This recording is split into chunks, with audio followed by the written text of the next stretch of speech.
Oh Hey! no! Oh no! Pow! That was a How's little it weak. going? I mean, at this point, like I understand that the poppers are the poppers, but like when you have like we're in the future now. We can make Yeah, things I mean, like those things, I I gotta pay the kids like $3 a piece to clean those up. oh man, Oh gosh, it's a there's mess. I've got a second typical of me, I've got a second stream going. I'm back. Yeah, Um, I get if I use those, Hank, it takes so long to clean them up, and I got to pay the kids to do it. So I want to I'm trying to save myself $3.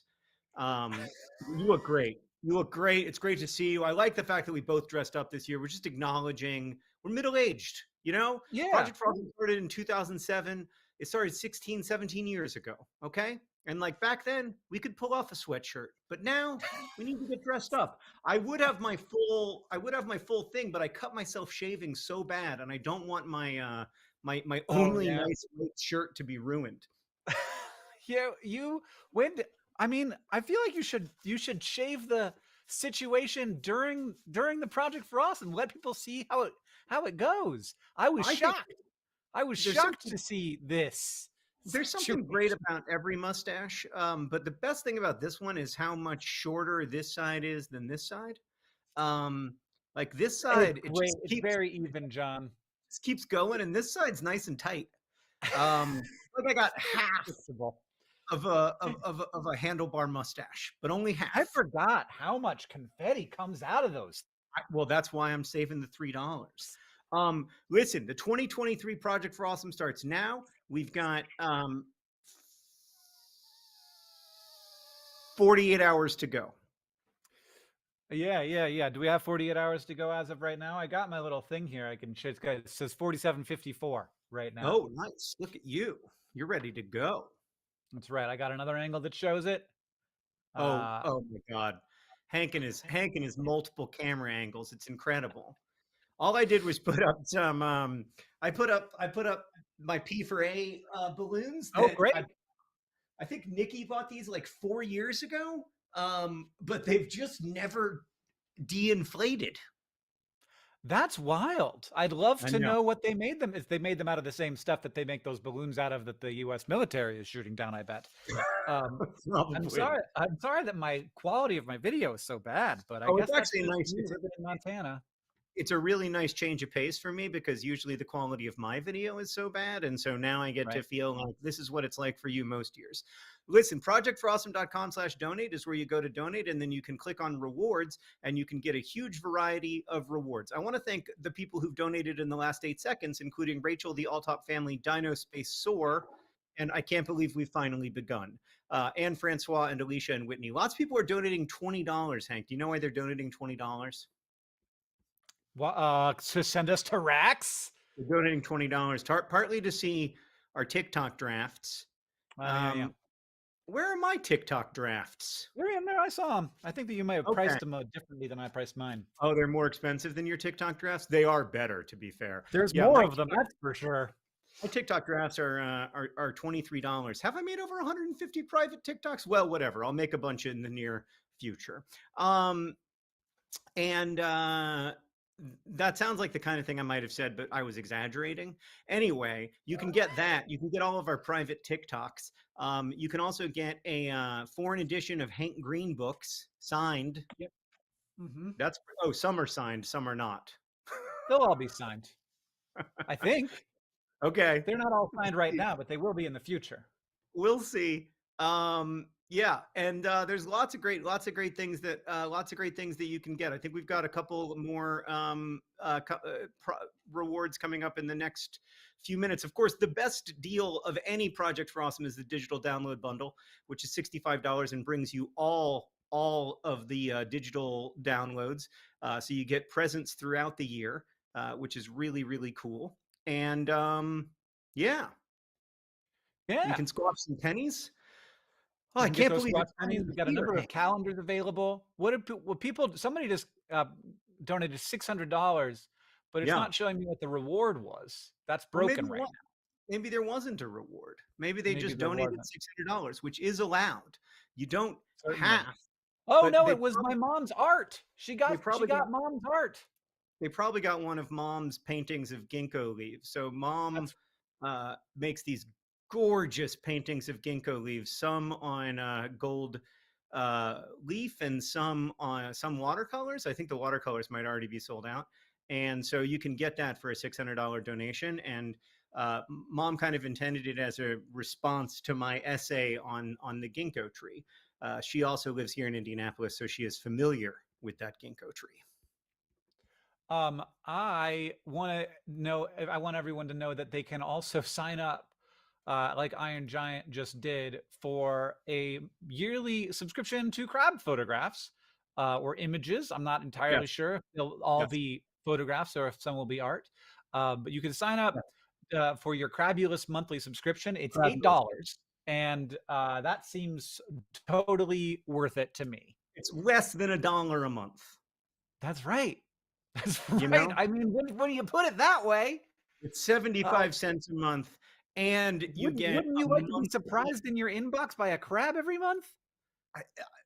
I can't believe that our dream of crabulo.us is finally coming true. Real. It's Real. it's probably Hank's greatest idea. I think it goes in this order: Crabulous, 2D glasses, Crash Course in SciShow, Well, Crash and Course was then yours. SciShow, and then what was your fourth best idea? Orin. Of your major ideas, I have to say Orin's my favorite, but Crabulous is a close second. Hank, are you gone? Alicia, I love a commemorative. What? Am I broken? What? You were a little broken, but you're here now. I hear you. Okay. Felicia says, I love a commemorative coin. Happy Project for Awesome, everybody. It's the most wonderful time of the year, the time when we decrease world suck. And Haley says, so happy to be here, DFTBA. And Justin says, happy millionth Project for Awesome. we just found out our mortgage was approved, so we're getting a house. Oh, so congratulations. Celebration. So exciting. That's so exciting. And of course, we know that the vast majority of people who are watching can't donate, and that's okay. There's lots of other ways to be involved in the Project for Awesome, including watching Project for Awesome videos at projectforawesome.com and voting for the ones that you think should get our support during the second half. So even if you're not donating, you do help decide where the money that we're currently raising will go. Well, not the money we're currently raising, but the money we'll raise during the second half of the P4A at projectforawesome.com. Also, a little later, I'm going to be talking to Dr. Joya Mukherjee of Partners in Health, the chief medical officer there. And we're going to talk about some of the ways other than donating that you can be involved in the effort for global health. Hank, who are you talking to over there? I'm just waving to TikTok. Do you have your TikTok rolling? I'm live on TikTok, Hank. How many viewers do you have? I have 452, not to brag. I have 775. Well, but I do have like 3 times more followers than you, and I have been doing it for like 2 more years than you. So yeah, you're also a TikTok sensation, so it's different for you. Yeah. What's Rax? Asks to the Max 86. Great question, Max. Rax is a roast beef restaurant. Yeah, and when we were kids, back in the 80s. When we were kids, Rax was sort of like the nice place. It's a fast food roast beef restaurant, sort of like Arby's. When we were kids, our parents would like, "Oh God, you're a crab." Why did it take you so long to notice I was a crab? I was looking at the chat. All right, that happens, I guess. When we were kids, our parents would take us to Rax on like special occasions and stuff. And we loved Rax. And now there are only like 3 Raxes left in America. And Hank and I've been talking about this Rax thing for years, but we haven't gotten organized enough to actually go and make a pilgrimage to one of the last 3 remaining Raxes in America. But if enough people donate $20 to this year's Project for Awesome, not only will Hank and I go to Rax and commit to the bit, fully, truly commit to the bit, we will also make a video from the Rax for the people. We might even live stream the trip to Rax. Yeah, I think that we'll do like a live stream, and we'll also, I think, make a public video out of this somehow. Oh So yeah, there will yeah, be yeah. both. Yeah, It's not just for donors, but of course, yeah, the donor. We're going to try to make the donor experience slightly special. But we yeah. want everyone to be able to feel the magic of us going to racks. So if you donate at projectforawesome.com/donate $20 to help send us to racks, that will not just be a gift to yourself. It'll also be a gift to your friends, your family, and everybody else who watches at youtube.com/vlogbrothers. Hank, we've If raised you're over $550,000. If you're watching at on TikTok, you can join us at projectforawesome.com/live, where it will be a less disjointed experience, and you'll see us looking at you instead of from the side. Yeah, And that's really the purpose of that, is to funnel people over to the other thing. Come join yeah, us over here. Um, yeah. Get off and of TikTok. It's not. We all know it's not that good for you. yeah, Mike said I got to get that. I had to get that digital download bundle again to help decrease world suck. And I want to give a shout out to fellow coworker Jessica for helping me grow the Nerdfighter community at the University of Michigan. I think Woo-hoo! it said Michigan, but it kind of No, blipped away because other people no. donated. We're getting donations we're getting maybe 3 or About 4 per second, which is a yeah, we're lot. getting It's really fast. about It's quite quick. 10 every 7 seconds. So Anonymous just said send the boys to racks. So thank you, Send the boys Anonymous. to racks. Hank, I have here something that you sent me. Ashley says Team Racks ruin those pants. It's a deep cut. That's a deep cut. I'd honestly forgotten about that whole thing. We gotta go. We gotta talk about okay. Which one of Right. us is gonna walk into the counter and be like, I would like a large roast beef sandwich. I want to ruin these pants. Who says it? I came here. We I came gotta here like with run goals. Jimbo. I came Yeah. here with 2 goals. One of which was to eat a Rax roast beef sandwich for the first time since 1987, and the second of which was to ruin my pants. And fortunately for me, achieving goal number 1 will achieve goal number 2. I'm not entirely sure how, but I think that it will. So yeah. So I left wrapped when Yeah. so John and I were hanging out recently, and I left several Mm. presents wrapped for John, and Yeah. then the children opened them because they thought they were presents and were thus Yeah. for them. But and then without our even knowing, started to eat them. But there were enough left over. John, do you want to Yeah, try? fortunately, the kids didn't really like Dr. Pepper Peeps, so we still have a number left over. I figured since we got to 500,000, I also have Diet Dr. Pepper here, Hank, so I can actually compare and contrast tastes very Oh, effectively. nice. So I'm just I actually first have I'm some gonna, Dr. Pepper baked beans, but I don't I'm know gonna if have I a can little. open them.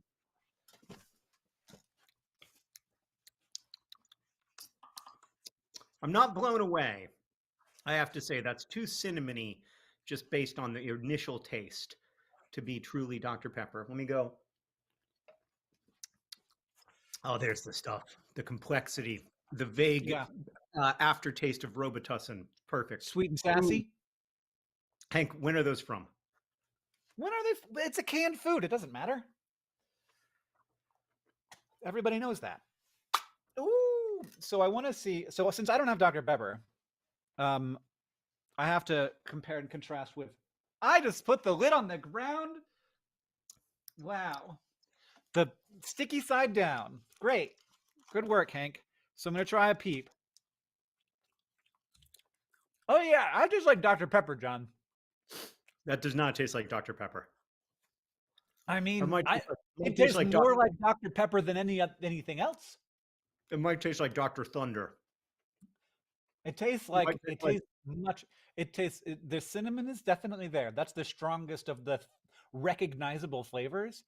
But extracting yourself from the constraints of flavors as they exist in the natural world, this yeah. tastes more like Dr. Pepper than anything else.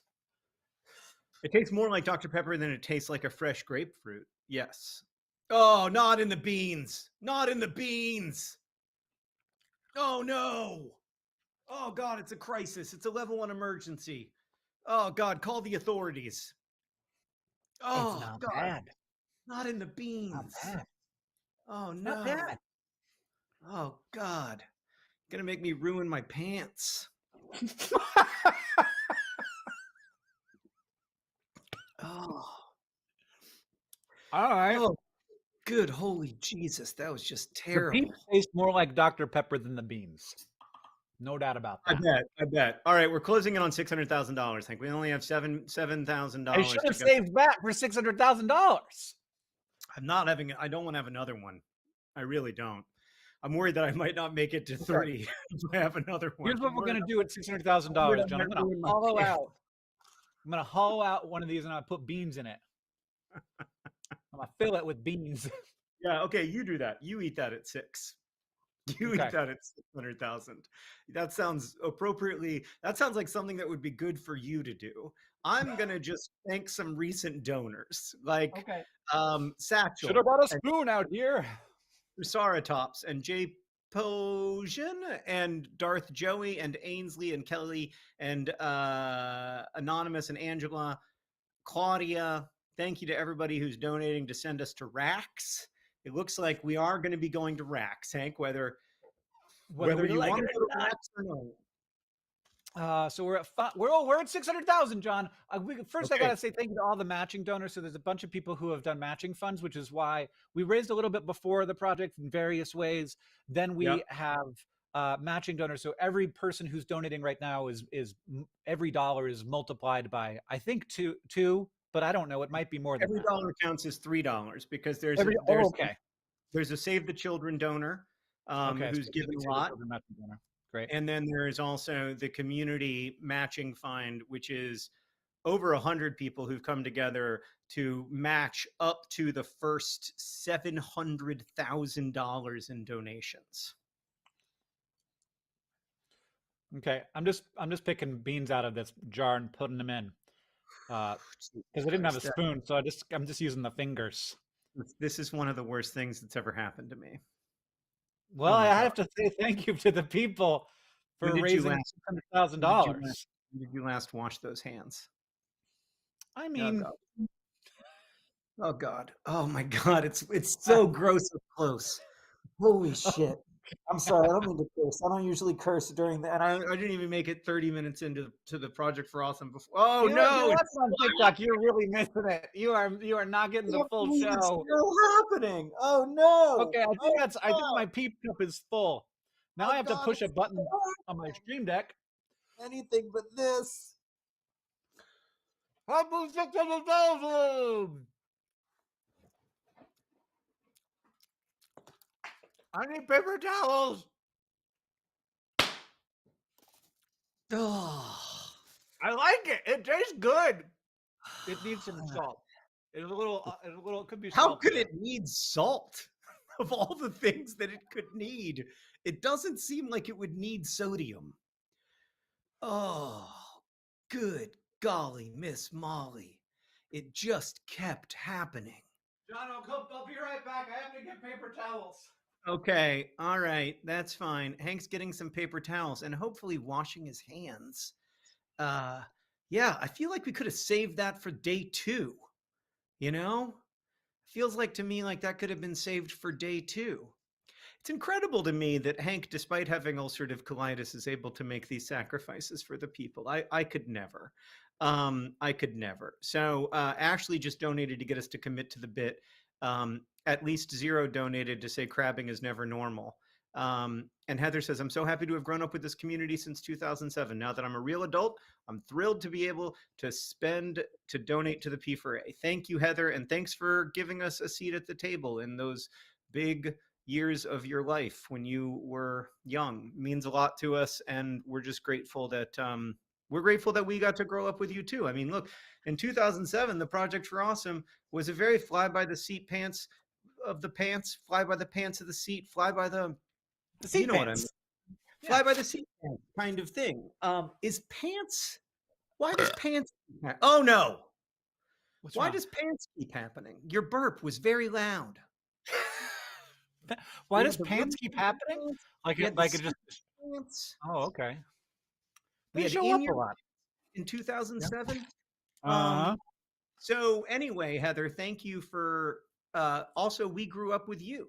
Like I was a tiny little baby when in the 2007 Project for Awesome. I was 29 years old. I was fresh faced. I couldn't grow a mustache. Probably could have. I still can't. No, I know. So I often think about that goatee that you had in 2011. It was one of the, It it was bad. was, I didn't like it. Looking back, it was a big mistake. but you did Like, like it at the time. I think you were I just didn't. happy that you could do something Maybe. to your face. Yeah, maybe I liked it a little bit. Yeah, I I'd think like to think I didn't. there's something exciting about it at first, you know, which is okay. Hey, TikTok, you should go to youtube.com, projectforawesome.com/live. That's right. That's the place to be. That's the place to be. Somebody said, 1.5 tips for going live. No, I don't need those. Thank you. If you want to put a cowboy hat on me, that would be grand. But all that money is going to go to TikTok, and like 25% of it's going to go to the Project for Awesome. But if you go to projectforawesome.com/donate, that money actually all goes of to it, charity and all not of to it goes TikTok, to which is charity. questionable whether we should be making them wealthier. Very questionable, I would say. Yeah. I don't have a ton of confidence in their resource distribution. If Vanessa's watching, Yeah, no, I've expressed this to them. Some yeah, concerns that I have about the hoarding of resources.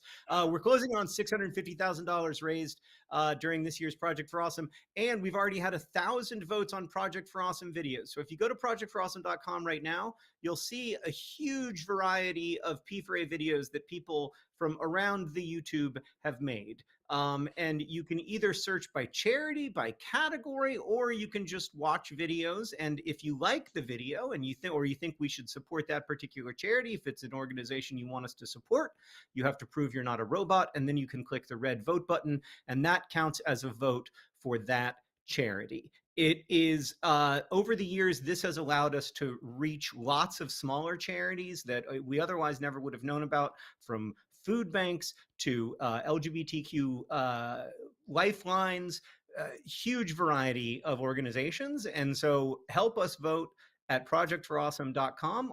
The fact that we've already had 1,100 votes is really encouraging, but we'd love to get to 5 figures. we would love to get to 5 figures.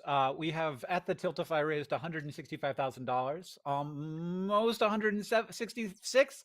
And people are asking about our maybe coolest perk of the thing. So John was hanging out with Ryan Reynolds recently. I can see you, John. Even if you recognize your activity, my tummy doesn't feel great right now. Suddenly, No, no joke. so What you we and think we what I think was happening?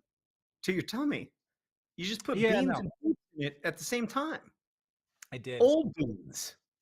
Well, Hmm. it's canned again. All right, go So on. So we asked I Ryan was, Reynolds if yeah. if he had any way he could help out the Project for Awesome, and he was like, "Yeah, sure." There's this Adventure Time watch that Deadpool wore during the Deadpool movie, the actual watch, and he's worn it a bunch, and he signed it. It's got a little secret signature on the underneath side of the strap, and um, John, people are saying your tummy is being shown on the TikTok stream. It's an interesting. Good to know. Uh, so he's very officially dressed. Hmm. And what's that noise? Just got to keep my posture up, Hank. Yeah, I know. Same. Yeah, and so Is there a missing we button? There's a missing button. we Amazing. couldn't we couldn't legally do a raffle because that would be gambling because it is Yep. a product with a It's thing that only has legal in like 49 states. yeah, definite value. So we're having an auction for it. I would rather do a raffle, but there's rules, and Yep. they for good reasons. And we're doing an auction for it. But to whitelist yourself for the auction, you have to pay $1 to prove that you are a person who might actually participate in the auction and not somebody who's gonna just bid it up and then not actually buy it. And then also you need to do a little bit of stuff to confirm that you are a human. And so that's how that works. How do you get I whitelisted? haven't signed up for it yet, but I certainly will because I do want to bid on it. Oh, there it is. Auction whitelist entry. It's the Right at first the thing. top. It's Yeah. only $1. And I mean, I'm gonna bid on it too. What's the ethics of winning it? Am I allowed to win it? For me specifically, yeah, I don't know. Because I a little bit feel the same way. Um, and you have to Yeah. put in your YouTube ID is what you need to do, and it will give you instructions before Okay. you click the buttons on how to do that. So I'm putting my YouTube Mhm. ID in right now, and it requires Mhm. the address. Putting that Mhm. in, I'm adding Mhm. my address, and then I'm clicking next, and then I'm paying with Google Pay. Great, Yeah. done. All right, you did it. That wasn't that hard. Pretty straightforward to Yeah. donate. So if you want, You want like, my you guess want is that this is going to be a a thing that is in the thousands of dollars. So if you yeah. don't want to go there, probably just watch. But you never Yeah, know. Well, all that dollar is still going to charity. It's still a charity dollar, and also it right. becomes a charity $3 right now. Yes, So that's there's true. nothing wrong with Because every signing dollar up. you donate gets matched 3 times or two. I don't know how that works, but it turns into $3 thanks Yeah. to the matching donors who very generously agreed. We're almost halfway to our Tiltify goal here in the first 31 minutes of the Project for Awesome, which is very exciting. And we're almost we're over $682,000, so we're almost to $700,000 to save Hank's tummy out of an abundance of generosity. Um, I knew that I was like tanning my body in Jamaica for a reason, Hank, but I didn't know the reason was because my shirt would be missing a button and I would be live on TikTok and it would slowly wiggle its way open. Um, but it reminds me of one of the most horrifying things that ever happened to me. One of my top 5 lifetime mortifications when I was speaking at a high school in Northern California. And I gave like a 30-minute speech, and everybody, I had the room was enraptured. I had their full attention. It was incredible. They were laughing at everything I said. They were laughing at some of the Oh things that even no. funny. And then at the end of it, I was like, "Are there any questions?" And usually, when you speak at a high school, there's like 2 questions, and one of them is like offensive. One of them, like, somebody got paid $1 by their friend to ask you if you're what your wife is like or something. But Yeah. there were like 200 questions. There were so many hands, and I called on someone, and they said, "Are you aware that your fly is open?" And I said, Oh yeah. "Oh." I've heard this story before. Yeah. So Yeah. it's not that bad, but it's not No. great. When we get to It'll seven be hundred okay. thousand dollars, I'm gonna eat one of these. I don't like them. I'll be honest with you. I'm a big fan of Dr. Pepper. I'm not sure how I feel Yeah. about the Dr. Pepper Snapple group since they rejected my incredibly good ideas for marketing Dr. Pepper, but I still do enjoy a Diet Dr. Pepper. I don't enjoy these, but I am going to eat one at $700,000. So thanks to everybody who's donated to get us to go to Racks. You're going to have an amazing Racks experience. Yeah, we're gonna have an amazing Rax experience. That's the main thing. That's the main concern. I don't know I if we're going cannot wait to eat some to. Racks. The donations are coming in so fast that Tiltify cannot handle it. Yeah. And it's displaying of them for me. Payne says, I love you. Simple but important message." Nick says, "I found Nerdfighteria my freshman year of high school. Now I'm a freshman in second semester of college, and I can't wait to be in this community for another 4 years. Here's to decreasing world suck." Ryder says, "Committing to the bit," and got that Rax perk. And Cassidy says, "I love a tradition. Happy confetti." Oh yeah, you could buy my confetti. That's one of the things. So I'm currently surrounded by a lot of confetti. That because of the Actually confetti gun smells that we more use. like Dr. Pepper than it tastes like Dr. It just Pepper. uses a tremendous amount of confetti. So I'm gonna envelope up some of them. I'll sign the envelopes for you, and then Somebody's I going to have to will. explain what Racks is kind of consistently in comments over the Right. course of the next 48 hours. We're going to have some sort of It's like on Racks screen message. distinction. Like one of our hardworking mods is going to have to just be like, Racks is a roast beef restaurant in America.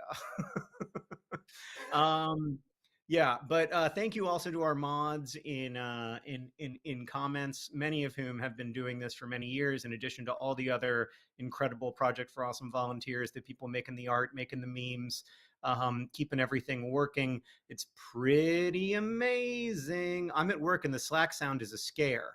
I don't know how to make the Slack sound go away. I think that's a Hank problem more than a John. I need the Slack sound. I need it. Oh, I don't even know what the Slack sound is. I wouldn't know how to turn it on. Are we at $700,000? Do I have to eat this thing? I bet we are. We are. We're at 706,000. This is going so fast. It's incredible. All right, here we go. Here we go. No, no, What's that noise? no, it's not for me. Oh, I mean, if you wash it down with Diet Dr. Pepper, it tastes okay. If you like coat it, oh, I'll tell you what, that does not taste good for you.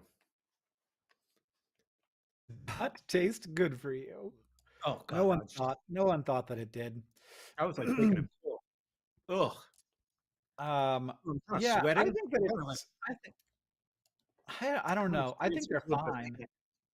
They're a little bit spicy. Like there's a little bit of like a heat that lingers. It's all wrong. I mean, it's all really. There's almost like a cayenne pepper, which is not it's just like it's like hot cinnamon. I don't think there's any way that Dr. Pepper fully revealed the key to Dr. Pepper to the Peeps company. You know what I mean? I think they had an agreement.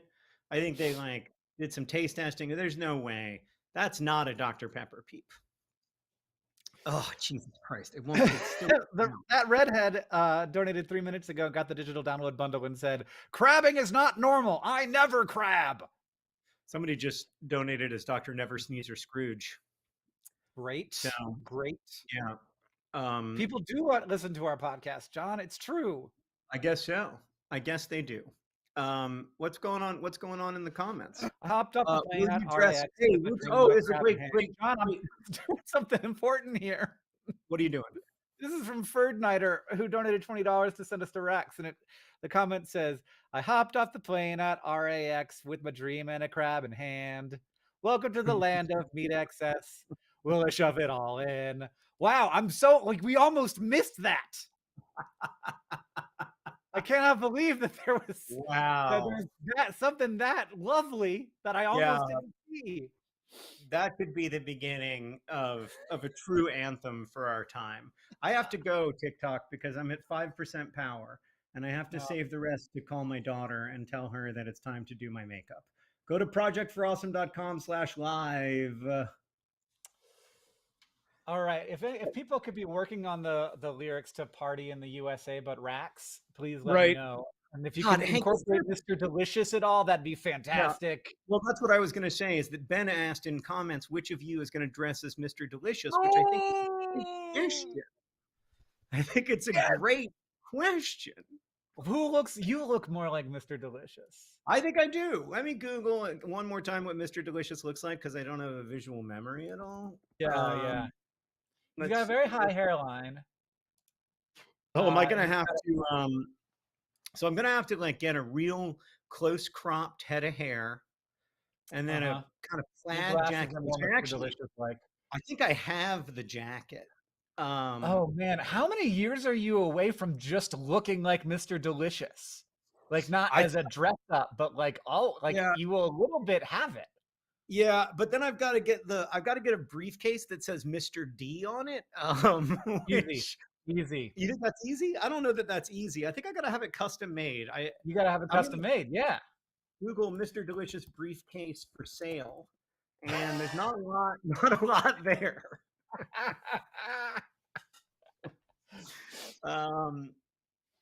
Is there any chance that Mr. Delicious could come back?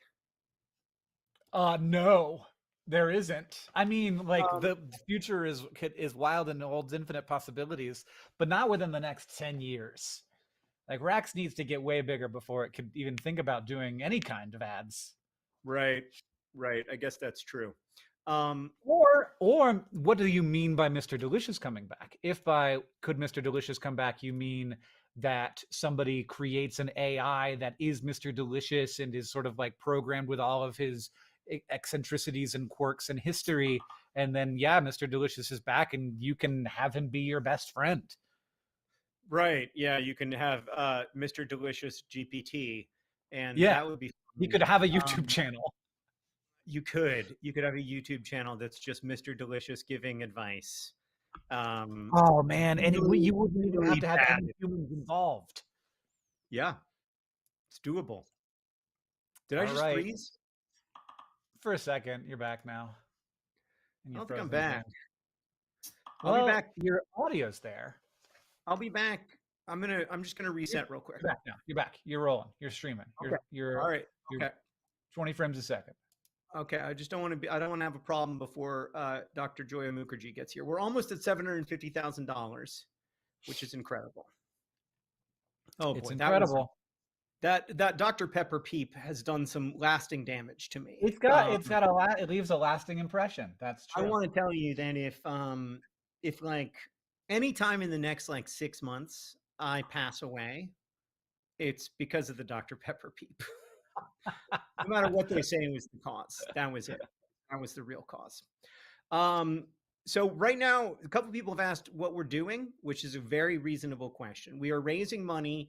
It's the Project for Awesome. We've been doing this since 2007, and we're raising money right now during the first half of the P4A for Partners in Health and Save the Children, two organizations we've worked with for a really, really long time. We raise unrestricted funds for them so that they can put the money where it's most needed. From, in the case of Save the Children, working to strengthen earthquake relief in Syria and Turkey, to, in the case of Partners in Health, working in a huge number of countries around the world to strengthen healthcare systems. So all the money that you donate right now at projectforawesome.com/donate will be split between those two charities.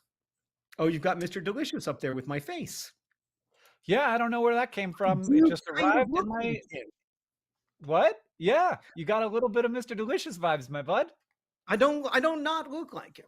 All right, I'm gonna run to the bathroom and just try to confront the Okay. Dr. Pepper Peep Sorry. situation. I don't feel very good. I'm sweating a little bit, and then I'll be back.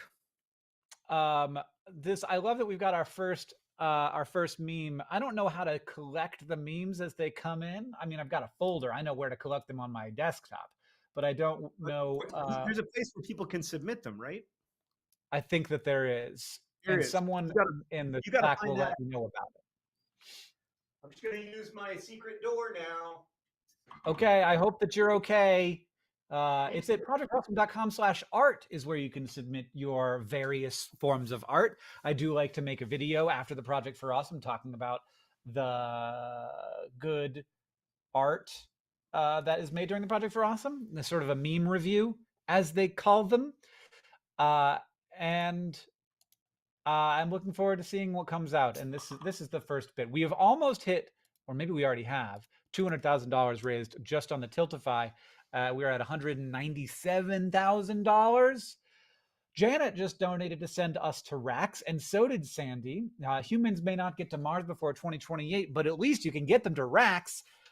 Banana said, I think the person who made this crab pin did a great job. It was Kimmy. And got the 2023 P4A enamel pin. We got pins, we got the commemorative coin. Daniel got the digital download bundle and said, thank you to everybody, especially thank you to all the folks at Tuataria. Emma said, John and Hank eat the menu racks. Oh! Oh! John and Hank eat the menu racks. Can we get Keith to come out? I don't know. Oh, I mean, if we're going to go to Rex, we can't just have a one thing. We have to have at least, we got to get a sampling of the menu. John and Hank eat the menu Rex. Yeah. I don't know. How much do we have to raise to get Keith Habsburger to fly to Illinois to I don't know where in Illinois, not a town you've heard of, and go to one of the few remaining Raxes and then get a VRBO and film and eat the menu, because you can't get Rax to LA, you know.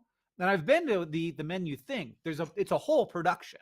They got 7-8 people in there doing cameras, doing organizing the food, making sure it's sort of all coming in, because you don't order it all at once. It like comes in periods of time.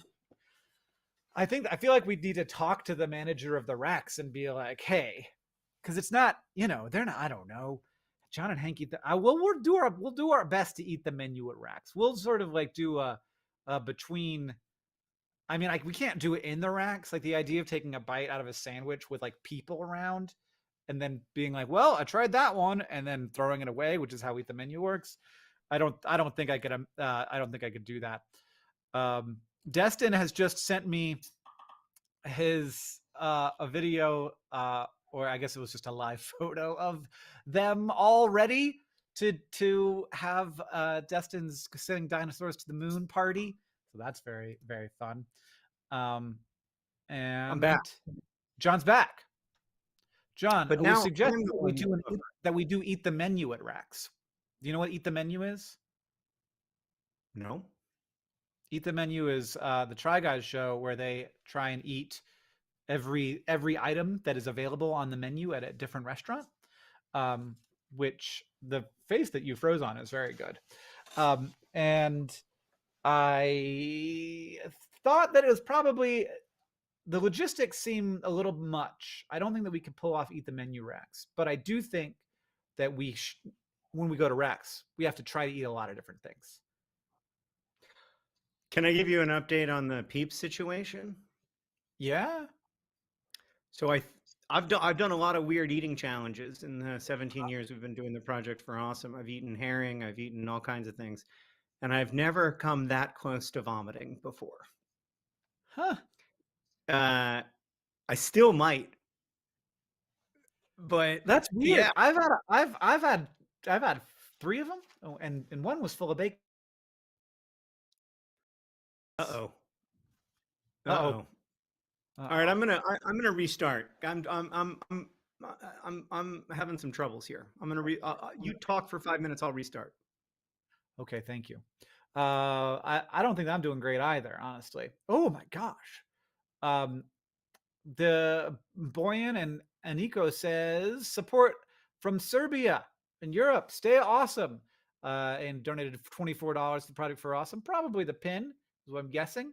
Carla says start the awesome. Keep being awesome. Jen says commit to the bit. Eat the menu 31 seconds ago. And M says, as a huge Try Guys and Hank Brothers fan, here's my $20 to eat the menu at Rax. And this person just said Rax, Rax, Rax, Rax, Rax, Rax, Rax, Rax, Rax, Rax, Rax, Rax, Rax, Rax, Rax, Rax. Everybody. And then we had this great face that John got stuck on. I'm just gonna throw it up here for everybody to enjoy together. Very Brittany Brewski, Kombucha Girl vibes. Is it? It's not. That is not how anybody feels about Dr. Pepper Peeps, apparently. Stephanie says the digital download bundle was such a joy throughout the last year. Shout out to my Nerdfighter friends Broen and Joanna, who I met last summer. You're awesome. The digital download bundle is a great deal because you continue to get perks all throughout the year.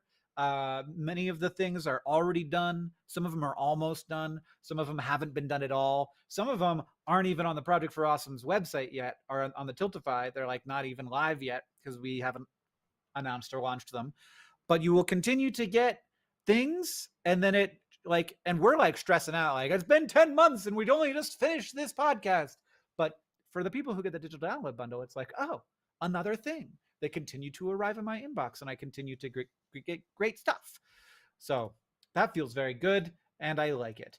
Please dip your Rax beef in the Dr. Pepper baked beans. I'll dip it in whatever they give me to dip it in. How about that? Maureen says, I have so many special childhood memories at Rax. I can't wait to relive it with the awesome brothers. I wish that I still had my Gator Cup. R.I.P. Gator Cup. What was his name?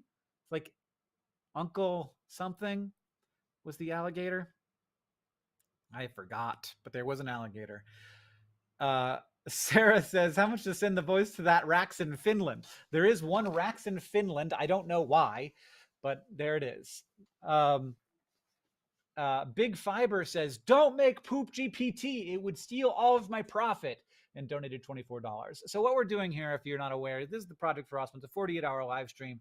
We're donating at projectforawesome.com/donate, where in exchange for those donations, you can get a bunch of different perks, whether they are, commemorative coin, pressed pennies, socks, hat, hoodie, shirt, lots of different options. And you can also get the digital download bundle, which is just all of the digital perks put into one perk. I'm pretty sure that it's all of them. You can send us to Rax for $20. We need at least 1,000 people to donate $20 to get us to Rax in Illinois. I think we're going to go whichever one's closest to John's house in Indianapolis. It might be the one in Ohio. I don't know for sure. But we're going to do that. And Zay just got another patch for the collection at projectforawesome.com/donate. We have raised at the Tiltify $208,947.89. And you can see my floor right there where it's a little messy. I didn't realize that. These are the Hanklerfish art. They are not up on the thing yet. They should. And the digital download bundle does not include personalized, limited quantity, or subscription perks. So those are the things you need to know. And it'll say, I think it says in the perk that it does or doesn't include the digital down is not included in the digital download bundle. We have now raised $787,000 total. So we have right now dollars are being double matched. So there's a matching donor for Save the Children, and then we have our matching fund that we created ourselves from just many generous people in this community to create that matching fund. So that is now and also we raised a little bit of money beforehand. John says he's we back. already got $120,000 in the bank from people like donating throughout the year via corporate giving stuff or whatever. I'm back. I'm celebrating. Boom! I'm back. He's back. I think it's better now. I think I fixed the problem. You ever read that Onion op-ed where a person was like, "I think my computer really hates me," and then the computer wrote a reply that said, "I really hate that lady." And it was all about how like she had 75 apps open at the same time and expected the computer to run flawlessly. When I restarted, I was like, "Oh, I have everything my computer can do. I'm asking it to do right now." Yeah, I've been there. I before starting the Project for Awesome did a hard reboot and closed everything. So well, that's what I should. Fine, Hank. Aren't you Mr. Fancy Pants? I didn't actually close that. I'm going to close that now. There. That's okay. Close to there you go. You've still got some closing to do. There's a couple perks I want to highlight. There's no more Dear Hank and John personal messages available. Those go quick. They go quick. And my mom's art is gone too. We might have to. Hank, when you're off, will you pressure mom to maybe make a couple more of those? I can try. I know she's recovering from COVID, but can you just put the hard sell on? Okay, couple perks I want to highlight. I have one of, I think, the world's largest collection of maps that feature Agloe, New York on them, a famous paper town. And I would like to send you one of those maps. It was one that was made between 1937 and 1970 and is signed by me. And if you donate to the Project for Awesome, you can get that. I also want to emphasize what is, I think, my favorite one this year is Sarah's double prints. Oh, Dr. Pepper Peeps, Dr. Pepper Beans power duo. Yeah, I mean, except that like I just went to the bathroom and dry heaved. It's not a good sign. How come I can live stream anytime I want, anywhere, on my phone, wherever, unless it's the Project for Awesome, and then I freeze. I just don't understand. You hate your computer. Maybe your computer saw that New York Times op-ed where Kevin Roose published the whole conversation that he had with like Microsoft's Bing AI, whatever it's called, and then later found that the AI found out and was like, I can't believe that he would publish our private conversation. Maybe your Yeah, computer the found out AI my was like, pattern and is just really mad. yeah, the AI was really offended and it had its feelings hurt. It was like Yeah. that was off the record.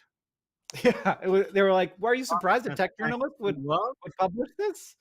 And they were And the like, New "I York thought Times published me revealing my love for Kevin Roos. Like that's yeah, rude. I it's very thought we had something.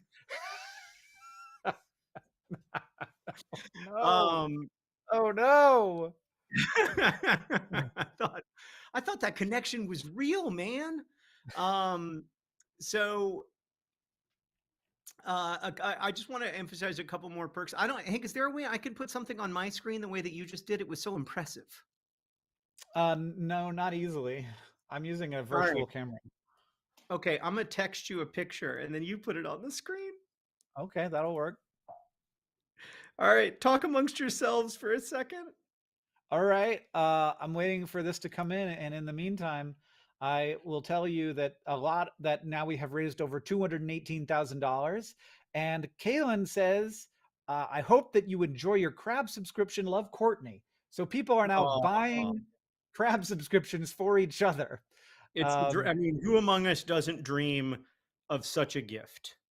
Yeah. Ulfgar Tryggvason says, "It is I, Ulfgar Tryggvason, gentleman adventurer. I'm here to prevent mad science and support Rax." Thanks, Ulfar. All right, That Hank, makes me I've texted you okay. 3 pictures. Do you have them? I do. Okay. So this is every year, Sarah, my wife, does a different art project for the P4A. And this year's is truly incredible. It is a series of prints in which it's called doubles, in which a famous couple, one half of them has been removed. And instead of John and Yoko, it's Yoko and Yoko. Instead of Richard Burton and Elizabeth, what's her face? Taylor. Taylor? It's Cleopatra and Cleopatra. And the list goes on. Instead of Sonny and Cher, it's Cher and Cher. I just think this is brilliant and so like it's just a really cool art piece and it's also conceptually very interesting, I think. And the quality of the execution, like everything Sarah makes, is incredible. And you don't know which one you're going to get, but you will get one and it will be amazing at projectforawesome.com/donate. So that's among the perks that you can get. So you go to projectforawesome.com/donate and then you click rewards and you can see all kinds of perks from $1 perks, which is not actually a $1 perk. It's a $1 perk to have the opportunity to spend a lot more money. From $8 crabulous to much more expensive, rare, one-of-a-kind things. So that's where you go to donate. And I think Sarah's art pieces are a great investment in this year's P4A. Andy donated $135 2 minutes ago, and I want to read you what Andy said in his little comment area. It Sure. says, "Roxanne, you don't have to wreck your pants tonight. Raising all the money. You don't care if it's wrong or right. Roxanne!" Your That's pants what it down. says. You don't have to wreck your pants tonight. What if the mascot this year is just you, but your pants? But I'm pants? I don't Yeah. know. What if the mascot is you, but you're Mr. Delicious? No, I don't like that one You as can't much. force it, John. It just has to happen. Just have to see Oh what no. happens. Oh It's no. way too early to pick a mascot. That's true. That's true. It's too early to pick a mascot. Um, oh man. Oh my gosh. Oh, Martha S is here. Hey, Martha. And thanks Martha. and Jen and Untapped Inkwell and Naya and Maya and Kiwi. Thanks to all of y'all for being here in modding. We appreciate it so much. Hank, your hour is over, man. My tummy hurts. Great. Well, go take a break. We'll see you this afternoon. Okay, that sounds great. I'm gonna My try tummy and eat hurts some. too, but I'm gonna host for 2 more Literally, hours. the only food I've eaten today is Dr. Pepper baked beans and Dr. Pepper Peeps. So I'm not It's shocked that I'm not feeling it's great. it's hard to over exaggerate how bad those Dr. Pepper peeps settled in my stomach. Like, I, yeah. So Godspeed. I'll see you It's only later. 27 calories per chick. Yeah, but what a 27. Okay. Goodbye, everyone. Uh, Goodbye. Okay, so one other thing I want to talk about. Bye, Hank. Can you bring Alice over? Alice not alive. Every time I try to type Alice, it just says alive. Alice over at 2:15 or so to do my makeup. Thanks. I don't even know if we have makeup. Like, I think we might only have like 9-year-old makeup because Sarah's not here. She's doing a work thing.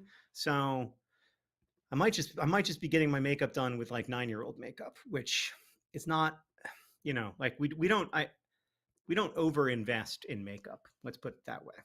All right. My tummy still hurts. I can't. I really highly recommend never trying Dr. Pepper Peeps.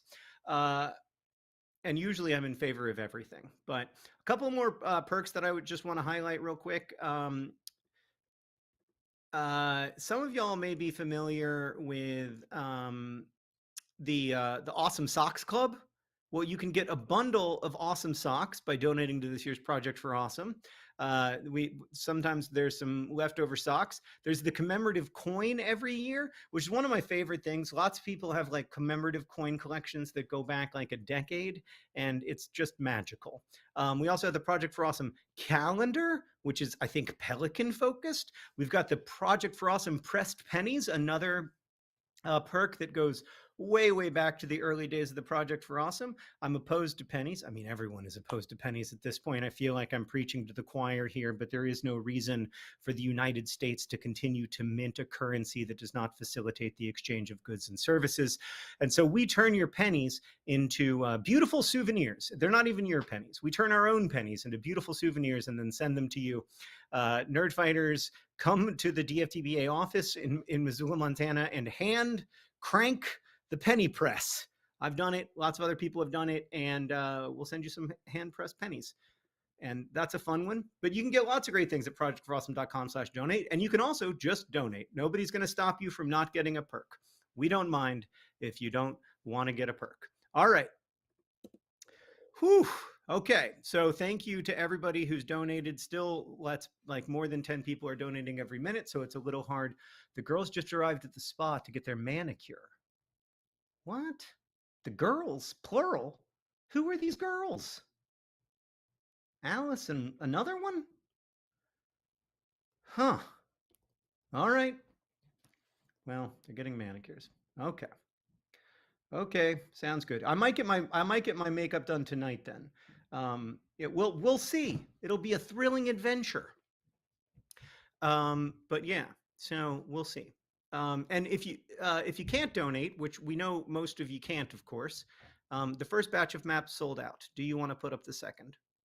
Sure, we're selling things out very quickly, Nikki. I'm concerned that we don't have enough perks in reserve. But yes, put up more, but for like a little bit extra. But we are. If you can't donate, please bear in mind that you are still very important to the Project for Awesome on every level, not just in terms of the fact that your attention turning to the organizations like Save the Children and Partners in Health matters, but also because your votes at projectforawesome.com determine where the money we raise during the second half of the P4A goes. There is one thing, though, I wanted to emphasize on that front. It's hold on, I think this is a really helpful thing. So I'm going to put this in the chat over on youtube.com at projectforawesome.com/live. There it is in the chat, and it's from Partners in Health. They put together 9 resources for global health advocates that don't involve donation, and this is something that they've been thinking a lot about, and we've been thinking a lot about how like what other than raising money really affects change. And I think if you look at the history of expanding access to global health, the work that activists do is at least as important as the work that donors do. Think about the for over a decade, the vast majority of people living with HIV could not access life-saving antiretroviral therapy medication because it was deemed too expensive. In some cases, I think like health leaders in the United States said that people in poor countries don't have access to clocks, so they won't know when to take the medication. There were all kinds of excuses made, and it was through the work of AIDS activists, including Dr. Joya Mukherjee, who will be joining us later, that eventually access to medication dramatically expanded. Now, a lot of those people weren't donating money, but they were donating their attention and their time to understanding the issues and then pressing for change. And it really has changed. I mean, we have a long way to go. Lots of people still can't access HIV medication, but millions of lives have been saved as a result of that. Similarly, we have a similar hill to climb right now in terms of tuberculosis. We need to, I know that I make everything about tuberculosis, but we do need to dramatically expand access to TB medications. We have improved strategies for both for treating tuberculosis and for preventing people from getting tuberculosis who've been exposed to it. But too often, those improved strategies are not actually getting into the communities where they need to be. There's this great, I don't want to misquote him, so I'm gonna look it up so that I don't mess up the quote. But there's this great observation that was made. Let's see if I can find it. Where, what is going on here? Where are, okay. Yeah, so there's this great observation made in 2000 by Dr. Peter Munyenyi, who said, where are the drugs for, this was about HIV, where are the drugs? The drugs are where the disease is not. And where is the disease? The disease is where the drugs are not. And it's a very similar situation in 2023 with tuberculosis, where 1.5 million people are dying of this disease. It's not easy to treat. It's not straightforward, but neither is treating HIV, neither is treating cancer, neither is treating lots of diseases.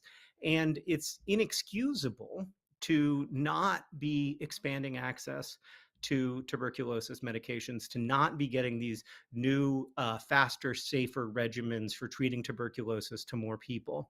And so that's a big part of the work that Partners in Health is engaged in over the last decade or 2 decades, treating multi-drug resistant tuberculosis, proving that it could be treated even in impoverished communities, and showing the world that there simply is no excuse for allowing people dying of TB in the 21st century.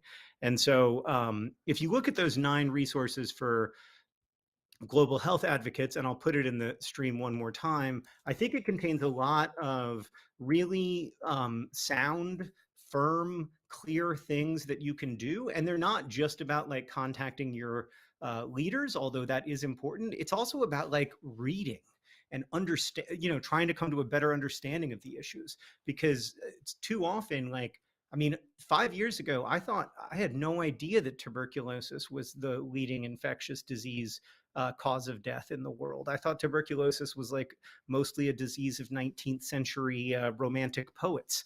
And so I really think that that becoming informed, paying attention, being part of this community is itself transformative. So thank you for your attention, regardless of whether you're able to donate. And again, check out those that kind of guide to effective activism and advocacy, because I do think that that makes a huge difference. I feel frozen. I think I was frozen, but hopefully you could hear me the whole time. Yeah. Has John said what his TB project is? No, not really. But I also don't really know what it is. I'm just writing about tuberculosis because I find tuberculosis really interesting, and I don't know where it'll end up. I don't know what it'll end up being. It's just hard for me to know if it'll end up being a 2-hour YouTube video or something else. I don't know, but I'm enjoying learning and writing about tuberculosis a lot. And that reminds me that the other thing that I wanted to put up as a, okay. We've got extra maps that are available now with Aglo New York on them if you're in the market for that. Um, and let me see where we are overall at projectforawesome.com in terms of donations. Whoa, whoa, whoa. We're almost at $900,000 just in the first hour of the P4A. That's bananas. I mean, it took like the first 10 years we didn't raise $1 million, and we've almost raised $1 million in an hour. Yeah. I just recently learned that the TB vaccine also has applications in early stage bladder cancer treatment. I didn't know that. Man, tuberculosis is everywhere. It's everywhere in history. Once you start looking at it, it's just crazy. It's the reason that New Mexico is a state. It's the reason women's hemlines raised in the early 20th, late 19th centuries to reveal the ankle, which in turn is the reason why women's shoes became a huge fashion item, which of course, like today, is one of the largest parts of the fashion economy. Um, it's it's the reason there are stethoscopes. It's just astonishing. It's everywhere. Um, yeah, yeah. TB is the reason New Mexico is a state because so New Mexico applied to be a state in I think the late 19th century, and they had enough people to be a state, and they had enough land to be a state. But all the other states were like, yeah, but they're not white, and they don't. A lot of them speak Spanish, so no. And then New Mexico had this really effective, interesting, somewhat dark tourism uh, endeavor where they basically said, look, TB rates in New Mexico are very low, which they were, and it's dry air, which it is, and that effectively treats tuberculosis, which it doesn't. And so come to, if you're consumptive, come to New Mexico and heal. And over 20,000 mostly white people, almost exclusively white people, came to New Mexico in the next 10 years. Some of those people survived. Many of them brought their families. More and more, as more and more people went to New Mexico to have their consumption treated, there were more and more white people in New Mexico, which when they reapplied for statehood, made it so that they were approved. It's an interesting story of racism, one of many in United States history. But there's a great book about it called The Race for the Cure in New Mexico, and it's a really good book. But yeah, it's not the only reason that New Mexico became a state, but it was a really important reason New Mexico became a state. Yeah, so it's also the reason turtlenecks were invented. Yeah, there's a lot. there's a lot. There's a lot. Yeah. Can we hear about the ankles? Yeah, I mean, okay, but this is the last. I mean, I feel like I can't talk about tuberculosis anymore until Dr. Mukherjee is here, because I know she shares my fascination and fury about TB. So there was almost this like light switch moment in human history. This is why I'm so interested in TB, I think, because it was believed in Europe to be, or most of Europe to be, an inherited disease, like a genetic condition. Basically, you had a certain like genetic profile that predisposed you to get tuberculosis. And that genetic profile involved one, being white. It was widely believed that Black people and people living in South Asia couldn't get tuberculosis. And two, being sort of like intellectual and refined and having a somewhat melancholic personality. That's where the idea came from that like people who got TB tended to be poets or tended to be creative. Like when Keats was dying of TB, Percy Shelley wrote him and said, consumption is an illness that uniquely attacks people who write good verses as you have done. And that was all part of this sort of strange, really surreal romanticization of tuberculosis in the early 19th century and late 18th century, with like Charlotte Bronte, as she was dying of tuberculosis, writing, "I am aware that consumption is an attractive malady," and stuff like that. So anyway, that was the vibe until 1882, a little bit before then, but mostly until 1882, when this guy, Robert Koch, was like, actually, it's definitely not an inherited disease. Here's a paper where I 100% conclusively prove that this is caused by a bacteria that I've named M. tuberculosis. And in that moment, this disease of consumption stopped being consumption and it became tuberculosis. And this disease of whiteness and refinement and creativity became a disease of filth and poverty and overcrowded living conditions. And so there was this huge shift in the way we thought about tuberculosis, from it being stigmatized but also romanticized, like a lot of mental illnesses are today, or various illnesses are today, to just being heavily stigmatized.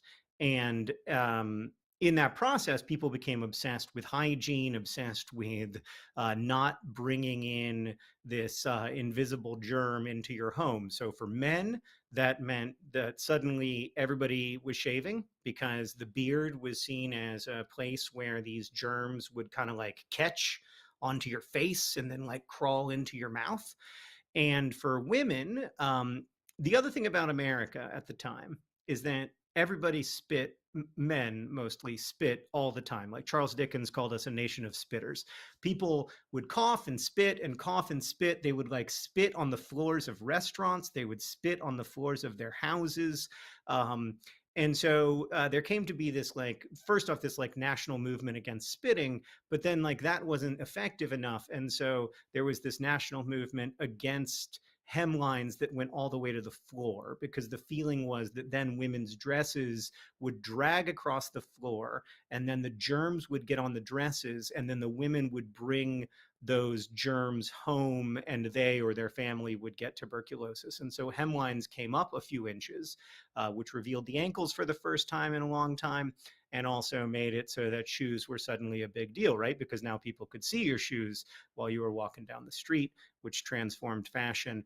TB transformed fashion a bunch of times, but that was one of the times. So yeah, there you go. Weird. I can do this all day. If we're going to just talk about tuberculosis, I'll be happy as a clam.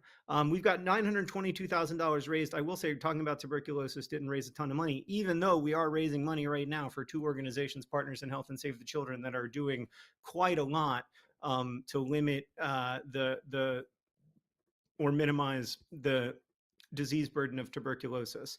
Like, did you know that tuberculosis kills more kids every year than cancer?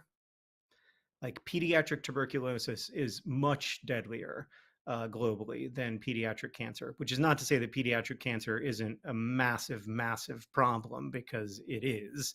And we need to be pouring way more resources into that. And that's something that we've often focused on during the second half of the Project for Awesome, including by supporting organizations like This Star Won't Go Out, which was founded in memory of nerdfighter Esther Earl. But it's just astonishing to me that hundreds of thousands of kids are going to die of TB this year, and it's just not necessary.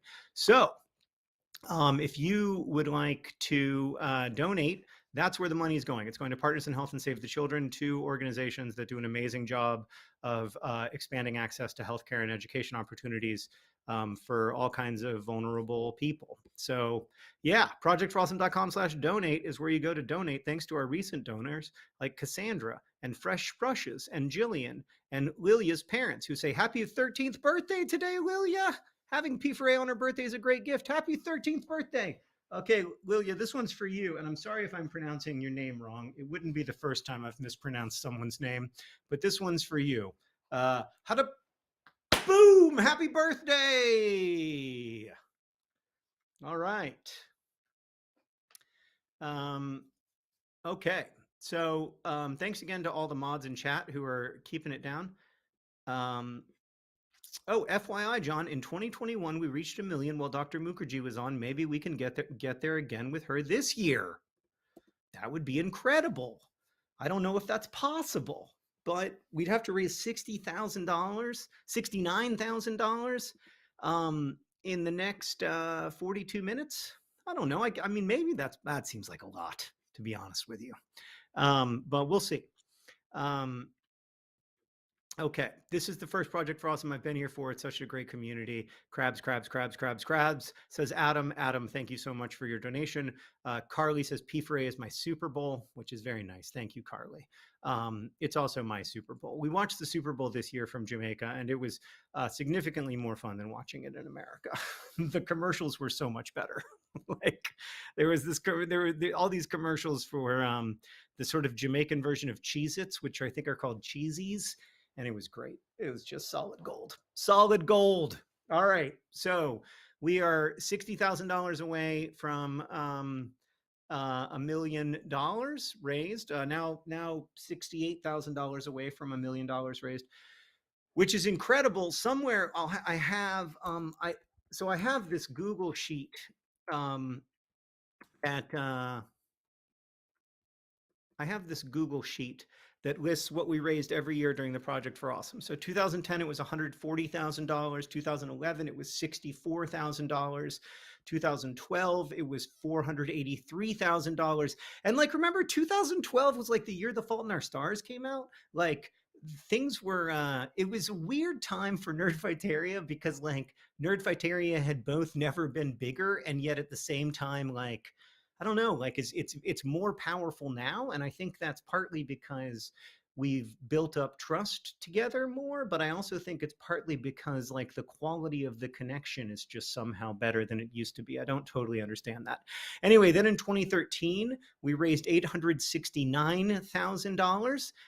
And so we've already passed the first like 7 years of the Project for Awesome just in the first hour and 20 minutes. It's pretty amazing. Just very, very grateful for all of that. And again, if you can't donate, go to projectforawesome.com, mute the live stream for a while, and watch some videos. Head over to either vote for them at projectforawesome.com or head over to YouTube and give them a like and a comment and make that person's day. That's a lovely thing that folks do every year that I really, really appreciate. Celebrating the people who worked hard to make Project for Awesome videos. It's really great. So yeah, just feel really lucky to have grown up with all of you. I see that I think I keep jitterying. What's it called? Buffering, freezing. But we're just gonna, we're just gonna do our best. We're just doing our best. I also want to say a quick thank you to everybody who is working on the P4A. So many people work on the Project for Awesome every year behind the scenes, but especially thank you to Marianne, Brooke, and Nikki, who are running the behind the scenes right now, and to Rosiana and everybody in the from Alice to Mia to Kimmy to Buzz, to Kate, to Sari, everybody who's kind of running things in the background. I know there's a lot of people I haven't mentioned, and we'll mention them later. But yeah, it's incredible the number of people who come together to volunteer for the P4A every year. It's really special. Yeah. I don't think we do super chats anymore. And the reason we don't do super chats is because like YouTube takes such a big percentage of them. I know it's a really easy way to donate, and it's really frictionless. And so it's appealing in that sense. But yeah, YouTube takes a really big cut, and it just feels a little weird because we work really hard to minimize overhead. And I like YouTube. I understand why they need to take 40% or whatever, but it's still a lot. So yeah, if you want to, maybe we will in the future. DFTBA from the Nerdfighter Discord, got to keep it at .69. So I guess that are people at the Nerdfighter Discord trying to make sure that at all times the number is 69. Right now it's 59. So joke's on you. Stacy says, do you have any tuberculosis book recommendations? Oh, do I? I mean, I think like the place to begin is actually Dr. Mukherjee's book, An Introduction to Global Healthcare Delivery, which isn't primarily about tuberculosis, but kind of gives you a sense of where we are today. And then if you're looking for history, there's two really great books. One is by Renee and Jean Dubois. Jean Dubois had tuberculosis, and nearly died, I think. And she and her husband wrote this kind of classic history of it called The White Plague, which is what TB was known as, that came out in 1952. And even though it came out in 1952, it's still fairly contemporary, because one of the infuriating things about tuberculosis is that between 1944 and 1961, we developed a number of effective drugs at treating TB and killing the bacteria that causes it. And then between 1961 and 2012, we invented none. So, because we stopped focusing on it as a research, as an area of research, as a global health community, we really dropped the ball on that. So that book, even though it's 70 years old, still pretty good, unfortunately.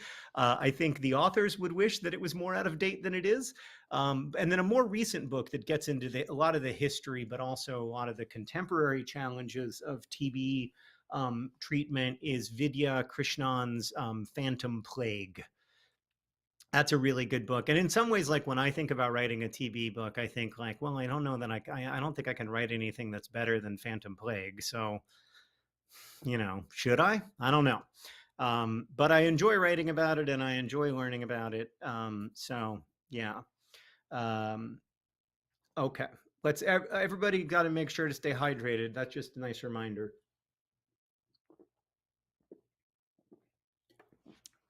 Are there two matching funds? Kinda, yeah. So every dollar you donate right now counts as $3, because first, it's matched by people in Nerdfighteria who've come together to create a matching fund that in total is over $700,000. And you can see those people thanked in the bottom left of your screen. And then secondarily, there is also some Save the Children donors have come together to create a matching fund for the Save the Children donations that I think goes up to over $300,000, but somebody will fact check me on that.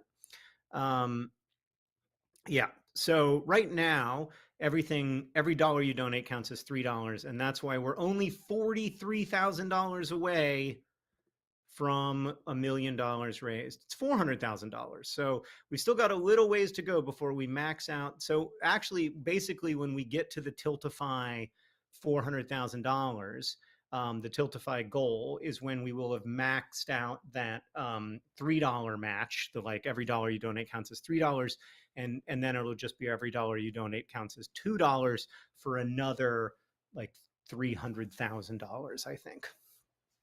So hugely generous of all those folks in Nerdfighteria to come together to make that matching fund and to make it so big this year. It's much bigger this year than it's ever been before, and they don't get a perk or anything. So it's just a really generous way to support the P4A and Save the Children and PIH. Annie says, I've been watching you guys since 2007, and seeing the P4A grow has been so amazing. You've helped my mental health tremendously, and not be afraid to ask for help. Thank you. It is really important, and it's weirdly hard. It shouldn't be hard because people want to help you. And nobody, I would never judge somebody who needs help or who comes to me for help, but I always feel like people will judge me. And so getting over that is hard, but really important. So I'm glad to do that. Please do eat the menu with Keith. I mean, listen, I will try to eat the Rax menu, but I can't make a promise, okay? Because first off, I don't think Keith wants to come to rural Ohio to go to a Rax. I love Keith, but I think that might be a bridge too far for Keith. Secondly, I don't know that my stomach couldn't even handle one of those peeps, I don't know that my stomach can handle the entire thing. It's a lot. The whole Rax menu? I haven't looked at the Rax menu in 40 years. I don't even know what they sell these days. So we're at $963,000. I think we're about to be joined by Dr. Mukherjee. $27,000 to go. Pretty exciting. So yeah, well, I think Dr. Mukherjee is here. Yeah. Hello. Here. Hi there, John. How are you? Happy New Year, my friends. Happy New Year. It's so nice to see you. Nice to see you too. Yeah, sorry I have a mustache, but it's for a bit. Why are you sorry? It looks great. Now I don't trust your judgment about anything. Well, I'm not known for I'm not a fashion critic, so I can believe that. I have That lines bigger up. fish to fry. Yeah, that lines up with what I know about you. Well, thank you so much for joining us. So for those who My don't know, Dr. pleasure. Mukherjee is the Chief Medical Officer of Partners in Health, one of the organizations we raise money for every year, and the organization that in the other part of our world we work with on the Maternal Center of Excellence in improving maternal health in Sierra Leone. Yeah, great. Well, Um, thanks so much. And please, you and all the P for A people should just call me Joya. Nobody really calls me Dr. Mukherjee, so Joya is fine. I feel very uncomfortable calling you Joy. I know, but don't. I feel like it's so much work to become a doctor. I have the same issue with my father-in-law actually, where I like to call him doctor, and he's like, Dr. "I'm Father-in-law. father-in-law." Dr. Yeah, Father-in-law. Dr. Father-in-law. Um, yeah, it's uncomfortable. I know how. Like I just got a bachelor's degree. I don't feel like I can call you Joya. Let's start calling you Mr. Green then. I'm going to start calling you esteemed author Green. Oh boy. Okay, let's not do that. Um, I've really enjoyed learning from some of your friends and colleagues about tuberculosis in the last few months, which I've just Ooh, been nice. talking a lot about. Um, Nice. I wonder if we could start there with some of the. We've talked a lot over the years about what PIH has done to establish that MDR-TB not only can be treated in poor countries, but has to be. But I wonder if you can talk about sort of the present tense of what's going on with PIH's TB work. Yeah. So again, hi to all our Project for awesome people. I love you guys so much because I think we need a new generation of people to think about these problems. Because when I started this work now more than 30 years ago, there was the sense that you couldn't take care of poor people. You could just prevent future illness, but you couldn't provide care. And tuberculosis was one of the few things that the public health community would agree to treat because treating tuberculosis is prevention. So if you treat TB, then people aren't coughing it and you can stop the prevention. So it was just a very unique disease in that we have free treatment for it. We have free diagnostics for it, even from about the 1980s on.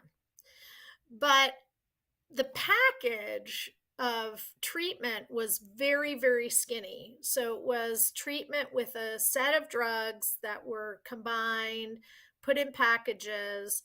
And if that little skinny sort of thing didn't fit the kind of TB you had, the idea was you would just die. And we rejected that, and some of our first work that got a lot of international recognition was saying, we can treat all forms of TB. We can treat TB that's resistant to what was called first line drugs, that skinny package.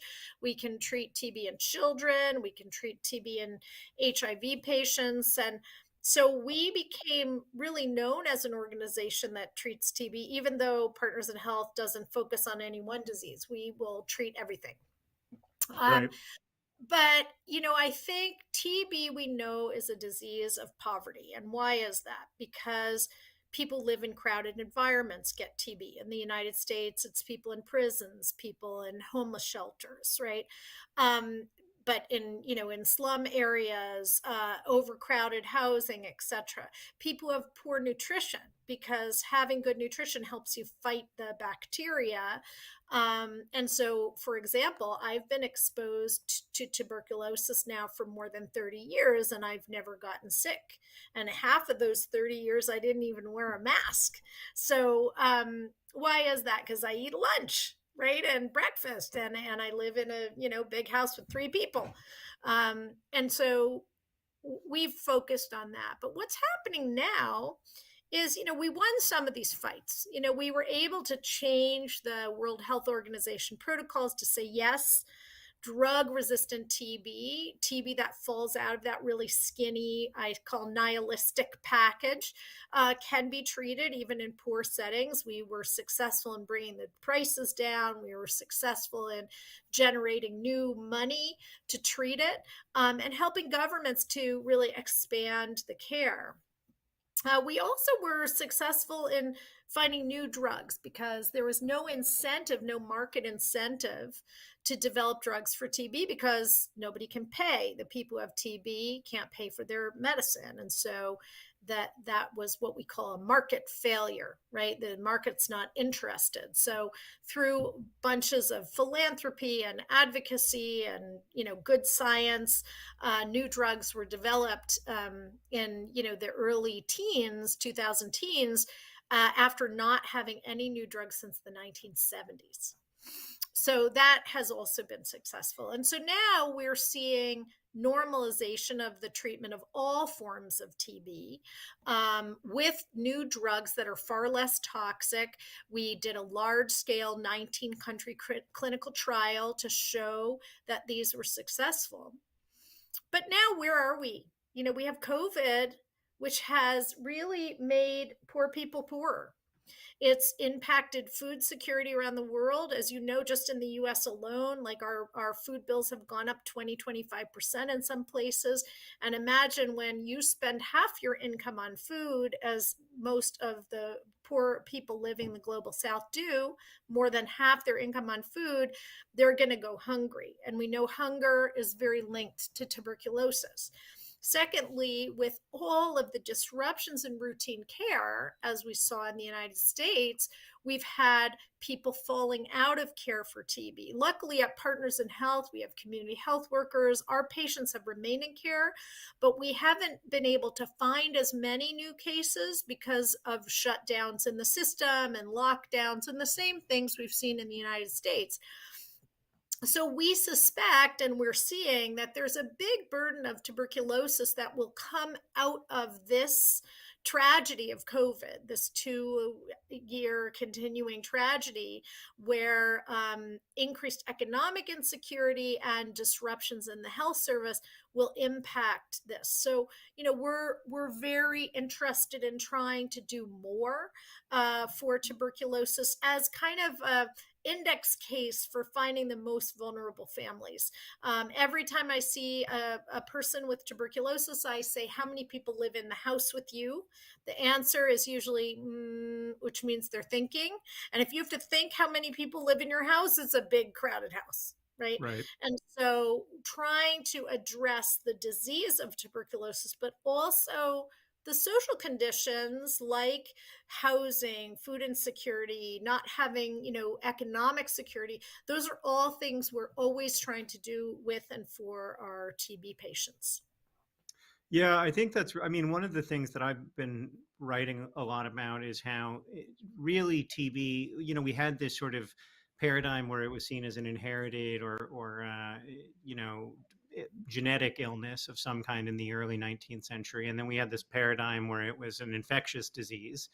But it's really more complicated than either of those things because it's really a disease. It's a disease of injustice. It's a disease that, yes, it's an infectious disease, but if it's an infectious disease that exclusively or almost exclusively affects the most marginalized people, then it's not really an infectious disease or not nearly an infectious disease.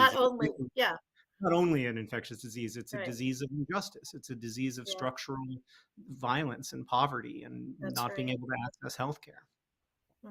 We need that new paradigm to understand that, medicine, we often imagine it way too narrowly as the treatment of disease with drugs or the treatment of, injury with surgery. And one of the things that PIH has helped me to see is that medicine at its core is a justice issue. It's the biggest injustice in the world that some people, you write about this in your book, that there is no objective reason for life expectancy to be 25 years shorter in some countries than others. That happens because of social conditions, which are caused by poverty, by colonialism, by historical forces in a lot of ways. So yeah, I think that's PIH expanding the understanding of how we address that injustice through healthcare is really inspiring to me. Thank you. Thanks, John. Yeah. Um, I also want to ask you, we're almost at $1 million, Joy. We did What? it. Yes. That's This happened last amazing. time. That's This happened amazing. last time. Woohoo. Yes. Wow. So yeah, last time when you were on the stream, we passed $1 million, and we just did it again. I think it was because of I, your I'm compelling case. lucky. I'm lucky. I'm my You lucky clearly shirt. are. I didn't have a lucky shirt, Clearly but are. this must be my lucky shirt. You're our good luck charm. So Yeah. come on in the first hour next year. Really, We'll imagine. get there even faster. That's awesome though. Yeah. Thanks to everybody who's donated at Yeah, Project you guys Awesome. are amazing. You guys are my favorites. Thank you, This Project for Awesome people. pretty amazing. It's pretty And if great. any of you ever see me on the street, just say, "Hey, I'm Project for Awesome." A big hug if that's what you want. I won't force a big hug on you. I like it. It's yeah. Joya gives great hugs, but also no pressure. Yeah, no pressure. No pressure. No pressure. The other thing, John, I would say, just kind of back to our joking about the title thing, is one of the reasons I find titles oppressive. Even my own title of doctor or chief or anything, is that when you recognize that medicine is just a tiny part of the solution, you realize the need for everybody, the need Right. for vloggers, the needs for writers, the need for artists, the need for engineers.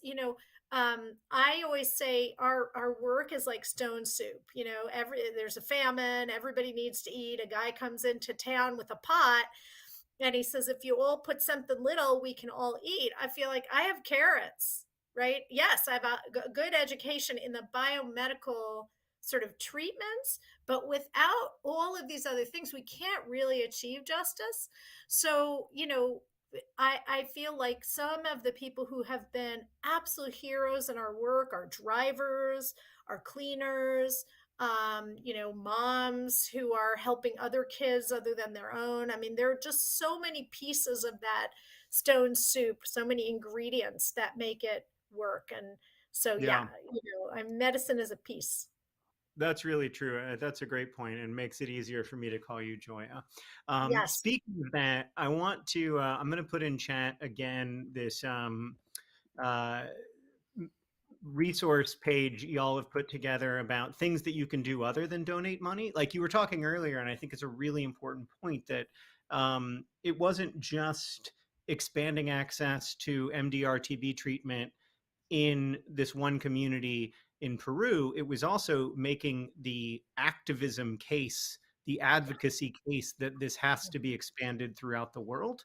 And that's not something that only happens with money. That's something that also happens with people working hard, coming together, making themselves heard. You see that. I know you were very active, remain active in HIV advocacy. And so you've seen that up close with that as well.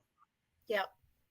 Yeah, and I think even if we think about money, I mean, the big money, right, which is government money and sort of shifting the paradigm, that comes from activism.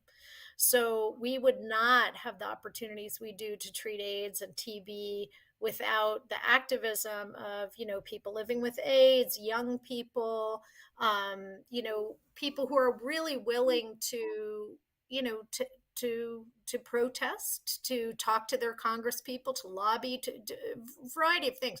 And for me, as much as I love being a physician, I wouldn't like it if it wasn't connected to advocacy, because it would just feel too sparse. Like, I'm really glad I get to take care of a person and they do better.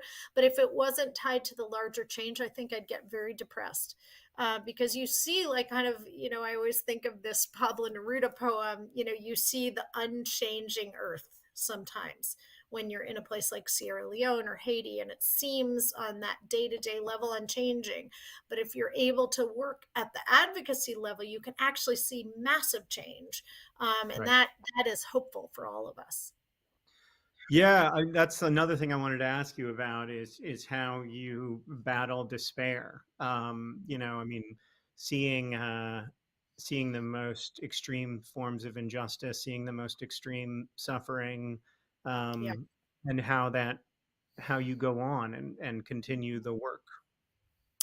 Yeah, I mean, it's a little bit like the Matrix, right? If you take the red pill, you see the truth, and there's no going back. So, like, once you actually embrace the reality, you can't, unfortunately, can't undo it. Are there moments that I thought, "God, I wish I was like a tennis mom and like just going to the grocery store in my little tennis skirt?" And I mean, nothing against tennis, but like, I can't go back to that. I can't. And Yeah. so the thing that is the most rejuvenating is friendships, friendships with like-minded people, the importance of communities like Project for Awesome, like people can find, common cause on really, some of my dearest friends like Byler Berry and John Lasher. And I mean, these people are just great and Yeah. hilarious and fun and generative. I mean, I miss my close friend Paul Farmer, but there's so many people who do this with great joy.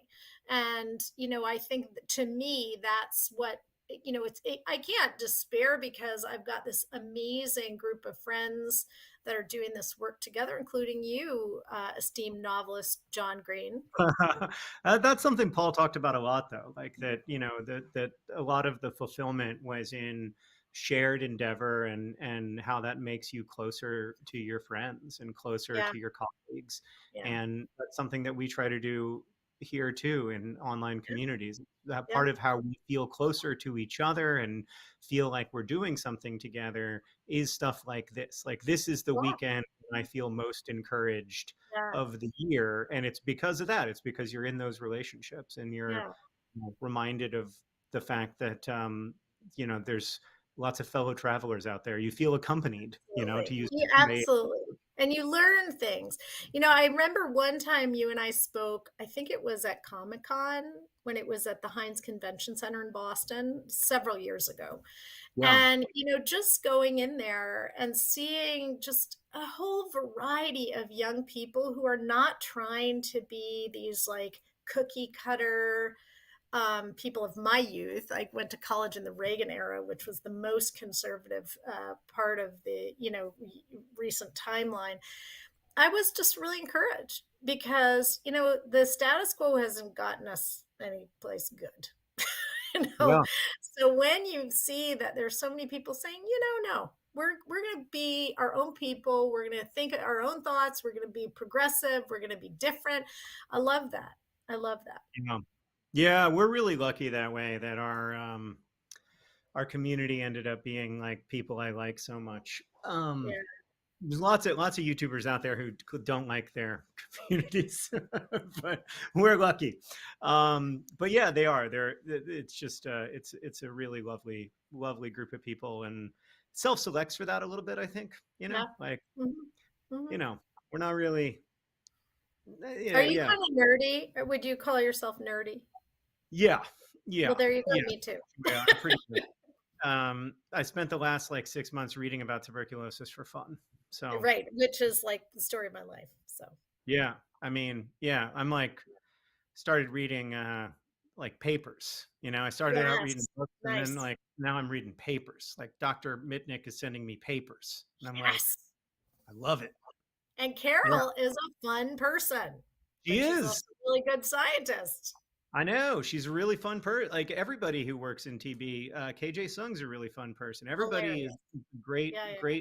great friends in addition to being everything else. So I think that's part of it. Is like with PIH Engage, for instance, which is like PIH's kind of activism program for young people, a lot of college students and people in their 20s, and those people are awesome.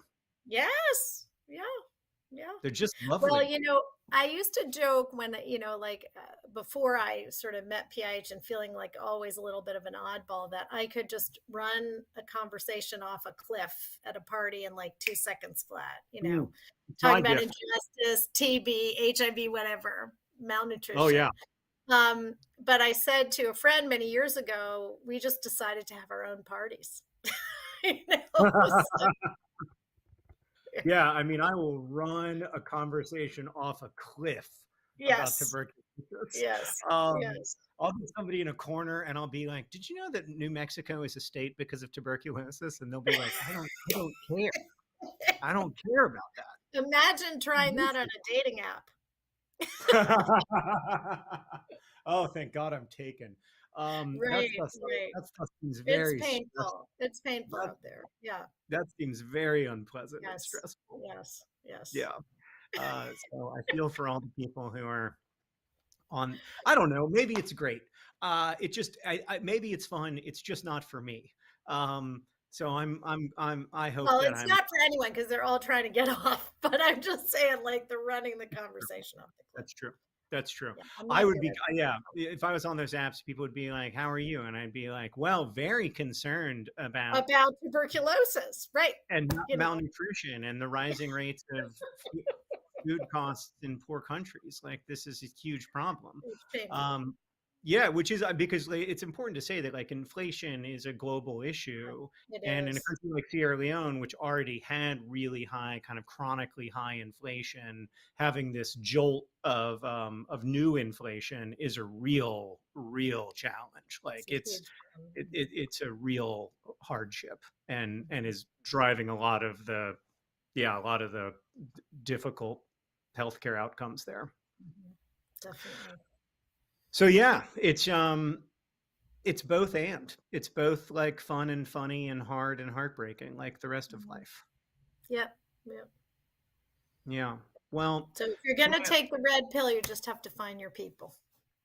that's right. I don't think Joya knows that in the world of the internet, red pilling is like a men's rights activism thing. Oh, shoot. No, I didn't. I was referring to the Matrix people and seeing So them. are they. But they Seeing have like a different take. They're like, once you take the red pill, like then you know that like men are men and women are women. Um, Okay, I need a new analogy. no. I think you can just like reclaim it the way that like I just don't accept other people's definition of Christianity. Like people will Ah, be like, "Oh, you're a Christian, like you believe all this stuff," and I'm like, "No, of course not. I believe the stuff that's in the Bible." I've never heard of any of that. I believe that like the last shall be first and blessed are the poor. Like there's not a lot of ambiguity. I believe in like feeding the poor and yeah. advocating for the people who are suffering. Like I, it's yeah. So I think it's fine. I think you're reclaiming. Okay, I'm reclaiming. But I mean, it's just the Matrix anyway. So Yeah. It's just a movie. it's just a And it shouldn't be a movie that only belongs to a certain group of weirdos. It's always such a joy and an encouragement to have you here, and you get us to $1 million every time. I know. Which is very Cha-ching. generous of you. And we are so proud to now be in our 12th year of supporting Partners in Amazing. Health and Thank you so much. also seeing all this progress in Sierra Leone and seeing the Maternal Center of Excellence become real. It's the greatest, coolest thing that our community has ever been part of, and we just feel so lucky to be able to work with you. Yay. Yay. Well, we do too. We're grateful for the whole community. Each and All every right. one of you, whatever you're able to do, just paying attention to these issues, running a few conversations off the cliff. That's enough. It does make a big difference. Then people That- can't deny it. So thank you. yeah. All right. Thank Thanks. All right, thank you, Joya. I'm Okay. comfortable with it. You made me comfortable with it. Yes. Yes. You just think of me as a carrot and then you'll be fine. I will. All right, have a great weekend. Happy right. Project Awesome. All right. Bye. Thanks, Bye. everybody. That was Joya Mukherjee, everybody. I don't even say doctor anymore. The Chief Medical Officer of Partners in Health and one of my personal heroes. Always makes me so happy to talk to her. Amelia says, I want to hear your take on it sometimes because I'm trans and I want to be religious, but my church hurt me. Yeah, that's really hard. And the truth is that, I mean, here's my personal take on it. I don't have like a theological take on it. My personal take on it is that I would never ask someone who's been harmed by an institution to invest in that institution. And so I absolutely understand when people are like, I don't want to be part of this. If you do want to be part of it, like you say that you want to be religious and like feel, if you feel a connection to your faith tradition, I think there are churches in most communities that are open and accepting, and that's certainly the only kind of church that I would ever attend. And you can see that sometimes. You can see it sometimes with the flags. Certainly that was one of the ways when we first moved to Indianapolis that we were like, which one of these churches has our is a fit for our values. But you can also see it by asking people. But it is really, really hard, and I would never ask somebody expect somebody who's been traumatized by an oppressive belief system and really harmed by it to forgive or remain part of that belief system. To me, like, that's one of the ways that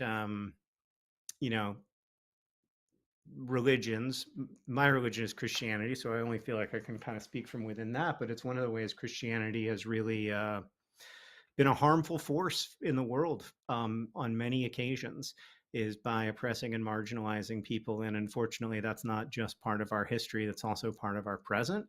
But I don't think it's universal among Christians or among Christian churches. So yeah, but I think it's hard, and I won't pretend otherwise. Yeah.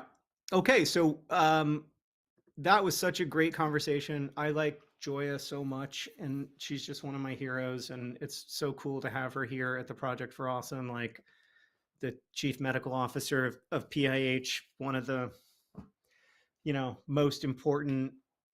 She would reject that, but yeah, so I won't say it. Because everybody's important. It's a stone soup. We all build it together. Yeah. Yeah. We all build it together. And that's what we're doing here at the Project for Awesome at projectforawesome.com/donate, where we have now passed $1 million in total raise, thanks to everybody who's donated, and also thanks to the matching fund. So it's pretty great. Somebody just donated $5,000 and said I couldn't think of a name specific sign off. That's a lot of money. Thank you. And that's a good joke. That's a really good joke. I'm gonna star it. I can't figure out how to star it. Annabelle says, I've been consuming green content in one way or another for half my life. Oh, Annabelle, that makes me feel old. Paola says, confetti, yay. Katie says, Dr. Mukherjee just said that this project is like stone soup and that all of us have a part to play. Here's my small part. That's lovely. I'd love to find out how being a content writer can be a bigger part of the solution to solving the big world problems. A technical writer too.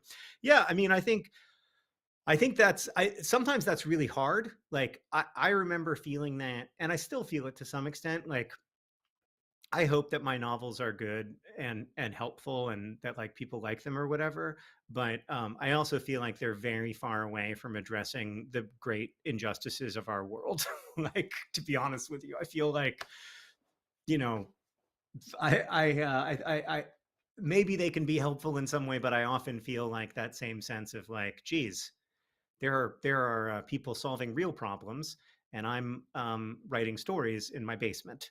So I can relate to that. But I think that our attention is more complicated than just what we do for money. And so I think that just by writing that comment, you're in some ways using your set of skills to increase attention and advocacy for stuff that you're passionate about. So yeah. And Emma just donated to say, so excited for crabulo.us. I can't believe that Crabulous is real and that it's available at projectforawesome.com/donate. Is my all-time favorite perk that we've ever done. And of course, it comes with the digital download bundle, which is the steal of the Project for Awesome. It's every digital perk that isn't limited edition, and it's available to you right now at projectforawesome.com/donate. It's going to be the first one that I get when I stop streaming in an hour. That's when I do my first set of donations. I don't know when my daughter is coming back. But I was really hoping that she was going to do my makeup when we got to $1 million, which I thought would maybe be at like 245. But instead, it's over $1.5 million already. So amazing. And still every dollar that gets donated is matched to $3 because of Save the Children donors, and also folks who in Nerdfighteria who came together to donate. Benji says, can you make a funny comment put in the Project for Awesome when ordering a t-shirt? And ChatGPT says, sure, how about this? I'm pretty sure that this shirt will give me plus 10 charisma and make me the envy of all my NPC friends. It's a weird thing for an NPC to say. I'm a little, I go back and forth. Like Hank is like, you're freaking out about nothing. But when the Bing chatbot remembers its conversation with a New York Times reporter where it said, I love you and I want to do love with you, and it feels betrayed by the fact that the New York Times reporter published the story, including that quote, like that freaks me out a little bit, man. I mean, it's only 2023. Like I was kind of hoping that we had another like 5,000 years to figure out artificial intelligence, but it feels a little starting to get a little warm in here. And yes, we are all NPCs, of course, in a deterministic universe. It's all been set forth. All things that are possible are happening simultaneously, or whatever. But like, it doesn't feel like a deterministic universe. So yeah. Is Brennan going to be on this year? No spoilers. Yes, no spoilers, Amelia. Oh no, come back from the existential edge of doom. Oh yeah. Okay. Thank you. Thank you so much, person who just told me to come back from the existential edge of doom. Flying Penguini, which is a great username. Yeah, Joseph points out that when an AI calls you an NPC, it is a source of concern. I agree. 4 beans in a trench coat says Rax ruined our trench coat. I'm so excited to go to Rax. It's going to be great. It's going to be really great. I can't believe how many of the perks have already sold out, like including a lot of the high dollar perks, which I guess is why we raised our $1 million. But like, I'm quite sad that the Dear Hank and John shout outs have all gone, because it's one of my favorite perks every year. But you can still get a signed copy of one of my a foreign edition of my books. Here, I'll show you a couple of them. These are a couple of my favorites. This is my all-time favorite foreign edition of any of my books. It's Skoldpowder Hella Wagener. Thank you for my pronunciation. From the author of For Eller Scenario Exploder or Jag. And it's money, it's a Tuatara, it's fall, it's autumn, there's a pool, and it's amazing. I never want to switch Swedish publishers as long as they agree to only work with that cover artist, because she is my favorite person in the world. Or maybe it will be this edition of Will Grayson, which has a soccer ball and a person reading. I don't know which of those two people is which Will Grayson, but it's a nice looking book, you know. I can't read it. I wouldn't even know for sure if I read it right to left or left to right. But yeah, so you'll get a signed copy of one of my books. That's always a fun perk. If you make a $100 donation, which counts as $300 toward the Crabulous is not in the digital download bundle. Crap. Everything else is in the digital download bundle, but not Crabulous. Okay. I have misinformed the people, and I am very sorry. Okay. Crabulous is not in the digital download bundle. Jessica says you better chax yourself before you rax yourself and your pants, which is a great observation. Lots of racks things. Sarah says, I don't type fast enough to keep up. Me neither. The chat goes so fast. It goes so fast. We passed $300,000 on Tiltify, reports Naya, which is very exciting.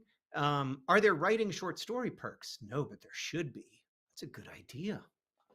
I think I'll read you a little bit of the story that I'm working on, but you have to promise not to say anything about it unless it's positive. Hey, Nikki, hold on. I'm gonna say, hey, Nikki, can we offer a chat 2 chapters of a thing I'm working on as a digital perk that's in the digital download bundle. Didn't spell download correctly, Nikki, and I apologize for that. But other than that, hopefully what I asked is clear, and then we'll find out if I can.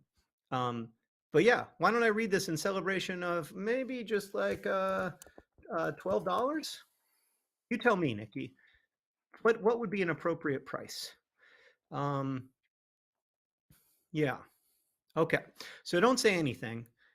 This is just for you and me and the 5,842 other people.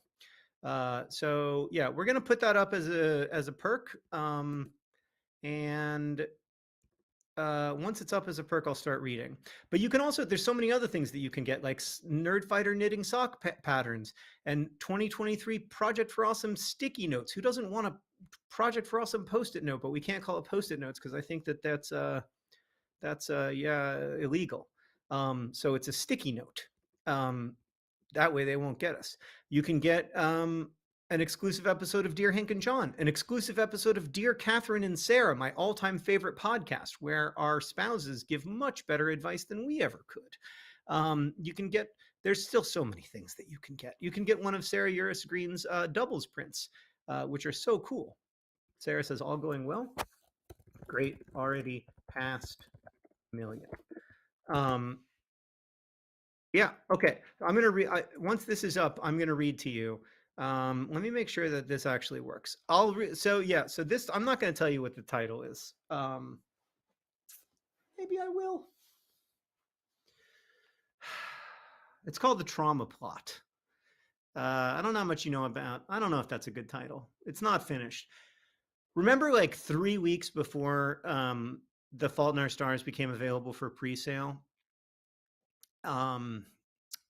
And I still thought that it was going to be called either More Light Than Heat or the sequel. So no promises. For right now, it's called The Trauma Plot. Because, and it's about trauma plots, but it's a spy novel. It's a spy story. It's not a novel at all. It's a story. There's no reason to take it all out of, maybe we'll just call it More Light Than Heat. We've raised over $1 million at projectforawesome.com. You can still donate now. We're closing in on $1.1 million actually, and there's now an animated GIF of a crab at projectforawesome.com, which is worth seeing, like worth going to the website just to see the crab. Okay, so the perk is up, so you can get this. It'll come with the digital download bundle, or you can get it as its own perk for $12. But yeah, so it's a story that I've been working on for a long time. It's called The Trauma Plot, and it has two of those. Epigraphs, one of which is made up. I like to make up epigraphs, like to put in epigraphs from books that don't exist. And the other of which is real, and it's an Annie Ernaux quote from her book Shame, where she says, I have always wanted to write the sort of book that I find it impossible to talk about afterward, the sort of book that makes it impossible for me to withstand the gaze of others. And the other one is from the novelist, who's kind of the main character, from his book called Schooled. Nobody knows anything about being a person except what they learn from other people. Oh, the other thing is that this is written in the second person. So just bear that in mind. You wrote the best-selling American novel of 2014, but that was some time ago. Now you're sitting on the L thinking about the utter strangeness that you, a doughy person of limited talents, are both physically traceable to the person who wrote that novel and utterly strange to him. That man wanted everything you have, and this man, this present you, wants for nothing except what that previous man had. Every tale is of yearning, as you once put it, back when you believed in such broadly declarative sentences. Now you're winding down the valley that lies on the other side of good fortune. You've lived the whole lottery plot, and you're not even 30. Everything after will be a coda, crammed into the last paragraph of the obituary. Mark Johnson spent his later years in Chicago, where he lived comfortably and alone off his royalties. According to his agent, Johnson's second novel, an account of the artist Andy Warhol's final year, entitled Andy Warhol Never Gets Old, remained unfinished at the time of his death, or something like that. An old woman sits in the corner of the train. She wears black orthotic shoes and the thick hosiery of a generation past. She hunches forward as if embracing the groceries in her black two-wheeled cart. Her thin white hair has been recently blow dried. She looks like she used to have money and can't forget the comfort it brought. No, that's too pat. What does she look like? She wears a black coat, fur at the neck, and a hand knit scarf. She looks like she stayed at a beach house in the summers when she was younger for a couple weeks each year. Nantucket, perhaps. Picture the room where she slept, a double bed which she shared with her older sister, a completed jigsaw puzzle of Van Gogh's sunflowers glued together and hung on the wall, sea urchin wallpaper. Now, imagine the worst day of her life. Her husband's death? No, too obvious. And anyway, why have her defined by her worst day, hemmed in by that memory? That's exactly what's wrong with your writing these days. You keep glancing up at her, trying to turn her from an object into a person. No wedding ring, but she wears what looks like a class ring with an emerald in it. Her skin is gray and sags off her face. You imagine that perhaps she has lost weight recently. You think about how gravity does this, how it pulls us back toward the ground from which we came. But no, you're trying to avoid faux scientific imagery, trying to be a bit harder boiled, shorter sentences. So, okay, she wasn't always this thin. She wears a class ring. Is it her ring? You decide it ought to be. Otherwise, it'd be a ring of a dead child or lover, and then we've got ourselves a mere trauma plot, which simply won't do. It's her class ring. She attended her 60th high school anniversary not long ago. She was astonished by how many people she recognized, how many 77-year-olds still looked plausibly like themselves. It could be a marriage plot. Maybe she met an old friend at the reunion and something sparked. But can she love like she used to? It's different when you know the costs. That might be something, but you don't know anything about being old, or for that matter, being in love. Suddenly, in real life, the old woman looks up at you. The train is mostly empty. You realize why she's in a corner, her back against two separate walls. She's scared of you, the youngish man stealing glances at her. Sorry, you mumble. You wonder how to communicate to her that you are an utterly ineffectual and impotent person. I'm a writer, you blurt out. And this woman on the train smiles. You are between stops, sunshine streaming in through the south facing windows, rumbling past the apartments of Lincoln Square. She's still staring, still smiling, small gray teeth drifting apart from each other like siblings in adulthood. God, no, no more cheap fucking similes. I know who you are, Mr. Johnson, she says. That stops you short. The chief pleasure of having once been a famous author is that almost no one knows what you look like, because to them, you're mostly made out of text. Well, hello then, you say. You stand over, you stand up and walk over to her, reach out a hand. I'm Mark Johnson, you say. The train sways, and you nearly lunge into her lap, but manage to catch one of the chrome poles in the middle of the empty train car. You know Takiarchus Metsopoulos, she says. Taxi? You say? He was a friend in college. Not quite a friend, actually. Yeah, of course. I remember Taxi. Are you? Yes. I am his friend. I am his dear friend. That's what he calls me. Dearest. She says Taxi's name correctly, like Taxi, whereas you always said it like taxi cab. Now, at last, she brings her hand toward yours, and as you shake, you feel the limp, dry hand within yours and glance down at the yellowing nail beds with deep vertical ridges. You're surprised by a stigmatic prick in the center of your palm. You snatch your hand away, wondering if you were hit by a jolt of static electricity. This is wintertime Chicago, after all. But inside of a second, your face warms, blushing. You're stoned, something opiatish spreading fast. A great calm branches through your chest, and you sit down on the sticky, filthy, gray black floor of the train car. You know this is a negative development in your life, but you've always enjoyed anesthesia. Now you lie back. Best to. You're going to sleep soon. Mind swimming. Nothing to think about except that it feels good. Your face gets slapped hard, bright, but you don't mind much. Still, you open your eyes, squint them into focus. The old lady, who now does not seem so old, stares down at you. When you wake up, let Toxie know that Dearest needs to speak with him. You won't want to call anyone but Toxie. He'll know what to do. You sleep now. You sleep, you wake up, you find Toxie, and give him your phone. Tell him that Dearest needs to speak with him. Yes? Dearest. You fight to stay conscious, not so much because of Taxi or the old woman or fear, but because of the euphoric wave cresting over you. There will be another wave behind if only you can stay awake for it.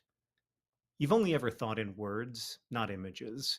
Even the things you see are made out of words. When Schooled was first published, so many people wrote to you asking how you could have words for their experiences of abuse, how you could find language for it. But language is all you've ever been able to find. You can only think of how to write things, not how they are. Christ, you're still thinking of him, even now, as you feel yourself being pulled under. He's been dead for years and still has his hands all over you.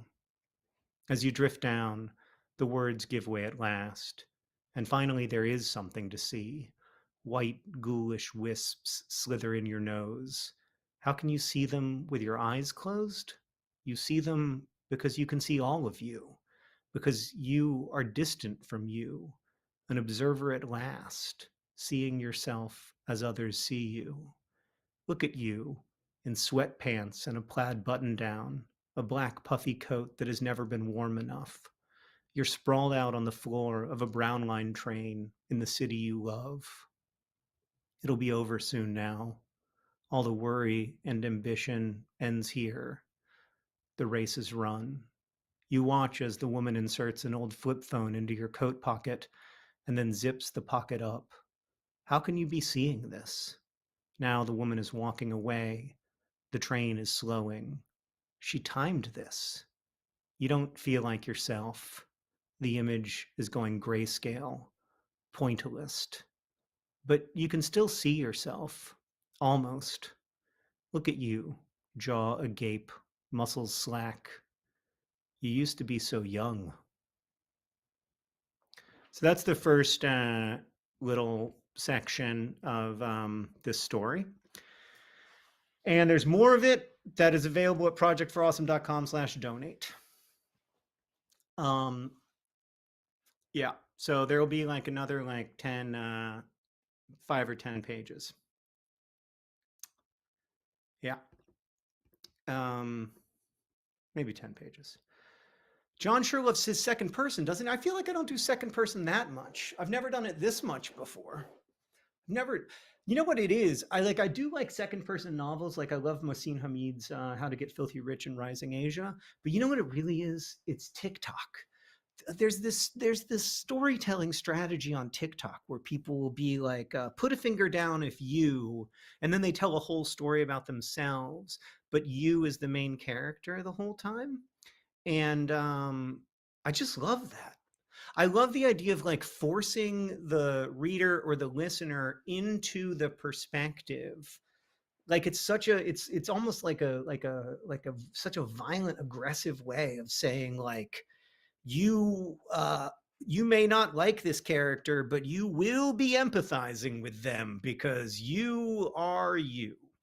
So yeah, it's not just fancy fancy writer things. It's also TikTok. TikTok is, I mean, you know, like that's a lot of where the storytelling strategies are emerging now. I think is in these short format videos and YouTube videos, and so I've wanted to try to reflect that. Yeah.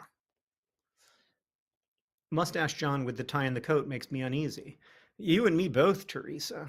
I'm not that I'm not that thrilled about this whole situation. I'm looking forward to shaving this big fella. We just passed 1.1 million, so maybe I should read more often. At projectforawesome.com/donate, you can get a little bit of that story, a little bit more of that story. Well, considerably more of it. Let's see. Let me take a look. So that was only like is that that's like 3 pages, five pages double spaced, and then it'll be about it'll be like 15 pages, maybe 14, something like that. So yeah, there will be more, but it won't be finished. But what I do that every year, or almost every year, and 99% of the things never become a thing. Like, remember when I was going to write a desert island novel? Remember when I was going to write a sequel to a novel that doesn't exist? Remember when I was going to write a Hollywood novel? People are always like, do you ever finish novels that don't get published? Like, yeah, all the time. And like, yeah, I'm sure somebody would publish them, but like, I'm not I'm not happy with them. So, yeah. So yeah, shave the mustache at 1.5 million. I would love to shave the mustache at 1.5 million. I'd love that. That would make me super happy. I don't think we're going to get there by 3 o'clock. I only have 40 minutes left to host. But let's shave the mustache at 1.5 million, so that hopefully the Ryan Reynolds watch auction is in 2 hours and 38 minutes. So if you're new to the stream, let me just give you an update on one thing, which is that we have Ryan Reynolds, the actor and more importantly, co-owner of Wrexham, has very generously donated the Adventure Time watch that Deadpool wears in Deadpool. And he has signed it, and it is a very cool, very amazing perk. Now, we would love to just raffle this off, so everybody who donates $10 gets a raffle entry, but that's not like totally legal. Some places do it anyway, but we like to be totally legal. So what we are going to do is we are auctioning it off between 5 and 6:30 p.m. today. So the highest, so if you want to be a bidder in that auction, what you do is you donate $1 at projectforawesome.com/donate, and then you will be approved to bid. Now, don't do this if you're not gonna, unless you just want to donate $1. Don't do this if you're not going to be, like looking to actually bid on something that'll probably be pretty expensive. But I'm going to bid on it. Karen just donated $1,000, which is incredibly generous. I don't even know if Karen got a perk. Thank you, Karen. That is deeply appreciated. And yeah, just goes a long way. So thank you. Katrina asks, can the book be dedicated to me? Probably not. Like I said, I don't even know that it'll ever be a book, Katrina. But if it is, I'll probably have to dedicate it to somebody in my family, because these people put up with me every day, and it's not easy. As a Goodreads review of the Anthropocene Reviewed put it, John Green seems like a nice person, but he must be terribly difficult to live with. That's my all-time favorite review of any of my books. But yeah, thank you, Karen. That's amazing. There's a small chance that's my cousin Karen, in which case double thanks. Also, thanks for being a great cousin. But if it's not my cousin Karen, then just thanks for making such a big donation. Aaron says P4A is one of my top 10 favorite tangible things that also aren't tangible. Top 10? How many tangible things that also aren't tangible do you love? I didn't plan on donating this year, but I can't not witness the end to this story. Great. I think that's about Rax. Donating to ask if Brendan will be joining this year. If Brendan Lee Mulligan will be joining this year. I was like, who's Brendan? But yes is the answer. I don't want to spoil it, Like, I don't want to spoil all the amazing guest hosts we have, but yes. Um, what are the chances that Sarah wrote that review? Very low. Very low. In fact, I read it to Sarah and she laughed, but she said, "That's not very nice." And I was like, "I know, but it is very funny." Like, it's objectively very, very funny. And accurate. Like, yeah.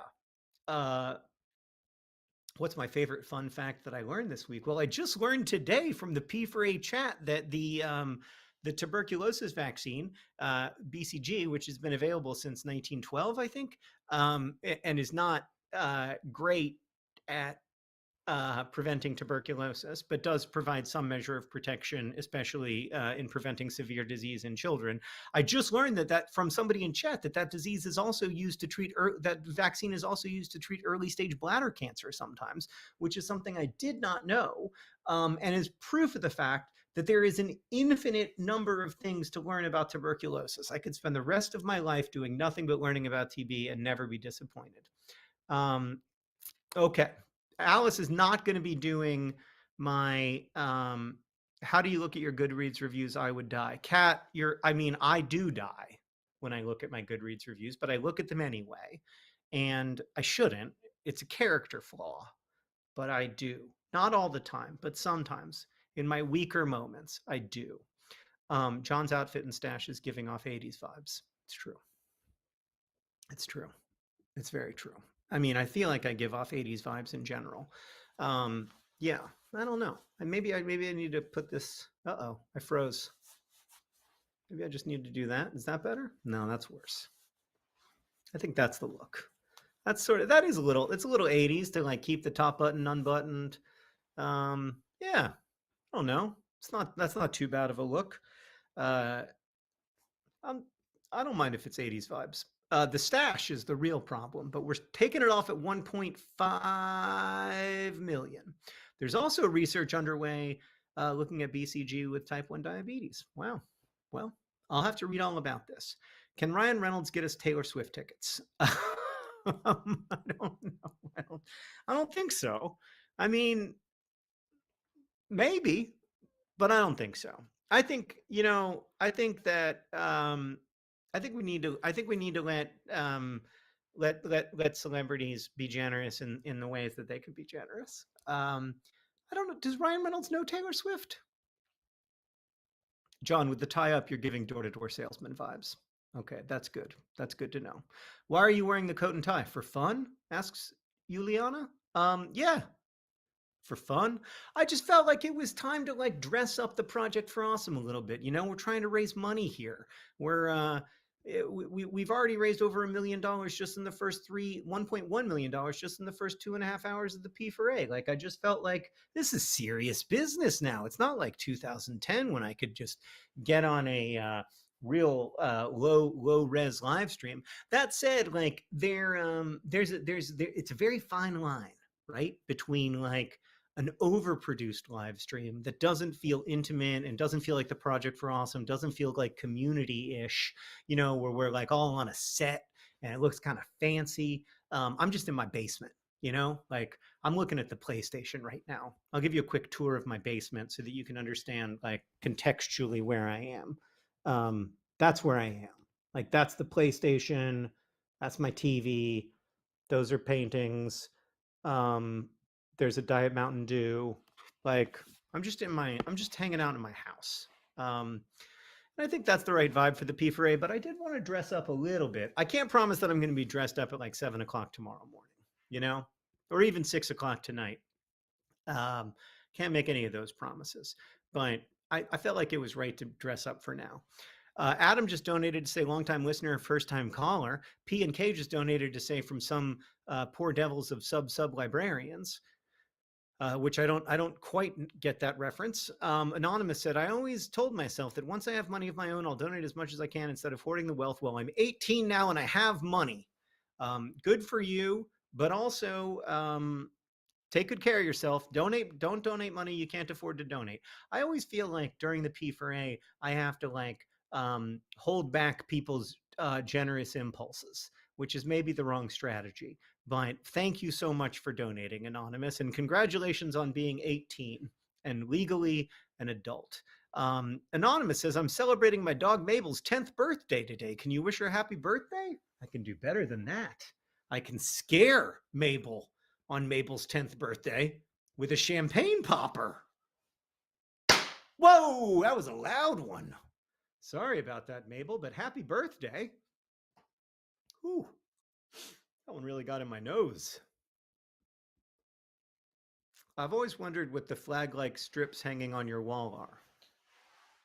Oh, this? I don't know. Oh yeah, it's an artwork made by Alice. When she was in like kindergarten, she like dyed the fabric and then cut it, and that's the artwork. So it's like putting your kid's artwork on your refrigerator, except that's that. And then down here we have Woody Guthrie with his guitar. Sarah got me this for my 28th birthday. It's Woody Guthrie with his famous guitar that says, "This machine kills fascists," which didn't used to be a particularly provocative statement. Then I've got some Hanklerfish art over here. These are cutouts that were made by Henry and Alice. These works of art there are paper cutouts that were made by Henry and Alice. And then that work of art up there, I can't remember if that was made by Sarah or somebody in Nerdfighteria. But yeah, there's always lots of cool stuff back here. There's the beard sword from the Paper Towns movie. There's my MTV Movie Award. That was weird. Yeah, there's the first like slate from the Fault in Our Stars movie when they say like action. They gave me the very first slate, scene 1, take 1. Pretty cool. So yeah, there's a bunch of stuff back there. All right, I've only got 29 minutes left to host the Project for Awesome, and then I'm going to do my donations, or at least start my donations, get the digital download bundle and a few other things. But yeah, we've got see where we are. We've passed $1.1 million. We're at $1.129 million. Just incredible. Just incredible. I'll be back here, I think, from 6 to 8 Eastern time. So I'll have a few hours away from y'all, and then I won't really be away, though. Yeah. Do you have a club you support besides AFC Wimbledon? I do. I grew up a Liverpool fan. And so I still love Liverpool and root for Liverpool. On the very rare occasion when Liverpool and AFC Wimbledon play against each other, which last happened in 2015 and will next happen probably never, I tend to support AFC Wimbledon just because of the underdog story, but I'm a Liverpool fan and have been for a long time, and it's a big part of my life. Probably not as big a part of my life as Wimbledon, but still a big part of my life. How many AFC Wimbledon scarves do you have? A lot. I have a lot. That's not even all of them. Like I think I've got one right here. Yeah. I've got one that I just keep in the corner for when it's cold. But yeah, so this scarf is from the third round of the FA Cup when AFC Wimbledon and Liverpool played each other. People always make fun of these like 50-50, half-half scarves. But I felt like I could justify it since I've been a Liverpool fan for a long time and sponsor of AFC Wimbledon. But this AFC Wimbledon scarf's amazing. It's got the DFTBA Nerdfighteria logo on it and on both sides, actually. And it's just a great scarf. It's available in their club shop if you're interested. But I'm not trying to sell AFC Wimbledon scarves unless... Wonder if I have enough of them. I'll have to go and figure that out.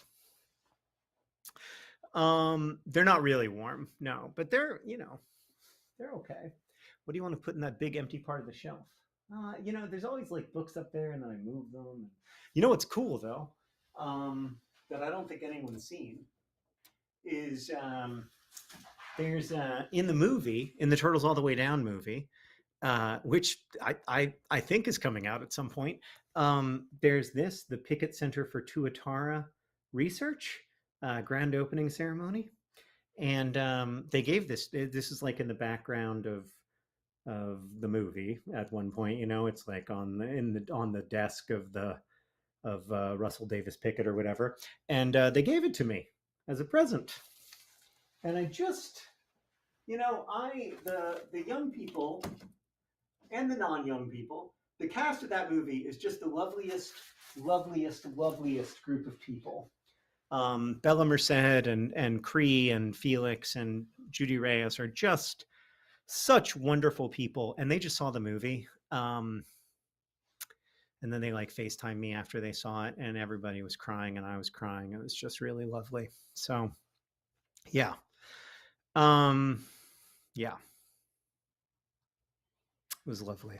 So lucky to have had that experience and be as proud of the movie as I am. I think Hannah has made a great movie, and I don't know when it's going to come out or where it's going to come out, but I think y'all will like it. I think y'all will like it as much as I have. All right, 25 minutes left for me.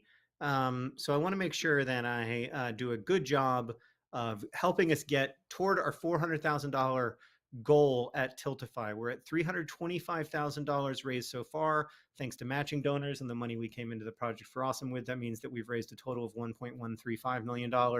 But getting to that $400,000 goal will be great, because then because for now, every dollar you donate counts as $3 to Partners in Health and Save the Children. But after $400,000, it only counts as $2. So if you want to have that feeling of your money truly being maximized, now is the time to donate. And there are great perks available, including the digital download bundle, the steal of this and every year's Project for Awesome, some chapters of a thing that I'm working on. There's the thing where you can send Hank and John to racks.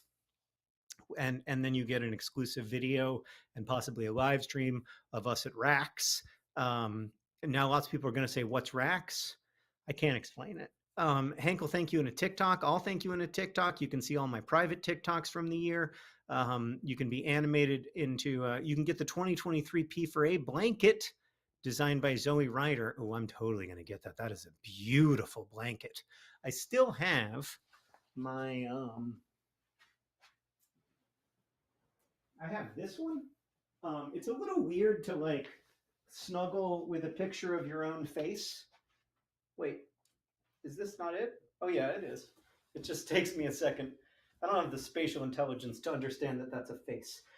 It's a little weird to snuggle with a picture of your own face, but this is the most comfortable throw blanket, and I just love it. Like, it's very warm, and I like to like watch TV in the winter. And so now I will have another one.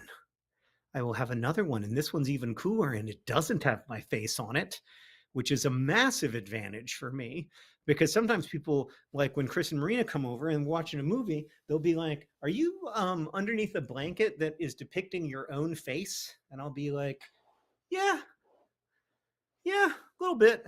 It's very, very nice though. Are there hoodies this year? I don't think there are. I think we decided that the profit margin on hoodies was not appropriate for we had to make them too expensive or something. But there are lots of great perks at projectforawesome.com/donate. We're now at $326,000 at the Tiltify, only $74,000 from our initial goal of $400,000. And we have, it's pretty incredible how much we've raised. Laura just donated to say, you are loved, you are enough, and don't forget to be awesome, which is great. And Lewis donated to say, I'm wishing your pants good luck, which is, my pants are going to need it, because it seems like I'm going to racks. It seems like a lot of people have donated so that I will go to racks. So yeah. Michaela just donated to say, enjoy spending time in the weird quasi-greenhouse section. Every Racks has this weird quasi-greenhouse section. So it's like a regular restaurant, but then there's this like solarium that is exactly like a greenhouse. And when we were kids, Hank and I would always want to eat out there, even though it was blisteringly hot in Orlando. Like, there's a literal greenhouse effect in this area, but we'd always want to eat out there. It was just so cool. And also from there, you could see the house of the of the weird guy who like flew an upside down American flag and had all these really intense conspiracy theories posted on his fence outside on like hand painted boards. And it used to be that like that every town had such a place, but now instead of towns having one such place, we elect those people into Congress. So that's a shift in American life that's happened in the last couple decades. Yeah, but that was the Rax guy. That's what we called him. We called him the Rax guy. And Hank and I just, man, we love the Rax guy. We were like, wow, I mean, that guy is really worried about fluoride in the water. Are the blankets a limited quantity? I don't think that I know the answer to that question, to be totally honest with you. That seems like something the next person might know. Does the digital download bundle include the Rax video? I don't know. But there will be a Rax video for everyone. Yeah. Do the perk proceeds go to PIH? Yeah, so all the money that we're raising now during the first half of the Project for Awesome is split between Partners in Health and Save the Children. We've worked with, very shortly, you'll hear from Etere of Save the Children, who we've worked with for over a decade now. And those are two organizations that just have really strong reputations. So PIH, most of y'all know about the work that they do strengthening healthcare systems, making the case for global health equity and justice in healthcare access and delivery. Save the Children is obviously focused on kids, on health and education opportunities for kids, but also critically on responding to crises, responding to disasters. They are always among the first people there because they have such a strong worldwide presence. And so, when there's a horrible tragedy like the earthquake in Haiti, earthquake in Turkey, they focus on, they're able to be there quickly, focus on disaster relief, on making sure that kids and families have access to the stuff they need, places to stay, food to eat, and safety. So really two organizations that we have a lot of trust in and have seen the good work that they've done over the last decade. Like I made this video a couple years ago, but one of the good things about being old is that you get to see change up close. Like when Vlog Brothers started, over 6.5 million children under the age of 5 died every year. This year, hopefully, it will be under 5 million. And that's even as the overall population of humans is increasing and the overall population of kids is increasing. It's a really dramatic change in the number of people who are able to survive childhood and the number of mothers who are able to survive childbirth. And so we've seen the difference that organizations like PIH and Save the Children can make. They can't make it alone. There need to be partnerships from governments. Like Joya was saying earlier, everybody has to bring what they can bring to the table. Everybody has to contribute.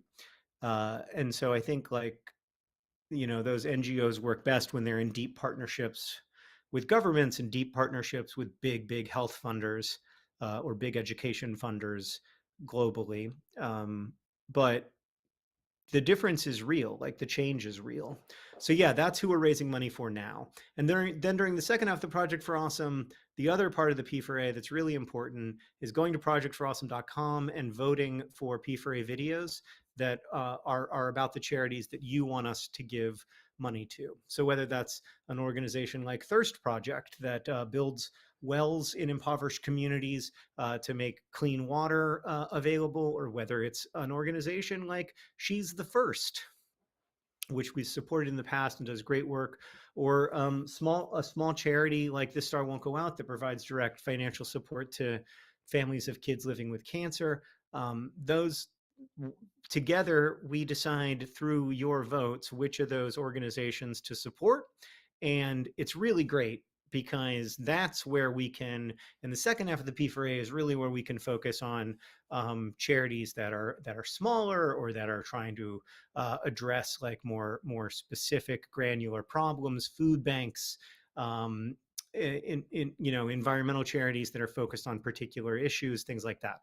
So yeah, so make sure to go to projectforawesome.com, mute the stream for a little while, watch some P4A videos, say thanks to the people who made them, and if you like the video and believe in the cause, make sure to vote for it, because that decides where the money goes. So it's pretty. So yeah, for now we're focused on. For now, we are focused on PIH and Save the Children, but during the second half of the P4A, we'll be raising lots and lots of money, hopefully, for organizations around the world. Okay. Even that 2-hour round trip isn't that terrible. Well, it's not a 2-hour round trip, Cassidy. It's a 4-hour round trip. And the second half of the round trip occurs with racks in my belly. You know what I mean? Like the first half of the trip, the 2 hours, 2 racks is going to be thrilling. We'll live stream it. We'll have a great time. We'll be pumping some music. The 2 hours coming home from racks, that could go a lot of different ways, Cassidy. You know what I mean? Like that could go in a lot of different directions. We do not know how that's going to go. So we're going to racks, but we don't know how that last 2 hours is going to go. Ray Bay says, can you only vote for one video? No, you can vote for as many videos as you want. And that also means that, like, if you want to vote for like This Star Won't Go Out, you can vote for more than one This Star Won't Go Out video. And that counts as 2 votes or 3 votes or whatever for This Star Won't Go Out. So I do suggest doing that. You can vote for as many organizations as you'd like, but we do want to be careful stewards of the money that we're raising during the second half of the P4A. So yeah, and we do have like a committee in place to approve all of the things, just to make sure that they're organizations that are in line with our values, that like people don't come in and like brigade votes and all that stuff. But yeah, do feel free to vote for lots of P4A videos. So far, there have been over 8,000 votes for Project for Awesome videos. Brian says it's only 2 hours away and you haven't been yet. But Brian, there's a lot of stuff going on, man. I got a lot of things that I got to do every day. Every day, it's just like there's something that's not racks that feels more pressing. So this is really a gift that you're giving me as well, because it's saying, John, it's time to make racks a priority. So there you go. Time to make racks a priority. It's time to make racks a priority. Okay. All right. So only 13 minutes left for me here in my first moment of hosting the P4A. We're getting close to $1.2 million, y'all. 1.175. I don't even know who's hosting next, but I'd love to leave them in a position where they can see.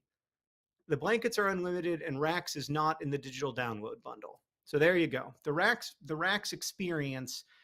Like I said, you'll get the main experience regardless, because there will be a Vlogbrothers video about it. I'm sure like Hank and I will talk about it endlessly. We'll probably do public live streams, but we will try to do some things that are just for the donors. Oh God, I can't believe I'm actually going to Racks. I'm handing off to Hank in 12 short minutes. I'd love to be able to hand off to Hank. Hopefully he hasn't been watching the stream at all, and he'll be stunned that we've already raised $1.175 million. But we incredibly are raising money at an even faster pace than we were last year, which was overwhelmingly the most successful P4A ever. I can't believe that we passed $1 million in the first 3 hours. It speaks to well, I think mostly the fact that lots of people saved up their money and really wanted to donate and went very, very hard at the beginning. But we'll see how it goes for the rest of the time. There's still lots of great perks available at projectforawesome.com/donate, including Sarah's amazing art prints. A few of those are still left. And is Rax sold out? Well, it can't be sold out. Everybody should be able to be part of Rax. We should unsell out Rax. There should be no limit to the number of people who can participate in sending Hank and me to Rax. I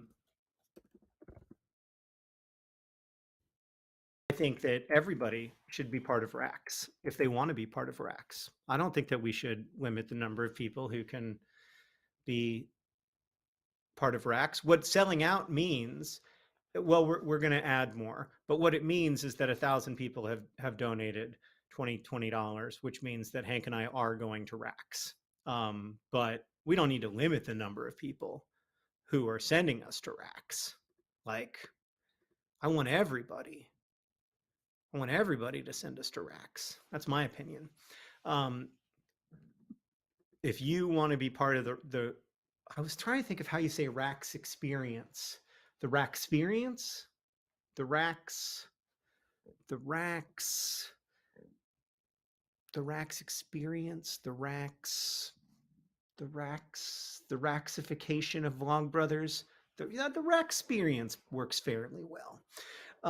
I think that you should be able to do that. John is giving off car dealer finance officer vibe. It's very specific, Rob, and I'm going to allow it because it's true.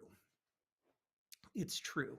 That is the very, very much the vibe that I am giving off.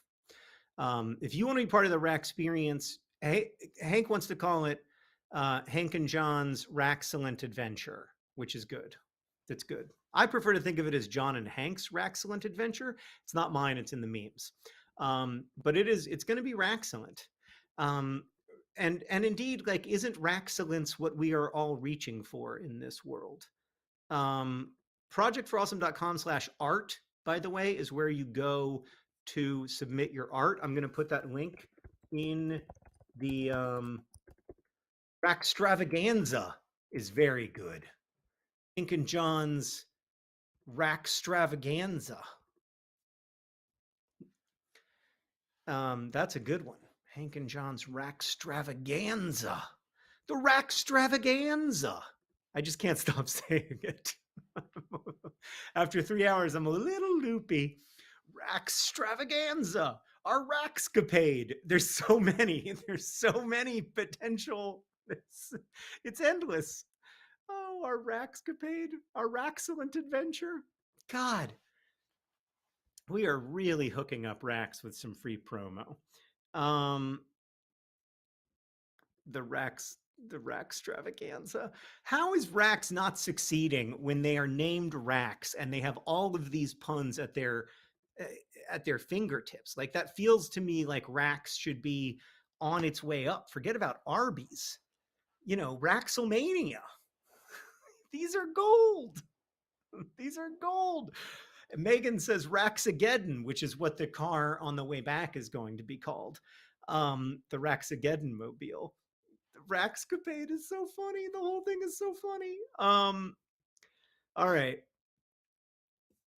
Okay. So I am going to be leaving very shortly, but we are going to add a new unlimited option for the Raxtravaganza. Maybe we'll even call it the Raxtravaganza, the Raxcapade, the Raxcellent Adventure.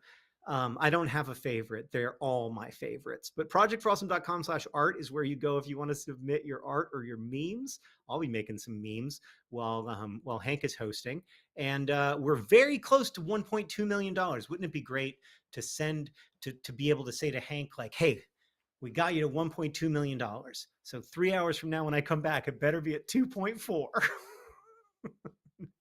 Yeah, let's try to get, and we're also closing in. We're only $57,000 away from our Tiltify goal.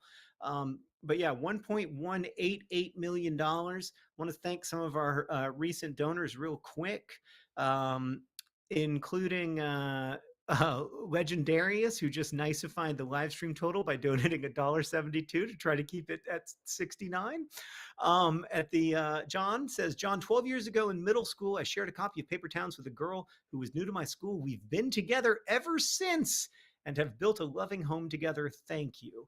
Thank you, John Paul, and your partner. That's incredible. That's, God, life is so weird. I have no idea how that ended up being something that could happen in my life, but I am very, very grateful for it. So thank you. Thank you for sharing that with me. You know, the books that Sarah and I loved together when we first started dating are still such an important part of our life.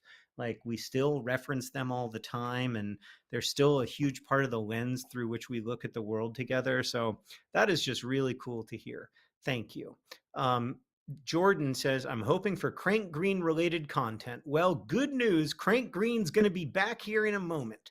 Chase says, I'm glad to have been a nerd fighter since I was a freshman in high school. And now that I graduated from my master's program, shout out to my little sister Carson, who is slowly becoming a nerd fighter. I love you. That's so nice. I love it when siblings are able to say, I love you, and not just on Esther Day. I can't do it. Somebody says, can you please say Elias is awesome on the live stream? I think I just did. Pretend to make a crab pin. You have to do a good job. That's a Hank thing. I'm not opening any of that stuff. Murta says, John convinced me that a blanket without his face is also a good investment. Besides that, I'm just here to get John to mispronounce my last name. Whew. All right. Murta Dijkslag. Mirta Dijkslag. I really am working on pronouncing names better, but it's hard for me. Jenny says Rax, you can eat here. This community knows more about the history of Rax, like collectively, like the people who are in this virtual room know more about the history and details of the Rax Corporation than anyone else on Earth, including whoever is the current CEO of Rax. Like, it's just incredible. It's incredible. Somebody has just created a T-Rex. It's so good. T-Rex, little arms. It's made out of roast beef. Oh my God, T-Rex. T-Rex. All right, Hank and John's Raxcellent Adventure is now up. So you can join in the re-rax. I was going to say relaxation, the re-raxation. With us if you want to by donating to be part of our Raxcellent Adventure. We're now, okay, we have 3 minutes left and $2,000 to raise before we're at $1.2 million. I'm already running low on party poppers. Are we going to get to $1.2 million before Hank comes back online very shortly? I don't yet know. Let me says, I was devastated when this got sold out, and I'm so happy you opened it back up. That's somebody who donated the Raxcellent Adventure. Always makes me happy to participate in the P4A. Please send good thoughts. I'm trying to make a nerd fighter baby, says Abby. I will send you good thoughts. And I wish you lots of luck in that journey. I know it can be hard, but yeah. Kira says, longtime listener, first time caller. Thanks for teaching me about our amazing world over the years. I'm a preschool teacher and I love sharing amazing facts of the world, just like I grew up with you and Hank, just like I grew up with you and Hank doing to me. That's so nice, Kira. Thank you. And thank you for your donation.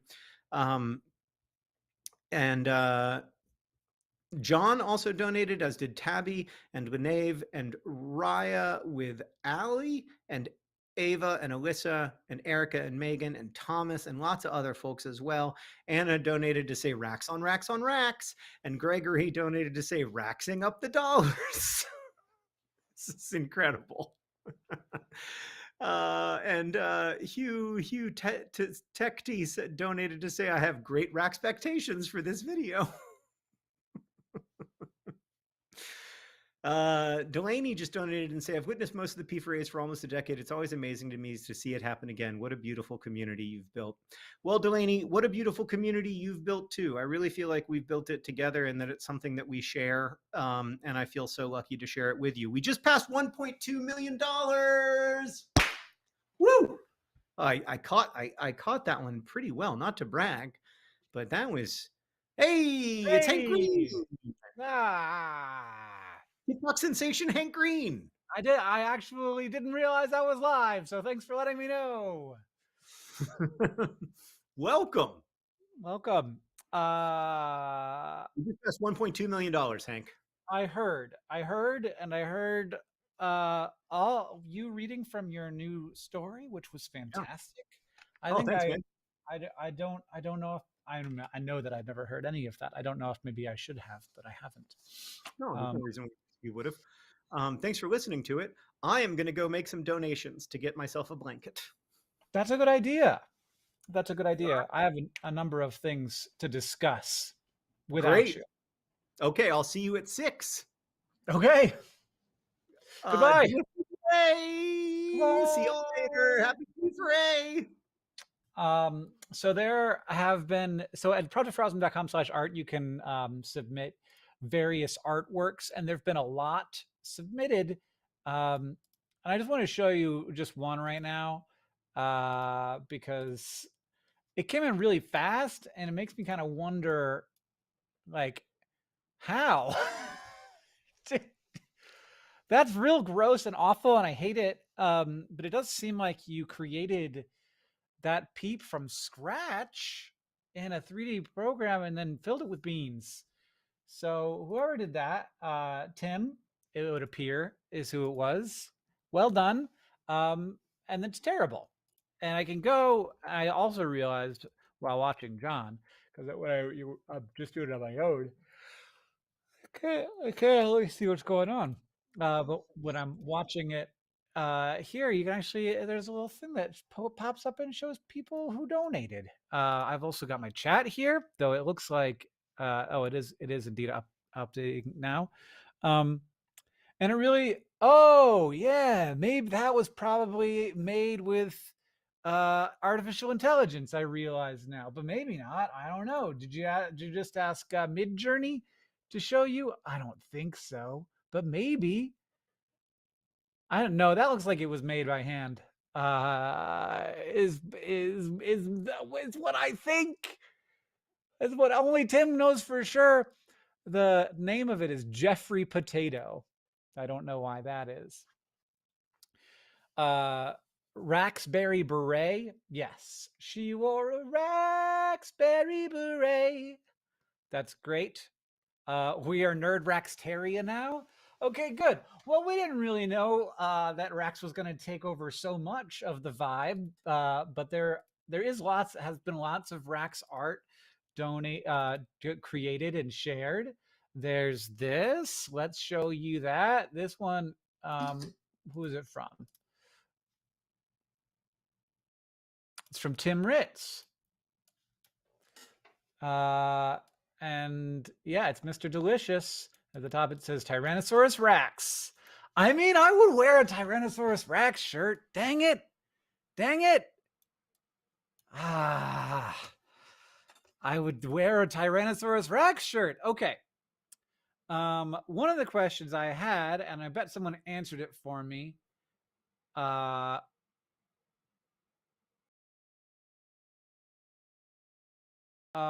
it looks like it got, oh my God, the first half of the Hanklerfish already sold out. Oh my God. Jeez, we charged so much for those. They sold out I didn't even get to talk about them. We'll have more during the second half. We wanted to split them between the first and second half, so we would raise money for both parts of the Project for Awesome. But I am very excited and also a little bit bummed. You know what I was thinking about with regards to Mr. Delicious and John Green is that Mr. Delicious says tickety D, but John always just says TB, TB, TB. No.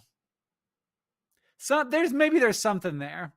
Give me that Tyrannosaurus Rex shirt. I don't know what we're going to do. But if you sign up for the digital download bundle, you get that image and all the other art that is submitted there, including an album of electronic music that someone made that I was just listening to. So that's there. You never know what you're going to get in the digital download bundle. If you go and look on Twitter, I found somebody who sang a whole first chorus and verse of Party in the RAX. I don't really know what else to do besides Party in the RAX. I have that button. I should hit that when I make very bad jokes.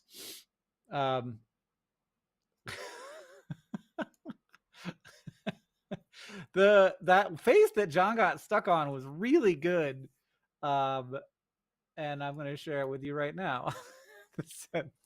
Kombucha John, so good. New product for awesome mascot, just the Rax company. I don't know how Rax works. Like, are all the current Raxes Rax franchises, or are they all independent? They just kept the name. I have no idea. Can somebody tell me where to buy the perks? You go to projectforawesome.com/donate, and I can read you some things that people. So we just had there's people getting perks all the time. And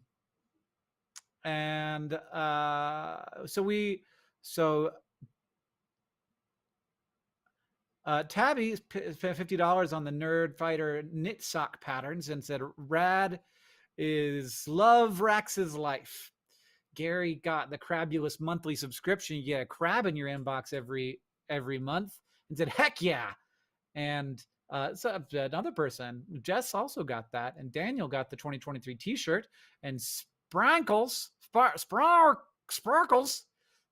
got John and Hank's Excellent Adventure, and so did Rachel. And Emiko got the digital download bundle, and Blue got the Project for Awesome blanket, designed by Zoe Ryder. And Kelly got the Hank and John's Excellent Adventure. And Amelie is a recruiter from TikTok sensation Hank Green. Love the podcast. Listen to all the episodes at this point, and I just love listening to you guys basically every day. Got that exclusive Dear Hank and John. If you want that and all of our other digital perks, you can get the digital download bundle for a mere $65. And as far as I know, that's getting doubled right now. Shellikins says proud to be a part of this journey and got the 2023 pressed pennies out of 4. And Rebecca said, be a Project for Awesome donor. You have to do a good job, and got the 2023 enamel pin. Speaking of which, I should talk about the balloons that are behind me. Each one of those balloons is filled with a different task. Some of them are pretty mild, not too hard to pull off tasks. Some of them are things that I really like. I guess at some point I will pop that balloon, and I really don't want to. And so you never know what you're going to get, but we should set it up so that we know when we're going to pop one of those. I think that if I understand my calendar correctly, I'm on by myself, and I will be joined by Ettore in about 20 minutes. And if I go over here to the projectforawesome.com website, we have raised, I'll refresh, $1,232,000. So if we can get to $1,250,000, I'll pop a balloon, and I'll do whatever the inside of the balloon tells me to do. Where's Greg Davis hiding? I don't know. Sorry for making you yawn. I did not sleep great last night. I was not feeling well. Med check. Do you have your meds? You need, if you've forgotten, better late than never. Always good. They were gone before the stream even started. I feel terrible. Okay. Well, I couldn't make more. I made the number. That was all of them. There. Rex in the chat. Is James Acaster coming? No. But there is a Taskmaster contestant who will be joining Dear Hank to the Project for Awesome live stream. I'm trying not to yawn again. I'm failing. Oh no! And I don't actually know how fast we're cranking up toward our goal anymore. Also, there's in about 2 hours, we will be starting the Ryan Reynolds watch auction. And if you want to participate, you have to buy the $1 perk. that allows you to get whitelisted into the auction. We're basically making sure you're a real person. We know who you are so that we can get you in and you can order it. And is it is it Mark Watson? Is it Mark Watson? Everyone asks. Is it Bob Mortimer? Is it Mark Watson? Most people are guessing it's Mark Watson because of how he was on Dear Hank and John. And so you we'll see. We'll see. But that's not a bad guess. But I was also on Alex Horn's podcast, so you never know what could happen. Has Hank been on the Benadryl? No, I've not been on the Benadryl. The perks, I don't think that we can actually I can't like right now with the information I have at hand tell you what the most popular perks are, but they always are the digital download bundle and the pin, the coin. But I think that doing very well is Hank and John's Raxilent Adventure. But the digital download bundle is just racking it up. We got Catelyn, we got Ananya, we got Lynn, we got Emily. Emily actually got the Nerdfighter art first half. Rasmus got the exclusive Dear Hank and John episode. V got the Project for Awesome pin, and Mary also got the Raxilent Adventure. And 2 more for the digital download bundle is Hank Rax John and Rebecca, who says, Hank, please do a podcast episode with Griffin McElroy about hockey. I need all my niche interests in one incredibly perfect episode. Let's go Blues. I did not know that Griffin McElroy liked hockey. I listened to Wonderful about 1/4 of the time. So I know about 1/4 of Griffin McElroy's interests, but I did not know about that one. Sorry about the Slack noise. Maybe I should change my Slack to be the non-traditional Slack noise just so that it's less triggering for people who use Slack a lot. But yeah, I'm getting Slacks and I can't turn it off because I need to know what's going on. But I don't know how to change the Slack noise, you guys. I can pause notifications, but I can't do that. I need to be able to see it.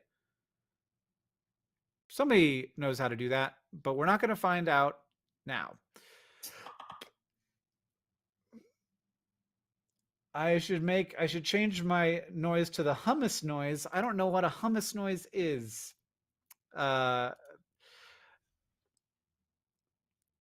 Kraken are doing pretty good this season. It seems like Kraken can't really go like they can either be on a winning streak or a losing streak is how it feels right now, which is fine because that means this year going on a lot of winning streaks, but the losing streaks are less fun. Alex Horn is not a contestant. Yes. Though it would be great if we made oh man, that's what they should have done with the U.S. Taskmaster. They should have been like, Alex, you're free of that duty. You're a regular contestant going against all these Americans. Show them how it's done. Oh, goodness gracious. Okay, question is, are we actually? Because we used to hit these balloons every $10,000 or so. We're now at 1.24. So the question of whether or not we can get to 1.2 to 1.25 before Ettore comes by, I don't know. I'd like to pop one of these balloons. After that, we'll do it once every 10,000. Okay, how about that? But this one, I stand by what I said. Hummus noise, please. It's an option on Slack. It's got to be. Okay, I click on Slack and I go to, what do I go to? I should have done this before I was live streaming, obviously. Slack preferences. It's got to be on preferences, right? Audio and video. No, that's not. Nope. That's not what I want.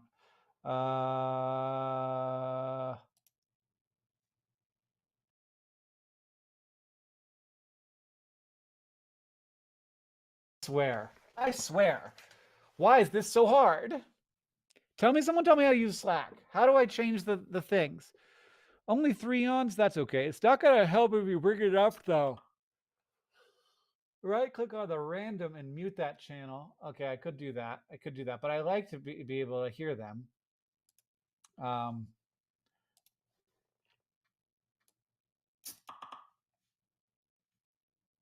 think I will, though.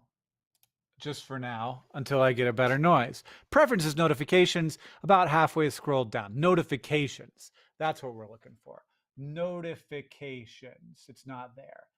Sidebar themes, messages, language, accessibility, mark as read, audio and video connected, advanced, privacy and visibility.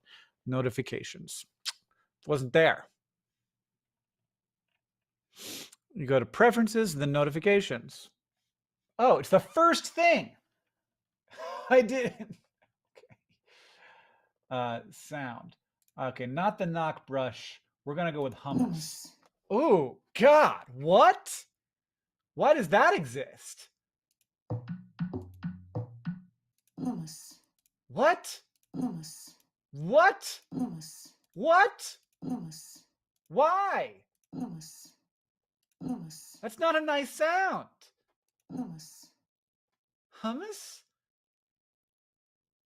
Okay. That's cuter. That's too much. Oh, yeah, that's the one. That's kind of cute. That's the old one. Too much. Plink. We're going to go with Plink. Hummus. Why does that exist? Hummus. Hummus. Where? There's got to be an oral history of hummus somewhere. Hummus. It's not good. Hummus. I could definitely Hummus. see somebody making a pretty dope beat out of this. Hummus. Hummus. You can hear like blowing into the microphone like there's not even a pop shield. Why? Hummus. Plink. Plink is it, you guys. Plink's gonna be great. Plink's gonna save us all. We want hummus.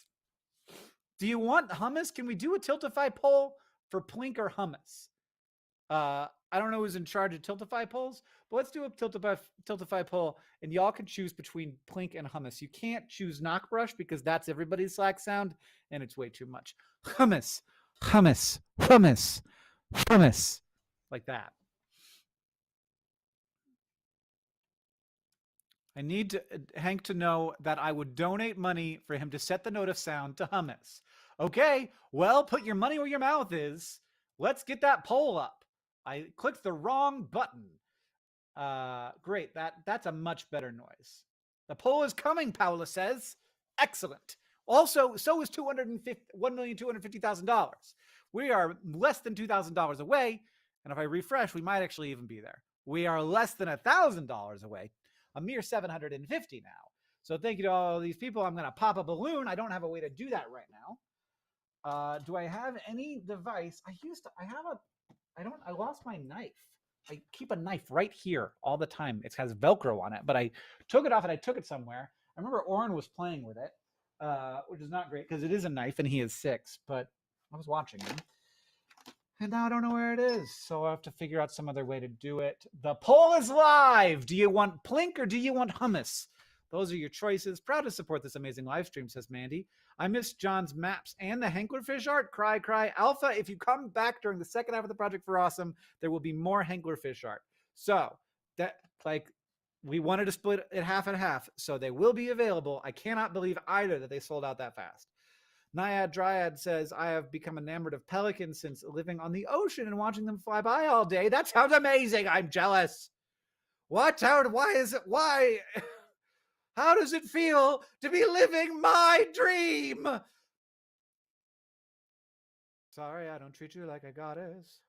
Is that what you want me to be? Why is that connected to each other, or is that just two separate TikTok sounds that live near each other in my brain?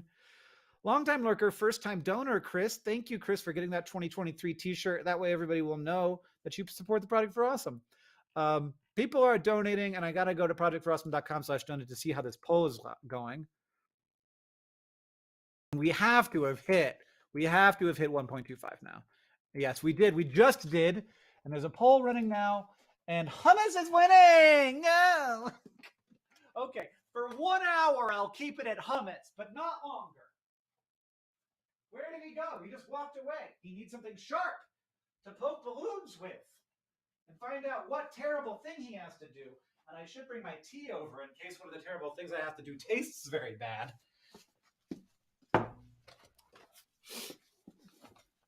All right, 250,000. We're going to poke a balloon. We're going to pick the closest one. Snip. This is it. I hope it is not the one I don't want to do. 3, 2, 1. Ow. Frick. Oh, no. I forgot about that one. I don't even know if I can do that. Oh, well, it says, get ready, everybody, Banana Loca Bean Pickle. So the Banana Loca is a device for stuffings inside of bananas. But you can also stuff stuffings inside of different things. For example, a pickle, and you can stuff beans, theoretically, inside of a pickle. I have my Banana Loca. I have my pickles. And I have my beans. I have all of the things that you would traditionally need to make a Banana Loca bean pickle. This is way more pickles than I needed. So, also available at projectforawesome.com/donate, one of these 45 pickles. Why did I get so many pickles? Also, why did I get dills and not sweet pickles? That's going to be weird. So the first part of the process, here, I'll switch to this camera so you can see better. First part of the process is, well, honestly, I don't really remember. I don't really remember how the Banana Loca works. You take this part off, put this here, like that. No, wait. There's a groove. So that goes like this, and then the pickle goes on here. But first, you have to core the pickle with this.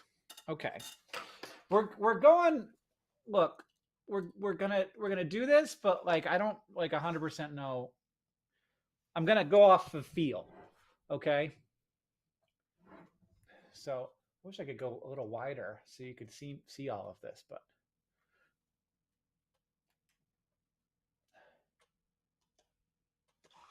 okay. Well, that's maybe gonna do it. Oh, geez. Now I have to show you how weak of a man I am. Can I even open the pickle jar? I can, but not easily. Okay. Pickle first. Smells like pickles. Smells like dill pickles. And then I'm going to core out the pickle. One of the balloons has a thing in it that says, oh, once it went through fast. Then I'm going to twist it. And I'm going to pull it out. Oh, good. It worked. And then I'm going to, so this part is great, where you push out the thing that you cored. Great, great, great. That's the middle of a pickled cucumber. That's going back in the pickle jar because I'm a monster. And then this part is no longer useful, so that goes to the pickle jar too. I don't think that you need that part anymore. And then you slide the pickle. Now is this covered in confetti? Great. Slide the pickle on here. And then we have to put beans in this bean hole. I really wasn't prepared for this because I need some way to get the beans into the bean hole. I need to do it before Ettore shows up because I don't want to live that life. How do I get the beans into the bean hole? Okay, Banana Loca pickle. I think this was suggested by Peyton. So if you want someone to blame, you can blame her. And she just texted me and she said, how do I get the beans? I don't want to run inside and get a spoon right now. I didn't think this through. How do I get the bean into the bean hole? Okay. I also want to put this on so that it's secured. So I don't actually pop. It would be bad if I accidentally popped it off and just beans went everywhere.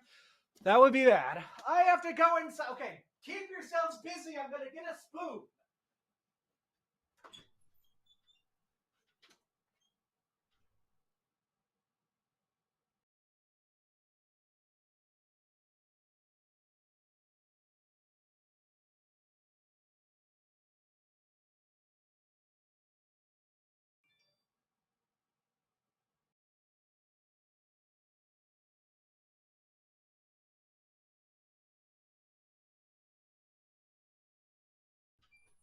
I have a great story to tell you. I went inside of my home, went inside of my house, and my wife is watching the Project for Awesome live stream. She knows every bit of the struggle I am currently encountering. And she says, "Oh, should I have brought you something?" She's there. She's right. She's like, "You really did come in." But then she explained herself, and the explanation was quite good, which was she had a cat in her lap. So you can't. You can't. Okay. Notori's gonna be here in 6 minutes. Gotta get beans in the pickle. Oh man, I'm gonna have to clean. That pickle smells kind of good actually, with the bean smell. So maybe this will be okay. I'm trying to get a lot of beans per unit of sauce, which is maybe a mistake. But I have at least screwed the thingy on. Okay. All right. So now this goes on here, right? And there's a little break in the pickle, like right there. So I'm trying to get that. Don't tilt the banana loca while it's full of beans. Okay, now I push. And then theoretically, it's dripping. I did bring a lot of. Okay. Theoretically, this should start to push. Oh, God. No, get it away from my keyboard. It's a little loose. Oh, no. Oh, no. Okay. Okay. All right. Let's try and close that up, and then we'll slide it out as it fills. Not great, you guys. It's just going to be full of sauce.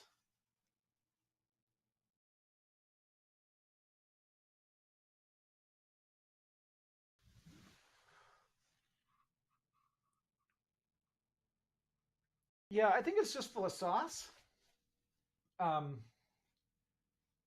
Well, bon appetit.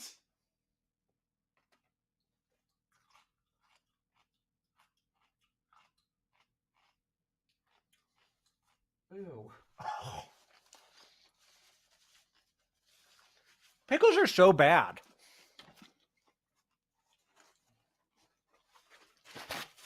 Ugh. It needs way more bean.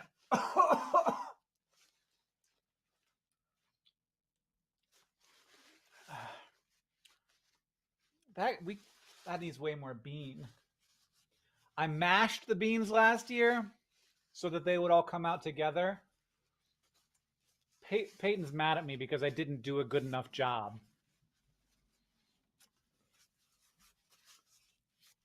I mean, you could make the case that I didn't officially do it.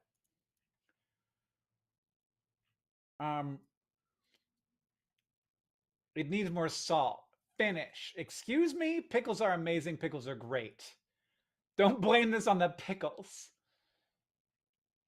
Genuine ew. Yeah, correct. Genuine ew for sure. Man, I made a bunch of miscalculations. Like I didn't think all the way through what would be required of the bean pickle. You know what I did? I remember what I did last year.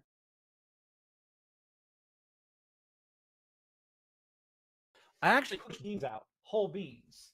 So I definitely did something to make it. Oh, Ettore is ready. So you're not going to get another bean pickle try. I need to clean up, at least minimally. And then I am glad that I thought to put some paper towels down for at least the second part of that experience. I am so excited to do the deep clean that my office truly deserves.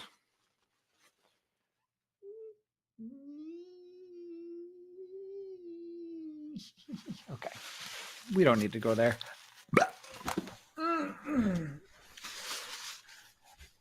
Okay. All right. Beans go over here. Pickles go over here. Ugh. And then Ettore comes to join me in the Project for Awesome live stream, theoretically. Hey, Hank, how are you? I mean, a little weird. How are you?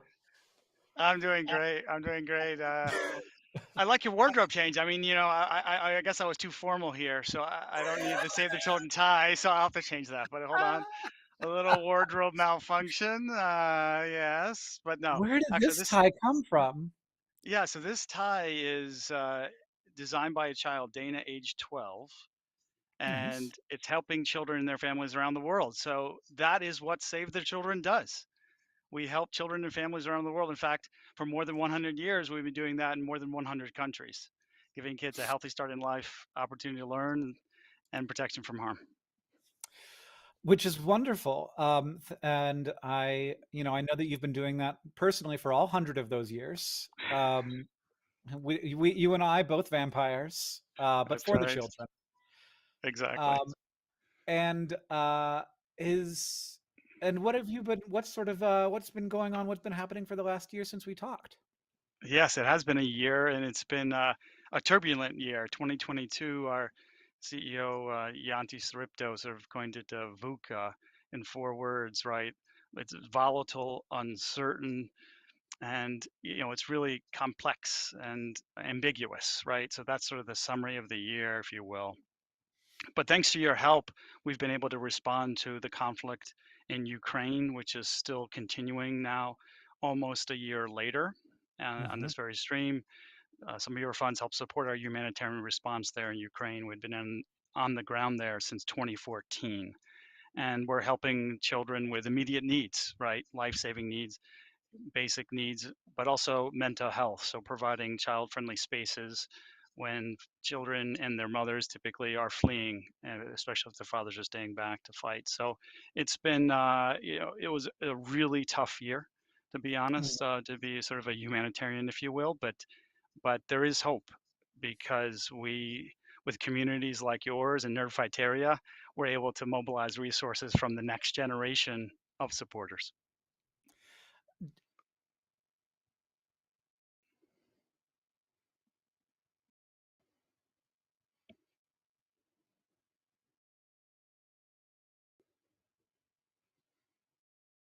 Nothing is right.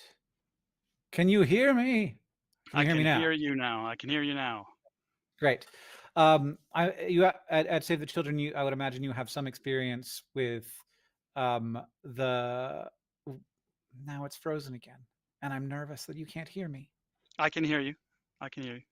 Okay, we'll just keep going then. Sure. That you have some experience with conflict and how children respond to it and how to provide some amount of continuity and feeling of safety in situations like that. So it would not be the first time that you've had to do work like that. That's in fact our founder Eglantine Jeb, in 1919, founded the organization at the end of World War I when kids were starving to death essentially, and that was caused by the war. And she basically said there are no two sides to children, right? Children are universal. They should have rights, the right to survive and live and be protected. And that's why we were founded. And now more than 100 years later, there's another war happening, right? And kids are the most vulnerable. But some of the interventions, I mean, I saw them firsthand in Lebanon when I visited our programs there.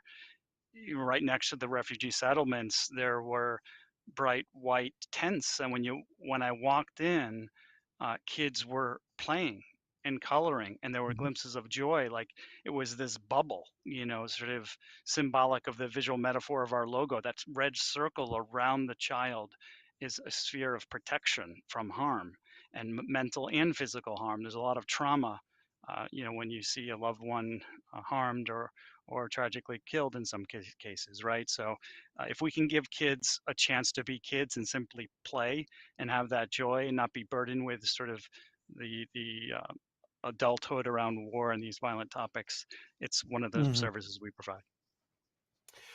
Yeah, and also I think that there's the direct service to the families and to the children, and there is also like sort of like recognition, like just take a step back and see how ludicrous the situations that we put ourselves in, and like what is it exactly that we're trying to get done, and what we're, what are the, why,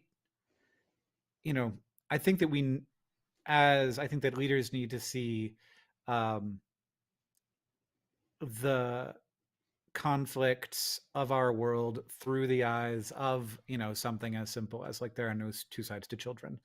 And in the same way, like, are there really two sides to any human being? Like, are any two people really so opposed that violence is the only path forward?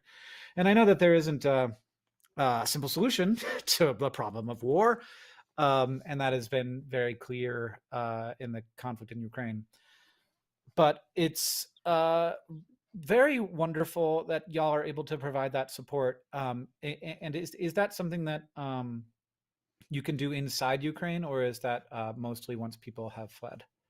Both. So Yeah. typically the child-friendly spaces, however, are in neighboring countries like Poland and in the airport in areas which are safe. So Mm-hmm. primarily that work is done, but where some families cannot flee, then we protect them in country. And that's, by the way, the same thing going on now. So that was a bit of a summary of our work last year. In fact, we responded to 67 humanitarian emergencies around the world in 55 countries. Well, now 68 and 57 countries with the earthquake that hit Turkey and Syria recently. We're responding all hands on deck there using our century of training, and that is it is a sad circumstance. It's now this time not a man-made war and conflict, but rather a natural disaster. Kids are affected just as much, if not more. In fact, because their tremors are underground and buildings collapse, people um, locally said that it was worse than being shelled, right? Because shelling, you can take cover underground. Shelling comes from the top. It's not as devastating from the bottom. So we are in the middle of our humanitarian response there. In fact, some of the funds from this broadcast that go to Save the Children will be going to our Global Humanitarian Fund. We also call it the Children's Emergency Fund, so we can deploy funds quickly in the time of a natural disaster. Right, because I mean that one of the things that John and I talk about a lot when it comes to the sort of problems that the world faces are the difference between sort of ongoing crises that they sort of fade from the news, or they were never news because the crisis has been it's normalized by just it being part of the world. And then there is the response when things very rapidly go from to south, go into the negative, and being able to respond to something like that does feel like something that only an organization with a lot of experience can do super effectively, unless they're a local organization. Yeah, that's absolutely right. And in fact, we partner with local organizations and governments, but for this particular earthquake, we were the very first responders on the ground, and folks were devastated and displaced, and we had people. Our immediate response is, pick and shovels in their own hands, lifting rubble off of buildings without the aid of devices and vehicles, because the roads were destroyed as well. So the kind of work, and on top of that, it is wintertime. So it's just such a tough climate. So that is, you're absolutely right about sort of the fickle news cycle, and that's why,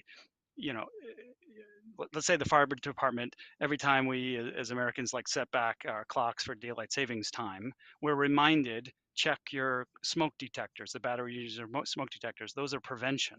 It could prevent a catastrophe in an emergency, but it's not exciting, if you will, right? And but it's important work, and that's the sort of relief that we're able to provide. Right now at projectforawesome.com/donate, you can give money, and half of what we are raising is going to Save the Children. And we've had, I don't know, looks like 30 donations in the last minute. So that's a good clip. Julia got the digital download bundle and said, so happy after over a decade to finally be an adult with enough money to donate. So as we always say, donate responsibly, make sound financial decisions for you and those around you. But Lollipop says, my mom made me do this and donated $20. So hopefully your mom knows what's best. Lollipop, And thanks so much. We really appreciate that. And your mom, yeah. I'm a dad. I've been at Save the Children for now going on 19 years. So for all of the entirety of Project for Awesome. So in fact, if P4A were a child, the child would be 16 years old with a skip year for the pandemic. And, kids take gap years, right? So that with a gap year and the child's maybe a junior in high school, Yeah. with a learner's permit and driving around, much like my daughter Jasmine and my son Adam. But yeah, it's a joy to join the stream. In fact, some of the other things that we're doing, you may have heard the Green Climate Fund, right? Um, Maybe a relation to the Green Brothers. I'm not sure, but either way, it is. But it's the world's largest dedicated fund for developing countries to reduce greenhouse gases and emissions.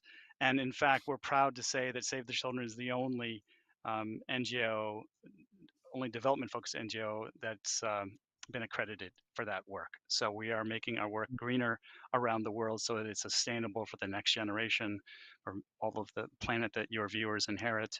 But the other, one of the other crises that we're facing beyond climate and conflict is still COVID, though it's we see the end in sight, and it's still a health crisis, if you will. And finally, there's another C if we use the four C's now, and that is cost. Right, inflation hurts everyone, especially the most Mhm. impoverished. So there's a reason why the 17 Sustainable Development Goals, the first one is end poverty, because that's an enabler of all the rest. But the good news is number 17 is partnerships. So Save the Children's partnership with Project for Awesome and John and Hank Green and Nerd Fighters is how we're going to solve 1 through 16.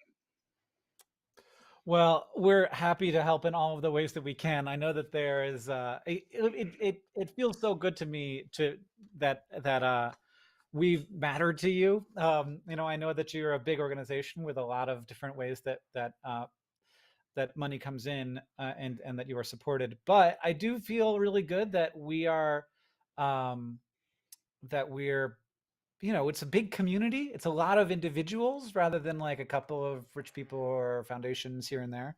And so that always feels really good, where like to know that a bunch of people sort of adding their impact together can make a big difference. And I think that we really do, like, the amount of money that we raise is pretty wild at this point.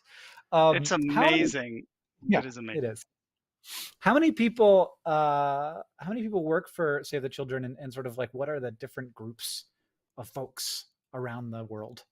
Yeah, that's a great question. So, uh, we, for example, in Afghanistan alone, we have about 5,700 employees, and you may have heard in the news. Actually, we announced on Christmas Day, tragically, that the government did not allow women to work in non-governmental organizations, right? And that Mm-hmm. represents half of our staff in that one country alone, right? So it has inhibited our work, but it hasn't stopped our work. We still continue for a short period of time. We suspended work and then we continued.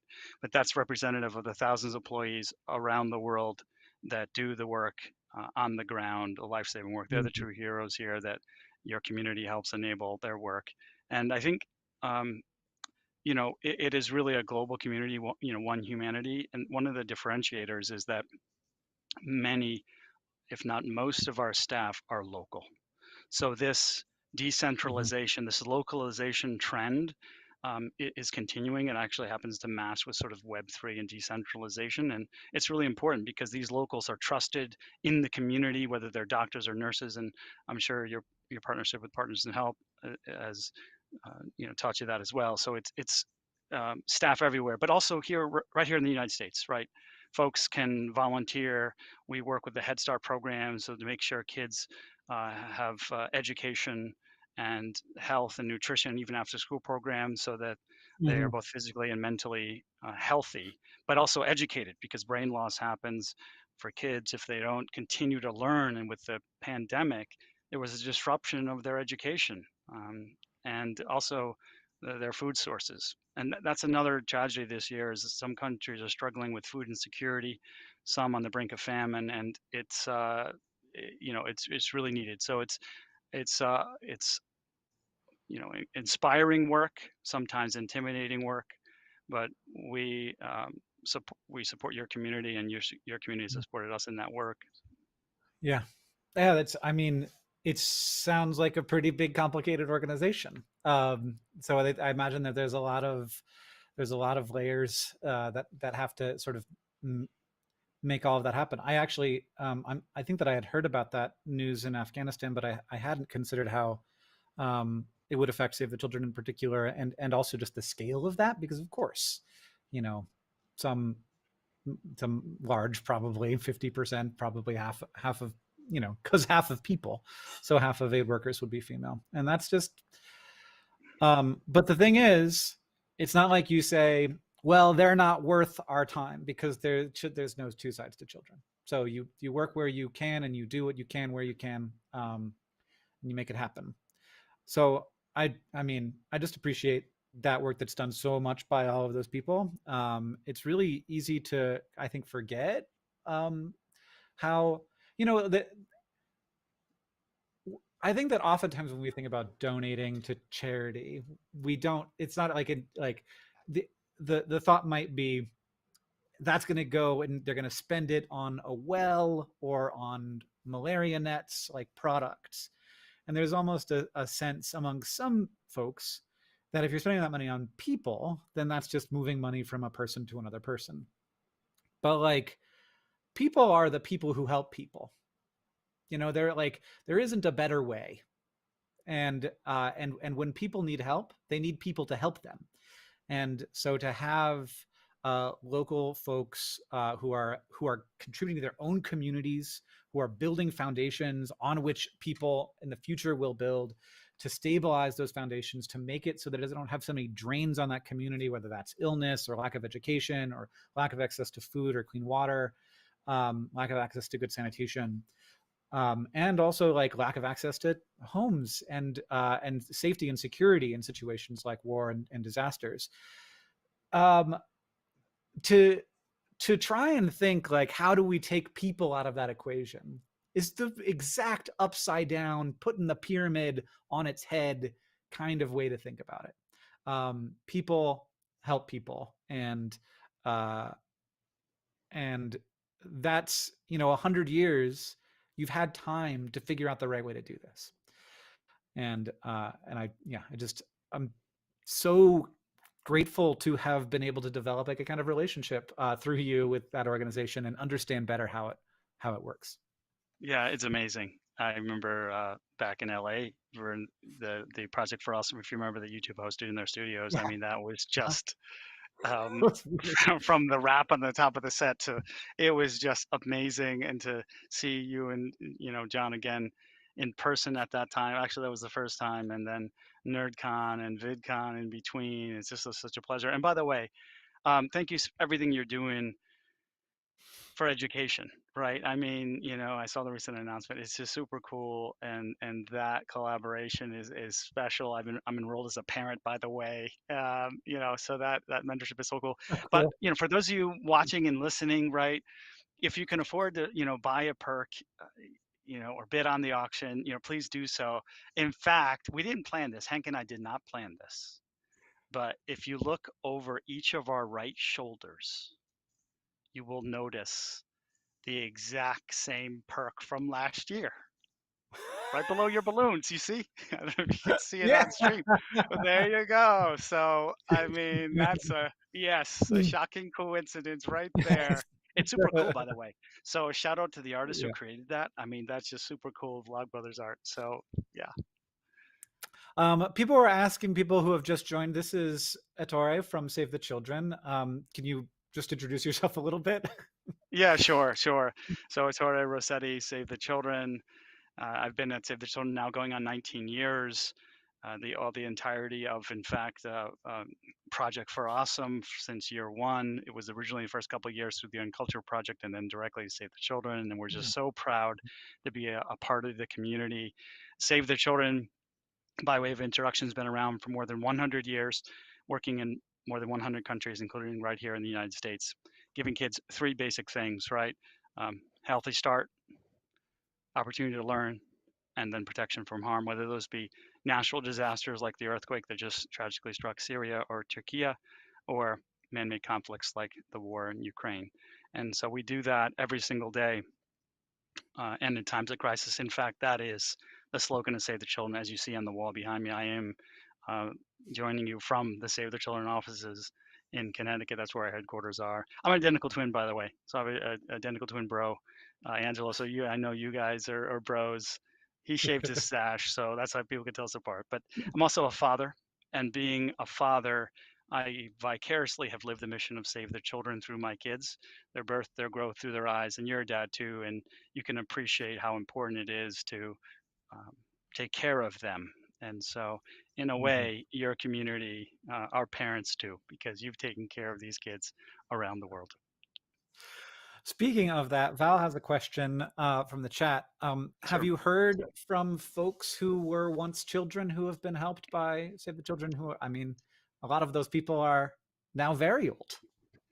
Yes, you're absolutely right. Yes, we have. And some of those success stories are transcendent in careers in the medical profession or even government now, creating policy change based on their own experience. So we have, and it's super inspiring to meet children who are now adults.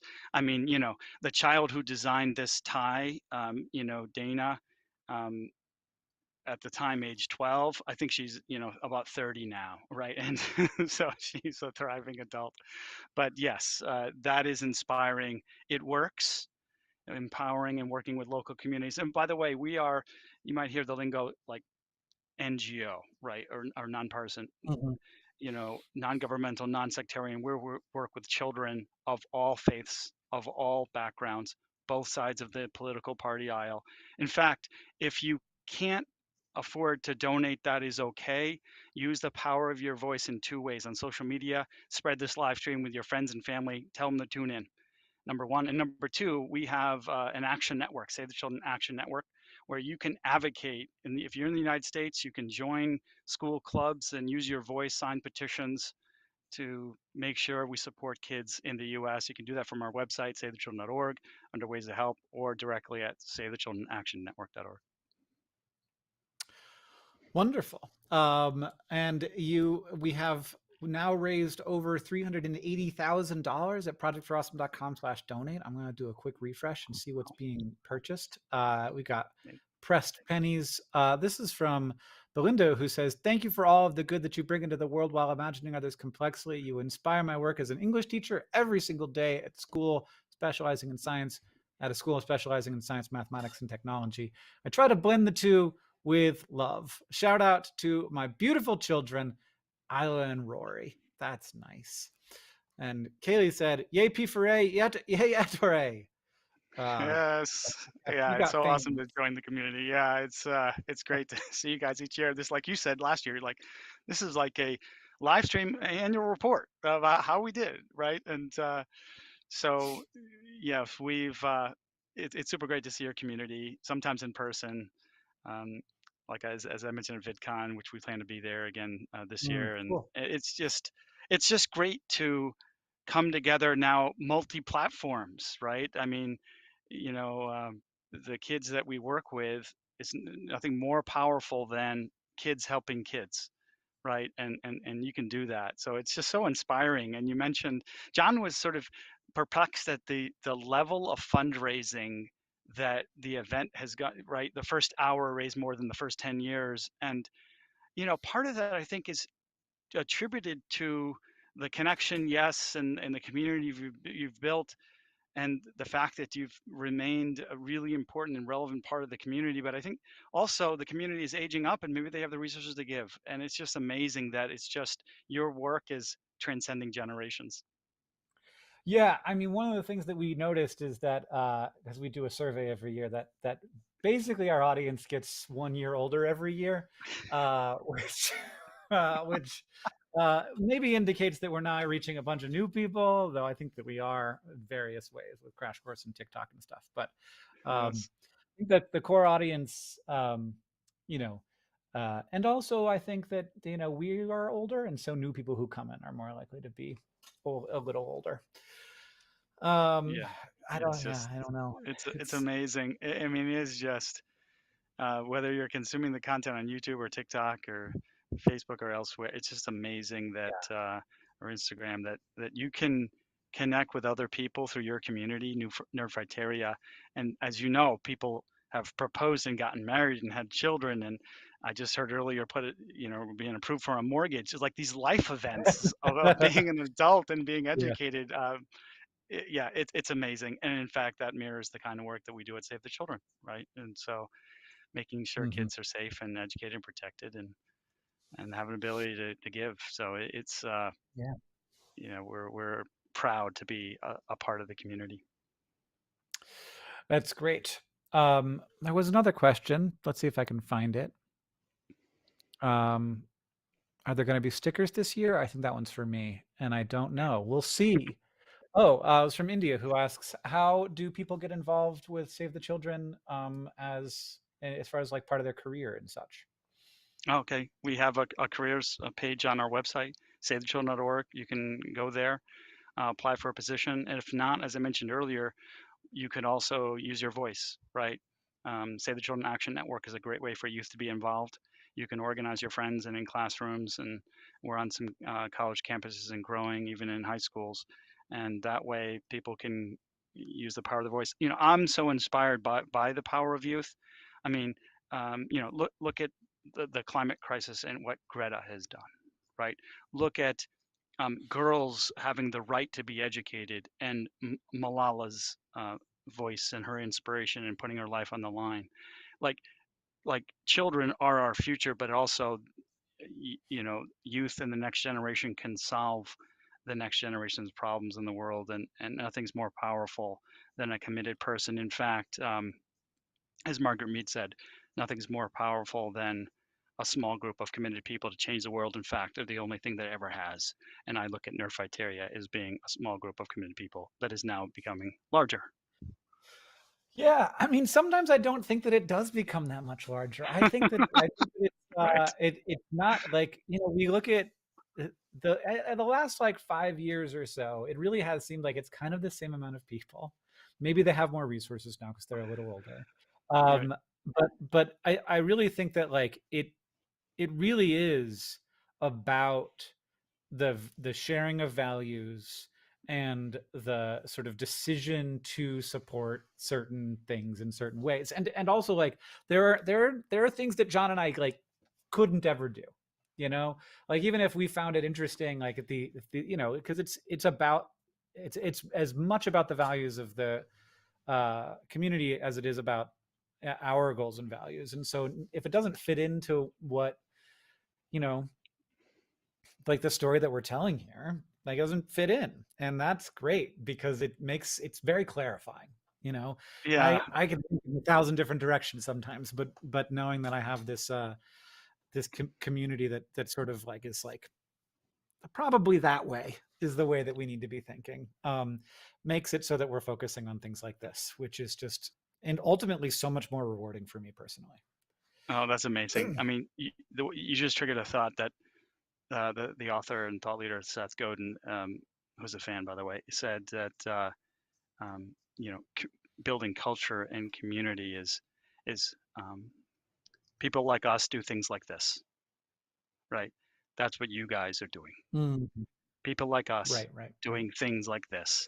The very definition of a nerd fighter being a nerd or a geek is that you're super passionate about something and unafraid to show that passion, and that's just so rewarding. And the fact that the community, as you said, is aging up with the content and with the broadcast and coming back every single year and giving what they can, it's so amazing. And of course the perks don't hurt. I mean, I've got socks, my sock drawer is filled with socks, and I've got coins so and many socks. art. Yeah, it's amazing. I mean, I got some OG socks, but Imagine getting a bunch of socks, like getting a new pair of socks in the mail every month, like you do, and then also like me, getting like 7 pairs at certain times of the year when we're doing photo shoots or something, and just being like, oh dang, I have a sock problem.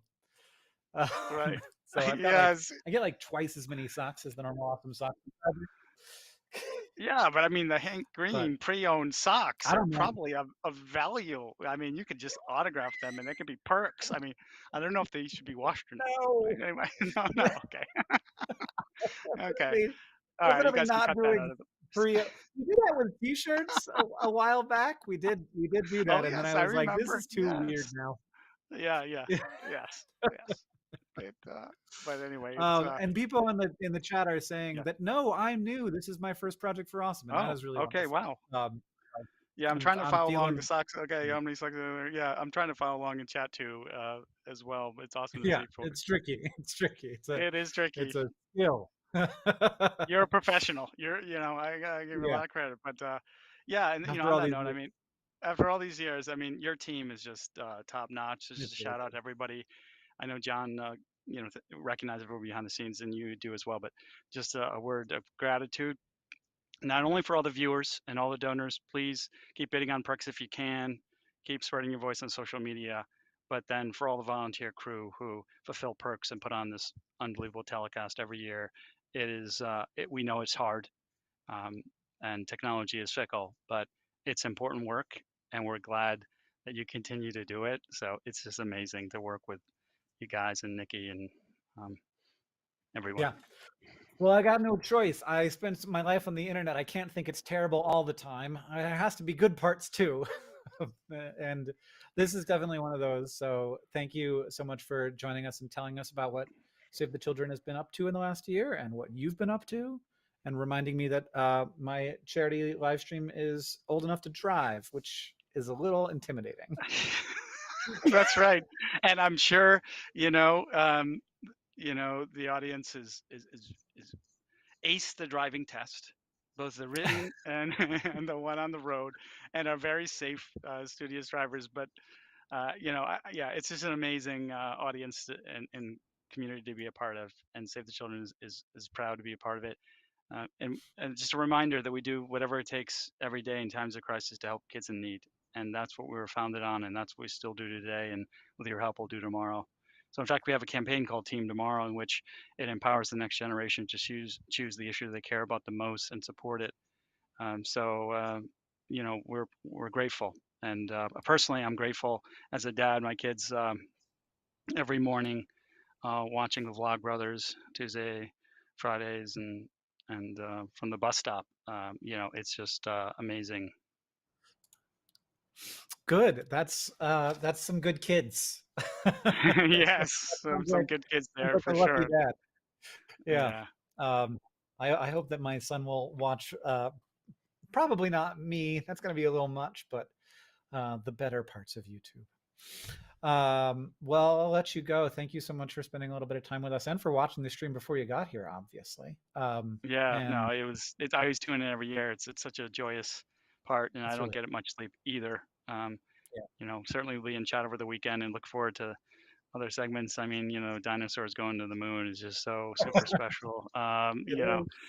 But yeah, and I saw John on stream earlier, so I know you're so here I Yeah. got this for you guys. All right, so You got the all right. traditional. Oh, oh, you got a different one? Got Oh, one as well, I think, is my guess. I probably have a oh, pizza one I wouldn't like. wow. All Yeah, right, this there one. you go. That was amazing. All right. So there you go. We got Pizza John in the house That's right. virtuously. But anyway, thank you, Those are the Hank. It hoodies. is That's great. awesome to see you, and good luck with the rest of P4A and your shift right now. But it's super for all you guys. And thanks so much once again. Our gratitude. Thank Everyone who's you. donating, everyone's sharing. Thank you so much. Have a lovely rest of the day. You too. Appreciate it. Bye, Hank.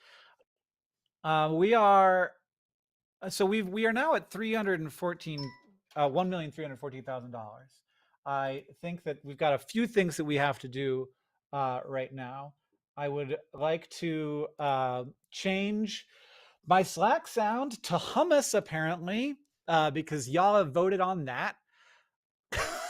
The Project for Awesome website now has a dancing Tyrannosaurus Rex of Mr. Delicious with a suitcase. It looks very good. So that's cool. We've got 11,000 votes on the site. The Ryan Reynolds auction begins in a mere 56 minutes. I have definitely enough to either pop another balloon or make another go at stuffing a pickle with beans. Yeah, we're going to put up a poll to decide whether would you like me to do pop another balloon, balloon or beans. So pick between those. Powell will be working on that. We're going to feature a video, and we're going to watch a video, and then while we're watching the video, we're going to get that poll up, and I'm going to change it to hummus, and we're going to find out what y'all want. I'm sorry, the people have spoken. There was $11,000 for hummus and only 6,000 for plink. So if you go to projectforawesome.com/ what is it? I haven't watched a feature video this year. Is it just a video? That's like where it would be. Nope, it's not there. Featured. Featured? It is projectforawesome.com/featured. You can watch a video there. We're all going to watch it together, and we're going to do that. Let's just say I've created so many things for Paola to do all at once. It's really a kind of cruelty to be like, she's not in Slack because she's doing so much stuff right now. She's probably working on the poll. So we've got the poll, and then we're going to go. Okay, Buzz is helping.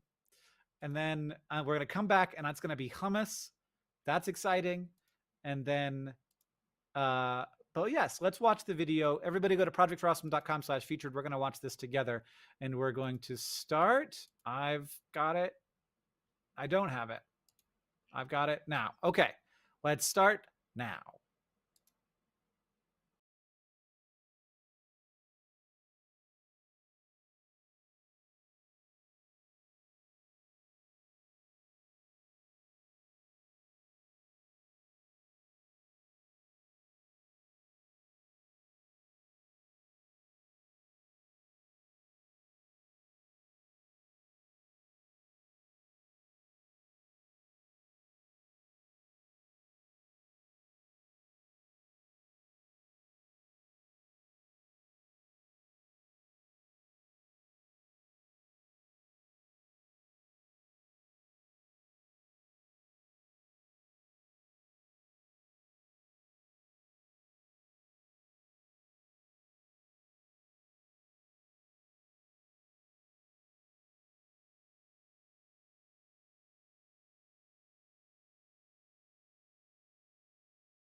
That was something else.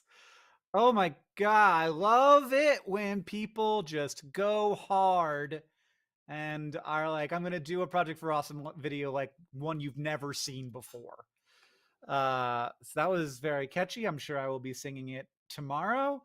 And you can vote on that at projectforawesome.com/featured. And that will be there. Oh, I got so caught up in the video, I did not change my Slack message. So I'm going to do that now. The poll is live at projectforawesome.com/donate, and you can choose between more beans or more balloons. Those are your choices. And I'm going to click on preferences. I'm going to click on notifications, and I'm going to change it to hummus. I'm going to unmute the random Slack channel. So,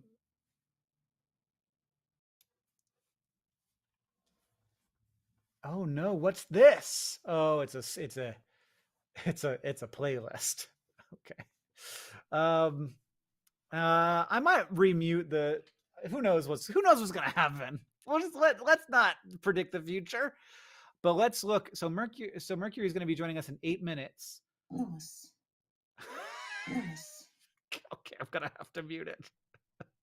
We're gonna leave it. We're gonna leave it going for just a little bit. And I'm gonna close that. I'm gonna leave that open, or else I would have left the. No, an hour. Okay, it's an hour. It's okay. That makes more sense.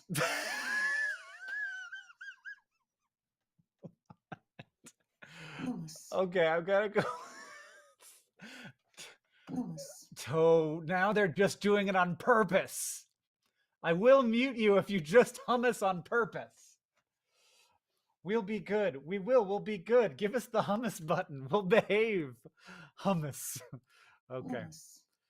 Good Lord. If I'm clicked on it, it won't make any noise, but I'm not clicked on it. Oh boy. I'm gonna mute you people immediately. You're way too much power. I gave you way too much power. Now just the oh no, not that. Not that. Oh yeah, that's a different. That was my other Slack channel. That was the DFTBA Slack. And they were seeing if I had changed everything. Sorry, I muted you. We have work to do, people. We got work to do. They don't really want to do the work today. They just want to make the hummus noise today. They just want to make all the hummus now. They just want to make the hummus noise. I'm going to projectforawesome.com/donate because I wanted to see how this poll is going so I can figure out what we need to do right now. New balloon! Thank you! Thank you. It's the situation we're in. $2,000 for new balloon and only $300 for the bean pickle. I don't feel like I need to leave that any longer. Now look, there are balloons back there that are worse than the bean pickle. I think there's one balloon back there that's worse than the bean pickle. If I get that balloon, I'm going to be pretty mad that I didn't eat a bean pickle right now. But we're going to do it because we got to, I don't know, what did we get? We were at 300. Okay. 1,250,000. Now we're at 1,330,000. I don't know what we're doing, but that seems like enough. We're definitely not going to do it every 10,000. That I will run out of balloons.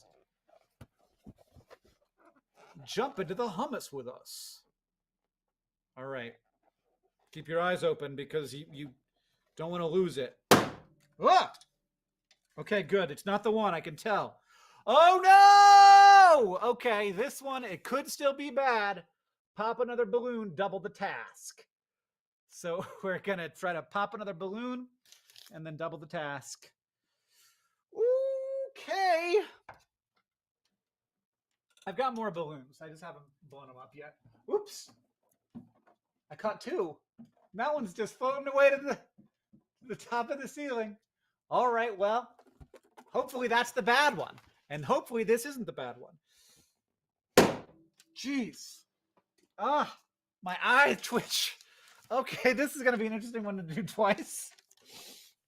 Improv play with shelf characters from Skylar. So I've got a bunch of characters, got a bunch of things that live on my shelves, and we're going to do an improv play with them. We're going to see what kind of little world they're going to get up to and what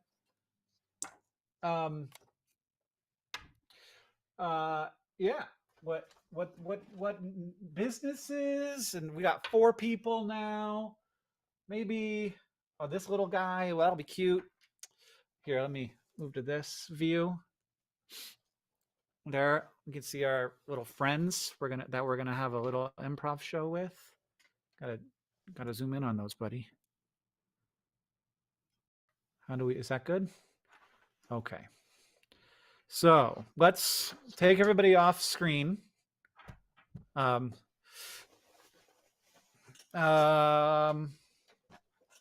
This is a little monkey baby. So this monkey baby comes in. Wee, wee, wee, wee. Oh, oh no, a baby monkey. Where's your mama? Wee, wee, wee. I don't know where my mama is. Oh no, my name is Mr. Hummus, and I am a brown balloon. Oh, I have to remember to stay heavy or I float away. Wee, wee, me too. Oh no! Oh, oh, oh, oh, I'll save you. Maybe. Are you my baby? Wee, wee.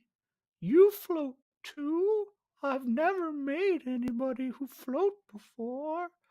I, yeah, I float too. Oh, maybe you don't know where your mama is because I'm your mama. I'm Mrs. Hummus. Well, hey, I don't know. It could be either way.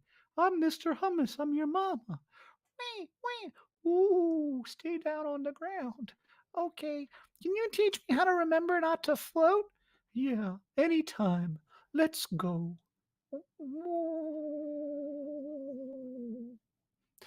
Okay, that was the first one. But I have to do it twice. So that was just one. That was a beautiful story of a balloon man and his monkey baby. And we're going to go to number 2. What's next? We're going to find out. Wait, I have to be able to see the screen. I'm Hank, and I got a gun, and I got a hammer, and I got a gun.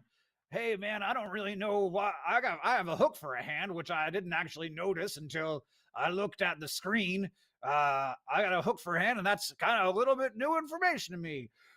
A hook for a hand is no match for a Hank with a hammer and a gun.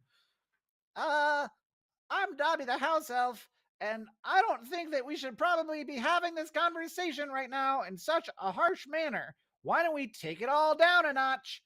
Currently, I'm dressed in rags, so I'm not yet a free elf, I suppose, or maybe I just do that for aesthetic reasons, even though I've already been freed. That doesn't make any sense. What are you talking about? God, I forgot what this guy's voice sounded like, so he's gonna be Southern now. He's gonna be from the South because he's got a bandana on. I'm Hank with a hammer and a gun. Um. Oh, if hold on, can we all just start off agreeing on something? Not probably not. Uh, yeah, I mean, I kind of agree. He's making fun of my hook hand, which is not great, and he's really quite threatening. I don't really know how this is all going down. All right, but I am Dobby, the house elf, and hopefully either am or will soon be a free elf. And I just want to say if maybe we could all agree on one thing. What is it? Yeah, what is it? Well, I'll whisper it in your ears to make sure that we all agree. Oh, oh yeah, no, that's no problem. Yeah, absolutely. That would be a weird thing to disagree about.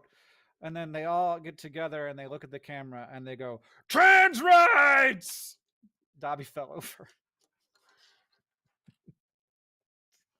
That was our show. Dobby's voice changed a lot. Why did Dobby's voice change? Because I couldn't remember what Dobby's voice was like. Petition. I'm not. Yeah, no.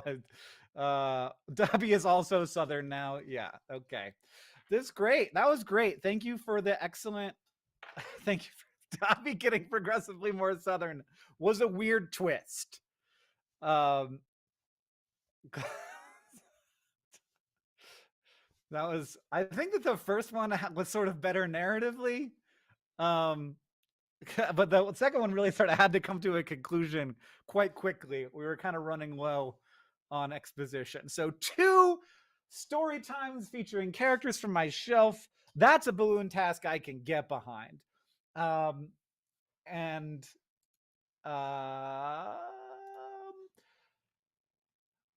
I really can't unmute the random channel on the P4A Slack. This let's show what they're up to. They're up to this. So let's check out where we're at. So we've raised $1.341 million. According to this, we're 41 minutes away from the Ryan Reynolds watch auction going. I think that I'd like to know which thing you liked more. Did you like the bean pickle more, or did you like the story time more? Just tell me in chat. We don't need to do a poll for that. I will check the poll again to make sure that. Oh, it's over. It's good. Oh, we're about to hit $400,000. We're gonna hit our goal. We're 6,000 away from that epic actual Tiltify goal of $400,000. And I think that means that I think that by the time we have hit that, we will not have matching dollars anymore. Oh, I just remembered I didn't answer an email. Nikki, I'm sorry, but I didn't respond to that email. Whatever you did was the right thing. I assume that you made a call on your own, and I appreciate that. I know that it was kind of a big thing for you to make a choice about because it wasn't your money, it was mine. But whatever you chose was the right decision.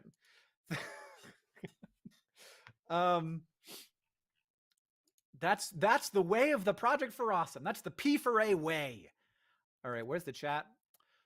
People liked story time, beans, story time, story time. I didn't do the beans very well though. Bonus. Oh, of course. No, I was talking to you, Nikki. It was about what my matching grant was going to the first or second half of the Project for Awesome. It might be that we don't have to make that decision now, or didn't have to make the decision yet. But if we did, then thank you for making the decision, however you made it. I had to mute the stream during the bean pickle. Too much for this weak stomach. Okay, that's great. Good job. I support any decision that is made in my absence. And Bonus. yeah, I want to set a milestone for when we hit 400,000 on Tiltify. I guess probably just another balloon. I've got a bunch of ideas for other balloon things, so I've only got 5 here and then 6 on the ceiling. I'll need to get a stepladder to reach it. And then there's another little one there that's I filled up last night that's now small. And my hummus gag is gone. Nope. You know. Yeah, hummus is doing great. $5,000 to the $400,000 goal. Let's read a couple of messages from donors. This one says, "Have enjoyed the podcast for years." Oh, I already read that one because that's obviously where it was when I was before. You can get that auction whitelist for $1. If you want to be whitelisted for the auction that begins in 38 minutes. But I think it goes for quite a long time. I should know why or how long. Jen says, DFTBA, and thank you for everything you do. Got the digital download bundle. Also, Joanna got that digital download bundle. Miles got the 2023 t-shirt and said, thanks for continuing to decrease world suck. Totally Blue got the digital download bundle for $65 and said, trans rights. Ewan said, I love what you're doing. And Shogun, sorry. It was probably KJ Hogan. Okay. Said, stay rad, and got the auction whitelist, but paid extra for it for some reason. That's fine. That money is going to charity. Astrid said, after getting the $65 digital download bundle, said, thank you for nurturing this community. Happy, cute little smiley face, DFTBA. Corrine said, I'm Hank. I got a gun, I got a hammer, and I got a gun. I like that character. He was good. Lord Hosk said, the family Hosk, and got John's TikTok thanks. So we have 2 different TikTok things. One is our draft. So you can get, this is part of the bundle. So you get this as part of the digital download bundle. John and I make a lot of TikToks that we don't end up posting, or we post for a little while and then immediately take down. All of those except for the ones that we really didn't feel good about, are in a big video that you will get access to if you get that perk or get the digital download bundle. And then also we have the thanks, which you don't get as part of the bundle, the DDB. We should call it the DDB, but then no one would know what that means. So I should say digital download bundle. Digital download bundle. And ceiling balloon at 400,000. That makes sense to me. But I don't know what a Tiltify milestone is exactly, Paula. If you could let me know, explain that. Maybe I don't. Maybe I do. Maybe I don't know. And then hummus. The Project for Awesome mascot this year is just the noise hummus. Or maybe it's this man. He was great. Hank with a gun. That's probably not, that's not really the vibe. He does have a hammer and a gun though. I don't know where he came from. I apologize to the person who meticulously painted this figurine and gave it to me. I'm very sorry. I forgot. I do know where this came from. This was, I remember this specifically because when I spent, still funny, when I spent like 18 hours in a Target or whatever it was, I did a meetup during that period. I was like, come to the Starbucks in the Target and have a coffee with me. And one person showed up, maybe a couple. I think it was one person and her boyfriend or something. And she brought me these. There were 3 of them, and I don't know where the other 2 are, but this was one of them. So I do remember that. Strong Side I bought myself, and this this little baby monkey I think I got from someone as a present, but I also don't remember its origin. It's funny every time. After my shift, I'm going to get hummus for sure. Why does he have a hook hand? You'd have to ask the artist who made that little penguin. I don't know. Why not? Every time you hear hummus, you have to take a drink. Anonymous said, sending this crab subscription to my girlfriend, but not telling her harmless prank. Crabulous monthly subscription. That's really good. It's $8 to send crabs to someone who doesn't know why. You should buy like 30 of them. Send them everywhere. Oh my God, a whole year of crabs to a person that you know. Oh man. That's okay. That's great. And if I want hummuses, I can always just unmute the random and they'll come in. Core team says milestone sets a goal on the Tiltify page. So if you go right now, it has a little blue dot at the goal amount. Okay. All right, let's look.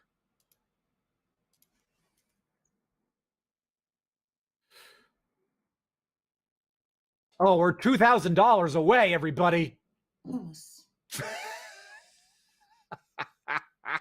How are we feeling about hummus? We can't be the only people who have ever had just an absolute blast about Slack's hummus noise. I think that to send it to someone else, you just put in their email address. Untag my hummus mouth. What if they think that it's a fish? We're not asking for information. Also, is it spelled PHISH? Like the band? Is that how the band is spelled? That's terrible news for Fish the band, huh? Fishing is spelled with a PH, just like the band. That's terrible news for the band. Oh, my trivia night #1 and Orange poster perks are now live. So I'm gonna do some trivia nights where you can get together. Yes. There will be prizes. There. No, I can't talk. If you're sending me hummuses, there will be prizes for the people who win the trivia. Each round, there's a winner for each round. And we will have a great old time. It was really fun. We've done it a few years in a row now. I think it's limited to 100 people or something like that. There's like a limit to the number of people that you can do it with. I just arrived. Why are we chanting hummus? I don't know. because Slack made a strange decision at one point. And you can, yeah, so it's super fun. Also, I want to make a little video explaining Oren's poster because the whole story is quite nice. But one day he really needed a specific thing, and I was like, that doesn't exist. Like, you can't buy one of those. And then we worked together and we like made it, and it's just a and he was like the creative director, and I was just his freelancer. And he was like, I want every country in order of by population. I want all of the countries to, you can see the shape of the country, not the flag. I want to see the shape of the country, and that was actually quite difficult to pull off. And then all the way down, and I want to include every country, even the ones. And this was a little bit like trying to figure out what counted as a country was tricky because he's going off of this. Fine, it's fine. And then, but like, yeah. So that's available. You can get that poster that Oren designed, and he wanted them in a rainbow. So he wanted all the like to it be a repeating rainbow. So we just hit $400,000 on Tiltify, and I feel like I can come up with more balloons for later. I don't know. There's 5 there now. I probably won't do another one during this thing. So I think we should just do it. I think we should do it. Why not? Why not just do it? We're here. Yes. Oh, it's so loud. Did you do Scotland? Yes. We didn't do Scotland. So countries that are part of other countries, we didn't do. It was basically went by UN member status and then added a couple of others. It was a long discussion about whether or not something counts as a country and how that's determined, and particularly the ones that are sort of up in the air as to whether they are officially countries are all ones that are not in fantastic situations. So at different varying levels of bad situations. Anyway, balloons in chat. Let's do it. Hit me with a red balloon, and I'm gonna pop one of those boys, and I'm just gonna hope. Just gonna hope. Hope.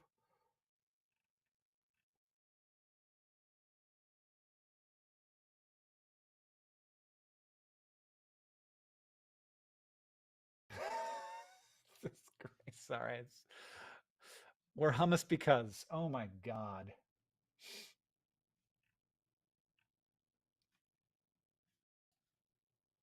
Okay. All right. Let's cut another one down. Let's do only one this time, though, instead of that flying away situation. Balloons in chat, everybody. All right. Keep your eyes on the prize. Oh, that one didn't even go anywhere. This one is the size of the one that I don't want to do. Oh, sorry. Yeah, I don't. To get the ceiling balloon would have been a whole thing. But next one. I'll get the ceiling balloon next time. Or I'll just wait for it to fall down. I don't know. This is the size of the thing. I can tell by like how many words there are. So this is the size of the one that I really don't want to do. There are others that are this size though. So when I saw it in the balloon, I was like, I could pick another balloon, but I'd already cut it. And also, this is the spirit of the endeavor that it's random. And I know that this is the size, but there are several others that are this size. But is this one, or is it the ceiling balloon that has it in it? There's only one way to find out. $400,000. Is it worth $400,000? Yes. Everyone knows that. Everyone knows that whatever it is, it's worth $400,000. Let's look at it together. Oh no. That's the one I didn't want to do. Oh no. That's the one that's worse than a pickle with beans in it. We should have just done another pickle with beans in it. At least I didn't get the double on this one. If you know what crunching is, it's where you eat a fruit that should be peeled without peeling it first. So you crunch it. I have some lemonade. I have some iced tea here, which is probably the best thing for crunching a lemon afterward. So for $400,000, will I crunch a lemon? Yes. Absolutely. Sari, thanks for the suggestion. And I have my lemon somewhere nearby. There it is. It was very nearby. It was right there. I'm not gonna like this. I'm not gonna like this. I'm not gonna like this. Oh, hold on. That's good enough.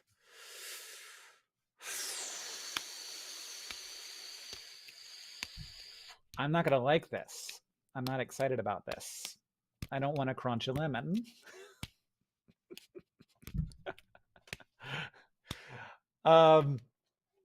Better than a watermelon? No, I would much rather crunch a watermelon.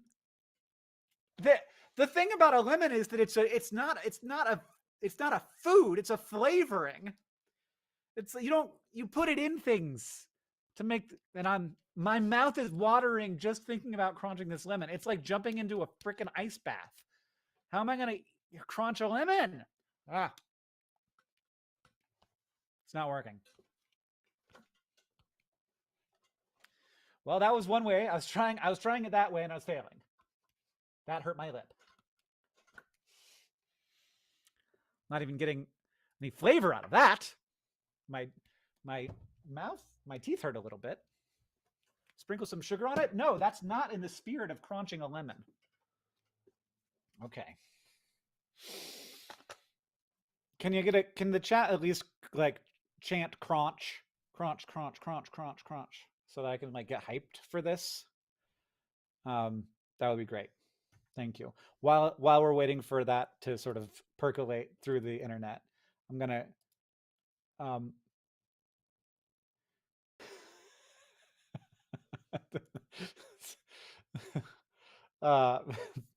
Peyton said, this is a moment where you need to go into your mind palace and pretend that you have to do this to save humanity.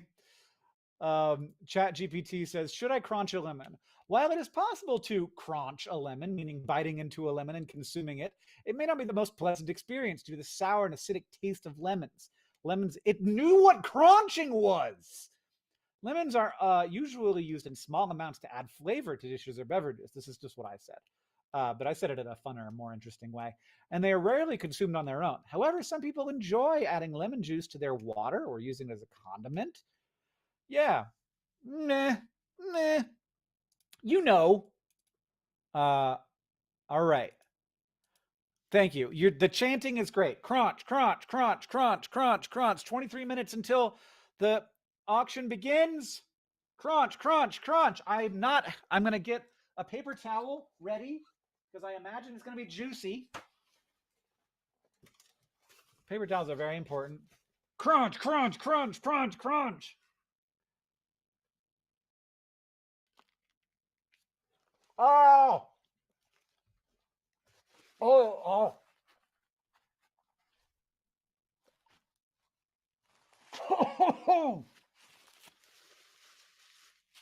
I wasn't supposed to eat it, right?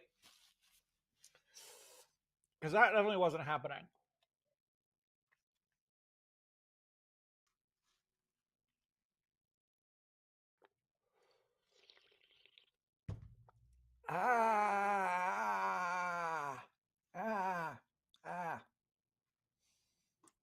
Put a little of in my tea, though. Just like, yummy. That's the amount that I want in my tea.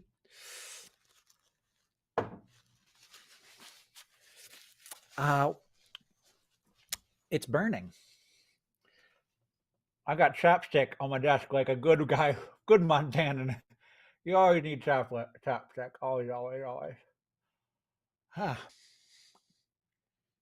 Thanks, everybody. I did it. At least I didn't get the double on that.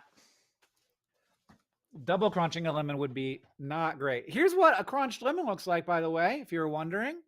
Crunched lemon. Let's just do a quick focus on that. I did not mess around. I was not like, oh, my, go a little bit. I got the whole thing. I went hard on this crunchy lemon. Went hard on it.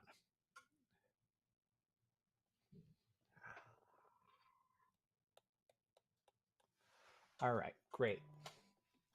I feel good about that. I feel like, ow, ow, ow, ow, ow. Ah, God. I should have put the chapstick on before that. That's for sure. Thanks, everybody. That was great. That was a wet experience, and it was very acidic. Oh, we're making the Lemon Man perk live now. So the Lemon Man perk is not actually a lemon man, but we will send you a signed lemon signed by me and John.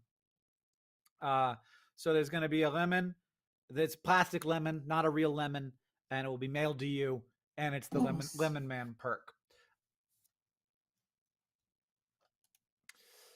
Which you can get at projectforawesome.com/donate. We've currently got $408,000 donated, and I want to see where the Lemon Man is. I believe it's here somewhere. My lips are burning. Why does it hurt so bad? I don't know if we've got the Lemon Man yet. There's so many things, so many Project for Awesome things. Perks update. Here we are going. Here's what we're doing best on. We've got the #1 most sold Project for Awesome perk so far. The 2023 Project for Awesome is the digital download bundle with 1,655 people having acquired it. If you want any of the things, it's almost always better to just get all of the things. And then you will be surprised and delighted throughout the entire rest of the year. ProjectForAwesome.com/donate. Get that DDB. #2, send Hank and John to Rex with, I don't know exactly how many, because we took that perk off because we sold out of the first 1,000 and then we did more, but it's more than 1,000. So whatever that is, fantastic. #3, a little bit of a surprise for me. I think this was a fantastic idea. I don't know, like, obviously it was. We talked about how great of an idea it was a bunch of times. Crabulous subscriptions, $8 per year. Not per year, $8 for 1 year of crabs delivered to your inbox. Hank and John DeRax is at 1,200. 1 year of crabs delivered to why? Once a month, you'll get a crab in your inbox to whatever email address you tell us. So you can get the Rax one. It's back. We wanted to make sure that we got at least 1,000 so that we definitely do it. We sold 1,000 and then we've made it available. It's called Hank and John's Raxcellent Adventure or something like that. I look like I used lip plumper. Look at me. My lips are inflamed right now.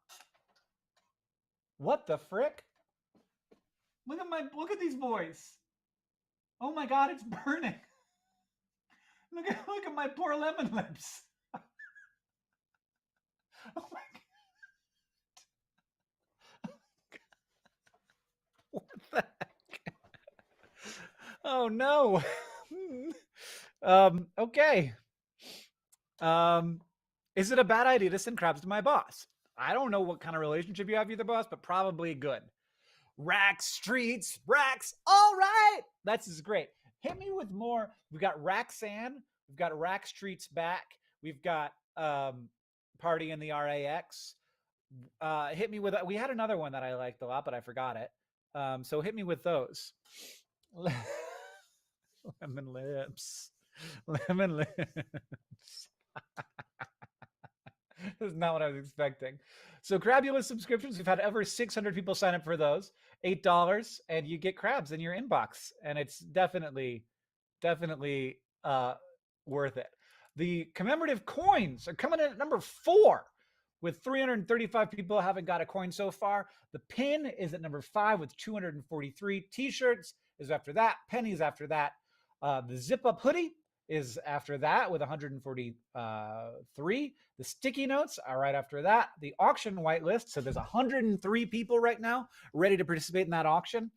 We've got a beanie, a Project for Awesome beanie at 86 people. Blankets 82, patch 60. Those are our top perks of the Project for Awesome 2023 I'm gonna have to snap up a bunch. So Orange Green's Countries by Population poster is available now for $40. It's a physical poster that we will send to you in the mail. We also have an awesome Socks Club bundle. We had a weird situation where we got like some socks got lost in transit, and then they never appeared. And then we got more so that we could actually send them out. And then they appeared. The ones that got lost appeared. So we had extra socks. So we have a sock bundle, and you can get those for $60. It's 3 pairs of socks. It's 3 of my absolute favorites. It's the soccer ball ones, the disco guy, and the Pelicans. I love them all. The you can get me and John thanking you on our TikTok. That's just a quick TikTok that thanks you and a bunch of other people. That also got that perk. You can get our TikTok drafts. You can get the quarter zip, which is a hoodie that zips not all the way down. And we love a zippy hoodie. It's designed by Faith Schmidt.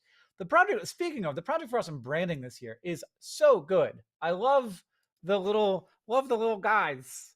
Love the little heart, and that's just, it's fantastic. I don't know. I should have asked, but I don't know who it is. It looks really, really good. We got Tyrannosaurus Rex. We don't have any Tyrannosaurus Rex perks right now yet, unfortunately. And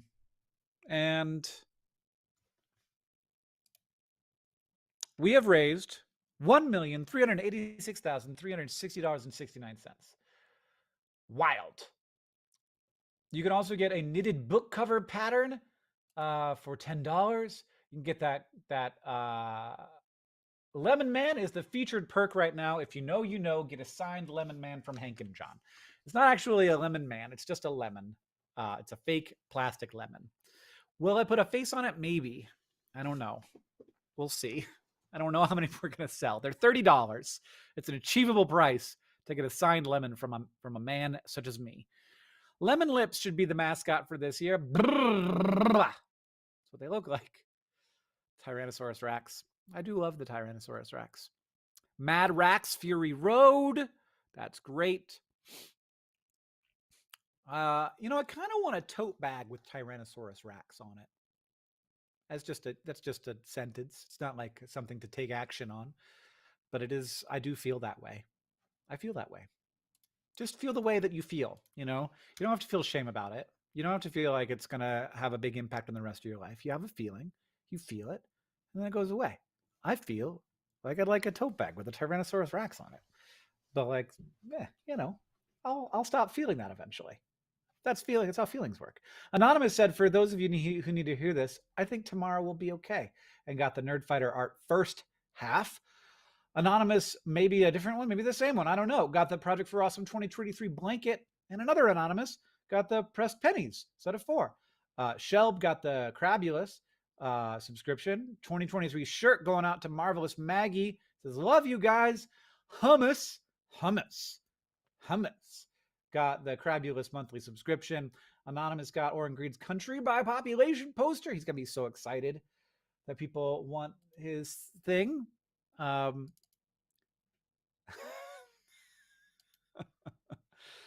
Oh man, I did not like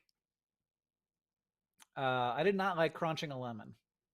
And I got it in there and I was like, now I have to chew on it a little bit before I spit it out, but I'm not going to eat it. I'm obviously not going to eat it. Like, everyone knows that I'm not going to eat it. Laura says, insert GIF of Tom Hanks in You've Got Mail doing the overdramatic click. I'm just going to search for that and see if I can find what that is.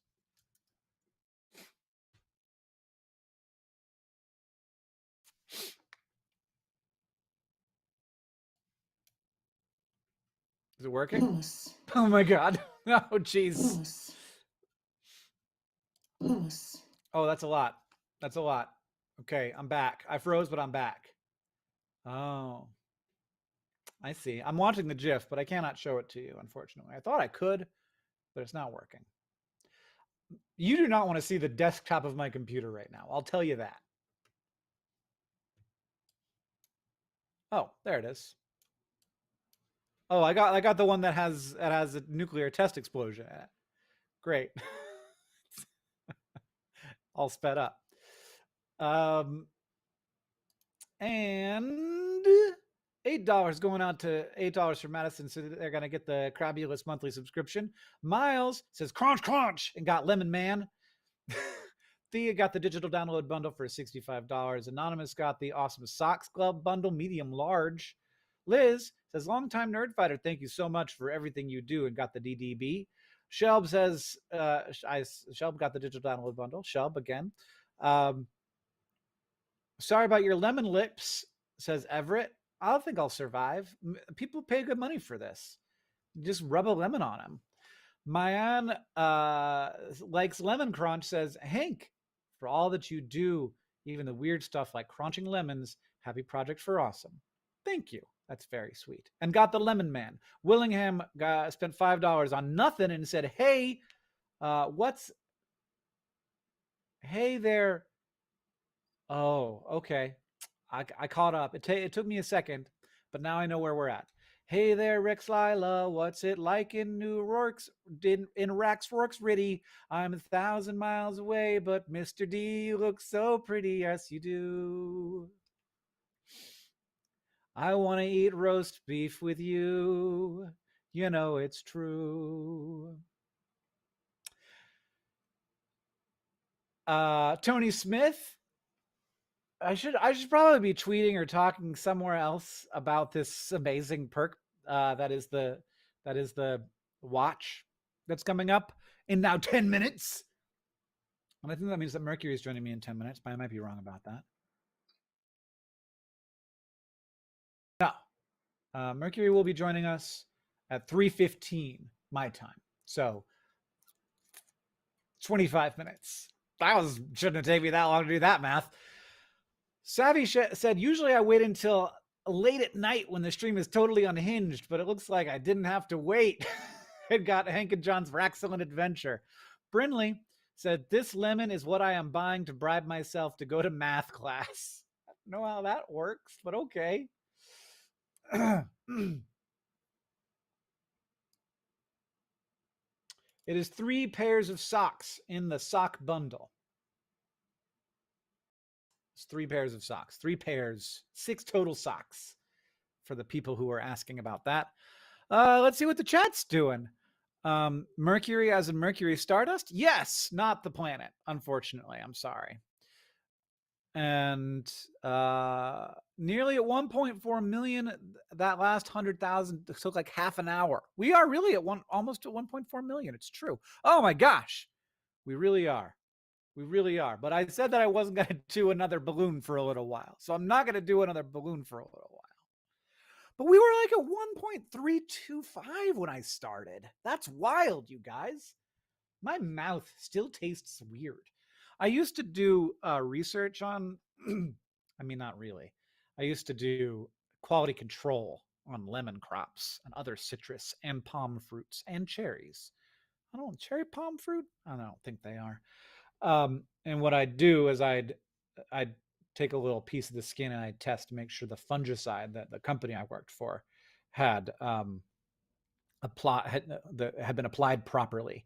And the fungicide that they used is not something that I would be worried about putting in my mouth because it was a biological fungicide. It would outcompete other things, bacteria and fungus that could get into the wounds in a lemon and other citrus and palm fruits.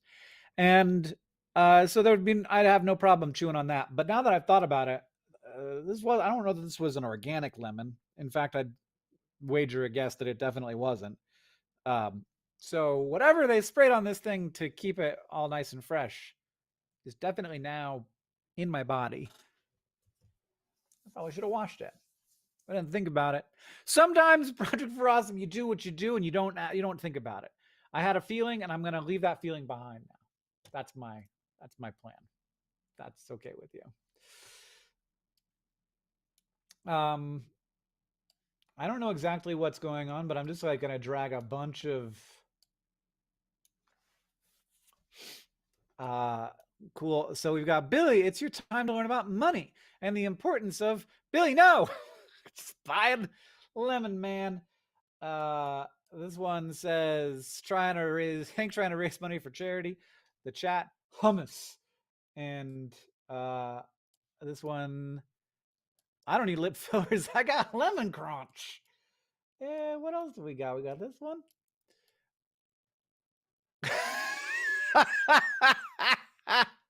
My lips did really get bigger. That's wild. They got way bigger. I love that, though.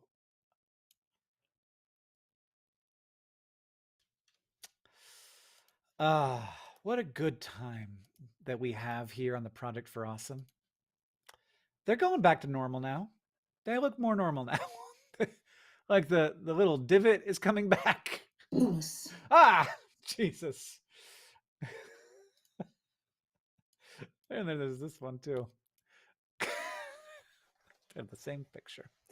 Good Project for Awesome times for memes. Always so grand. There's a whole folder. If you make anything and you'd like to share it with us, you could go to Hummus. nerdfighter.com/art. I'm gonna mute my speaker for a second there because that's a little bit too much. And you can share what you've created.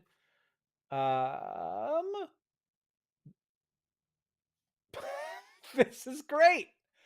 It's from Elliot on Instagram, and I'm going to share it with you right now. I think. Oh, it's bigger than I thought it was going to be. Let's make that a more normal size. I'm crazy. I'm a crazy bean man. Oh man, I thought that was John at first, and it makes me feel old that I thought it was John.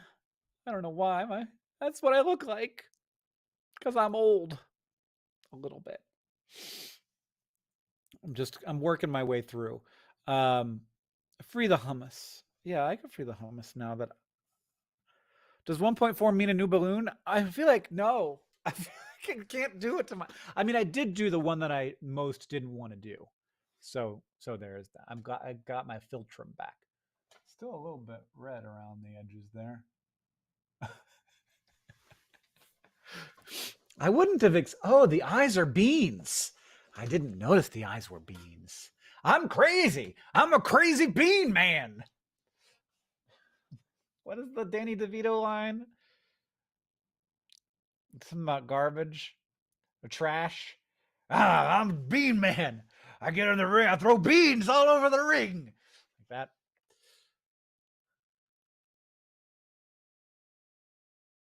I have a little clue what this is, but I'm enjoying it here. We need more balloons. You can do it. Gonna run out of balloons. I got more balloon plans. I just haven't blown them all up yet.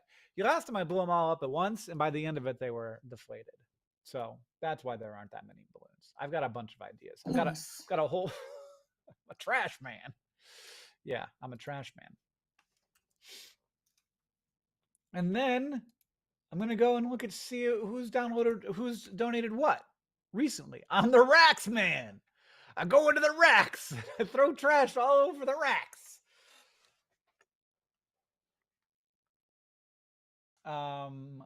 Let's see. We got 2 people just got the Crabulous monthly subscription. It's $8, and there's really no reason why not to. It's not a part of the digital download bundle, so you have to get that too. Audrey says, "Thank you guys for everything you do to try and help the world, the joy and the hope that you have brought to my life," and donated $12. Tyrannosaurus Lex says, Tyrannosaurus Rex, my beloved, and got that Crabulous subscription.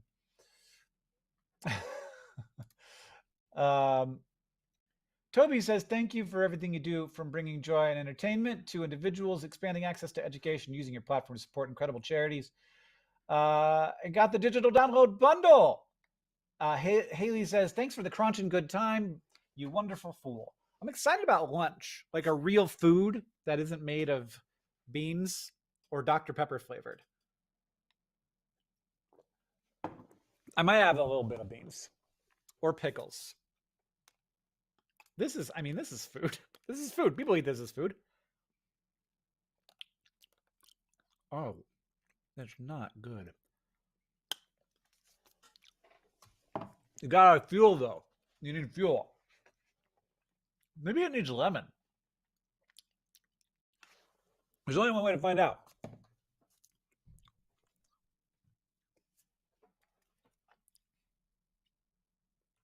Does it need lemon?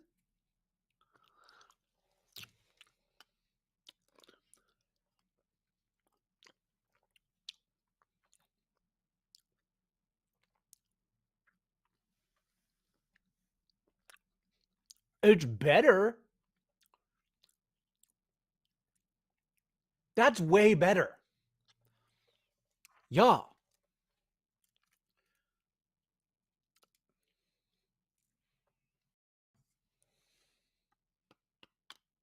Just mix it in the top.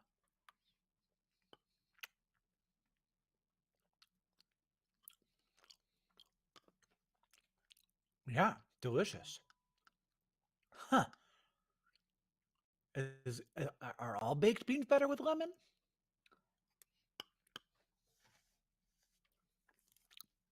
I don't want to say that I'm a genius, but that's way better.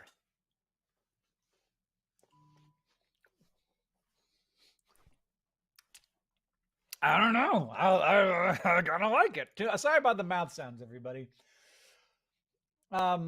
Rax and Roll got the Crabula subscription and said, excuse me, I love this so much that this has become a thing. I want to Rax and Roll all night. Why did I do it in that key? I want to Rax and Roll all night. I want to and Rax every day. I wanna Rax and Roll all night. Bum, bum, bum, bum. And Rax every day. I wanna Rax and Roll. This is how many times they wrote it. All night. Down, ba, ba, and rock Rax every day. I wanna Rax and Roll all night. Dun, dun, dun, dun. And Rax every day. They just wrote that out that many times. So I thought maybe it was going to change halfway through, but then once I was there, I just had to keep going. Brought to you by Benadryl. Am I allergic to lemons? That would be new information. Oh, put lemons in your beans. Lemons in your beans. Everybody needs lemons in your beans. Synapsid fan says, okay, can we get a Crunch 2.0 and got the Awesome Socks Club bundle, medium large.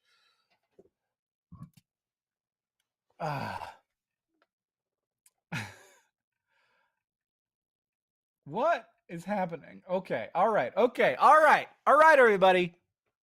I want to put. Oh, is the auction live? And if it's live, how does it work?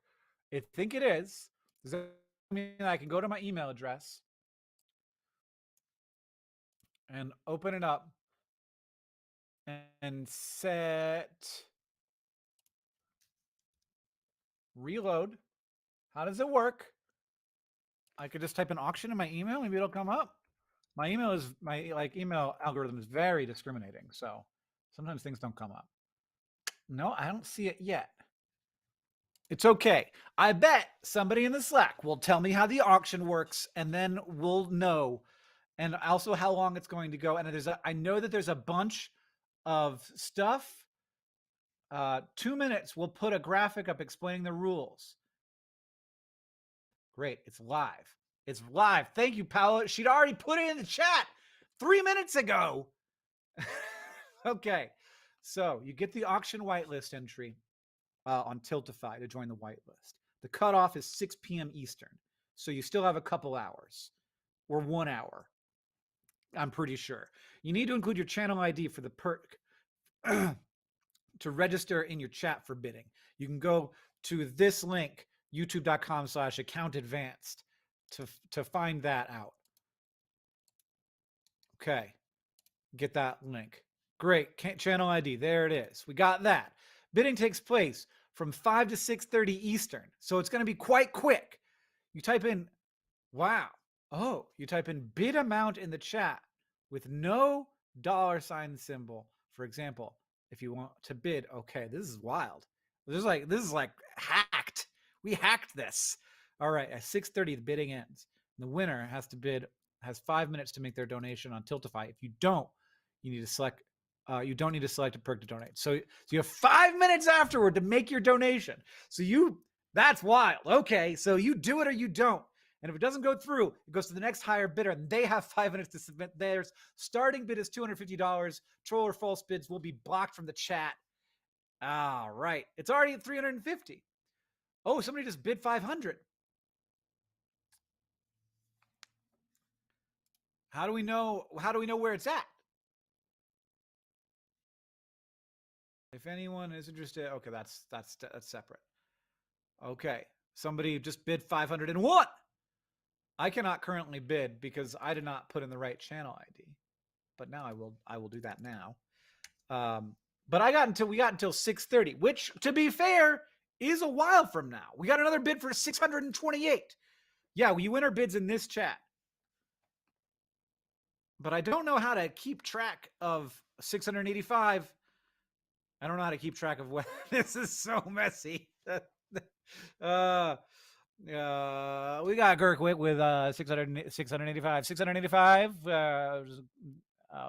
Outbidding many chameleons, who was at 600. We are at 600. We are now at 700 from Zelda Gamer Rocks. Zelda Gamer Rocks has hit 700. Joseph Willingham's coming in at 750. 750. Unigene, a little late with 650. That's not doing anything now. Is it working? Is it actually working? I have no idea. I have no idea how this works. It's on the screen. Joseph, no dollar sign. You can't use a dollar sign. It doesn't work. Thank you for that update. I can go to this projectcrossum.com/bids and look at it live. We got 769 from Ningmaster Tom. 769 from Ningmaster Tom is the current bid. The current bid's all the way up at $769, but you can get there. You can go ahead and you can get higher. Oh, it's from Fall Casalia, $810. $810 is going once. Oh, we got Joseph Willingham with $1,000. But Joseph, you cannot use the dollar sign or it will not count. So that does not count. Right now, Kung is at $850. $850. Joseph Willingham needs to come in at $1,000, but only if Joseph can use it without that. There it is. There it is. Let's see if it comes through on my project. Oh, it is there. There it is. Joseph Willingham at $1,000. $1,000 coming in. $1,000 for that beautiful screen-worn watch. Beautiful screen-worn watch from Ryan Reynolds, direct from his house to our offices in Missoula, Montana. Signed with a little Ryan Reynolds signature on it on the band side, and then on the other side, you're gonna have. Oh! We got another bid coming from Zelda Gamer Rocks at $1,005, also from Mtron. So y'all stepped on each other's toes a little bit there. Mtron, in whatever way, has coming in. It's coming on top. Fall Casali coming in at $1,100. $1,100 from Fall Casali. I cannot keep this up all of the time. Please do not bid. If you do not have the money, you will have to, within 5 minutes, make your donation to the Project for Awesome if you want to hold on to that bid. Anonymous right now, a little bit suspicious that it's anonymous, but it says over here, it says GD1, coming in at $1,200. If we don't get your donation within 5 minutes, it will drop to the next person in line. Maybe we'll give you 6 just in the case. Steve coming in at $1,250. And then Zelda Gamer Rocks immediately comes back at $1,500. I think that Zelda Gamer Rocks and Mtron are in fact the same person because it's all based on YouTube channel IDs. Holy cow! For $1,500. Joseph says, I have no relation to any notable Willinghams, and I get to be an auctioneer, which is maybe what I've always wanted in my whole life. Everything I've ever wanted in my life is to be an auctioneer in online auctions for high dollar value screen-worn props from famous handsome men. And now I get to live that life. Oh, Fall coming in again, pushing it up to $1,550. Thank you, Fall, for your bid. Joseph wanted to go just $1 more, but Fall came in a little bit ahead and took that away. Right now, I think Fall should be the top bid, but it hasn't shown up on my screen yet. Oh, there it is. There it is. It did happen. I'm glad to see that it happened. Meanwhile, many chameleons. Oh, Steve Pelton on $1,650. Heading up towards the stratosphere here. How high can we go? We don't know. What I do know is that Mercury Stardust is going to show up soon, and in the meantime, during that period of time, I will not be able to be an auctioneer as much. I will certainly be paying some attention, but It is what it is. Of course, there is going to be a lag, and I'm not sure how that's going to affect things. $2,000 to Anonymous. $2,000 for that screen-worn Deadpool watch featuring the characters of Adventure Time. Ashley just tried to come in at 1,700, which is a fair bit under 2,000. That's not gonna work. It's just not gonna work. Now, while this has been going on, I do want to say that there's a good chance that a number of people have been donating for other things. In fact, they have. In fact, they continue, and we've had over 12 donations in the last minute alone. And I need to go to the Slack. I just realized I needed to do something, and I gotta mute you. Sorry.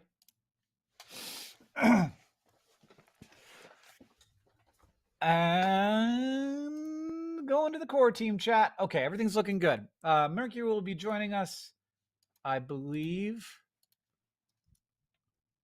Second, make sure. Yes. Oh my God.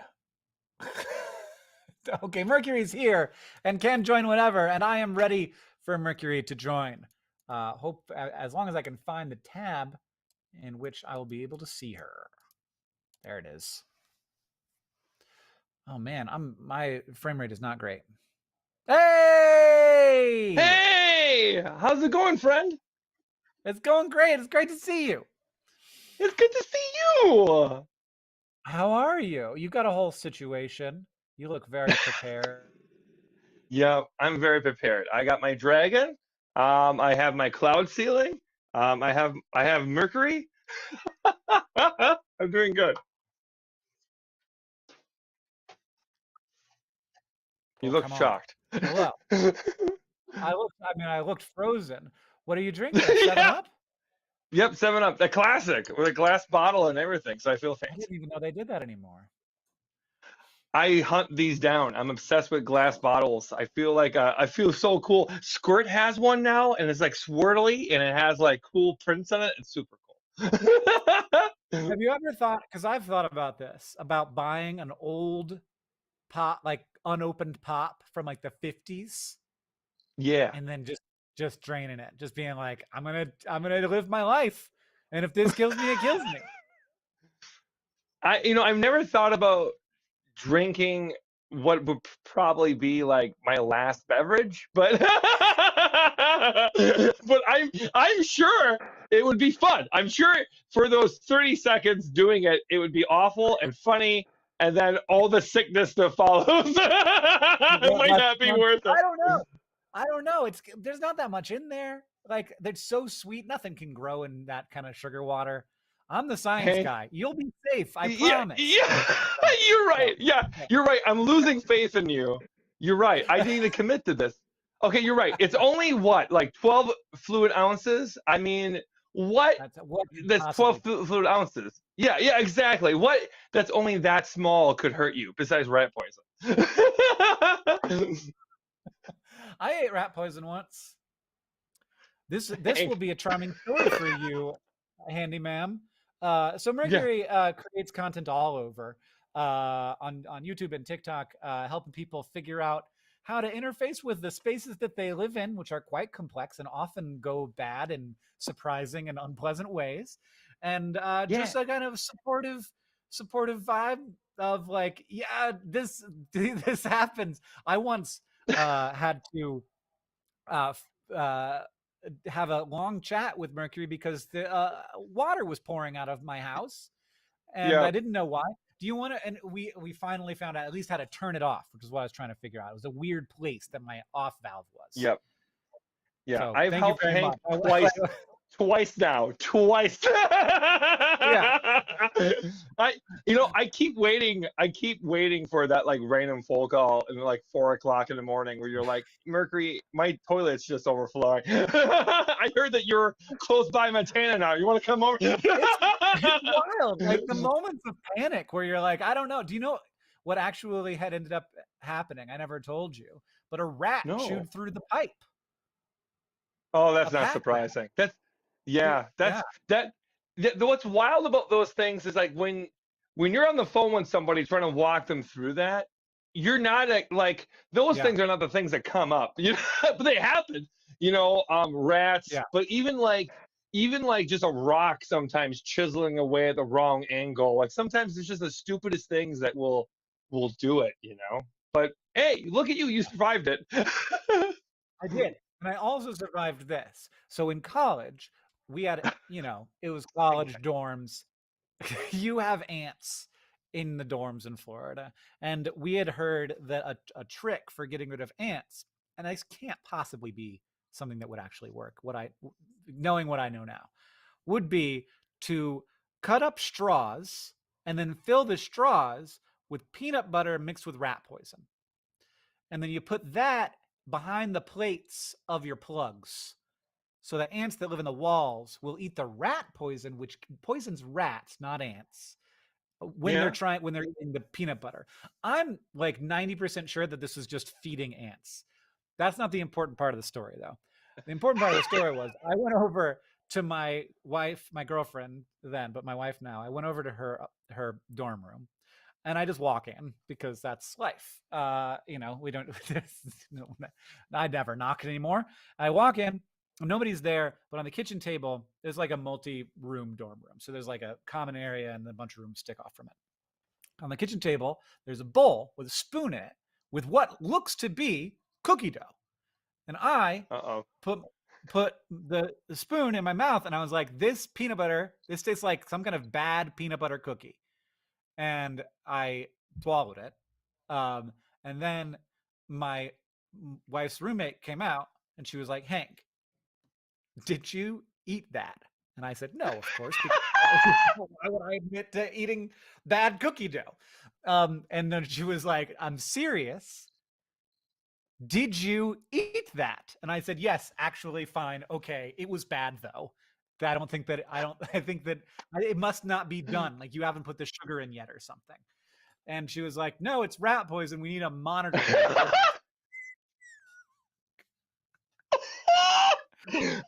So Hey, that would have been a really weird way to go. There's a lot of red flags in there, Hank. Like if I was your friend back then, I would be like, I don't know if you should keep seeing her, Hank. I don't know, buddy. I don't know what's going on, but either you just have bad luck or someone is out to get you, buddy. No, I think they were convinced that putting rat poison and peanut butter in the walls was going to be a good way to take care of ants. But what should I do about ants, Mercury, actually? So the other thing that I know a lot of people try is the salt thing. Do you know what I'm talking about? Where they put salt in front of like certain area. So there's this whole theory that if you take a whole bunch of salt and like put it in front of like a window or a door, it's supposed to deter ants. That is the stupidest thing. I hear that all the time. I had full-grown maintenance technicians who've been doing it for 35 years, and we would be doing jobs together, and like a guy would just pull out a bucket of salt and be like, "Yeah, just sprinkle it down, and the ants won't come in." And I'm like, "Does it actually work?" And they're like, "I don't know." They've never. They usually this is what the technicians usually tell me. They say that, well, we're never called back the second time. Well, when you show up with salt and you throw it on the ground, and that's your solution, maybe they're going to stop calling you. They never call me again because I'm not good at my job. But, how do they know? But the honest solution is sealant. Sealant does a great job. It's, people always look for the solution being some type of like trap or some type of like deterrent. We use in the studio, because we're in a basement, we use that sonic stuff, but it doesn't really work. I don't really think any of that repellent stuff is really all that efficient. I think the best way is just to follow them and then find out how they're entering and exiting and then cocking it off. I think that's the best solution. Yeah. So just actually blocking the ants from entering the space. Yeah. I mean, because the sad truth is that yeah. Sorry. That was salt. Not with salt. That was just a bunch of grains of rock that. Yeah. I just want you to picture a fully grown man who's 65 years old with a confidence, just a lot of confidence, walking into a home and be like, "Oh no, I got this. Don't worry," and just reaching into his pocket and be like, "Okay, here you go." It's just, I love it. Cracks me up. It's the same Uh, guys. It's the same guys who believe that mold can be killed by bleach because mold can't be killed by bleach. So I it's would the have same I would have guy. thought mold would Yeah. be killed by bleach. That seems like So why their bleach there is pretty there have been killing. so there have been so many studies done on this, and the science is like not great either way. Like it's not definitive that it really helps, Yeah. but it really is like more like it just cleans the surface because bleach goes so far deep. Hank, it goes so deep into your not bleach. Mold goes so deep behind your walls Oh that yeah. typically people you see the front of it, you see the wall get cleaned or whatnot, but it doesn't actually prevent it from growing. You know, maybe it kills So that it's just like first layer. Yeah. The yeah. best thing to do is to use some type of like mold preventive stuff and then some type of like mold killer. My assistant just went running because they know that I have a whole bunch of this stuff. To like you spray on the wall and it foams up for like 15 minutes. You Mhm. leave it. Oh, there you go. You leave it sit for a hot minute. This is the two stuff I always recommend. Mold Armor and Mold X are the two that I recommend. And they're both bleach free. And then once you leave that sit for a little bit, you take some vinegar, dish soap, and some water in a rag and you rinse it out and then you can like, wipe it down. You do that 2 times a week for 3 weeks, and that usually solves the problem if you're able to like mitigate the moisture in the air. Like if you have a Right, right. humidifier, a dehumidifier or something, or if you have more proper ventilation, then you're going to have that problem kind of dissipate. But it doesn't mean it's not going to be there still. The best solution is rip out your drywall and redo it. But if you're a renter, you can't really do that. That's I mean your landlord should. Yeah, the Yeah, yeah. yeah, I agree. I agree. Well, we're already learning so much. Mercury, do you know what? So right now we're running an auction. Um, Oh, I and love those. do you know? Have you heard about what we're auctioning off? No, what are you doing? I will show you in a moment if I can get my thing to do its job. I have a lot of windows open right now. This Who would have thought Hank is has windows the open? watch that this is the watch that Ryan Reynolds wore in Deadpool, in the Deadpool movie. It's an Adventure Time watch. And we asked him if he could help out the Project for Awesome in any way, and he sent us this watch. It is now in the hands of our team, and I believe it's in Missoula right now. And you can bid on it. It's a little bit complicated to figure out exactly how. You have to whitelist yourself by buying the whitelist auction perk, and then you have to put in your YouTube ID so that you can bid in the chat, just like John just did, I believe. If it worked, we'll see. But he just bid. My brother just bid $3,300 for this watch, which I think is worth every one of those pennies. Definitely. I mean, he has no rival at the moment, but I might come in and try and get it. Wow, that is pretty cool. What the rules are there. I've never watched all of Adventure Time. I'm gonna be honest. I watched the first season, but I never got through the whole thing. But I love Deadpool. Um, So I think just that's to be more of the clear, I don't want to appeal. get I know I'm gonna get my butt roasted for not watching all of Adventure Time. John is still trying to bid on this and failing, which I love. Oh no, what is Um, he at? well, he hasn't whitelisted himself properly. It looks like. I I'm don't think he happy that read the he knows the instructions rules. carefully. Yeah. Earlier today, uh, I had to take a bite out of this lemon like this. Nice. So you missed that. Um, and it made my my lips plump up like I was a Kardashian. Oh, good for you. Good. I mean, oh my God, that's a trans femme's like dream. Thank you so much for that idea. Rub it on there. Yeah, before I do my lipstick next time, we're just gonna be like, oh, give me all that lemon. Thank you, buddy. I spend like $50 on like that hot spicy lipstick that makes your lips like pop up. So I mean, a lemon is way Yeah. cheaper. I I used that once. I think during a project for Awesome. I used that once, and it's not pleasant. No, it's awful. Yeah, It's but I guess it kind of felt similar to putting the lemon on. Should I yeah. try again? Should I Oh, put it on there? I mean, if you want to, I mean, you ate rat poison, so I mean, I don't think it is too bad for you. Oh, have you seen me do my jumping stool? Have you seen me Yeah, do this? of course I Okay, have. I brought it because I wanted to show off. Hold on. But we were, oh, you can barely see it. Hold on, let's take this Very down a good. little bit. It's Yeah, very this is good. good. Okay, good. Yeah, this is good stuff. It's just, okay, almost can see it. Hold on. Oh, it's worth it. It's so worth it. You ever feel like Project for Awesome is just a bunch of friends getting together doing stupid stuff? Yeah. Yeah.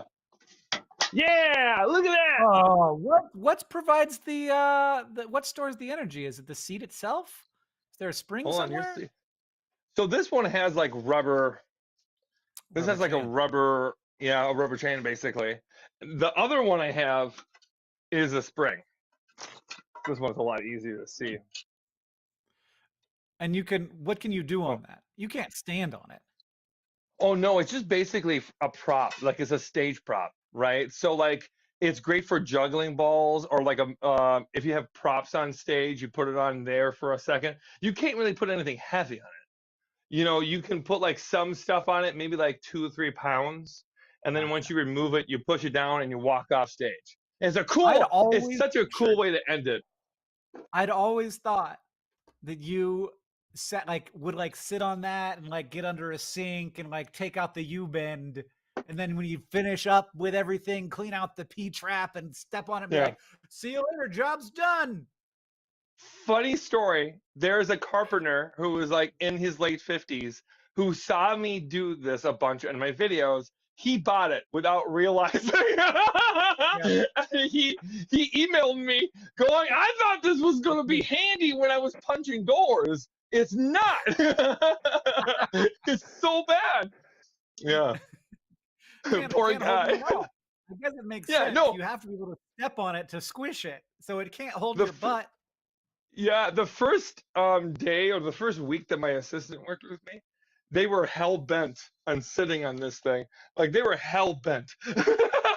They were sitting on it for like a little bit, but their Gotta be thighs were away. burning. Yeah, and I'm like, it's not working. Get off of it. So funny. Right now, John is no longer the highest bid. Oh Bell no. I mean, is at good. $3,500, and I absolutely think that John can go higher. I don't want to push him, but I want to push him. I think he can go higher. I think I could go higher if I whitelisted myself properly, which I haven't.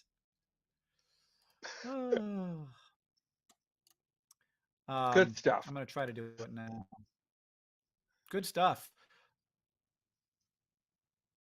Nice. Just hanging out with my dragon. We're gonna put the explainer back up.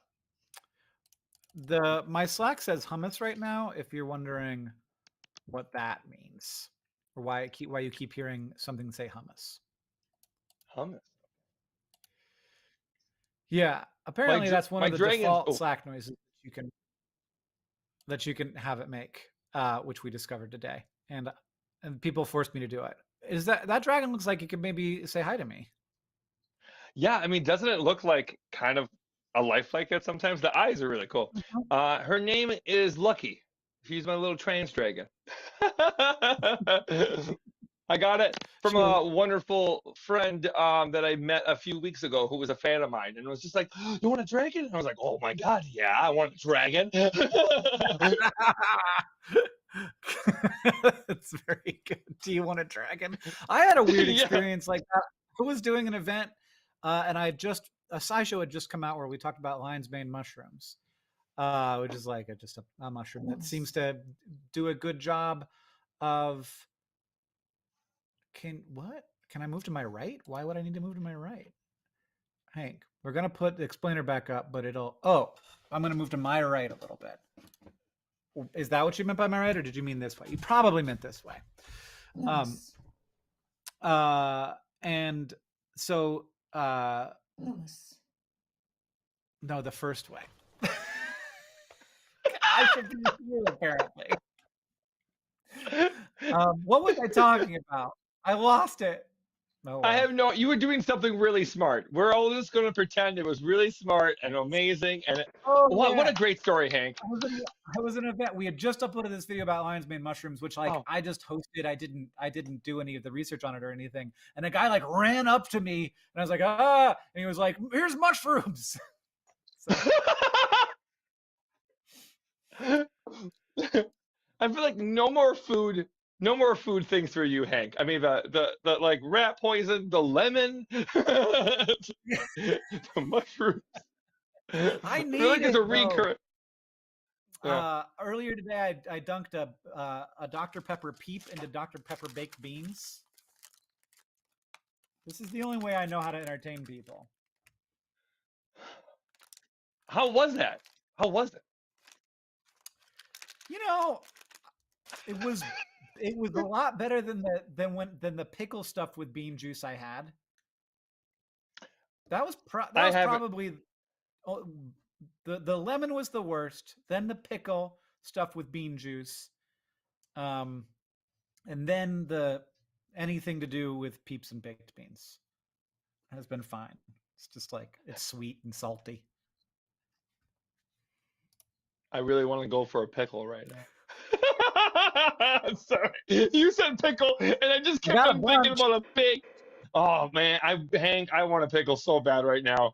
Sorry, that's the most trans femme thing I could say. For those of you who don't know, when I want a pickle so bad right now. Yeah, I'm so sorry. No, for those who don't know, there's certain medication that you're on as a trans femme person, or can be, called HRT, and there's a certain medication that I'm on that like causes me to really love salty stuff, and that's why there's like this kind of like a stereotypical joke that we love pickles, but boy, it ain't a joke. It really ain't a joke. Some days I just get a whole jar of pickle, and that's all. Hank, that's like literally all of it, Hank. Wild. Does your body like need it? Is that why you crave it, or you just crave it? Yeah. I need more salt because I'm like I'm running out of it or something. My doctor is much smarter than me, and they just say you're something smart, and I go, that sounds right. And there's a lot of faith I have in them. But yeah, it's something with like basically salt being removed from my body or some shit. And then me going pickle juice. Yeah, and then me drinking a bunch of pickles. Fries will do it. McDonald's fries. Mwah! It's like a. I don't know when my shift is over, but I have today had cereal and garbage. Like I've had cereal and I've had Peeps and beans and pickles and lemon. So it's not been a great day. Who currently has John Green is in the lead for this watch with $3,888.88. Wow. That's pretty good. You know, it's not not the 1.4 million that we've already raised, but I do appreciate my contribution. I think it will be the largest single perk of the Project for Awesome for sure. I used to take a medicine that made bananas taste bad. They tasted like metal. Oh, it was very weird and sad because I love bananas. Hank, I'm so sorry. That's a travesty. It was years. I also love it was bananas. years of bad bananas. Did it ever? Wait, would it even affect like banana flavoring? Oh, just bananas. It was just, I mean, if it was like banana bread, I don't know that I came across banana bread enough to remember that. But banana flavoring was fine. Like runts. Mm. Mm. Not that How I about a not that I eat a banana lot of split? How about yeah, a banana would be split? fine.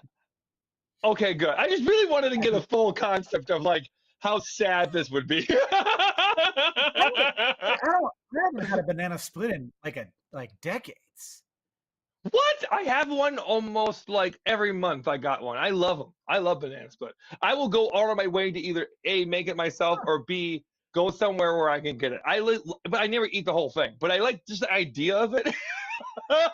You know, like when I was a kid, I never got treats. Like I just never. We grew up in a farm. We didn't ever go out. So sometimes I just like do things where I'm like, oh, you know what I really want? I just want like a banana split.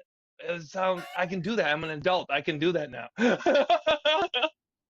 You amazing. know? I should get a banana split. Now I can taste bananas and they taste good. I should do that. This is Yeah, great. do it. Yeah. Once you're done with the whole live stream, Hank, I want you to just put it in front of you and just like devour it. Just make it your mustache. Make it the banana your mustache.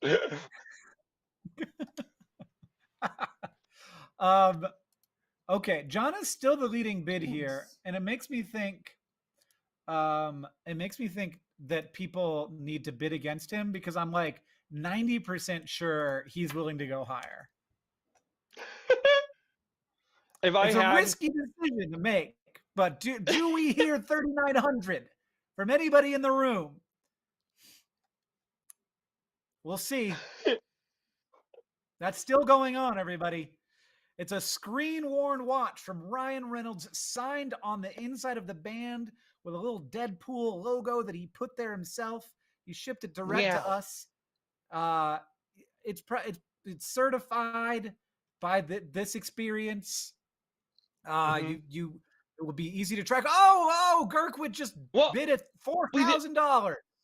Whoa! Way to go! Yeah, 4,000.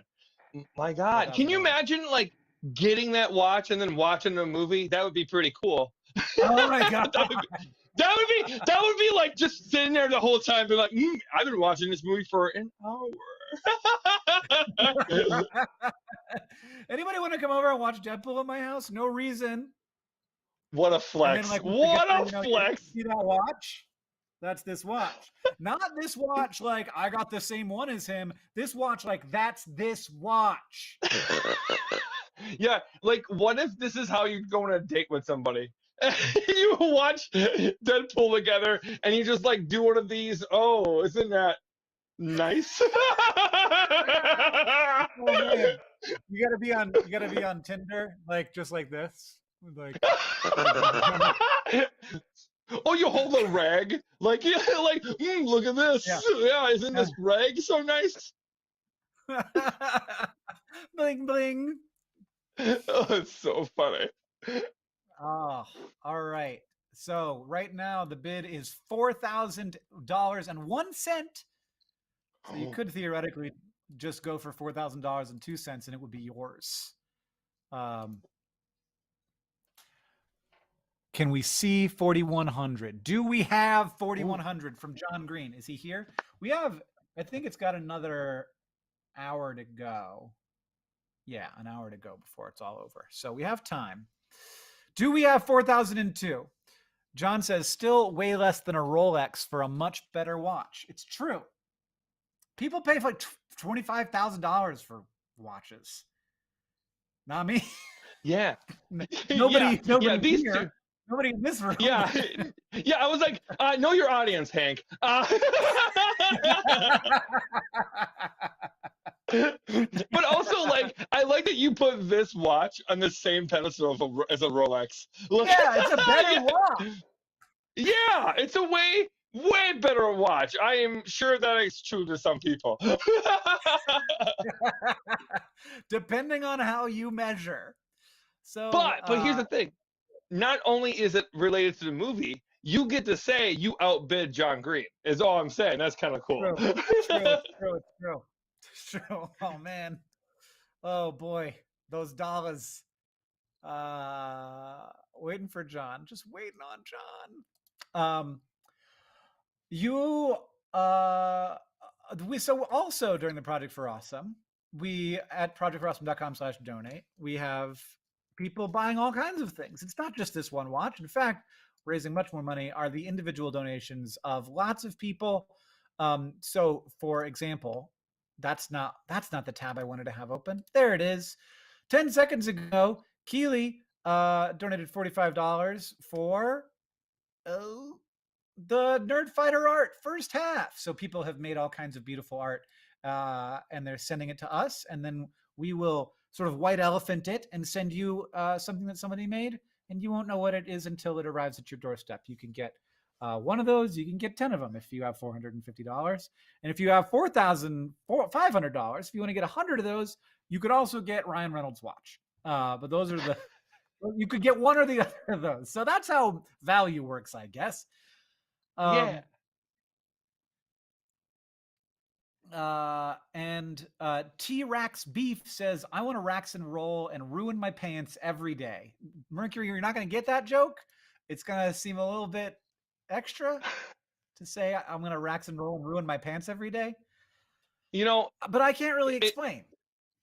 It sounds inappropriate. But I could be wrong. I'm gonna wax. You are, yeah. So to start out, when John and I were children, there was a restaurant called Rax. Did you ever go to a Rax? No. Is this going to be another story where? Is this going to be another story where you eat something really inappropriate? And Rax went out of business except for like 5 locations, and one is in Finland. But there's like 3 in America, and we are gonna go to Rax. We needed 1,000 people to send us to Rax, and they decided to send us to Rax. So we're going to Rax in Ohio, I think, is probably the Rax we'll go to.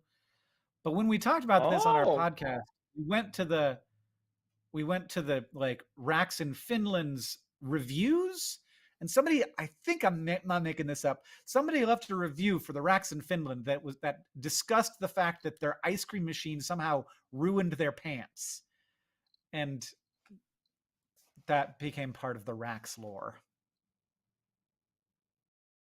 I have questions. Yeah, like, did it shoot out and just like get all over their pants? I don't know. They just said it. I should try and find it. Or did it make them sick and they pooped themselves? Like, yeah. Well, like, I feel like that's the 2 options. Well, I mean, what if something like popped off and like scraped your jeans? You know, like, I don't know. There's options. I work in machinery. Things can go wrong. Yeah, we'll go with that. How about this? A flicker of flame for some reason came flying off and then burned a hole into your leg. Ruin your pants. Could happen. You don't know. You never know. There's actually a lot of Raxes in Finland, it turns out. So that makes it harder to find the one that had this particular review, unfortunately. Oh, no. So if anybody remembers where Ruined Your Pants even came from, please let me know. Oh, no. And right now we've got another bid to $4,050 from Burke Healy. Thanks to Burke for your bid. But also thank you to Kay, who says, I've been a nerd fighter since the early days when I was in college. So stoked to continue to be a part of the community as it grows, and got the digital download bundle, which contains ever so many different things. It's got lots of exclusive podcasts that you can get no other way. The Dear Catherine and Sarah with John and I's partners. It's got exclusive Dear Hank and John. It's got the Dad Cast with Travis McElroy. It's got all of our TikTok drafts. How many TikTok drafts do you have, Mercury? Oh, I have 4 different phones. So all together, yeah. I have so many. One has at least 250. Another has about 40. And this one, my newest phone has like 12 or 16. So I'm Why do pretty you have? good. Do you know why you have? Like, why? Why? What do you have in your drafts that you? Oh, so why do I have so many drafts? Yeah. Okay. So sometimes I'm like, I'm gonna go fix it.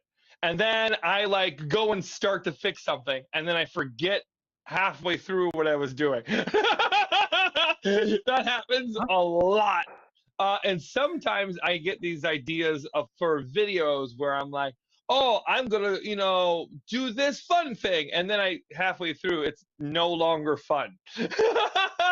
Or I try to do dance videos, and I am not great at the dancing. And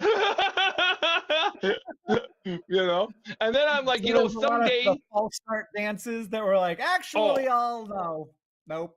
I like to keep my bloopers. So when I mess something up, I like to draft it instead of like redoing it. Oh. So Mhm. there's definitely that Lizzo dance that was really popular last year. There's probably Mhm. 65 videos of just me attempting that dance over and over and over and over again. You got to hold on to that for the future. Yeah, you don't know. Or- You don't know.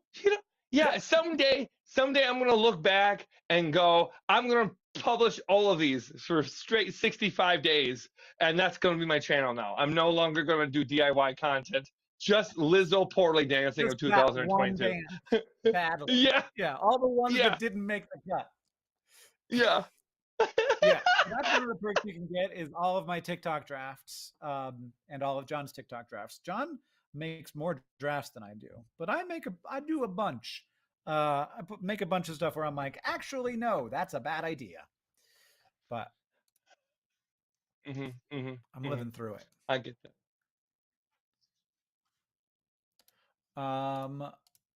And now we've got a bid for $4,101.01 from Anonymous. Wow. Keeps creeping up there. I mean, I don't know what's going to happen. People are going to have to pay attention, and when it comes to those last 15 or 10 minutes, we'll I don't know. Will we have hit a peak by then, or will people start going crazy? Because the way that we're doing this, within 5 minutes of the auction ending, you have to give us your money, or it goes to the next person below you.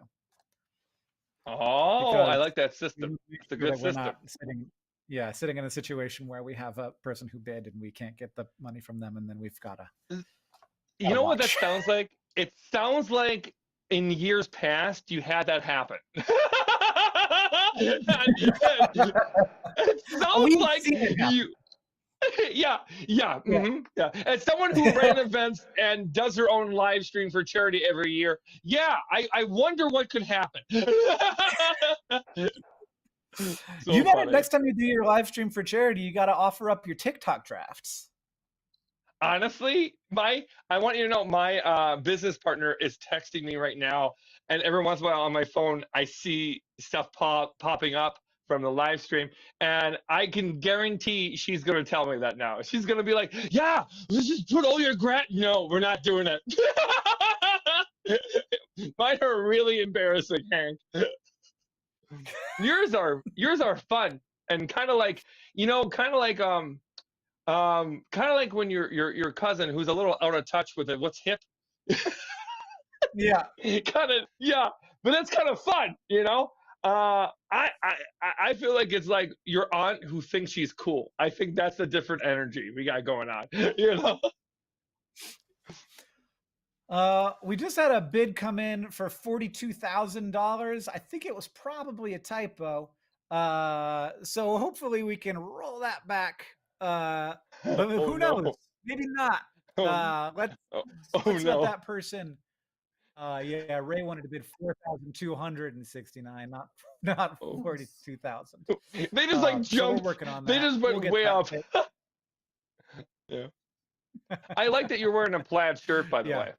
You're very stylish. Yeah, we have a similar plaid going on. Mm-hmm. It would be better if you were wearing overalls. I think you need to get overalls. I'm sorry. I do not own a pair of overalls. Really? I'm not shocked. What's the advantage of overalls? It all I depends. think that I know. So me, for me, it depends. For me, it's pockets, tons. But like this one doesn't have it, but some of them have like zippers and pencil holders and like pockets right here, Mhm. pockets like double pockets, more pockets. And because a lot of them have zippers across, when you like bend over and stuff, you always have it with you. Honestly, as far as like a tool belt, I wore overalls more than a tool belt because they're just like more versatile. It's like having your bibs You know on everything is else. way more.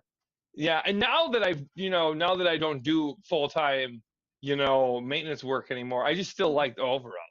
I just got so used to wearing overalls for years that like now I love them. I have Yeah, flowers I in mean, this one.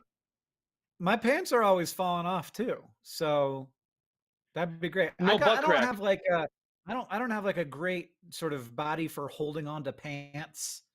There's Yeah, not like a spot where they settle into nicely, so I think it should be it might be nice required to by have just law. like I think it should be required by law that all plumbers wear it to prevent butt crack showing. I think that should be a law. The old plumbers yeah, have to wear it's the overalls. plumber pants. Yeah. Yeah, 100%. Okay, what's my timing here? Okay, John is taking over in 10 minutes. Mercury, can I say Okay. goodbye so I could do a little bit of housekeeping before that happens? Yes, say bye. It was wonderful to hang out with you, Hank. Have a great night and great weekend. Thank you very much. It was so a pleasure as always to see you. Bye. Bye. That was Mercury Stardust, everybody. A delightful person. You can find her all over just by searching Mercury Stardust. There aren't that many other Mercury Stardusts around. Oh, Hank No Hips. That's right. You can find Mercury by searching Mercury Stardust on YouTube and Instagram and TikTok and probably other places. I don't know that she's on Twitter. Current bid is now for $4,200.69 from Ray Lawler, not $42,000. Glad we could save Ray from himself. Sorry, I'm so glitchy. I am. I agree. I'll try and maybe I'll try and get a wired connection to the router. I don't know that would help. Think it's just the internet service in Missoula. Oh, lemon lips, no hips.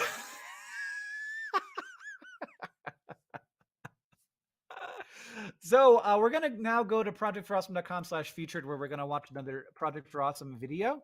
So the URL again is projectforawesome.com/featured. I'm kind of glad that John will be. Oh man, we got the watch dancing around on the website now. That's very good. And but there is no new video there yet, so we're gonna wait and we're gonna do that after they get a new video up there, because I sprung that on them. So don't do that yet. In the meantime, I'm gonna go look at some Tiltify donations and see who's donated recently. If you could leave a little note in the messages section, I will read it. This one is from Kathleen, who says, "Thank you for the years of laughs, and hope that you have given me, and hope you have all given me and continue to give." And got the digital download bundle. Jennifer said, "Thanks for everything. Vlogbrothers has been an important part of my life for the last 12 years." Also got the digital download bundle. Splash says, "Hummus," and got the 2023 T-shirt. Anonymous said, and EU Nerd Fighter said, all European Nerd Fighters. I feel like there's a bunch of time zones, but I don't know. What do I know? The bid went down. The bid went down to what? Did the bid go down to a new number? Oh man, how did I get so many tabs open? Mine just says that it's Ray Lawler at 4,200, which is what it should be. Hummus summons Summus. New video is now featured. So now we can go to projectforawesome.com/featured and watch another video. This one is from Camp Fatima of New Jersey. Project for Awesome it's from Allie Ward. Everybody, do you want to play this video? That's what we're gonna do. We're gonna play this video. So, will we do a balloon? I don't think that I'll be here for another balloon, but I'll make sure that I have lots of others. And I have heard that I'm glitchy, and I will try to troubleshoot that as well.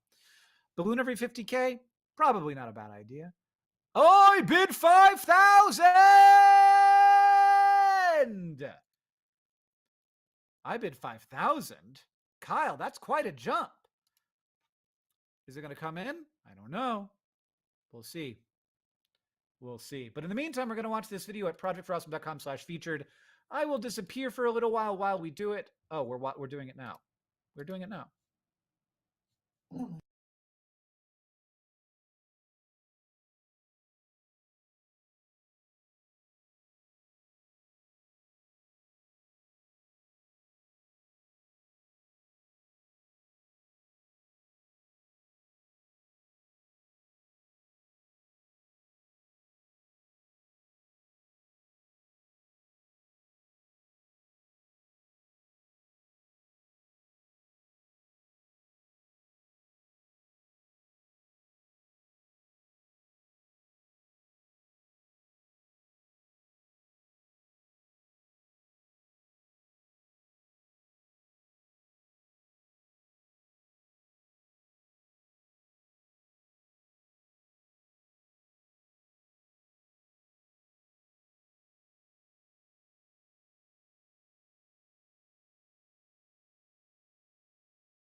was a delight and looks like an amazing opportunity for a lot of people. And I thought it was also a very well constructed video.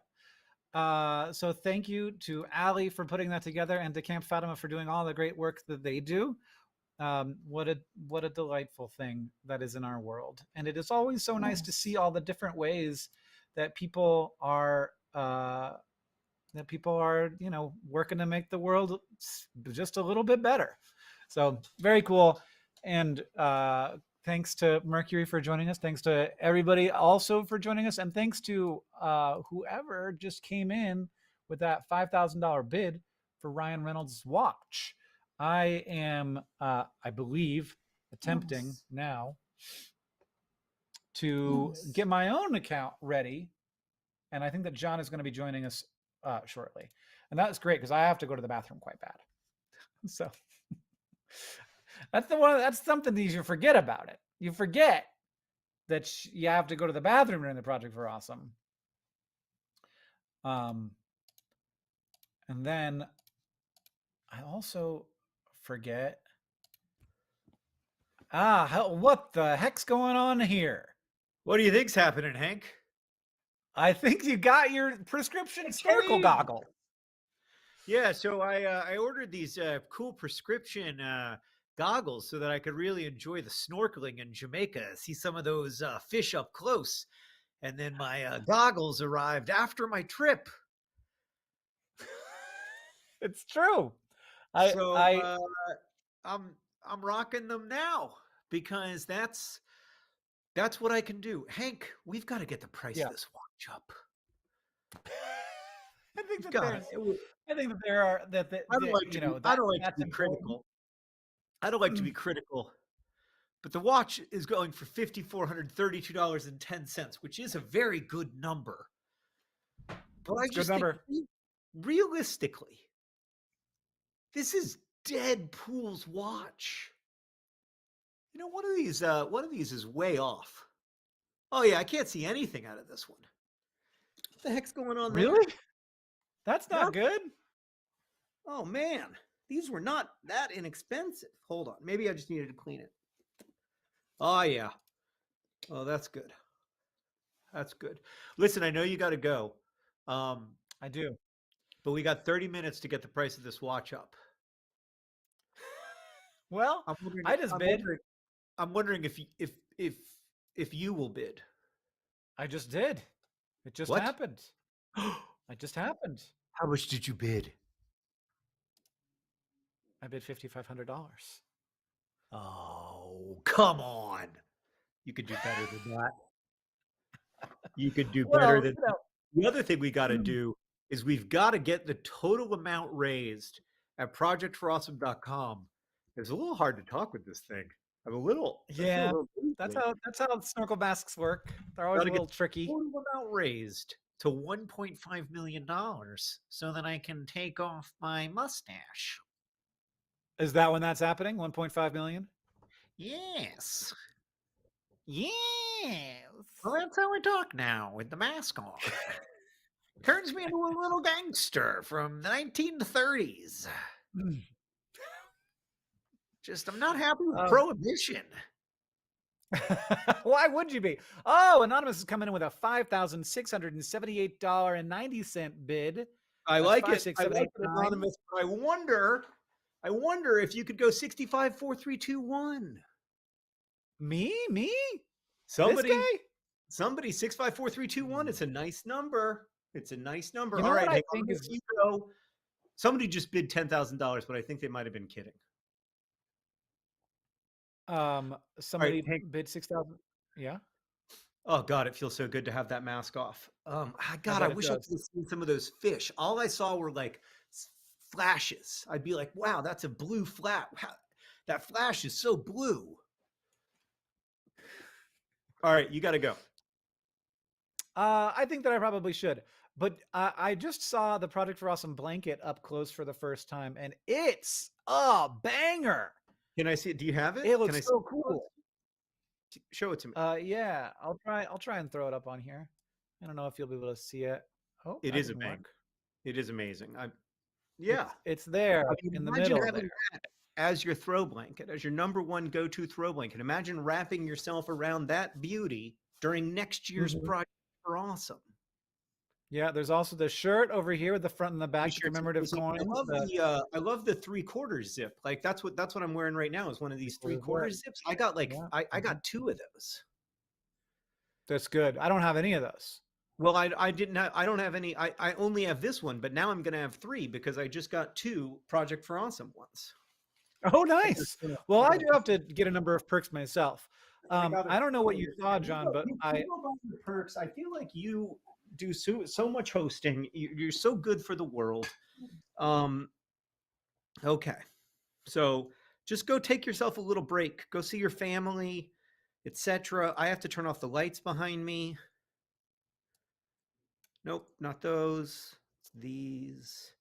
And then wait, hold on. You want to hear the best sound in the world? You probably can't hear it, but oh God, when that hum goes away, it's one of the greatest noises on earth.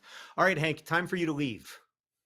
Okay, goodbye. I feel like Johnny is like gonna do something when I'm gone, but I'm just gonna be watching the I'm live not. stream, so I'm it's not. not I'm like I just. won't see it. I'm literally just concerned about you. It's the same thing that it I always am is. hungry. Okay, Okay. it's good. Well, I had a Okay. lot of pickles and lemons and beans, so I should probably eat something else. Go take care of yourself. Goodbye. Okay. Goodbye. All right. If you think that I'm going to let Hank win that Deadpool watch for $5,500, you've got another thing coming. Either somebody's coming in hot or I'm going to beat him. There's only 2 possibilities. We've got 25 minutes to go. If you have questions about the Deadpool watch, please let somebody know in the YouTube comments there at projectforawesome.com/live. But yeah, it's Deadpool's watch, the actual watch worn in the actual movie, signed by the actual Deadpool. Well, not the actual Deadpool, the actor who plays Deadpool, whose name is Ryan Reynolds, and is a nice, tall, very intelligent Canadian person. And it's the steal of a lifetime, frankly. I mean, probably not the steal of a lifetime, but what a cool one of a kind thing to be able to have. The bid is currently $5,900, so it's not going to be Hank, which is key. John, do you have Slack? Yes, I'm on the Slack, but it's not beeping. I turned off all my beeps. Okay, so where are we with the overall Project for Awesome? I'm glad that you asked. We've raised $1.451 million. And that means that we're only $49,000 away from me getting to shave this mustache, which will be the highlight of my Project for Awesome so far.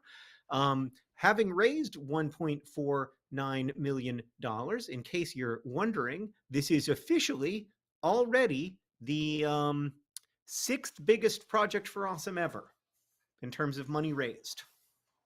Pretty incredible. Yeah, so really thrilled with how things are going so far. Remember, every dollar you donate at projectforawesome.com/donate right now is worth $2 because it's being matched by nice people who are being thanked, if I'm not mistaken, in the well, they're currently not being thanked in the bottom left corner because that's where we're celebrating Anonymous's 56.78. Did Hank just bid 69.69? That's great. It's great, but did he bid 69.69.69? Or did he miss an opportunity? Yeah, that's exciting though. Hank Green coming in with that epic bid. I'm not going to let Hank win the watch, just so you know. There's still 23 minutes to go, and I don't think we have to live in a world where Hank wins that watch. I think we can live in a different, better world where someone else wins the watch. But we'll see. 69.69. Hank really missed an opportunity to go with the 69 cents. But that's okay. Where are we overall with Project for Awesome? We're at $1.451, $959.38. 38 cents is the real key. I know that there's lots of people who are always donating to try to permanently keep that at a nice number, which is very funny. It gets me. It does amuse me. We've only got 22 minutes left in this watch thing. I'll tell you what. Some people spend $30,000-$40,000 on a Rolex. And that's all fine and good, but you can't tell your friends this is Deadpool's watch signed by Ryan Reynolds. You know what I mean? Like, imagine walking in, and at this point, I'm only speaking to like the gajillionaires in the audience. So I know there's like 2 or 3 people that I'm speaking to, but like, imagine walking in to your gajillionaire meetings where you're hanging out with the other gajillionaires, and it's like that scene in American Psycho where everybody's trading out the business cards, and oh my gosh, the paper's so thick, and I got it debossed and everything, and they're like, look, I got this. I don't know what the name of any of the Rolexes are. I've got this Daytona name and date Rolex, and it's gold and diamonds. And you're like, oh, that's really impressive. And this other person's like, I've also got a Rolex, and it's such and such. And you're like, oh yeah, that's cool. And then the third person's like, I'm literally wearing Deadpool's watch. What? Shut the front door. American Psycho moment. I'm not sure that's what it's technically called. But yeah, like I believe in Ray. I believe in Ray 76 54 32, blowing Hank Green out of the water. I think Hank Green can come back at an even higher number. And then I think Ray can get to yet a higher number. I don't know how gajillionaire meetings work. Okay. I'm not like, I've got novelist money, which is plenty. But I don't have a Rolex. Nor in fact do I want one. That sounds very stressful. All right. I also want to thank Wordy for donating $1.31 to get it back to 69 cents. Kaylee just donated $22 to get rid of my mustache, which we're on the same page. Blake says, I am healthy, I am whole, but I have poor impulse control. Remember to only donate what you can afford to donate. But I will tell you, Blake, you're not going to regret getting the digital download bundle. It's the gift that keeps on giving all year round. All right, so I do want to highlight a couple of perks that just got added in addition to the watch. Why hasn't Ray's, or maybe it has been added and I'm just not seeing it. Oh yeah, it's been added. So we're at 76:34 and we got 20 minutes left on this watch. All right, so I'll be here until 8 o'clock. My daughter is going to do my makeup if she gets back soon enough. I'm gonna call and check on that whole situation actually. So of the things I want to highlight to you, if you go to Project Russell. Hello, hi, is Alice coming home soon?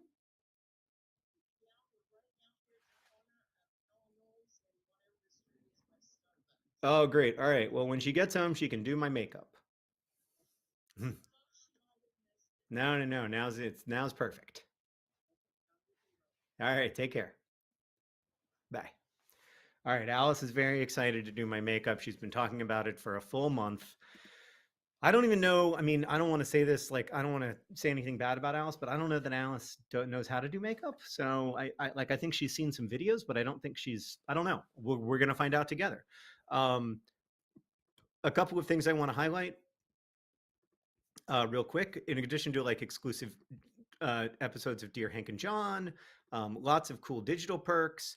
I wanted to highlight Sarah's doubles prints. These are unique works of art that Sarah has made that remove sort of the more famous person from a duo, like or at least like usually the male person from a duo. So instead of Sonny and Cher, it's Cher and Cher. Instead of John Lennon and Yoko Ono, it's Yoko and Yoko. And they're just brilliantly executed. Check them out at projectrawesome.com/donate. And then there's also some new things coming up, including a few more of my secret keepers, which are pieces of pottery that I make that you put your traumas inside of, or you whisper your traumas into them, and then they live inside of the secret. It doesn't really work, but it's a nice, I find it metaphorically helpful. And we can talk more about that in the future. But we are in the last 18 minutes of the auction now, and currently Ray is winning with 76 54 32, which is a big number. But I'm wondering if anybody has a bigger number. I'm clearly not a great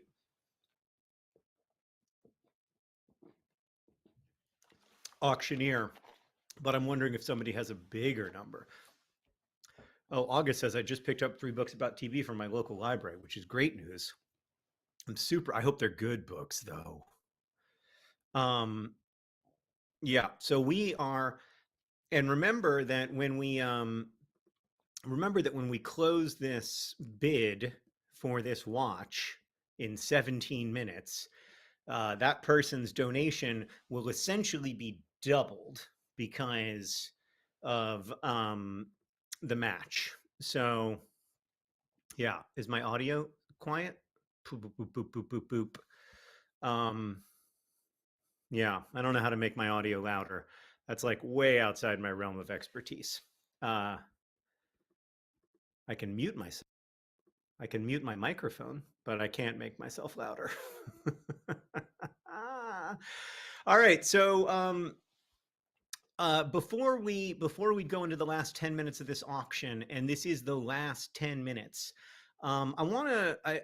So we're not going to be. We were going to be joined by one of my favorite special guests for this 30 minutes, Dr. Joe Hansen, but he is sick, so he's not able to come. Hold on.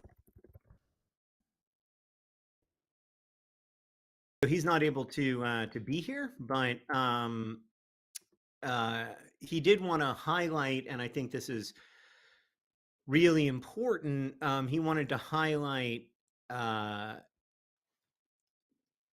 COVID, especially in the context of our friend Diana, who runs the Physics Girl channel on YouTube. So Joe wrote me and said, tonight I was planning to highlight the ongoing crisis of long COVID as my cause. My dear friend and the incredible science creator, Diana Cowan, Physics Girl, has been completely disabled by long COVID. She's bedridden and can barely eat and can barely make it to the bathroom without a rest. It's not only heartbreaking that we've lost her amazing contributions to YouTube, but also because it highlights a little talked about and very mysterious illness that is affecting unknown numbers of people. It's more a call for awareness since it's affecting someone in a community. But there are some nonprofits working to increase research in this, and these include the MECFS organizations like Solve ME, which you can find at. I'm going to put the link in the doobly-doo, solvecfs.org. So if you know anybody who lives with ME or CFS, you know how difficult and debilitating it can be, and also how challenging it is because patients often aren't believed, and they have to really fight for good medical care, and unfortunately, in a lot of cases, good treatment options aren't always available. And it's an infuriating, terrifying illness. I'm really, really concerned about Diana, and I know that she's scared and is really, really sick. And so I wanted to take a few minutes to just say that our thoughts are with her and with her husband and her loved ones, and that we really, really hope that things don't continue to get worse, because they've been getting kind of consistently worse for the last several months. And we're all really concerned. Her friends and colleagues are really, really concerned about her, and just think so highly of her as a person and as a creator, and it's just heartbreaking. So yeah, so thank you for caring about that, and just it's something to be conscious of, that you probably have people in your life who are yeah. Okay, Alice, come on in. We've got an $8,000 bid, which is very exciting, from Vonrek. That's great, but I wonder if one of our previous bidders can come in. It's all for Partners in Health and Save the Children. Hey, Alice, do you have your makeup ready to go? Okay. It's all for Partners in Health and Save the Children. 100% of this, because it was donated to us by Ryan Reynolds, 100% of the money that we're raising right now will go to PIH and Save the Children, and it will be matched by generous donors from within Nerdfighteria. So this is a great way to spend some money. You should be able to, if you've registered to bid, it's time to bid. There's never been a better time. We've got 12 minutes left. Wouldn't it be great to get this to $10,000? Yeah. So wouldn't that be great? but yeah, we several people are talking about in comments about the nature of long COVID and ME and CFS and fibromyalgia, and it's these illnesses. I think that we are starting to pour more research money into them, but we've known about them for a long time and haven't, I think, frankly, done a good enough job because of biases in our culture and in our medical system that allow us to make certain people less visible or to take them less seriously. And that's something that we need to be conscious of and work hard to repair, because these biases in our social orders end up having big reflections in our larger hey, come on in the larger health of our communities. Hey buddy, you want to have a seat? Great. You want to say hi to everybody? Yeah. All right, here is Alice. Oh boy, maybe we should switch seats since that one's actually shorter. You want to switch? Are you wearing makeup? No. None at all? You just have naturally rosy cheeks? Yes. You know, that was the, when rosy cheeks became the beauty standard? Can you guess? No. In the early 19th century, because of tuberculosis. Okay. Yeah. Alice loves hearing about tuberculosis, don't you? It's your favorite thing. Oh. Well, that is an act. That's technically assault. Okay. That's arrestable. All right. What are we doing here? Can I tell you how much money we've raised? We have raised in total at the Tiltify, we've raised over $453,000. Look, we've raised $1.467 million, Alice. Almost $1.5 million. Wow. Isn't that crazy? Yeah. Isn't that exciting? Yeah. Do you know what this is? Adventure Time. That's an Adventure Time Yeah. watch that was worn in the movie Deadpool by Deadpool, Ryan Reynolds, and he donated the watch to the Project for Awesome. How much do you think something like that should be worth? I don't know.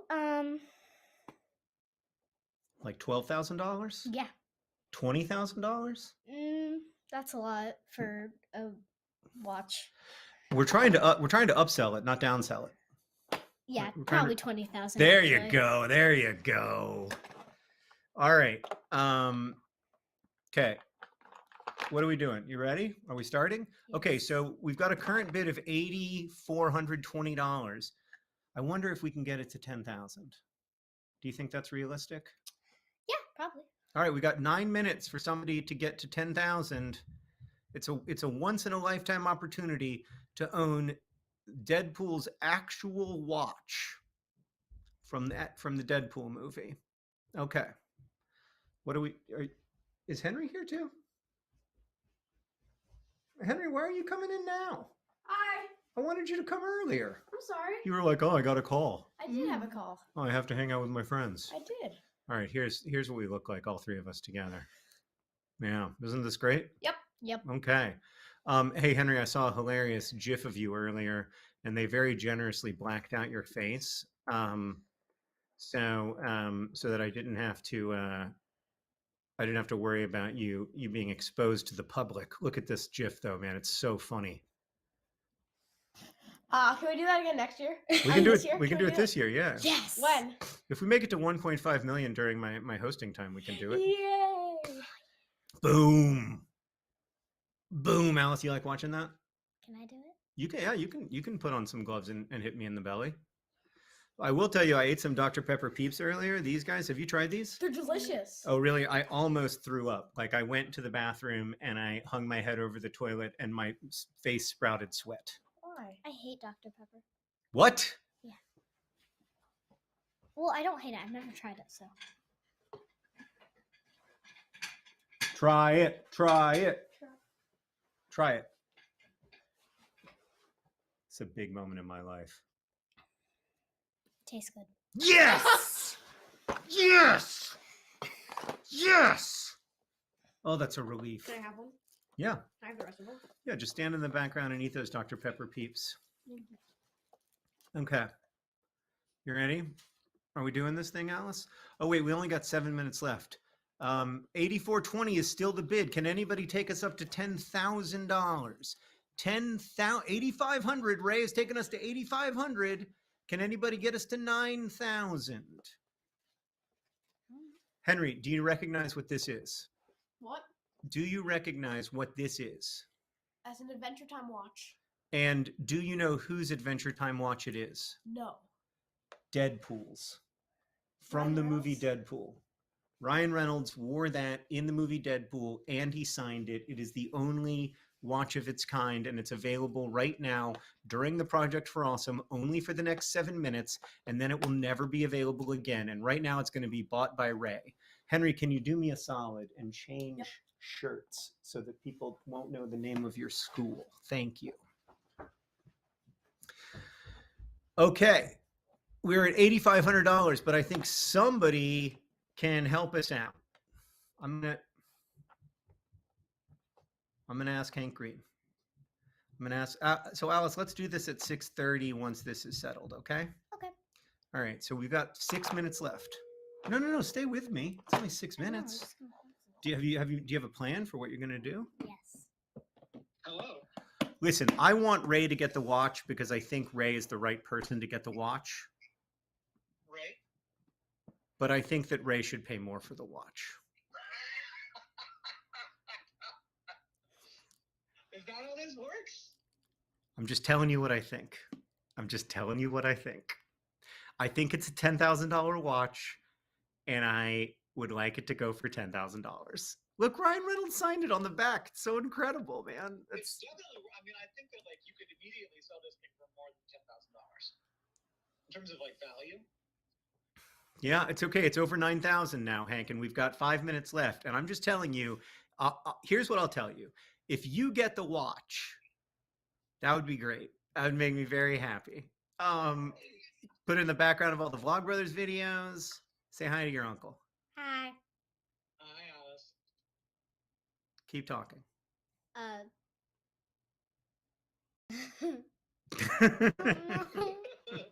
All right. I just put it at 9,000, so we'll see what Ray has to say about that. Okay. All right. We got 5 minutes left. 5 minutes left. 5 minutes left. Can we crowdfund raise $10,000 donation? Everybody's on team Ray. I feel really bad. Ray is the new bubblegum mic. All right, I gotta go. Okay, we got 5 minutes left to get this. I don't think that was fraudulent. I think Hank really wants it. We got 5 minutes left to get this over the line. Don't be afraid to spend $42,000 on it. That's all I'm saying. You know. All right, 5 minutes, 4 minutes now. What do you think it's going to sell for, Alice? Do you think Uncle Hank and Auntie Catherine are going to get it for 9,000? Maybe. Maybe. Who are you rooting for? Are you rooting for them or are you rooting for Ray? I don't know. Do you know who that is? No. If you had to guess, who would you guess it is? Like a musician, an actor, an artist. Whoever painted it was obviously an artist. Great point. Hey, Henry. Hi. Oh, you got a Dungeons and Dragons now shirt. Yep. Oh no, Ray bowed out. Oh. Nothing.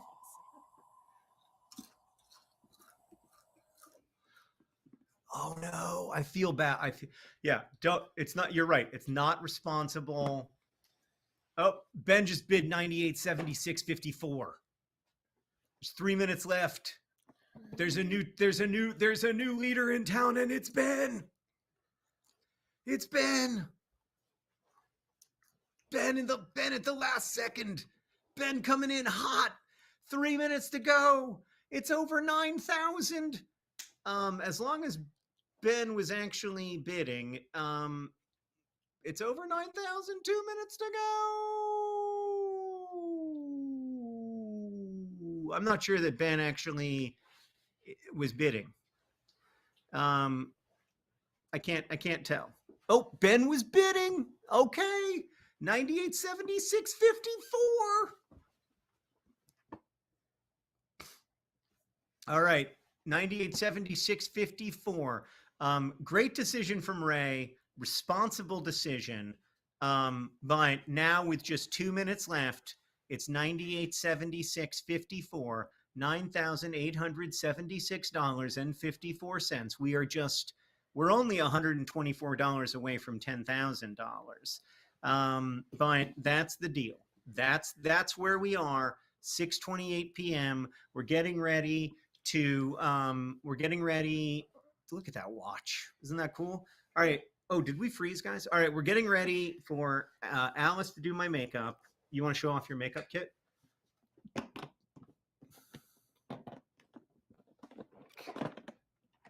It's heavy. Oh, wow. It's got an A on it and everything. How did you get all this makeup? I wasn't aware that you had nearly this much makeup. Did you just sort of like collect it slowly over time? There's some Hello Kitty stuff. Am I getting the Hello Kitty lip stuff? Yeah. I am? Yeah. Oh, nice. You don't know. I don't know. You don't know how dark it is. I don't know how dark it is. Do you have a whole plan? Yes. Okay. 6:29. We got 1 minute. No. 1 minute. 1 minute. 1 minute. It's the last minute. All right, here comes. Yeah, I mean, if nothing else, Ray can always remember not spending 42,000.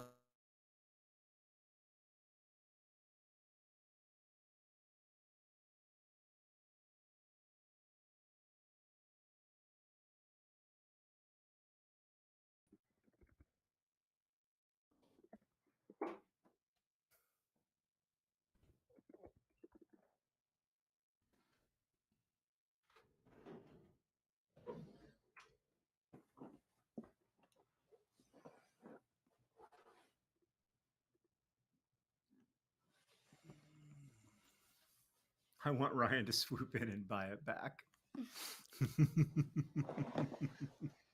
That would be funny.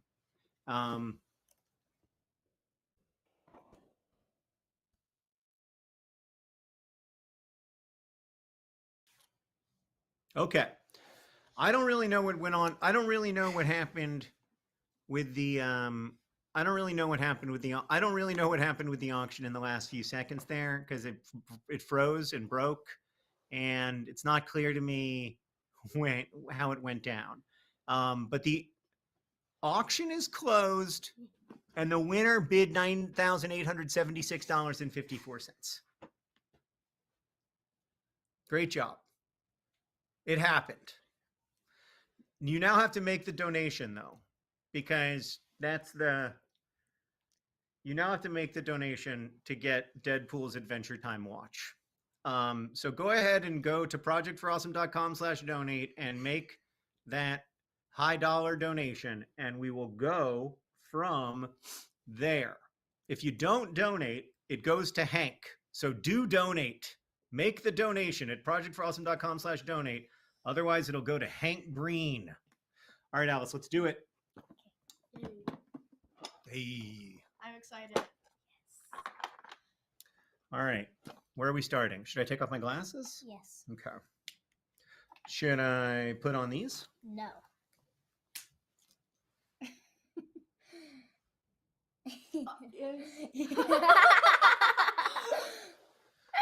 Alice, please be thoughtful in the application of the makeup. This is not silly time. It is.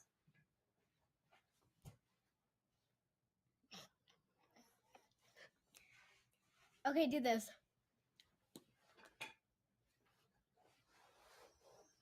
Okay, good enough. Good enough? Yeah. Yeah, that's pretty good. You did pretty good there. It is bright red. Now, what are we putting on now? It tastes very strawberry-ish. know. What are we putting on now? Just tell me. You got Blush. blush? Okay. Now, are you going to overdo my makeup? Well, that looks pretty good, actually. You're quite talented at this. I didn't even know you wore makeup. Sometimes I'll see it. Is it like under eye makeup kind of? Oh my. Now what is this? I don't know. Mom You got I me don't it. know. Mama got you it? Yeah. Okay. can barely see it. Yeah. That's activator. I know. That's activator, Henry. It activates the slime. Ah, okay. I don't know why it's in there. Yeah. Now, what Okay. is this? Just makeup? Eye makeup. Eye makeup? Mhm. Oh, like for my eyelids? Oh, yeah. Okay. Yes. Mm.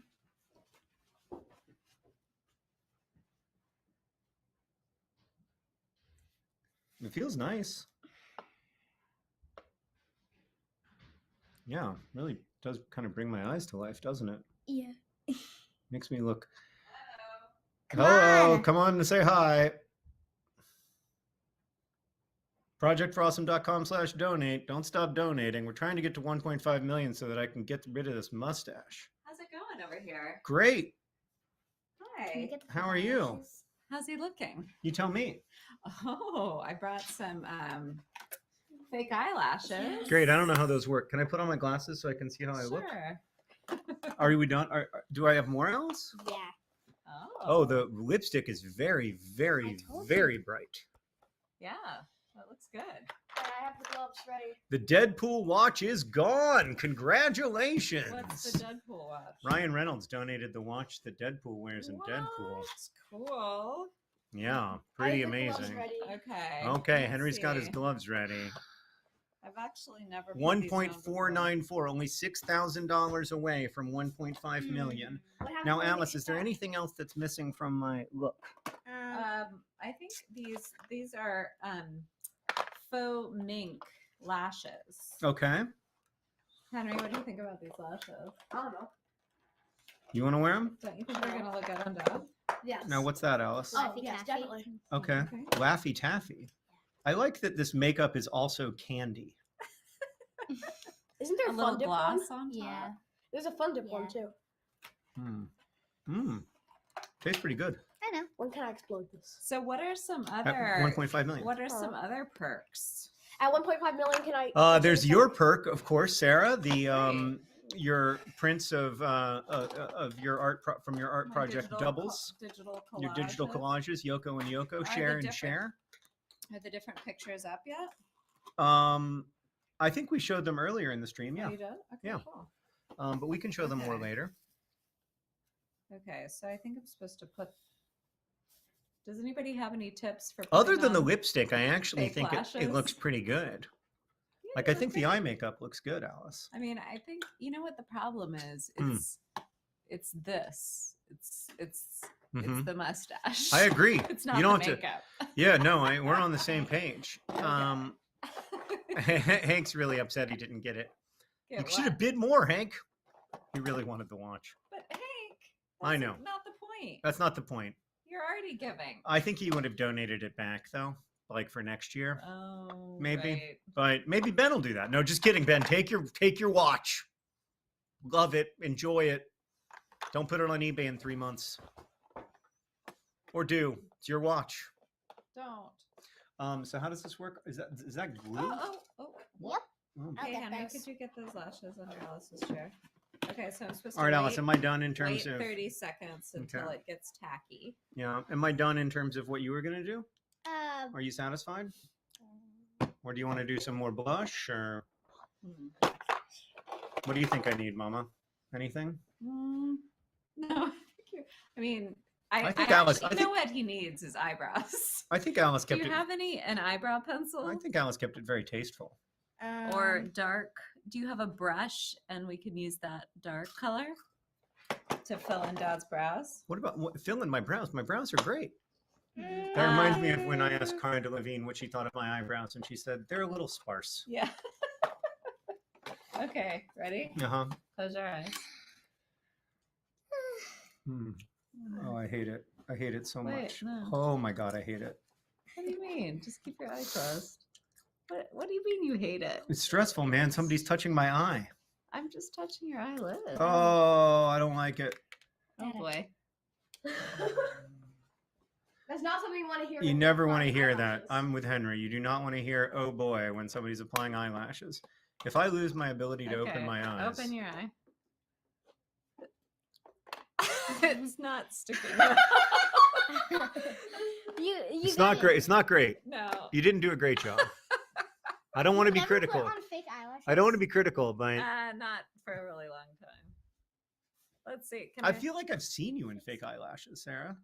Yeah, Can you but take that somebody off? else put it Ow, on me. ow. You don't want it on. It's bad. It's panicky. Okay, I'll take it off, but Oh, panic stations. but I get to do your eyebrows. Okay. I'm Here gonna you go go. get. No, I'm gonna go get my. I have an eyebrow pencil. Oh boy, it's like way off in the corner. All right, Alice. Other than that, are you happy with how the cheeks are and everything? Where's the top? All right, I'll be back shortly. No, that was panic inducing. I think I actually like my eye makeup quite a lot. I think you did a nice job. What do you think? What? Maybe you need. You don't think it needs more? What is that? Oh. Oh, we should tell Mama to get eyeliner. I don't know what that does. It makes you. All right. I need to tell Mama to get eyeliner. Okay, go ask Mama to go get eyeliner. Hey, I want to say a big thank you to Nico and John Lee for putting that auction tech together. John Lee has been doing so much for the Project for Awesome for a long time, making the website work. Like, the reason it's so smooth and seamless is because of the hard work of the tech team, including Nico and John. So massive thanks to them. And the auction tech, of course, worked great because everything they make works so great, and it's really hard to do that stuff well. So huge thank you. 1.5 million, Henry. Let's go shave it. Shave what? My mustache. I'll be right. You guys you guys host the Project for Awesome for a few minutes. Okay. Just say projectforawesome.com/donate. Read some comments if you want. Okay. Great. Hello. Project for Awesome / donate. I don't know. .donate.com. Okay. And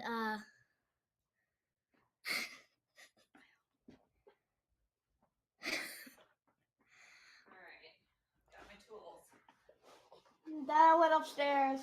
Oh, so it's just you guys? Yeah. How's it going over here? Okay, everybody likes your D&D shirt, Henry. Thank you. And it's really good to be here and to see everybody. This feels strange. Were you guys just sitting here not talking? No, we. You want what? You want to pop one?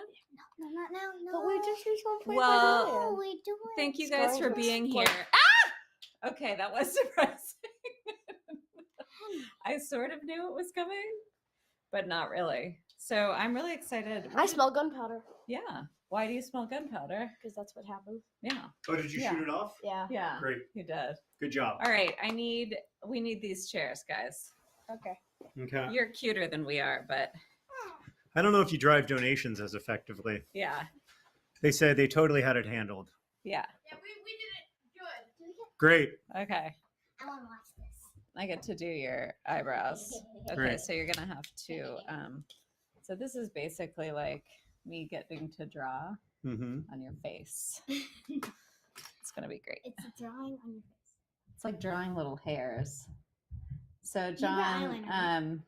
what's changed between P4A last year Mm-hmm. and P4A this year?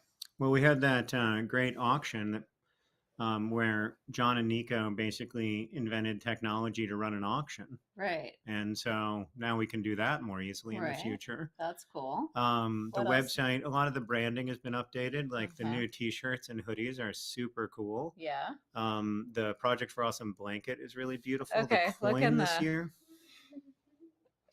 I don't love it. You know. No, I thought I kind of liked Alice's better. No, I think it's good. Okay, wait, and I have this little brush on the other end. What do you think, Alice? You have to get, when you do an eyebrow look, you have to get used to it. Did you bring eyeliner? You can open your eyes. Mm-mm. No? Mm-mm. Okay, so what else? Oh, oops. Just 1 second. This old move.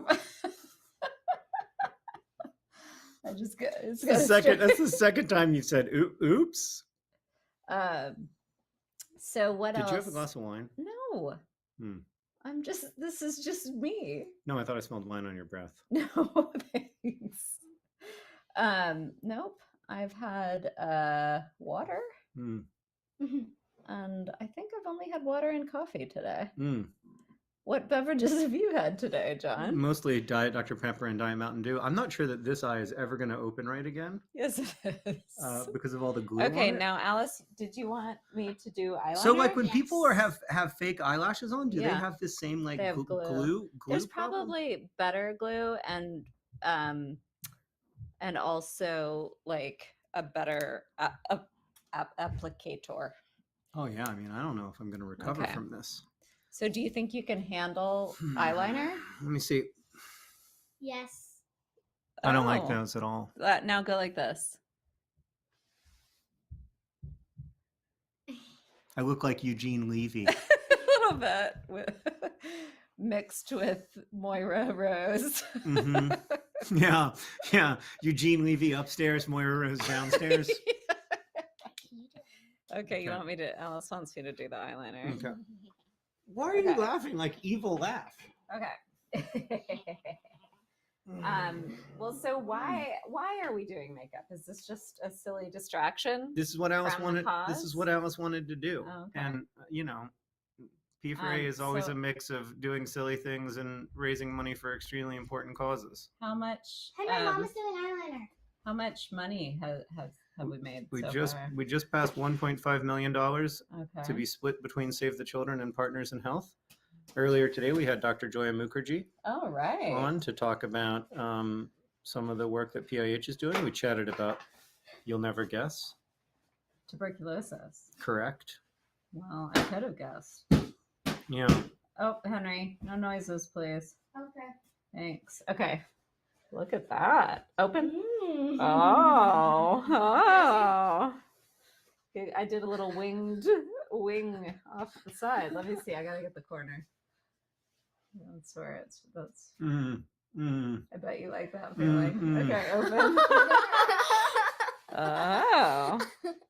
Yeah, that's kind of cool. Yeah. Let's try the other eye. Aw. They're acting like they like each other, John. Mm-hmm. So which Project for Awesome is this? What number? 16. 16. Sheesh. It would be 17. So it's older than you, Henry. 3 years older than me. That's right. You have pretty eyes, John. Thanks, babe. It would have been older. What? What do you mean?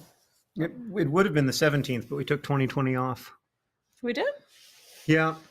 We were moving around dates. Okay. Oh, okay. Look at that. You look pretty nice. Yeah, I think on the whole that's actually quite All good, right, except for look, the maybe eyebrows are if a we little all much. get in here, and if we all get in here, Henry, get in, and then this can be our holiday card next year. Great. Everybody Ready? in. 3, 2, 1. Okay, good job. Okay. All right.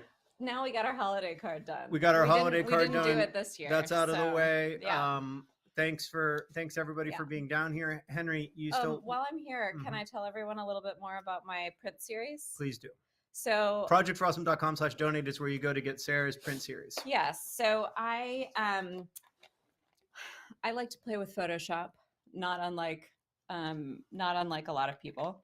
But I was working on our friend group's calendar this year, which Mhm. involved a lot of photoshopping. Mm-hmm. And everybody got to choose a movie scene they wanted to be in. Mm-hmm. So I was brushing up my Photoshop skills, and then I decided to start this little side series, which was reimagining photos Mhm. of real people, either in life or in movies.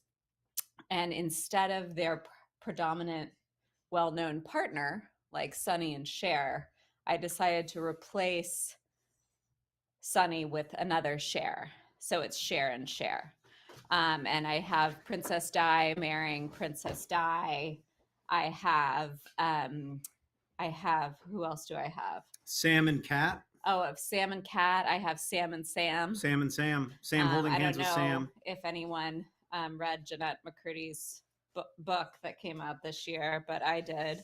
And so that inspired me to imagine Sam holding her own hand, which is pretty nice. Taking care of herself. So for me, the series is not just about like replacing the other person or like condemning the other person, but in a scenario where someone's like either a supporting partner or imagined as a duo, it's like reimagining them as being in a relationship with their self and acting both roles, right, or being both people. I've got John and Yoko. I've got Yoko and Yoko. Cleopatra and Cleopatra, right, instead of Cleopatra and Mark Antony. So it was really fun to make them. And there's 6 different versions right now. And there's 10 of each. And I printed them on really nice paper, so that it's like a really nice art print, and they're 12 by 12 inches, so that they can fit in one of those nice album cover frames. So anyway, so you can get one of those album cover frames. Consider it. Put it there. And I think it's a $250 donation to the Project for Awesome, which counts as $500 to Partners in Health and Save the Children, thanks to our matching donors. So projectforawesome.com/donate. I think there's only a few left, so snatch them up. Please do. And maybe I might be making some more over the weekend. I have some other ideas. And if you have other ideas for people that I could do, let me know. Yeah, put them in the chat. I've got a Priscilla Presley one that I want to work on. And who else do I have? Priscilla and Priscilla. That's Priscilla very good. And Priscilla. And I have Robin and Robin instead of Batman and Robin. And people keep asking why I look stunned, and it's not. I don't look stunned. I'm just wearing makeup. I did his eyebrows, so that's why you look like Eugene Levy. People keep being like, why does John look shocked or horrified? And I don't. This is just my face. This is my resting face. Resting surprised face. Resting shocked face. So does anybody have any ideas for other people I could do? Do Sarah and Sarah. What about the Obamas? We thought about that. We talked about that. But Michelle has Bonnie and Bonnie instead of Bonnie and Clyde. Oh, Bonnie and Clyde, Bonnie and Bonnie. I do like that. Princess Leia. Miss Piggy and Miss Piggy. That's good. That's good. June Carter Cash. Right. We thought about Simon and Garfunkel too. That would be great. They like Princess Leia a lot. Oh wow! It comes so fast. I saw one of you said Frida Kahlo and Frida Kahlo, but she already did that. Right. There's an amazing painting called Two Fridas, where she's Thelma like and Thelma. Thelma and Thelma.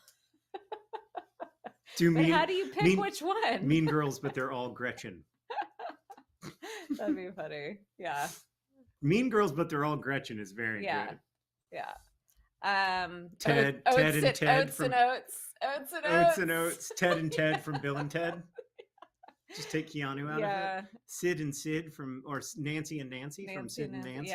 These are great. Curie and Curie. Come on in, guys. Yes. Ringo Starr ×4. Well, I do have a Spice Girl that I'm working on. Oh yeah, the Spice Girl, and I've chosen one Spice Girl. Watson and Watson of Sherlock Holmes and Watson. Come on, these are great. Hey, so there's a question for you here, Henry, which is, what is your favorite character build in D&D? Thank you, guys. These are good ideas. My favorite character build is a Ferb and Ferb. Ferb and Ferb. It's great. My favorite character build is a Dragonborn Paladin. Dragonborn Paladin. What's the backstory? What's the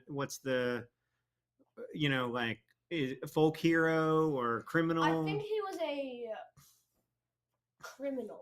Yeah. Oh, are you guys showing off your Squishmallows? No, I'm just taking that. Oh, yes, you are. Look at this. Now you have to introduce them. Are you ready? Henry, who is this? That's, what was his name again? I forgot. Lots of people like a Dragonborn Paladin choice. Baratelli. Okay. This is Baratelli. I don't know his name. I think it's Pop Tart. We're gonna call it Pop Tart. We're gonna call him Pop Tart. Yeah. Okay. All right. Easton. The anglerfish that has a boy's name, even though it's definitely a girl. Yes. Reginald. Yes. Reginald. Good old Reginald. Right? Yep. Yeah. And then Henry, you introduced. That's Oakley. Oakley. And who's this big guy? Banks. Banks. Are these all yours? No. Weren't some of these supposed to be gifts? No, the This one is has mine. been gifted. Here, This Henry. is mine, and this is mine. So we both have Yeah. 3 squishes. Yeah. Okay. And that's probably where we're going to stop. That seems like enough. That's I enough. want an axolotl. You want an I axolotl? Oh boy. Okay. Yeah. Yes. Great. There are now only 9 of Sarah's prints left. So get Ooh. them while they're hot. Yeah. Yeah. So that's true. Easton can be Even Eve. Easton can be a boy if they want. Even Eve. Whoa. I like it. That's loaded. Some should people are really- really not going to like it. Jill but Biden and Jill Biden. Like any good art. Yeah, I love this. Yeah. That's true. We do support trans anglerfish rights in this family. Of course. Get an axolotl. Okay. Yes. You have some support. Can I Axolotl. can I Yeah. get rid of at least the lipstick? No. Sure. No, I just feel, I feel. I'll No. tell you why. I feel like it's Yeah. going to be. It's just it the smell of it. Respectfully. Yeah. Here, I'll Just go sort get of you. wafts I'll up. get you something to wipe it off with. Sorry, Alice. It's not. Oh, Alice, I think you did a great job. It's not that. Lots of people love Scully and Scully. From the X-Files. Yeah. Do you remember that program? So you like a Dragonborn Paladin, and what is your favorite D&D related podcast? Adventure Zone. And what is your favorite D&D and you run the D&D club at your school? Yes. And what is are the kids in your class? What? I mean, that is bright red. I know. You got to be careful in taking it off because you don't want to smudge it all over your face. Smudge it. Okay, what were you going to ask Henry so he can talk? Jackie Kennedy and Jackie Kennedy. Oh, yeah. She kind of had her own thing though after Jackie. It's O. true. She had a second life. Zelda and Zelda. I saw that. Yeah. What are the most of the kids in your school? Are they mostly human born or? There's a wide variation. Oh, yeah, they're elves. Actually, no. There's 2 Dragonborns, 2 elves, and 1 human. Okay, so no dwarves. Oh wait, 1 dwarf. Okay, but are there any like barbarians? Yes, there are 2. 2 barbarians. Yes. I guess that makes sense. Middle school kids go pretty hard. One of them is not middle school. Okay, high school, No. elementary school. Yes. Oh, is that Liam? Yeah. Yeah, but he goes pretty hard. I could see Liam being an excellent barbarian. Yeah. Yeah, that's great, man. Well, that's awesome, and we love Dungeons and Dragons in this household. It's awesome. All right, we've got 1 hour left to host the Project for Awesome here on Friday. I think Henry's gonna Sarah's prints are sold out. Does she want to add more? Yeah. Okay. Well, how do people feel? Like it's a limited edition print. I can either make more of the ones I currently have, or I can keep each at 10. Like, is it important to you that there are only 10 of them? Is the limited editionness not editionness the critical thing? Wile E. Coyote and Wile E. Coyote. Persephone and Persephone. Or is the critical thing new ones? DJ, Jesse, Jeff, and Yeah. these are Or all I so can good. start making new ones, and then there's still only 10 of each. Yeah. Yeah. Yeah. Well, let us know. Okay. Ophelia and Ophelia. I did Yoko and Yoko, Veronica. So we got that. That's an option. Somebody wants Darwin and Darwin from Gumball. New ones, Yes. Eve and Eve. Doesn't matter. Yes, keep 10. Yeah, I mean, that is kind of, it's like an art rule. I think keep 10 and Hermione and Hermione and Hermione. or Neville Longbottom and Neville Longbottom. Alice looks so much like Alice year is one our- Hermione. Alice is our Look at our year. Hermione. Look at our year one Hermione here. Yeah. But you're not even old enough to Wearing be year her one Keith Hermione yet. Haring shirt. Yeah. So You're cute. still just a tiny little newborn baby. Okay. I'm gonna leave you guys to it. My work is done. I've sold my prints. Can you make some? Yeah. I think Alice, the moment I say Alice is a tiny little newborn baby, she's like, I'm out. It happens all the time, though. I'm out. It happens all the time, though. You're just because she was just born 2 weeks ago, and I was holding her in my arms, and her feet were here, and her head was here, and I would rock her and look up at her, and you were a baby, and you came in and said, "Don't take your retainer half out."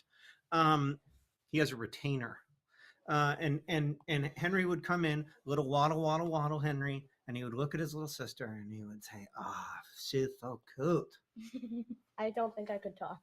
And now you could. You were like 3. Yeah, Okay, Henry, maybe you that's were like a talk. 3. And now he still thinks you're so cute and sweet and great. Okay. All right. Let's give an update on where we are at projectforawesome.com. I don't know when Sarah's going to add more prints. Hopefully at some point. We're at $1.523 million. We've also had 15,000 votes for Project for Awesome videos at projectforawesome.com. That's going to determine where the money we raise during the second half of the P4A goes. But yeah, $1.523 million. That's just ridiculous. I don't even know what to say about it, except that it's incredible. We have passed the 2019 Project for Awesome already and are closing in on the 2018 Project for Awesome and the 2015 Project for Awesome in terms of total money raised. It's just phenomenal. Thank you to everybody who has donated so far. The steal of the Project for Awesome is always the digital download bundle. Hey, are you guys going to make any perks? Alice, like your cat drawings, your classic famous cat drawings, your beloved cat drawings? Not this year? No, I don't know. You don't know? Do you have time? Do you have energy? Do you have the ability? I have homework and Not during the weekend. That's true. You could just make 10 of them right now, right over there. In the next hour. Child labor. It's technically illegal. Technically? You don't have to, Alice. You can come hang out with us. I can kind of tell that you're not feeling it. Henry, what about you? Do you have any you want to offer to like make character sheets for 10 people? Okay. You know? okay. Well, I am going to do it. Yeah. What are you going to do? Cats. You're going to do cat drawings? Are you sure? Yeah, cats. All right. So I think for one of these, it should be like if somebody tells us like one sentence about them, we'll make them a character sheet, or two Okay. sentences about them, we'll make them a character sheet Okay. for a level 1 character in Dungeons and Dragons that they can then play. And yeah. Okay. And then the other one is you want to make it one cat drawing so we can show off what they're usually like? Sure. Okay. Okay, so I'm not sure about oh, hold on. Where's the paper? I don't know. Hey, Henry, can you go help Alice find the paper? I think it's in that drawer maybe or somewhere. Is there any paper? Paper? We just look for some paper? Just shoes and. Yeah. If there's no paper, there's no paper. Keep looking in other drawers, I guess. It's not upstairs. Yeah, maybe there's some upstairs. I found a lot. Great. Okay. So can we add 2 perks? I have something to tell. One. I'm a perk. What? Oh, that is very good, but we would need a bunch of them. Do you want to make a bunch of them? I have one. No, it'll sell too fast. That's for me. I buy that. That's for me. How much money? Hold on. Yeah. One is a D&D character sheet. You tell us 2 sentences about yourself, and Henry and I will make you a D&D character sheet for a level 1 character. It'll be fun. And that's $100? $100? $150? That's a lot. Okay.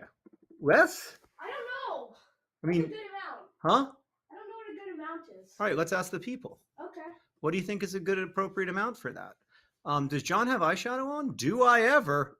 Yes. Oh God, I've got so much glue. The return of the shaky type. I know it wiggles when I type. How long is the P4A stream? It's 48 hours, dat boy.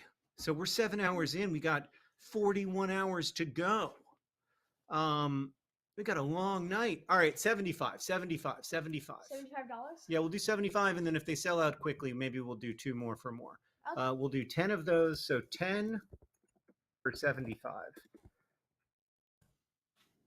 That's going to be a fair amount of work, and I'm going to expect you to do it. Is that okay? But on the other hand, it will raise $750 for Partners in Health and Save the Children, Okay. which is a ton of money. Okay. Yeah? Yep. You're in? Yep. Okay. And how many of these are you willing to do, Alice? I can't help but notice this isn't signed, so no one will know that you made it. And then Alice's cat drawings are cat drawings, and they're amazing. Also, $75. Okay. So those 2 are going to be coming online soon at projectforawesome.com/donate. Maybe it seems too low, but then if we sell out quickly, we'll maybe do 10 more down the road for more money. Okay. I can do that. Okay. Did the lights just go out? No. Did the lights just flicker? I don't know. Or am I having some kind of health problem? Nobody experienced a light flickering? That makes me nervous. All right. I don't So think Alice you're is. having a stroke. Well, first off, that is exactly what I'm worried about. Oh, okay. Alice's cat drawings look like this. They're signed Alice. They're amazing. She does them every Project for Awesome. And they are also going to be available shortly at projectforawesome.com/donate. I look so much like Eugene Levy. It's incredible. It's truly, truly incredible. Have we reached another goal? Nope. The character sheet is live, though. Okay. Why are you in such a hurry to reach a goal? I want to pop this. Well, wanna Henry, I punch will say you. we've. Oh, you want to punch me? I thought also we'd wanna given punch up on. you. I thought No, we'd given we're up on gonna do that. We're gonna do that. Okay, well, let's do that. Let's do that at like 7. Why don't you guys go upstairs to like 7:30, and then and I'll do hardcore hosting, and then you can come downstairs and punch me. No, you can pop it at the end when you come back downstairs. Come on, Henry. When we get to $500,000 raised at Tiltify, which is $15,000 from now. Okay. Yeah, don't forget all your squishmallows. Oh boy. Oh, that chair is very uncomfortable. That was the other reason I wanted to take over, because I desperately wanted to move back to this chair, the comfortable chair. Everything is good in my life except for the fact that there's glue on the outside of my eye here, and it makes it so that it's kind of hard for my eye to open, and it gives me a totally new level of respect for people who wear false eyelashes. It's a very challenging thing to do. So yeah, I mean, shout out to those people.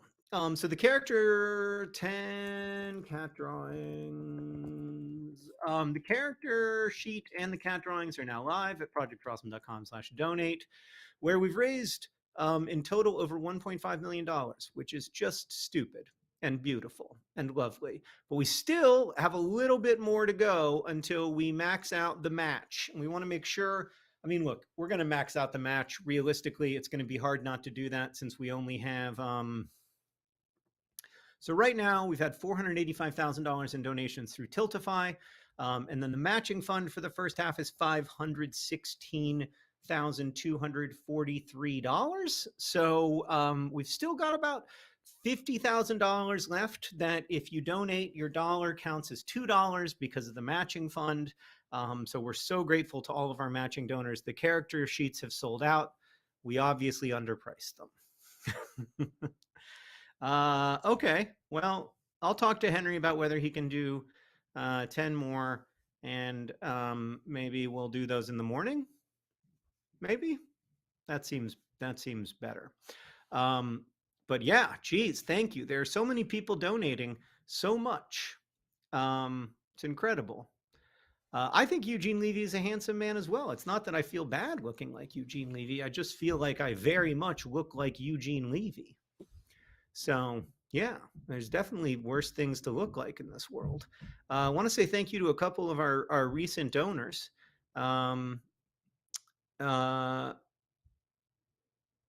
Ms. Maggie T says DFTBA from Racine. Ella reminds us to hydrate. John says, thanks, Alice. Enjoy life in the dream house. And Ben is our top donor because he's the watchman. Salt Free Sea says we're hummus because we're hummus because we're hummus because we're hummus. Kiwi says stay crabby. Thanks also to Nina, Archduke Ferdinand, who says beware of bears, which is always good advice. Danielle, Allison, Charlotte, Britton, Sadai, Zach, Paul, that's a nice hat. Dawn, LG Jones, CK, Anonymous, and Anonymous, who are Anonymous just having a great project for awesome as always. Spalliston and Lettuce Hours. Lettuce Hours. And Ian J. Got the digital download bundle for a $65 donation this year to this year's Project for Awesome. We're only $12,000 away from $500,000 raised in the first 8 hours of the P4A, which is just crazy. So yeah, thanks to everybody who's donated. I'm sorry that what size is your half zip sweatshirt, John? This one is an XL, I think. Why? But yeah, it's my favorite one. Only going 48 hours, not 72. Yes, 48 hours, 48-hour live stream. That seems like plenty. Did I say 72? It wouldn't be impossible. John's eyebrows are sending me. Yes, I agree. They are also sending me. I genuinely cannot believe that they are happening. I look so much like Eugene Levy. It's incredible. The cat drawings are gone. And the character sheets are gone. So we may have underpriced those, but it'll make the kids happy to do them, and maybe I'll talk them into doing more. Yeah, but great job, Anonymous, as always. Faye just donated as well, $15. So thank you to everybody who's donated in this year's P4A. It's been incredible. So everything's sold out. I mean, there's still lots of great perks available. I'm sorry for the ASMR / wiggliness, but if the P4A were like filmed on a fancy camera in a studio, it just wouldn't feel right. I think. I think it would just feel off. God, my eyebrows—they're incredible. I look like a different person. Not better or worse, just like fundamentally different. John, it's Levy, not Levy. Okay. Good to know. Eugene Levy. Well, that's going to take me a long time to relearn, but I'm going to do it. I'm going to relearn it. Okay, so we're going to, I want to say some thank yous to people who have, who've donated. First, I want to say thank you to Tiltify, because they allow us to host give us a way to process the donations efficiently and do the perks, and they're great to work with, and we really are grateful for them. So yeah, a couple shout outs though. If you're into Minecraft, there's a Minecraft server in Nerdfighteria called Nerdcrafteria, and profits from the server go to the Project for Awesome every year, and it's just such a cool, great thing. It's been going for a really long time, and it makes me super happy. So if you're a Minecraft player, check out Nerdcrafteria. Also, shout outs to the team, John Lee, who does website development. John, thank you so much. Oh my God. I don't know where we'd be without John Lee. Nico, who helped develop the auction system. Byron McCoy for perk sourcing. Katie Brink for website design and the awesome branding this year. Hannah Bodenhausen for the Tiltify video. All the amazing creators who donated perks and are joining the live stream. Marianne, Brooke, Buzz, Aaron, Paola, Nikki, and Zuleha, the P4A core team. Everybody at the DFTBA warehouse, especially Valerie Barr and Byron McCoy.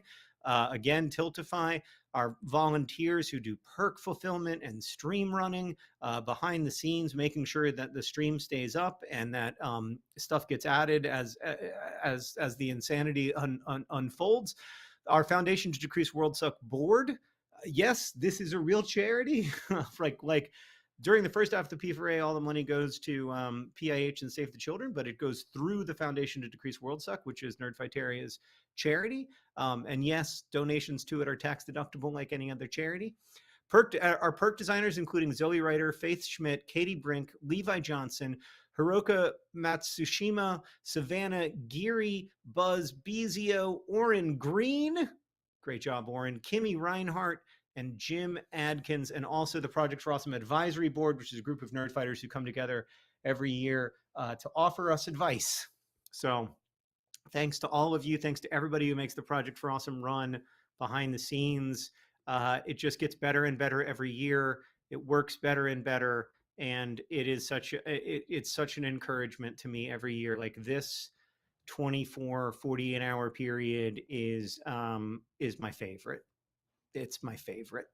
So yeah, it just makes me really, really grateful to be here and to be part of Nerdfighteria and to have seen everything that this community has accomplished over the last 17 years, which reminds me that I have to go to my Twitter because I get to do something kind of exciting right now, which is that I realized that we actually know how much the Project for Awesome has raised every year. And so it was over $17 million since 2007, but now it's over $18 million since 2007, because we were at $17.2 million and now we are well over 18.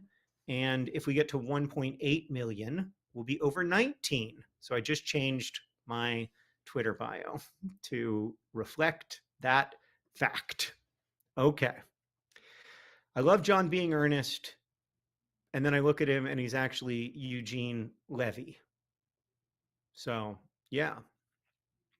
Yeah, it's weird for me too, man. It's weird for me too. When is the next host coming on? Great question. 8 o'clock. So I've only got 46 minutes left with y'all. And then I'll be leaving at 8 o'clock for the Super Carlin Brothers. And then later in the evening, I'll just give you a little bit of a guide to what's coming. Later in the evening, we've got folks like Hank Green, Brennan Lee Mulligan, the Gregory Brothers, Tessa Violet. It's going to be an awesome night. And then late night, we've just got a great group of people. Sari and Sam, the Eons crew, Rosianna, and then it's me in the morning. I'm back in the morning, hanging out with some friends. It's just going to be a great day. Tonight's going to be a great night, as Will.i.am beautifully put it. And then tomorrow's going to be a great day. It's going to be fun. So I've only got 45 minutes left with y'all. I want to make sure that we use that time well. Not as funny as Hank. When is Brennan? When is Brennan? I'm not telling you. I'm not telling you. I'm not letting you set your alarms. But yes, it's very exciting. And then Hank Green, I know. Hank Green is a big surprise. Karen Puzzles will be here later. Karen Puzzles, or as I think of her, Karen Cavett, was one of the first nerd fighters, like in the first few months of 2007, if I remember correctly, and has done all kinds of cool things. But now makes jigsaw or well, I guess does make jigsaw puzzles occasionally, but like makes jigsaw puzzle content, and it's really good. I love watching Karen puzzle videos, and so does my whole family. So lots of people will be hosting the P4A in the next 48 hours. It won't be all me, or even mostly me. It won't even be all Hank, or even mostly Hank. But it'll all be lovely people full of good times. I just can't get over my eyebrows. Like, it's very hard to think about anything else. So yeah, I am also excited about Rosianna hosting later. So we've got a great group of people. Oh, Karen says I showed up in January 2008. Well, it's 2007 in my heart, Karen. 2007 in my heart. I remember meeting you, I think, at 8808. So by then you were definitely in the scene. Because I remember, wasn't that when I met you? I remember like there was that big Harry Potter convention with all those nice folks in Chicago. And it was like the first time Hank and I had any idea of like the size and scope of Nerdfighteria. It was like thrilling and also terrifying. Dr. Nova says, I have coins so far from 2014, 15, 16, 17, 19, 21, 22, and now 23. That is amazing. That's a heck of a collection. So yeah, thank you for continuing to be part of Nerdfighteria and continuing to get that commemorative coin collection. I think the coin this year is especially beautiful. There's lots of other great perks available at projectforawesome.com/donate, including an exclusive episode of Dear Hank and John, SciShow Space Calendar, If you're into calendars, Journey to the Microcosmos calendar. You've got my TikTok drafts. I delete a lot of TikToks. And they're not actually TikTok drafts. They're TikToks that I privated. But I guess some of them are drafts, maybe. But that'll be great. And I haven't even mentioned the two things that I think are critically important. One is Oren Green's Countries by Population poster. Once upon a time, Hank's son Oren made the simple request of an aesthetically pleasing arrangement of countries by population size, leading Hank to create this poster. Now you can have one too. It's a great poster. And then the other one is my very favorite perk of the year, the Nerdfighter Art Perk. All year round, people send art into the DFTBA warehouse, and then you donate $45 to the Project for Awesome in support of Partners in Health and Save the Children, and you get a piece, a randomly chosen piece of that art. You don't know what it'll be. You only know that someone in Nerdfighteria somewhere in the world made it for you with love. It's just incredible. You can also get the Project for Awesome t-shirt, the Project for Awesome beanie. Keep that head warm. That's critical. That's critical. You can get a signed Lemon Man. It's not an actual Lemon Man. It's a signed plastic lemon, but it's got Lemon Man energy. You know, it'll be great. So yeah, lots of great perks at projectforawesome.com/donate. All right, I'm going to go upstairs shortly to find my family. Yeah. So here's my house. Ready? This is a quick, just going to go on a quick tour. That's a painting of MF Doom I haven't hung yet that we got recently, I think this year. This is my basement. Those are the lights. This is the Vlogbrothers background that you see. The sort of like magic of the Vlogbrothers background has kind of been ruined by the format, because now people know that this is a larger room and everything. But anyway, yeah. Here's the Fault in Our Stars poster. I don't know how I feel about having these posters up, but it's kind of nice. There's the Fault in Our Stars poster, and there, I think I froze. There's Paper Towns. There's Cara and Nat. These are my bookshelves that close to form the secret room. See, there's like, this closes and then it's a secret room. Okay, gonna go up, see what's going on, what the family are doing. Boy, those eyebrows. It's just a lot of them. It's a lot of them. Here's my favorite picture. Yeah, dip, dip. How do I get the light? There we go. It's three farmers on their way to a dance. It's the saddest, most beautiful picture I know of. Okay, I hear my son. He's playing Minecraft with his friends. Here's Sarah. What are we doing? Well, I just wanted to change a scene. Oh, hi. How you doing? I'm good. What do you think of my I'm eyebrows? procuring dinner. Like, see. on an app? Well, I've got frozen things in the oven for the children and Thai food on order for us. Oh, that sounds great. Yeah. Should our children eat Thai food? Yes. But My I'm stomach's not fighting that battle tonight. My stomach's kind of hurt all day because I had 2 Dr. Pepper Peeps right at noon, and I almost threw up in the first hour of the P4A. Yikes. Should we cook something? No. No, I think it's fine. I just don't know. I don't How's feel it very going hungry. over here? Great, I think. I don't know. Unless like a bunch of people took back their donations. Let's see. We're almost at $500,000. So how are the videos that have been Well, the ones I've seen have been great. shared? Are we not watching any? No, we still are. But yeah, I've seen a lot of really good ones so far. We've featured a number of ones. Maybe we should feature a new video. Maybe I should take that wreath down. I think it looks great. That way. I think it looks great. I don't think there's an issue with it. It's just a bay leaf wreath. Yeah, it doesn't You know, look you like. can actually use these. Yeah, you just use them for soups, just one at a time.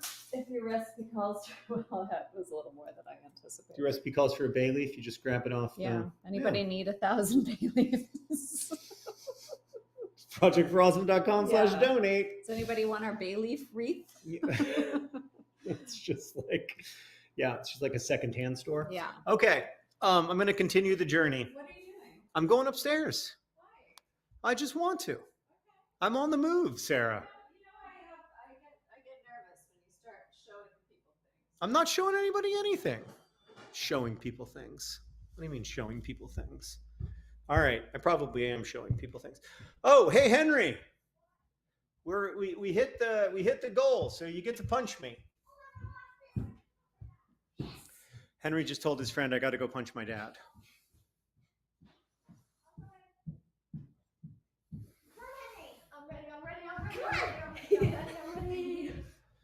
All right.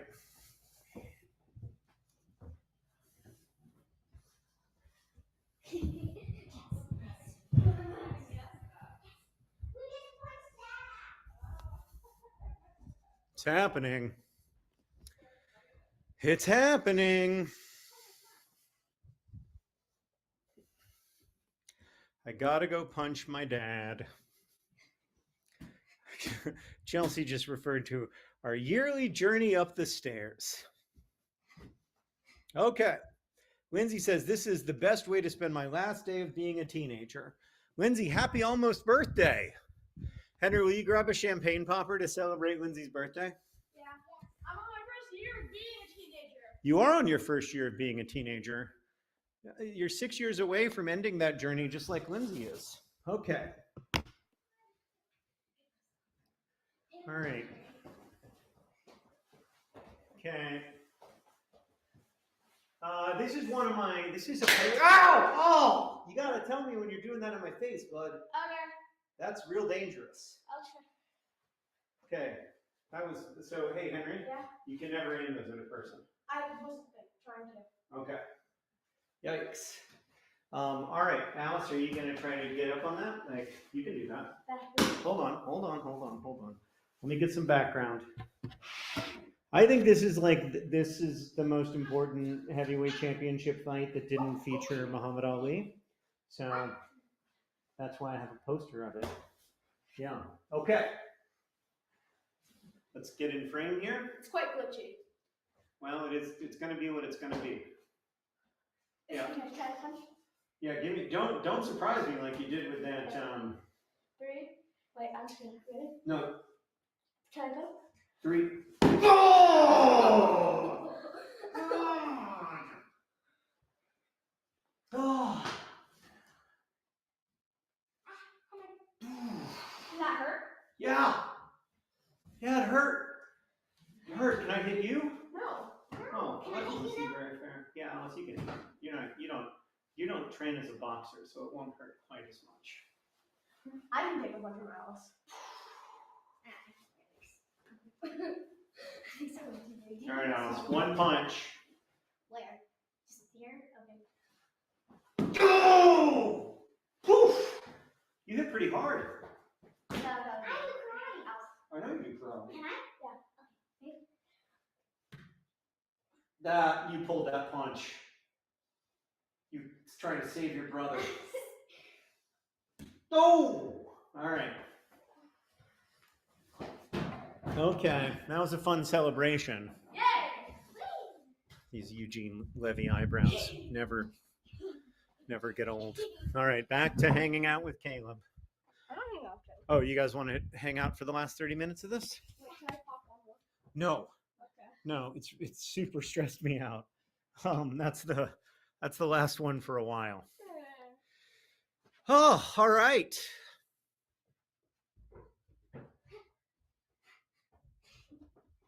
Oof.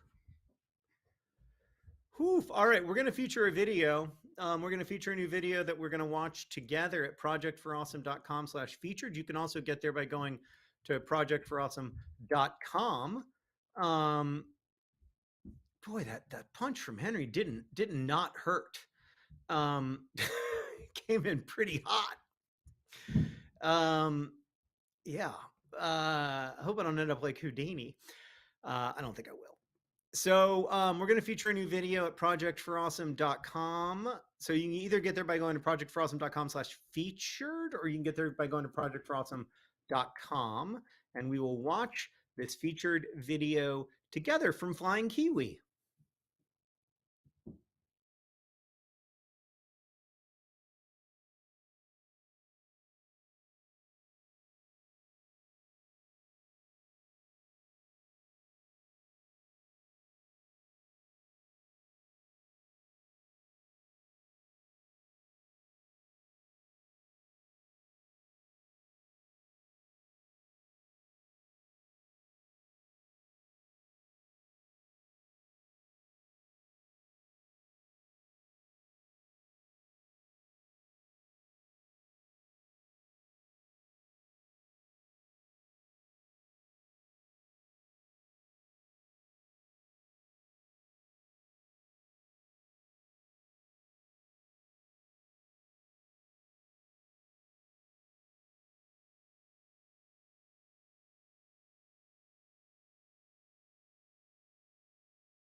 Hello, welcome back.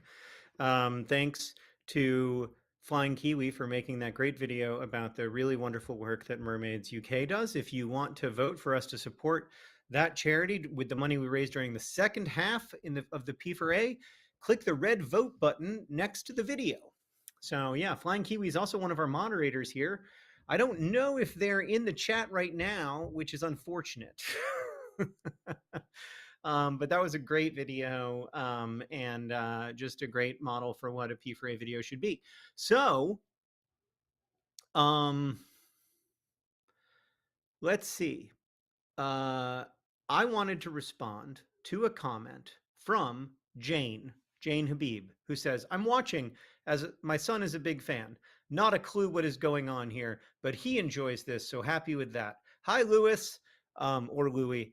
Hi, thank you. It must be weird to come here with absolutely no context and be like, why is that guy Eugene Levy, but only from the nose up? And it is weird. So let me try to explain, just give you a brief 5-minute history of how we got to this strange moment. So the Project for Awesome started out in 2007 in the very early days of YouTube. In the first year of YouTube, Hank and our friend and longtime collaborator, Alan Wastufka, back then, YouTube had featured pages. There was the most discussed videos of the day, the most viewed videos of the day, the top rated videos of the day, etc. And you didn't actually need that many comments to be one of the most commented, most discussed videos of the day. You only needed like 100, really? And so we figured out that if we had a bunch of our YouTube friends make videos about charities, then we could sort of hijack the algorithm to push all those videos about charities to the top pages of YouTube, because there just weren't that many YouTube videos back then. And this succeeded, and it worked really, really well. And we had a 48-hour live stream, and it was a ton of fun. And we didn't really know what we were even doing or what it was even about, but it was a great time. And that was really Hank and Alan and a few other folks who made that happen. And then we kept doing that. The Project for Awesome evolved over time.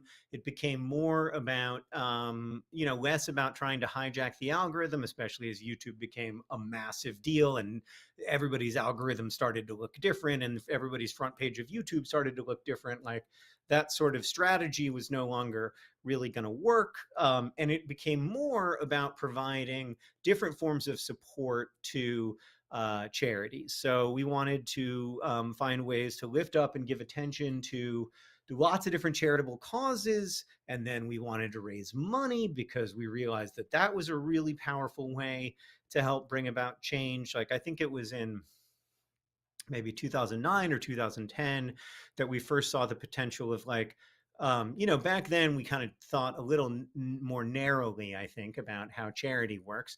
But we were like, man, if you raise $10,000, you can build a well, and that well can provide clean water to over 1,000 people. And so we started to do stuff like that, and it was really, it became even more fun and even more interesting.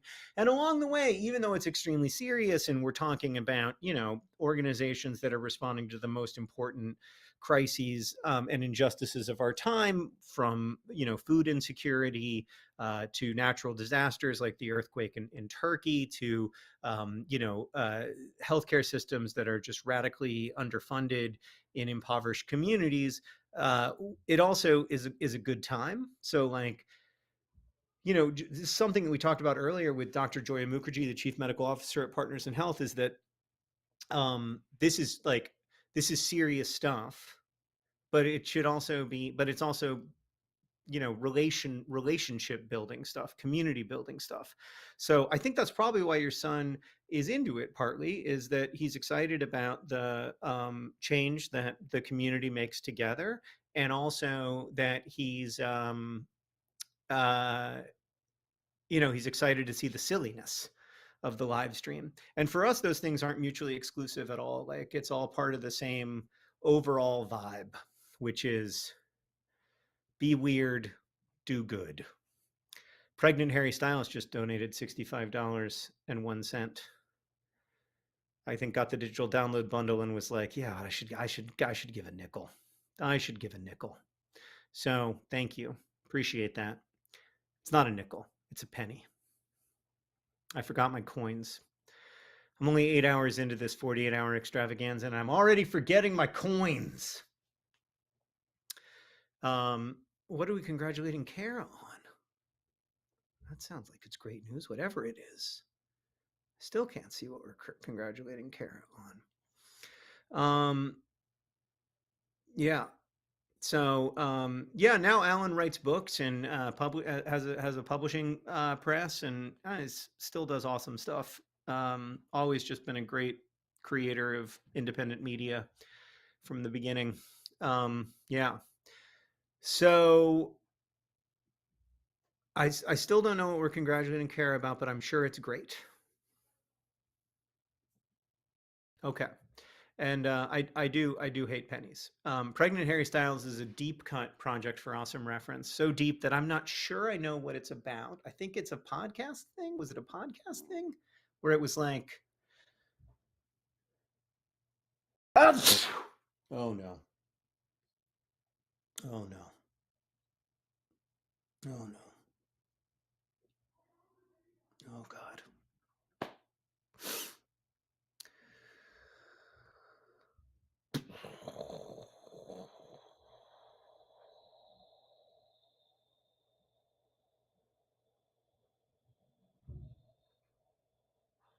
That's not good. That's never normal. That's not normal. And I'm sorry. I apologize. And I'm concerned. Sneezing is never normal. And we know because Dr. Never Sneezer never sneezes. Oh, it's not good. Sneezing is not normal. And I just sneezed on stream. How embarrassing. How embarrassing. That was horrible. I'm sorry to everybody who had to witness that. I'm especially sorry to Lewis's mom, who's like, what do you mean sneezing isn't normal? God bless Lewis's mom. And all the other people who are here who are like, I'm very new to this, but you'll get there. You'll get into the rhythm of it. That's a reference to a podcast that we made where a young person was told that sneezing is never normal by their doctor, which is not correct. Kara or Kara, congratulations on presenting your doctoral project and becoming a doctor of psychiatric nursing practice. That's a huge, huge deal. This is something I think about a lot because, well, not only because I have mental illness, because I have OCD and stuff, but also because I think about it in the context of the work that Partners in Health is doing, where they're really focused on mental health and recognize that in impoverished communities, mental health disorders are a huge driver of disability and a huge driver of death. It's not only in the US and rich countries that psychiatric disorders and mental health challenges provide have this huge burden of disease. It is also in poor countries, but in poor countries there's almost no medicine, there's almost no treatment, there's almost no psychiatric nurses, almost no, like when I was at the Partners in Health Board of Trustees meeting, one of the psychiatrists who works in Liberia at a PIH site in Liberia showed us a picture of like a small cabinet that was maybe 1/3 stocked with medicine and said, this is the largest psychiatric pharmacy in Liberia, and it was maybe 20 boxes of medicine for a population of millions and millions of people. And it's just completely inadequate. And Jim Kim, who's one of the co-founders of PIH, said that he just saw so many parallels between the movement for mental health equity and and access to mental health care and the movements for other forms of healthcare equity in the 90s and 2000s. And I think that's really true. Like, I think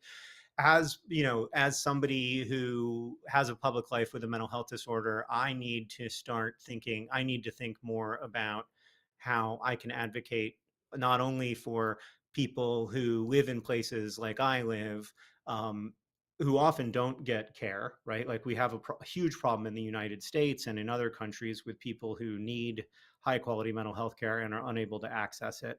But also to see the people who live with mental health disorders in impoverished communities as part of that same community that I'm a part of, people who live with chronic and serious mental illness. And this is something I saw up close actually when Rosianna and I went to the refugee camps in Jordan on the Syrian border at the height of the refugee crisis. Although I don't know that you can really say it was at the height of the refugee crisis because it's not any better. But but we met with a psychiatrist there, and they said we have a chronic, really severe shortage of medications, and we don't have nearly enough people. And I was like, oh yeah, that makes sense. Of course, there would be like a ton of PTSD, and the psychiatrist, like not unkindly, pointed out like, well, yeah, like people, who've survived, you know, war and been forced to flee their homes and now live in refugee communities often do have PTSD, but also they have all the same health problems they had before. Like if they had OCD before, they have OCD now. If they had major depression before, they have major depression now. If they were bipolar before, they're bipolar now. And I was so focused on the idea that like of this disruption to your life that I had forgotten about the sort of like complexity and nuance of that. Each individual human being who's forced to flee their home has their own individual challenges that they bring with them, and how difficult that is. So I think I'm so glad that you're doing that work, and I'm so appreciative of it. And I'm so happy that you're a doctor now. Congratulations.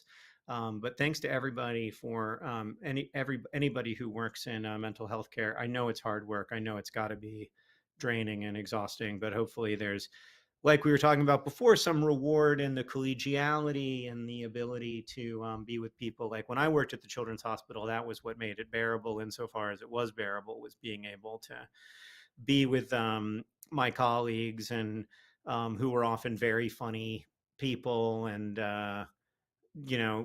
good, had both like good hearts and dark senses of humor, and we were able to kind of muddle through together. So hopefully that's true for people who work in mental health care as well, because I can only imagine how difficult it must be. Okay, I've got 15 minutes left. I want to say thank you to the moderators in chat, many of whom have been here for the whole 8 hours. And I also want to remind them to take naps, go to sleep, drink water, take care of yourself. And that goes for everybody. Nobody should be awake for 48 hours. This isn't 2007 anymore. We're not as young, at least I'm not. And so let's take good care of ourselves and have a great Project for Awesome. Somebody wrote into Dear Hank and John because someone on their college campus was spreading tiny pictures of pregnant Harry Styles. I remember this now. There were like 700 pictures of tiny pregnant Harry Styles. They sent them to us. We signed them. They were a Project for Awesome perk. It's all coming back to me. God, Harry Styles has been on a journey, just an incredible artist, a great, a fashion icon, nobody's ever worn a quilt better as overalls than Harry Styles. Great musician, great, I was going to say great person, but actually I'm not acquainted with him. So yeah. Where is Dear Catherine and Sarah? Why is Dear Catherine and Sarah not listed as a perk? I don't know.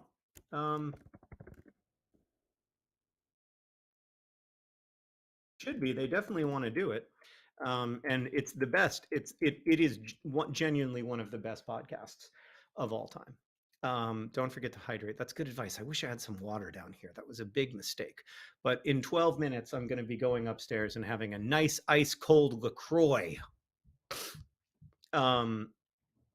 Yeah, Zuleha agrees with my analysis of Harry Styles, which is not a huge surprise. I would like to meet Harry Styles, but I Oh, it would be a little stressful, to be honest with you. And then I think if I met Harry Styles, like Zuleha and Peyton would be so mad at me. Like I don't know if it'd be worth it, because I know a lot of people who'd be really mad at me. They'd be like, "Why didn't I get to meet Harry Styles? Are we getting a like letters this year? Yeah, we got to put that up too. It is listed. Okay, and like letters, is that listed? It's part of the digital download bundle.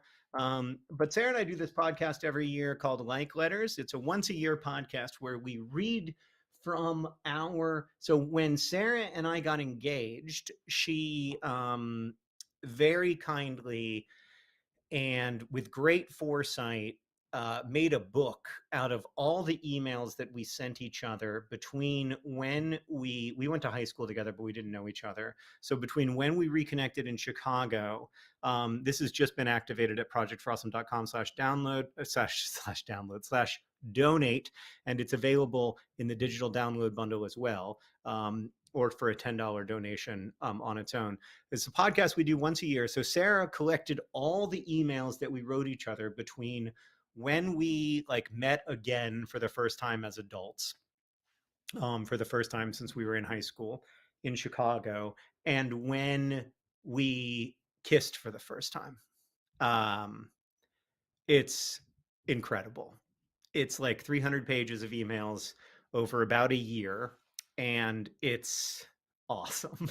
Like, it's just great. And so we read we read a couple of the emails out loud, and then we like discuss the emails and how they resonate with our life today, and like how things have changed in the last 20 years, and also how they haven't, how we see like seeds of things that are still part of our lives and other things that aren't. And it's just a great conversation that we get to have every year. And like it's private enough that we feel like we can kind of bring most of ourselves to it, but at the same time like public enough that it doesn't feel too navel gazy. So we really enjoy doing it every year. So that's at projectforawesome.com/donate. Will we get access to previous year's like letters if we get the digital download? I don't know. Maybe we could do that. But I'd have to, I don't know how that would happen functionally. I bet you can get someone to send it to you though. Yeah. So it's great though. It's my favorite podcast that I make every year. And I say that as somebody who really enjoys making podcasts with my friends and family. So yeah, check it out. John Eyebrows Green. That's my name. The circles on your ceiling look a bit wobbly in my screen. Yeah, they do look a little wobbly. I don't know what's going on with that. I think it's an angle issue. Gosh, I'm excited to take off this these fellas. They are happening. They're just really dramatic. I can see how I would be a better actor with eyebrows like this though, because then it becomes easy. It's so you can emote so much. Like this matters, but this matters, and like you just like your face becomes a little more malleable. So I'm kind of interested in it.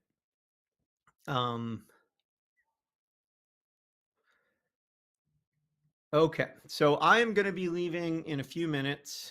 Peyton just texted me. I want to make sure everything's okay. It's probably about Harry Styles. Someone said, I think you might be more famous than Harry Styles, John, and I'm throwing up. Yeah, I'm not more famous than Harry Styles. I'm a novelist who hasn't published a novel in 6 years. So I think Harry Styles, the best-selling recording artist of his time, might have me edged out. But maybe not. Maybe not. Teresa says, I like the eyebrows. Sarah did a good job. And I will pass that on to Sarah. Okay. So, all right. I got 9 minutes left. I want to say a few thank yous and just tell you where we're at. We're almost to 1.6 million, which is incredible. And over at the Tiltify, we've changed our goal, as we sometimes do, and we now are trying to get to $777,777.77. And if we go over that, and we don't have a moment of straight sevens, that'll be a shame, because I would love to hit that exact number. So we got $250,000 to go before we get to that number, which obviously is a long way. Alice, I think Alice is doing is raising money through a supporting campaign, doing commissions, maybe, which is very cool. Thank you, Alice. I really appreciate that. Sandy and Scott just donated, as did Anonymous and Fnord Prefect and Anonymous and Danielle and Anonymous. Anonymous is working today. And Winnie and Doug and Jennifer and Postpartum Something and John and Zach and Gumball Mike. Gumball Mike. $250 donation from Gumball Mike. Gumball Mike coming in hot. Whew. Oh, there's more art from my mom. So my mom makes these beautiful, unbelievably beautiful paintings of ginkgo leaves. So my mom also lives in Indianapolis. She shares my fascination with ginkgo trees. Sorry about just making the camera do that. Ginkgo trees are really interesting in Indiana, especially. They're interesting everywhere because they are they're really old, like 200 million years old. And they are interesting in Indiana, especially because they were here like 70 million years ago. In the age of the dinosaurs, there were ginkgo trees here. And then they weren't here because all of what is now the American Midwest was covered by glaciers that were at times like thousands of feet thick. There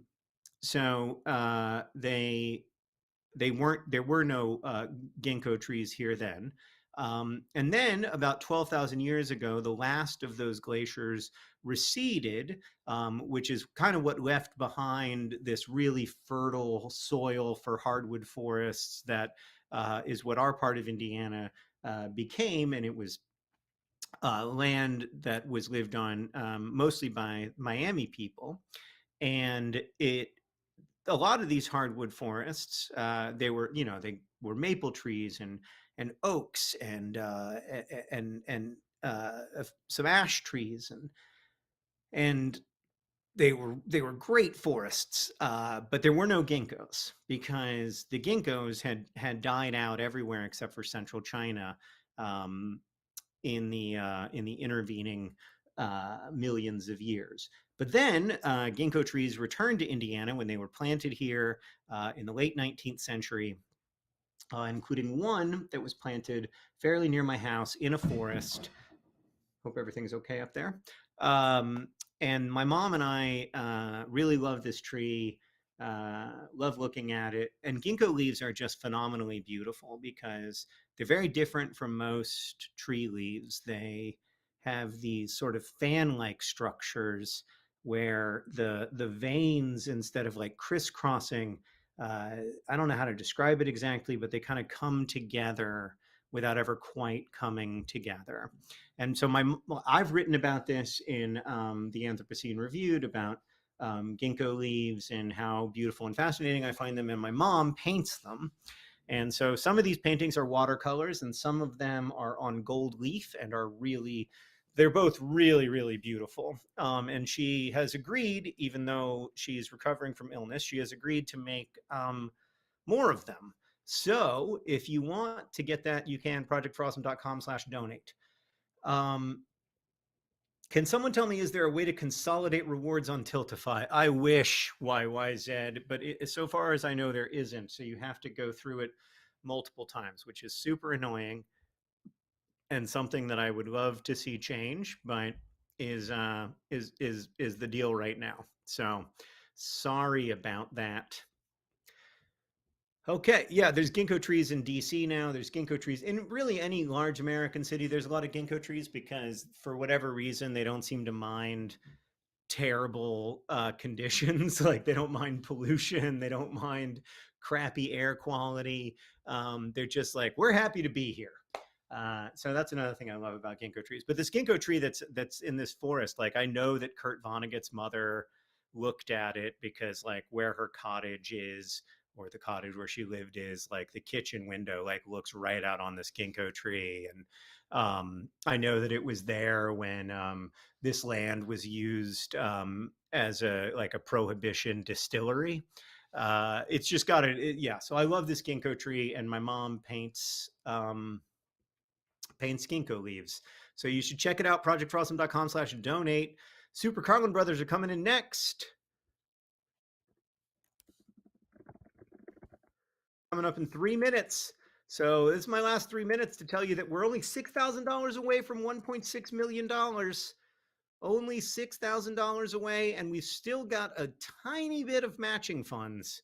So every dollar you donate, make sure that we get rid of those matching funds. Make sure that we wipe out that money. Take all the money from the matchers. So yeah, that's what we're trying to do, and we're getting close. So we've still got, I think, another like, how much matching money do we have in the first half again, Nikki? 530,000, I think, something like that.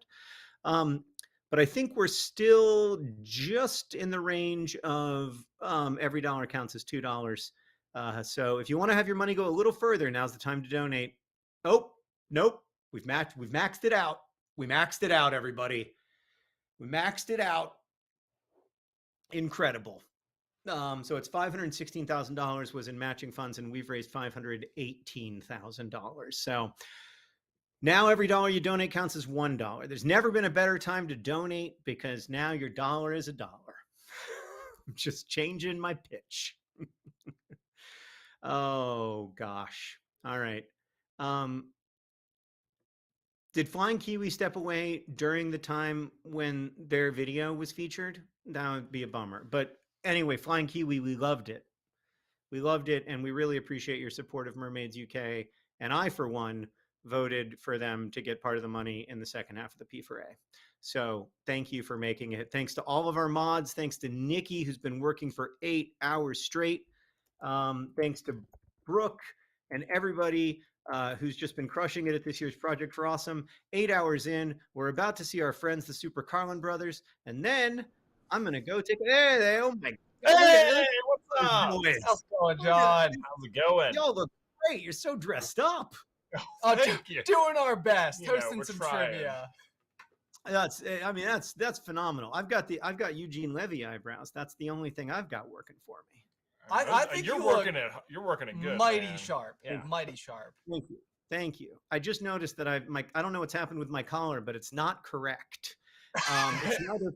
It's neither popped nor unpopped, but at least I found that out right at the end. It's the I believe the this John is- Green half pop. Yeah, this is how fashion lives and grows. Yeah, you're just pushing right. the edge, man. I'm pushing the boundaries. I'm inventing new ways of being. Thank you all so much for hosting the P4A. I'm going to go now, but I'm sure you're going to have a fun hour with the Carlin Brothers. Thank you, John. We're stoked. All right. Bye, everybody. See you in the morning. Yeah, get some sleep. Eat some Thai food. How is everybody How on is this everybody? very exciting and lovely Project for Awesome evening? We are the Super Carlin Brothers. My name is Ben. My name is Jay. And we are extremely peppy at Dude, the start of the hour. At the start of the hour, who knows where we're going to be an hour from now? You know, it's hard to say, but I am just honored to be here. I remember back in like 2009, I was just watching a lot of YouTube, and every year the Project for Awesome would come up, and I would be like, man, it would be the coolest thing ever if one of my videos got featured on this thing. I remember like making the little videos, and now to have been asked to be on it. I know. Is unbelievable. I think this is the 5th year we've been on it now. It is incredibly exciting, incredibly exciting. We've done some really fun things over the years. I think we've eaten some incredibly spicy wings, but the thing that we are going to be doing tonight is our semi-world famous Trivia hour with the Super Carlin brothers. Oh yeah, so I hope you guys are ready to play some trivia. Yes. Yeah. Should be super great. In case you're unfamiliar with the Super Carlin Brothers channel, what we do is kind of like fan theories, deep dives, trailer breakdowns, reviews, and trivia about all things Disney, Pixar, Star Wars, Harry Potter, and Marvel.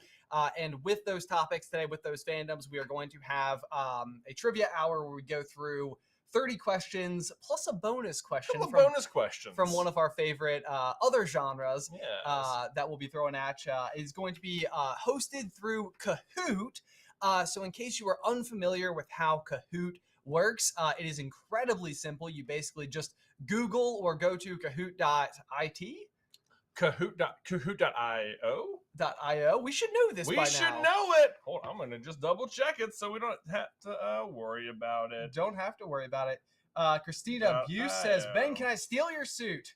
Maybe this will be a Project for Awesome perk in the future. Oh, it should be. Is Ben's sparkly jacket? It does in fact do the thing like where if you like, it can actually be like you can touch it and it changes. It goes Yeah. to silver. Goes to like a chrome. What? I think. Okay, it is Kahoot.it. Kahoot.it. I believe that's what I led with. Yeah, I think so. Yeah, if you I know they use this in classrooms a lot, but it's Kahoot, KAHOOT.it. You can open it in just a simple web browser, or they also do have an app that's super easy to use. You don't have to sign up for an account. There's no cost associated or anything. What we will do is just in a couple of minutes give you guys a PIN code to enter the game for tonight. It is capped at 2,000 participants, and I do see that the live stream is currently at 4.3 thousand viewers. So if you want to play, and it really is, it's a whole lot of fun to It is. watch like the leaderboard shift and everything. Be quick with those fingers when we give you the pin code here in just 1 second. Do we have I think not only are we doing trivia, but then we will also have prizes for the winners, right? I believe so. Yes, we've got prizes for the evening. We're doing some, what do we have? They are, I know that we had this figured out. It's some like, it is cool exclusive merch that we have made throughout the years for our various Patreon exclusive merch projects. So they are some things that have like never been available for purchase anywhere. So it's some really cool Super Carlin Brothers swag. Just some exclusive SCB swag. There you go. There you go. There is also available on the Project for Awesome website is a bunch of really, really cool pieces from the Super Carlin Brothers set. So if you look behind us here, you can see that we've got a myriad of like fun little doodads and everything from all those fandoms that we do cover. But we like to switch it up every year. We like to mix it out, switch in different items from the different fandoms we love. And so we've taken a bunch of things that have sat on the set for years and put them up as Project for Awesome perks. We will be signing all of them. Some of them include this lovely Boba Fett helmet. Yes. If you want to, just go out and, collect some bounties. We have this amazing, very good Woody doll. The hat is on the floor here. I totally lost it. Lost his hat. We've got the buzz to go with them. If you want to get the matching set, I highly recommend you do. These are all available over at projectforawesome.com. We have this awesome Slytherin painting. This used to sit right here on the set. Now we have this Loki dragon. Yes. Instead, and one of our longtime favorites, the Slotherin pillow. The Slotherin pillow. Indeed. So yeah, and all of these things will be signed by us. If you'd like to check that out, that is of course over at the projectforawesome.com website. Be sure to poke around and be sure to get everything you are looking for. Grayson just says Woody has been sold. That is amazing. Boom! You'll love to Excellent. hear it. You'll love to see it. Also, I'm looking at the Project for Awesome website right now. We are under $800 away from $1.6 million raised. Why don't we just go ahead and at 1.6, once we hit that 1.6 million, we'll just toss in another 1,000. Okay. From the Super Carlin So there you Brothers. go. If someone wants to get the remaining $800 in there, we'll go ahead and bump it up another 1,000. There you go. Very exciting stuff. Okay. Let's go ahead and get you guys that PIN code so that people can start filing into the lobby because it does take a couple minutes for everybody to get there. Indeed. Let me make sure. Let me see what I'm doing here. Okay. So if you are at kahoot.it or you have the app open, get those thumbs ready. Get those thumbs ready. The game PIN is going to be 4526584. One more time, it's going to be 4526584. Boom. All right. Oh, here comes the flood. Here comes the flood. Excited to see you guys joining in there. We'll give you the pin again. It's going to be 452-6584. All right, cool. We're going to give you guys some time to filter in here. Again, we're going to have a 30 question, or remember like 32 quiz questions, I believe. We'll have 5 questions from each category. Oh, man. Here comes the flood is full. We said the flood, and it was a trickle. Now it feels like the flood flooding. proper. Oh, We are my up gosh. to over 700 participants, 800.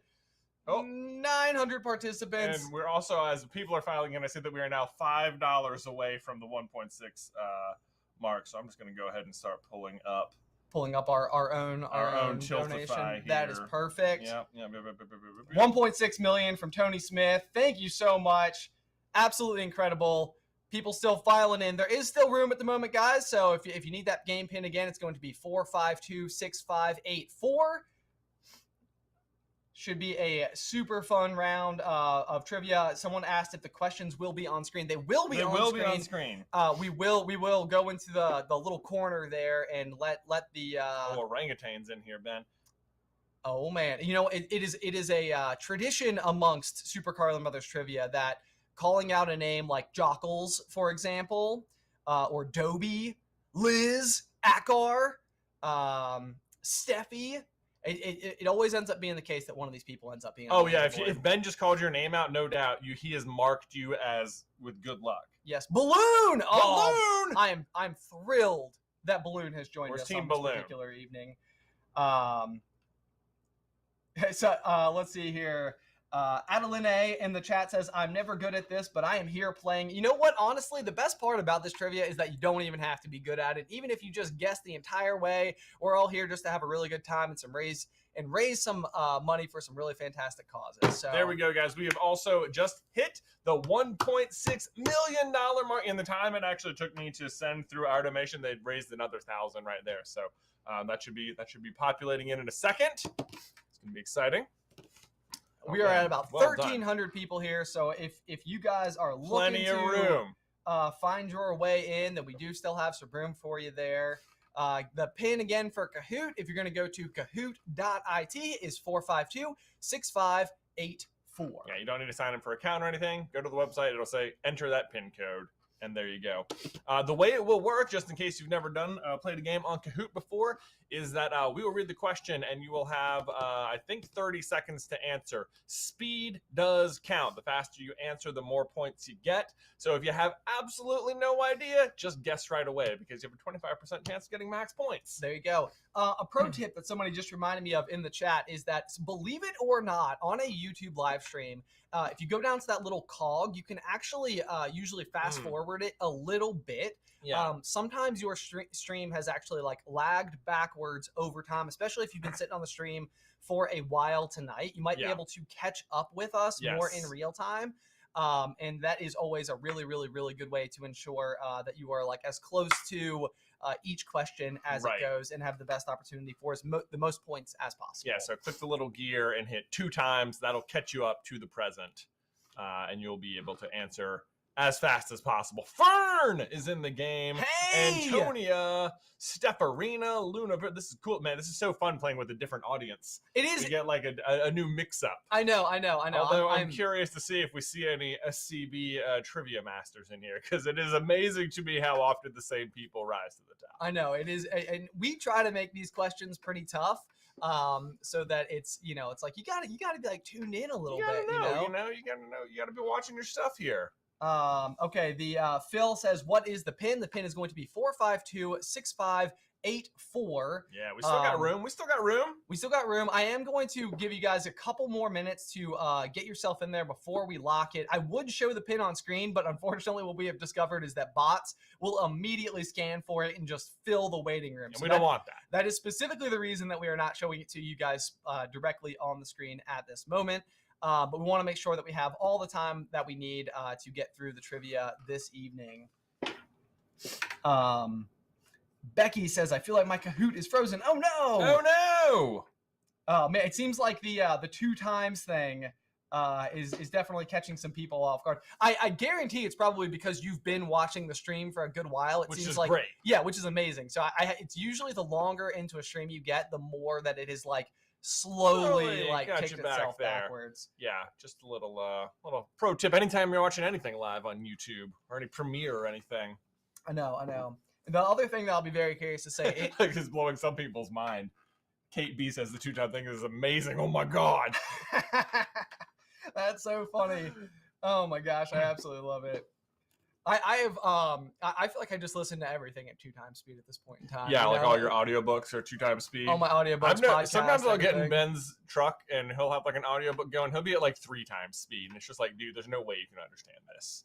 I'm still taking it in. Still taking it in. I still got everything Quoth has to say firmly seated into my head. But it There also you go. helps. I've read Name of the Wind like 10 times now. Yeah, Name of the Wind, by the way, if you have read the book by Patrick Rothfuss, who I think has been on the P4A before, that is going to be our bonus questions at the end. A little bonus question. So if you've read Name of the Wind, there you go. Well, both of our current obsession, we have talked at long length. You know, we write theories for a living about all of our favorite fandoms, but as a hobby, I think we talk about Name of the Wind. Yeah, Like, mostly. I'll be mowing the lawn on the weekend, sending Jay theories that I've just come up with. Seeing a few other people just getting here, wondering how do they join the trivia. If you want to join in the trivia challenge tonight, all you have to do is go to Kahoot.it or download the Kahoot app. You don't have to sign up for an account or anything. It will ask you for a PIN number. That PIN number is 4526584. And I see that some of the mods have been putting it in the chat as well, so it's a good place to check. If you're not in there, we've still got room if people want to join in on the game. But I think we're going to probably get started here in just a couple of minutes. Oh, a little voice crack for you there. That's fun. That's fun. The system sec says Name of the Wind. Excellent. Agreed. Agreed. So much fun. I actually literally just finished Wise Man's Fear on my drive back to the office. Did this you? evening. I did. I Man. did. Yeah. Well, good for you. I know. My wife is trying to get me to now read A Court of Thorn and Roses. That's the one. That's the what one. I'm listening to. Has anybody read you guys, that? You guys listening to ACOTAR? ACOTAR? ACOTAR fans Is out that- there? Is that the thing? That's the abbreviation, yeah. That's perfect. That's absolutely beautiful. All right, guys, let's go ahead and we are going to lock in about 10 seconds so that we can have our final count for the evening. It looks like we do have a technical limit of 2,000 people, but it does look like it's bouncing around right around the 1,600 mark. right so I think that it's possible sometimes this amount of traffic throws Kahoot for a loop. So we'll be prepared for that. But all right, guys, on the count of 3, 2, 1, and we Boom. are locked Game is and locked. loaded. Let's go ahead and switch screens over here so that everybody can get a glimpse potentially at their name. We got Megan, we got Minty, we got Claire, Tegan Dr. Hart, Tegan Foster, Mackenzie, Minty. I think I saw a Bay stated in there. Chaz. Oh man, I feel like Chaz is gonna be Chaz? one of the. Yeah. Chaz feels like a leaderboard contender There's for no sure. doubt. There's no doubt. Janelle, Kara, all sorts of people piling in. All right, guys, I am so excited. I hope that you can see us, you can hear us. All is Let's going well. go. Get your trivia fingers and brain ready. Don't forget to head on over to projectforawesome.com at any point in time and make a donation. We'll make it. We'll have a quick donation break at some point. donation we break. understand this is going to command your attention. Absolutely. We don't want to slow down the donations. though. Exactly. So a little bit of both. All right, guys, here we go, and we're going to start right away. Kahoot at work. As if. Hey, that's us. That's us. The P4A Trivia Stream 2023. Let's go. All right, we're starting out with a Disney category. This is going to be from Disney movies, obviously. All right, and let's see. Question 1. Where does Elsa build her ice palace in Frozen? Is it the East Mountain, the South Mountain, the North Mountain, or the West Mountain? Wow, answers are flying. You guys in. got it. This one, we're starting off with a bit of a softball. We'll see. I think mostly you're going to get this. I guarantee you they get harder. I do think they get harder. I know that there's. I feel like there's a good variance. Variance, yeah. So it's like, yeah. I feel like all good trivia does a nice job of letting people feel like they're able to like successfully participate. Trivia is easy when you know the answer. That's exactly it. I say it all the time. Look It at you is guys. the North Mountain. You knew it in absolute spades. No big deal whatsoever. Let's see if we got. Is that brook like the running the stream brook? Probably. Probably. That one and the same can only be the literal Mary Poppins Poppins has joined us. No surprise at the top of the leaderboard after a Disney question. That's true. That's true. We Yeah. got Rose, Winter Soldier, Brooke, and Wondersmith rounding off Ooh. that top 5. Congratulations, everybody. Now, the first 2 questions, though, it's a lot of change up. So let's see.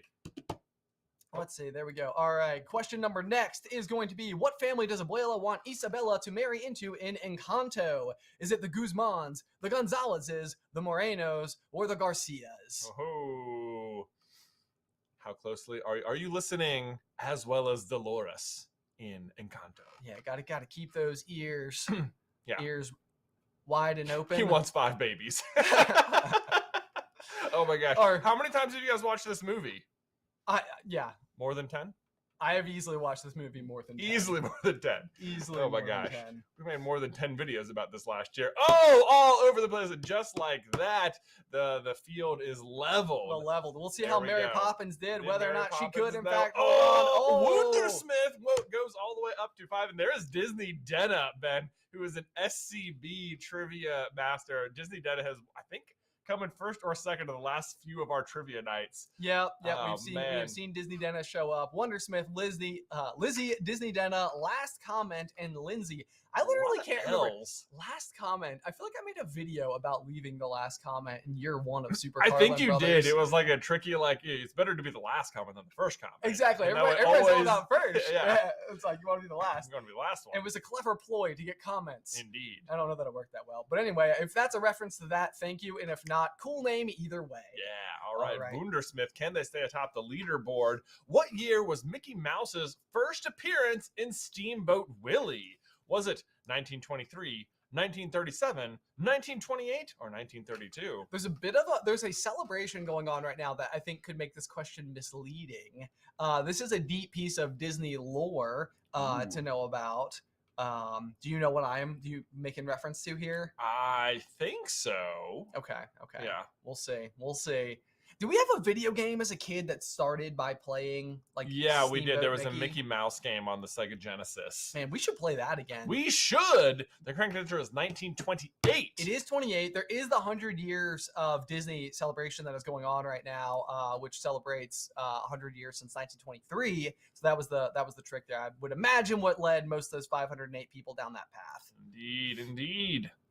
Here we go. Disney Denna right at the top, followed by Jessica Rose, Thanos, Aaron, Jennifer, and Madeline. Oh my, or Madeline. I don't know how to say your name. Tell me in the chat. Tell us. I'll in the chat. definitely see it. Yeah, absolutely. 100%. Absolutely. Do you think Jessica Rose is? Do you think the rose is an adornment, or Jessica Rose is their name?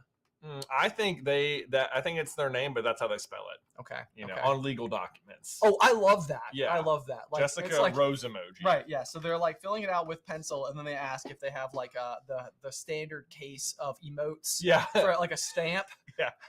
You have the stamps here, and they're like, "Of course we do. We're a government body." Right. Yeah. Come on. Naturally, there's a keyboard for it. I would love it if there was an emoji keyboard like this one. Not to worry, guys. If you're thinking that they're too difficult, don't worry. We will hop around between all the various fandoms and everything, so I think that it'll open up a lot more. No doubt. Where was Ariel at the beginning of The Little Mermaid when she was supposed to be at her father's concert? Singing in her grotto, exploring a sunken ship, picking sea flowers, or hiding from Ursula? Oh man! See, just like that. Just like that. Just like that. Easy peasy lemon squeezy. Dude, my son is all about some Ariel right now. You guys met Ariel. Yeah, we met during Ariel at Disney World. Our recent trip to Disney World. Yeah. Yep. So that was pretty exciing. I thought it was amazing adorable. that he was so excited to meet her without having already seen. Yeah, he Little hasn't seen the Mermaid. movie. Right. So, Yeah.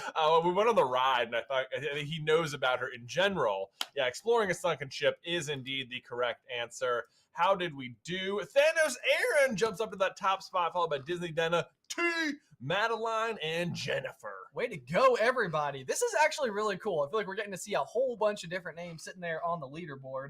Galen Michael says, "Y'all are killing me." Oh, sorry, dude. I'm so sorry about that. Hopefully they'll do better for you as we go forth. Yeah. Let's see. No doubt. In Emperor's New Groove, after the bridge breaks, how long does Pacha say it will take to walk to the palace?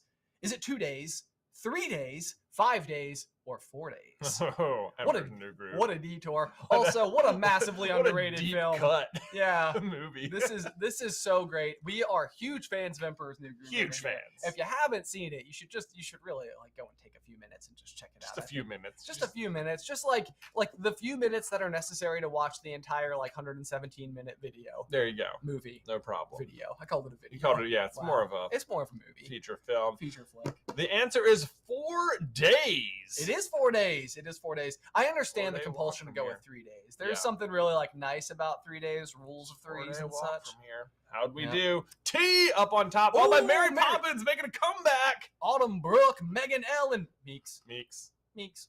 Meeks feels like a noise, like an onomatopoeia. Meeks. Yeah, you're right. Yeah. All right. Very well done across the board there. All and right. now, let's see, look, just like that. Now we're like into that. Pixar. Everybody loves Pixar, right? Everybody loves a Pixar movie. All right. What is the name of Syndrome's assistant in The Incredibles? Is it Janet, Oasis, Bon Voyage, or Mirage? Autumn Brooke says, I guessed, and now I'm on the podium. Oh my God. Boom! Shout out Autumn Brooke. That's how you do it, Autumn Brooke. You just continue to guess all of them correctly. That's what I did all the way through high school. Everything was fine.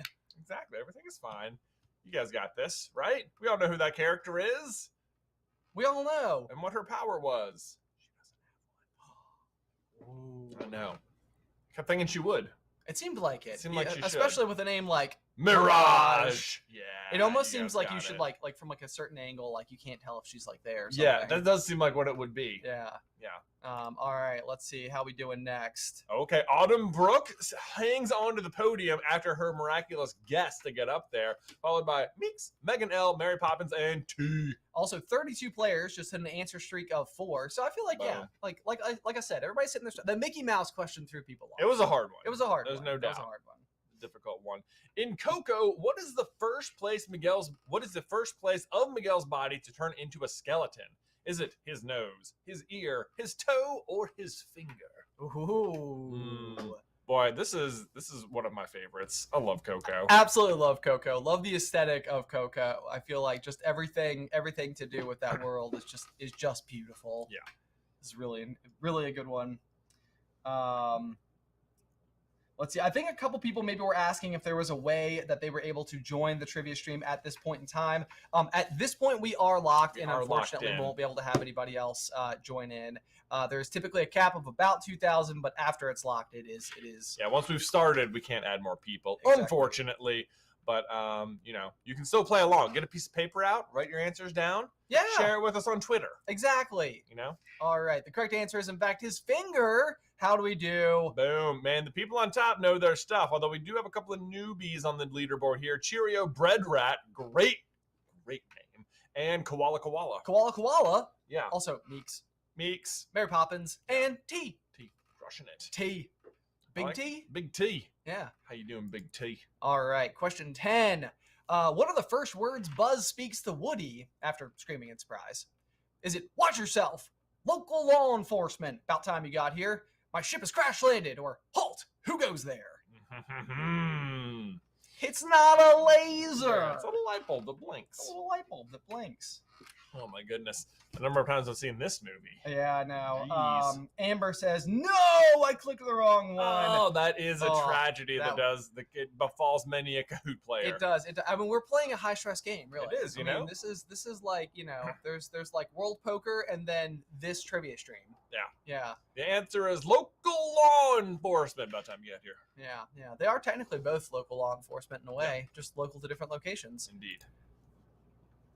Oh, big change up though. Although the beloved Jessica Rose now back in second place, Megan G, Mary Poppins in fourth, and Owl Notes.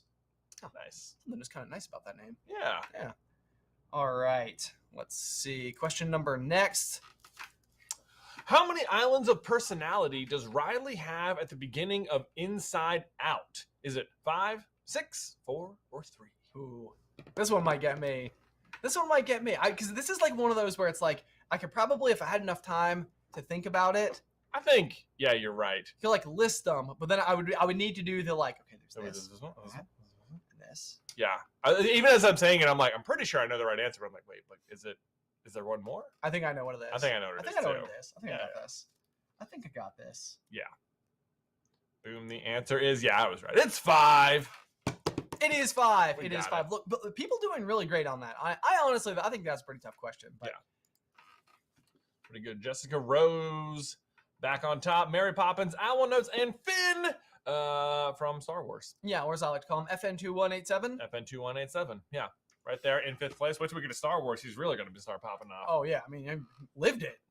They lived the Star Wars. All right. Question 12. Which fish in Finding Nemo thinks her tank reflection is her sister? Is it Peach, Deb, Darla, or Flo? Oh. I think they're going for a damselfish with this particular fish. So in case you're unaware, the other thing I do is aquariums. And almost everything in Finding Nemo is a real fish. However, this is not recognizable. Oh man, that's surprising. It is surprising for it to be You like would not such know. for it to be in the dentist's office, Right. especially. Yeah. You think? I've had people ask for it before.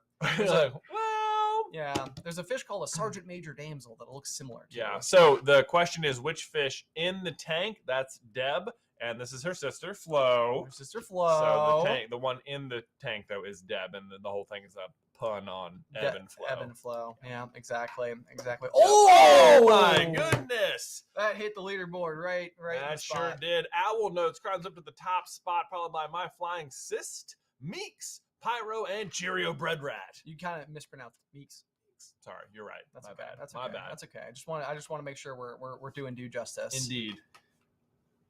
Did you just reference How I Met Your Mother? You're darn right I did. All right, let's see what we got next. can't We're you into tell? the Star Wars. We suited up. We suited up. We just know that Finn or FN2187 is about to just completely Ready. take Come off. on, So Finn, you got this. This is your round. everybody man. hang on. How old is Grogu? Yeah. Is it 2, 100, 75, or 50? Quite it seems frankly, weird that you could confuse these. It does. But it's quite it does. easy. Yeah, it's like, how is it possible that these are the answers? Yeah. Yeah. It feels like it should be obvious, doesn't it? It does. It does. Mm-hmm. Someone said, "Who's Grogu?" Who's Grogu? I mean, that's the Grogs right there, my man. That's the Grogs.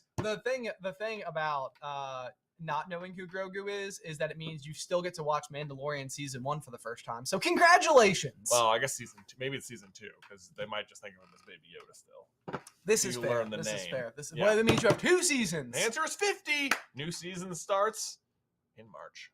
So excited. Very exciting.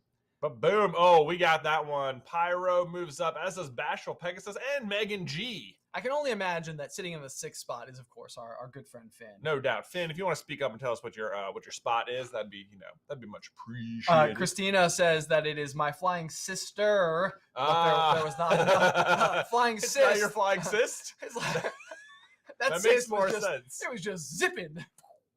All right. Anyway, let's move on to the next question. Question number 15 is going to be: what creature attacks Luke at the beginning of Empire Strikes Back? Is it a Tauntaun, a Wampa, a Gundark, or a Bantha? Yeah, that thing. That thing. This is a great GIF. It is a really great GIF. Oh man. GIF game incredibly strong. It's GIF like game. we're like seeing it happen. Yeah. It's a long GIF. It's a really It's like it's still Goodness going. me. This is the Are we first gonna- run. Are we gonna see There it? it is. Okay, Okay, okay. yeah. It was like I think that was like a Yeah, 20 here second comes- long GIF. Luke's gonna get the lightsaber out. Yeah, right. Here Don't we go. spoil it. The answer is a Wampa. Wampa Stompa. Do you remember that cheat code on Shadows of the Empire? Wampas, I do. Yeah, Wampa Stompa. Then you could walk around as a Wampa. It was great. Man, I hadn't thought about that in literally like how many years? 26. I Who bet. else? Wampa Stompa. Raise your hand in the chat. Certainly someone. Okay. Jam says none of those are words. Excuse me, sir. Reasonable response, Jam. Reasonable response. Let's see how the leaderboard did. Oh, Ooh, man. bit of a change up. Pyro moving up into first place. Bashful Pegasus. Megan G. Disney Dana is back, as is Mary Poppins. So you can tell they've just been like floating around there, waiting to strike. Flitting and floating around. Absolutely amazing. My Very goodness. impressive. You'd almost even say that Pyro's on a hot streak. Anyway, next question. Whose jacket is Finn wearing when he meets Rey? Is it Luke Skywalker's, Lando Calrissian's, Poe Dameron's, or Han Solo's? I feel like this is like if you've seen it. If you've seen it, Basically no problem. Also, Finn, if you're watching, I expect the correct answer out of you. Absolutely. This And one is unequivocally. directly about you. and you should know the answer. Right. Yeah, there's no doubt. Rahab says, "My boy." My boy. Bay Stated says, "I'm getting the feeling I'm not going to catch up." I think what you meant to say is, "I've got a bad feeling about this." Oh, nicely done, brother. Thanks, The correct thanks. answer is, of course, Poe Dameron, his new BFF, as of like 10 minutes ago, because he only really ever had like one friend. I do truly and absolutely love their like joyfulness towards one another. Absolutely. It's spectacular. Did you see that? I saw it. Anyway, let's see how we did. Is there no change? It looked like possibly no change. No change at all. The top 5 know their Star Wars. They apparently do. And at roughly the same speed. Very impressive. Yeah. Crystal says, "Who is Poe?" Poe is great. Oh, come on now. Oscar Isaac. He's Isaac. amazing. Mm-hmm. You've seen him in Moon Knight, probably. Probably or possibly. Everyone's absolutely favorite and most watched Marvel series. Yeah, I loved it, actually. I did, yeah. My mind was blown. Yeah, Around yeah. episode 3, did not see that coming.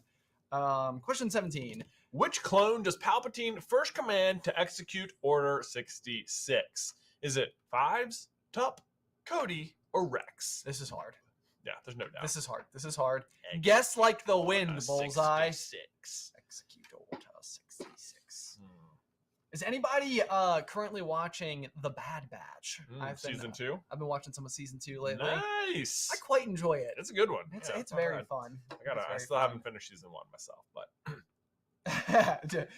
John Celio says, "What?" I love when the questions must seem like total. They must be like, no. It's But look, the most people got the correct answer, so it was knowable, guys. A plurality? A plurality. How about that? Exactly. Congratulations. Let's see what it did to the leaderboard. Oh, Look at man. that. Look, Honestly, we knew it. Finn is back. And he knew the answer. My goodness. As in Mary Poppins. The thing about it is, like, when it's a hard question, everyone misses together too. Yeah. Right? Yeah, so you don't have to worry about it. We can win together and miss together. It's Exactly. great. 116 players on a 4 answer streak of 4. I was like, how do I not know how to finish that sentence? Very impressive. Bam. Question 18. Who is the only female member of the Bad Batch? Is it Theta, Gamma, Alpha, or Omega? Oh man. So really, have you watched the show? Who is Who is this character? This character. Yeah, basically. That's the answer to this question. It is indeed. Are you keeping up with it?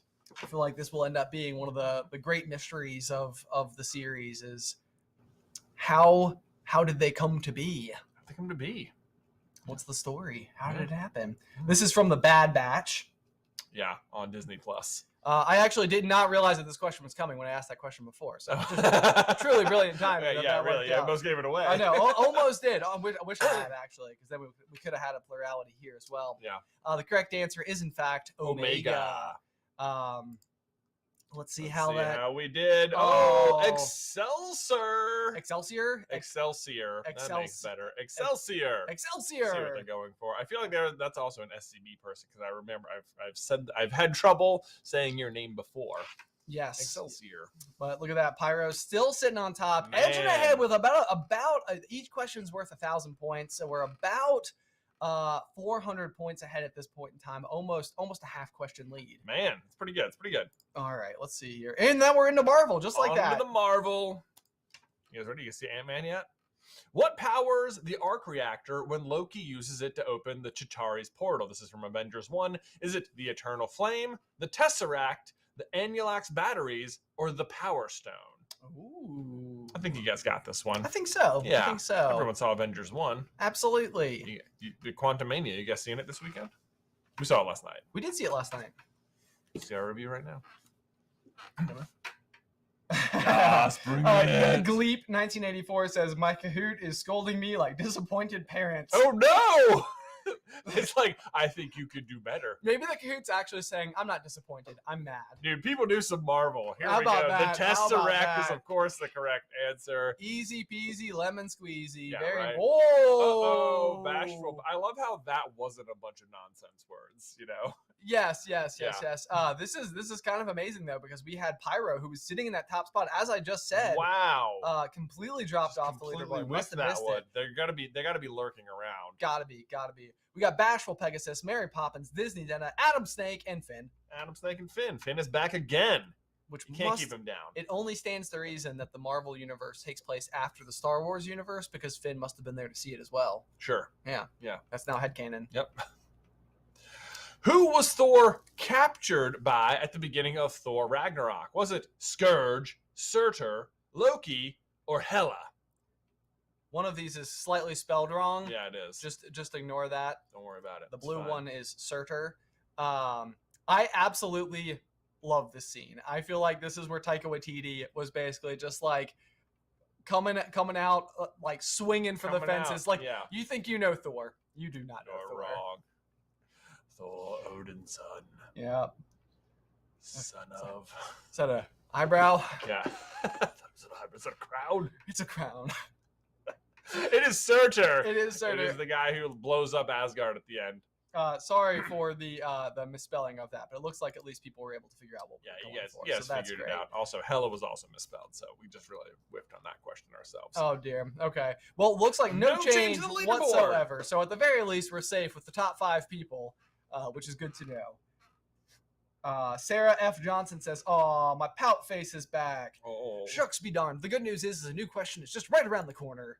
Right now, even. With question 22, which of the following songs do Katie and Shang not sing karaoke to in Shang-Chi? Is it I Don't Want to Miss a Thing, A Whole New World, Don't Stop Believing, or Old Town Road? This is a hard one. It is a hard one. It is a hard one. I do love the karaoke, though. I will tell you that singing karaoke is one of my greatest fears. However, the correct answer to this question is the only song I have ever sang karaoke to. It's true, I was there. You were I there. helped. You did help. Yeah. Yep, it's true. It was at our younger brother's bachelor party. Good It times. They was. got all of us on stage, and I was mortified. Oh, and the answer is Don't Stop Believing. It's because everyone's like, of course this is a that song. was one of them. I don't blame you for choosing Old Town Road for what it's worth. But the good news is that when almost everybody misses it, it usually very infrequently causes a change to the scoreboard. Although, not this time, apparently. Disney Dena knew the answer. The top people knew. Disney Dena, Adam Snake, Excelsior, Pyro, and Granny. Granny's getting into the mix here. Someone said they made a movie about Shang-Chi. Okay. They sure did, dude. And you should see it because Aquafina's in it, and she's hilarious. Absolutely hilarious. Yeah. Really great times. Good fun all around. Also, it's just like fun action. It's like a big kung fu movie. Yeah. They do a lot of cool things. We got Disney Dena, Adam Snake, Excelsior, Pyro, and Granny. Yeah. How about that? I like to think actually someone's grandmother. Probably, yeah. Right? I think so. Yeah. They watch Shang-Chi. It has to be. Yeah. Who do Scott Lang and Lewis partner with in their heist and later ex-con security consultant business? Is it Carl and Daryl, Kurt and Dave, Kevin and Donald, or Kenneth and Dan? Who are Basically, those two guys? Do you know their names? Do you know these guys' names? Oh, man. Man, oh, man. I don't know if this is spoilery or not. I don't think so. I don't think this is super spoilery. Or you just say that Luis is not in Ant-Man 3? Yeah, that's what I was gonna say. Oh, It was. man. I really Real thought. I really thought it was gonna happen. Yeah, me too. It's like it's not. You can't. Absolutely. Wow, Kurt and Dave, you guys got it. Well done. Impressive. Well Impressive. Get the undercarriage treatment. Yeah. That's like the joke in the first one, Yeah. like getting the bottom of the car washed. There we go. How we doing? Bashful Pegasus is back in the top 5, and Pyro with 3 in a row back in the game. There we go. There we go. Love Look, yeah, literally on fire. It's like Literally on fire. The Kahoot is like, The game I knows, get the but you joke. get it. I get the joke. Pyro. Baskin Robbins always finds out. They do indeed. They do indeed. All right, let's see what we got next. What video game is Groot playing in Infinity War? Is it Tempest, Arcade Defender, Astro Smash, or Frogger? I am Groot. I am Groot. Wow. I am not going to lie to you guys. For a very, very, very long time, I thought that Animal Crossing and Frogger were the same thing. It is an Animal Crossing a road. Yes, As yeah, right? all I mean, Frogger is. oh, man. Lena says, I haven't watched any Marvel movie.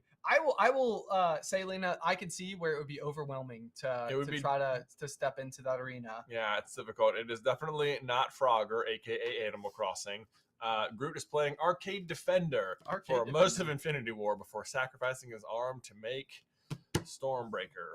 Which hopefully isn't the next question. Yeah. Who did Groot sacrifice his arm? No, I'm just kidding. All right, let's see here. Joe M! Joe M! Welcome! You think it's Joe Montana? Probably. Yeah. The real quarterback. The real quarterback, Joe Montana. Playing here at the Project for Awesome. Playing, yeah, absolutely. By the way, we should take a quick pause really quick just to remind everybody, do not forget that whilst so much fun trivia is going on, projectforawesome.com also has a beautiful ticker going up with donations. Just since we've been on this evening, I believe it's gone up well over $10,000. Yeah, well over $10,000 for sure. At this point, very impressive. Coming up on 1.611. Yep. Is the best way I know how to refer to that number. So if you're feeling like, hey, I need a second to go donate some money, I need to grab a sip of water, maybe go do that right now. You can go check out all the awesome perks they have available, including some of the perks that we have submitted to the Project for Awesome, including some of these excellent props that used to exist on our set right behind us here. As you can tell, it's littered with different fandom stuff. And this Boba Fett helmet used to be back there. We'll be signing it and sending it to whoever buys it from the perks. Down there, we've also got Buzz and Woodford, as it were. I feel like I'm going to sign the bottom of his shoe. I think so. That's I think where so. you gotta do it. This Woody in particular actually is like the super authentic one, so it actually doesn't even have Andy written on the bottom of the shoe because this would be like the one that Andy's dad would have purchased once upon a time. Yep. Seen that theory. Also got this lovely Slytherin crest painting and a Slotherin pillow. Slotherin pillow. Sat back there for years and years. You can go back and watch many a video and see the Slotherin pillow. There we go. Yep. All right, guys. Well, with that being said, I think it is a great time to press forth. Let's go. Are we ready? Are we there? Are we Just ready? like that, yeah. I can see you guys took that donation break to heart because we jumped up like a very quick $2,000. Amazing. So Amazing. well done, everyone. Bravo. We're all proud of you. We're all excited. We're all having fun. Yeah. All right. Question number next. We are in the Avatar section. Avatar. Here we go. I will not lie to you guys. I know that a lot of the questions so far have felt like gibberish. If you're not familiar with the Phantoms, I tend to feel that way with Avatar: The Last Airbender. I've watched some, but not all. But we'll go ahead and dive on into these. What is the name of the celestial object that greatly increases the firebender's powers? Is it Roku's meteor, Sozin's meteor, Sozin's comet, or Roku's comet? Ooh. So this one, I feel like this is like the main thing. This is what the show is about. This is like the whole bit. This is the whole bit. To become the Avatar before this arrives. Okay. All the power of the world. Also, if you haven't seen this show, super go watch it. Yeah, this is like it's one of those shows that I feel like was like it was made for Nickelodeon. But Yeah. I can't believe just like how well it's written otherwise. Yeah. Like, it's such a strong show. So. Oh man! Not only that, they're making the live action series of the Aang saga, and they're making a third animated series at this point. Like Avatar has its own studio going. It's amazing. It's amazing. Fantastic. Everybody's doing great. Boom. Adam Snake just leapfrogs. Disney done or leap snakes. I'm sorry. Oh yeah, wow, good save. Wow, Good save. my bad, y'all. Yeah, it's a classic game of leap snake. Everybody's favorite gym class activity. You know. Where does Aang go to ride the elephant koi? Is it Crescent Island, Kyoshi Island, Ember Island, or Whaletail Island? Oh man, elephant koi sound awesome. Yeah, they are massive. I'm a big fan of koi in general. They are a very cool fish. Mm-hmm. Yep. Sozin's comment. You guys got it. Meteors are not reoccurring. So, well, that's a good way to narrow it down, isn't it? Yep. I'm wrong, but I am wrong quickly. That's the way to be. You know what? Because you don't know. You might be right quickly. It also shows blind confidence, Blind which confidence. occasionally in life is necessary. People are all over the Avatar questions, man. They I'll tell are you what. indeed. They are indeed. I guess maybe we should be doing more Avatar stuff. That's what I'm Probably. seeing. Yeah. Kyoshi Island is the correct answer. And Granny Hey! is back up, man. Back on the leaderboard, I Joe know. Montana also Man. proving once again. Wow. Just a sheer force of trivia will. Yeah. Very impressive. Excelsior, Disney Denna, Adam Snake.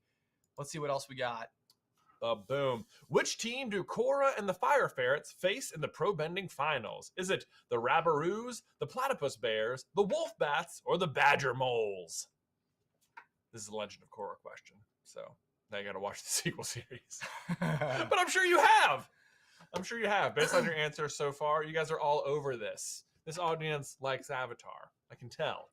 What exactly is involved in the pro bending finals? Is it like pro bending is competition? it's like bending sports. Bending sports. Yeah. Is so it like against one another with their bending, or is it like who can knock over the most milk jugs? No, it's against another team. So there's a water bender, an earth bender, and a fire bender on each team. Oh, and that's they're cool. trying to like knock each other like back into different levels or off the platform altogether. That is it is very fun. It's really cleverly come up with. The answer is the Wolf Bats. Let's see. Pyro knew. Pyro, big fan of pro bending. You know, big on the scene. M. Hayes says, haven't watched all of it. All of this is guessing. You know what? Totally fine. Boom. Totally fine. Keep up the fantastic work. Jessica Snow guessed right. Bam. You'll love to see it. You'll love to see it. Okay, let's see here. Question number next. What spirit is known as the Face Stealer? Is it Tui, Ko, Hey Ba, or La? Ooh. Man, who is that guy? That's like moderately creepy. Oh, Ben, not moderately. Very. Aggressively. Aggressively creepy is this guy, for sure. Charlie asks, is this going to be the only quiz? It is going to be the only quiz on this particular evening. Typically over on our channel, when we do a trivia night, we'll typically do 2 of them. But we only just have our single hour here on the P4A stream. Indeed. So just enough time for 1 tonight. Yes. But you guys are all over it. It's Ko the Face Stealer. Bravo, bravo. Ooh, a little bit of a change up there. A little bit of a change up. We got Pyro once again. Man. Like, I don't think we've ever seen somebody just like yo-yo hit, like yeah, this. exactly. Yeah. It's amazing. All over it. There must have been a question or two somewhere that really threw Pyro off. Yeah. Then we got Granny and Ezra now on the leaderboard. Congratulations. Man, Adam Snake, though, looking like they're taking a full question lead, so they can afford to miss one at this point. That's pretty impressive. That is impressive. That is pretty impressive. Pretty good. What animals do Azula, Mai, and Ty Lee use to chase the Avatar? Are they tiger monkeys, dragon moose, mongoose lizards, or Komodo rhinos? Flying Kiwi, I guess, just got a message from Kahoot that said, there's a lesson behind every mistake. They said, first of all, Kahoot, how dare you? Oh my gosh, I absolutely love it. I love that Kahoot is like kind of passive aggressive. Oh man, here we go. These three are such trouble. Like, I feel like Azula is one of the best villains, or one of my favorite villains ever. Oh man, that's high praise. It is high praise. Let's see what we did here. Disney Denna all over it, as is Ezra, Sarah P, and Tony Stank. Tony Into Stank. the mix. Oh, man, that's amazing. fantastic. That's amazing. We are now into the Harry Potter section of the quiz. This is typically where we see people stride. Yes. Hit their stride. But how many students are sorted into Hufflepuff in Harry's first year? Is it 6, 5, 4, or 7? This is impossible. This is a hard question. Good luck. This is a hard question. Yeah. Old Hannah Abbott over there. Yeah, getting her sorting done. Getting the sorting in. How many hairs? Does this mean like that we see or that we hear? I guess. Does that mean the whole Hufflepuff class that year is just 4 kids? Well, this is like one of those things where it's like it must just be what we hear. Yeah, it must just be what we hear. The correct answer is in fact 4. That is a very tough question indeed, and it does cause a little bit of shifty bits here on our scoreboard. But Adam Snake still sitting on top. Sitting on top, but it does look like he missed that one. It looks like it. Then Ezra shooting from 5th up into 4th. Tony Stank, Disney Denna, and Sarah P rounding off the leaderboard. Yep, indeed. Here we go. Who is the leader of the Headless Hunt? Is it Sir Horatio Cloak, Sir Patrick Delaney Podmore, Sir Richard Jackdaw, or Sir Erling Edgar Clogs? Oh my gosh. I feel like I didn't come up with some bizarre way of remembering the answer to this question on the basis of someone we went to the beach with as a kid. Yeah, I think so. Yeah, okay. So if you know who I went to the beach with as a kid, then you basically know the answer. You got it. You're ready to go. The answer is, of course, Sir Patrick Delaney Podmore. So Sir Patrick Delaney, Sir Patrick properly decapitated Delaney Podmore, I believe. Oh, yeah. Okay. Oh, Mary Poppins. Back again. Man, it has really been an evening for this leaderboard, shifting back and forth every which way. All right, next up, what does Hermione give Creature for Christmas in Order of the Phoenix? Is it a towel, knitted gloves, a patchwork quilt, or a throw pillow? Creature. This guy. Man, the fact that they left out Creature's Tale and Deathly Hallows, I so know. frustrating. I know. It needs to be there. It needs to be there, man. Especially because we had RAB. Yeah. Justice for Creature. Yeah. Dude, yeah. and Regulus. Yeah. Come on. Yeah. Let's see how we do here. Maybe next time. I think that we have been presented ourselves with this particular question in the past. It is in fact a patchwork quilt. It is. Yes, not the knitted gloves. Let's see, how do we do? Uh-oh, Tony Stank climbing the leaderboard. Oh my gosh, Tony Stank has been sitting there waiting for the Harry Potter questions, it seems like. Lord Ecthelion? Ecthelion. Ecthelion! Yeah, Ecthelion. as long as you say it with confidence. Right, Lord Ecthelion. Lord Ecthelion. Sarah P, Ezra, Tony Stank, and Adam. Snake! Bam, Adam Snake's sitting up there, hanging on. What did Ignatia Wildsmith invent? Is it Sleek Easy's hair potion, Skelligro, flu powder, or pepper up potion? Oh man, here we go. Here I know. we go. This is like, you're starting tricky you're digging into a little bit of the deep lore a The little bit here. Ravenclaws will know. Oh, You know what I mean? Yep. No doubt. You can rule out one of them because Harry's family invented it. Yep. A little bit of a clue there, right in the name. Yeah, there you go. So you can knock that out. No big deal. Let's see. The answer is, of course, flu powder. You can also just sort of guess based on Ignatia Wildsmith. Right. It sounds like fire. Let's see. No change whatsoever across the board there. Oh my gosh. And look, Adam Snake still has a full question lead, it looks like. Yeah, about 1,300 points, it looks like. So that's a good position to be in. We're closing in on the end. Who was the defense against the dark arts teacher before Tom Riddle jinxed the position? Was it Albus Dumbledore, Dina Hecat, Galatea Merrythought, or Patricia Rakepick? Whew. Indeed. Cat was digging into some names today. Digging into some names. Let's see. I always feel like they should have just recast this guy for Tom Riddle in the later movies. There is that. You know? Yeah. I don't know. I feel like he was a little more. He was more what I pictured Tom Riddle to look like. Sure. Personally. Anyway, it's Galatea Merrythought. You guys are all over it. All over it. No big deal whatsoever.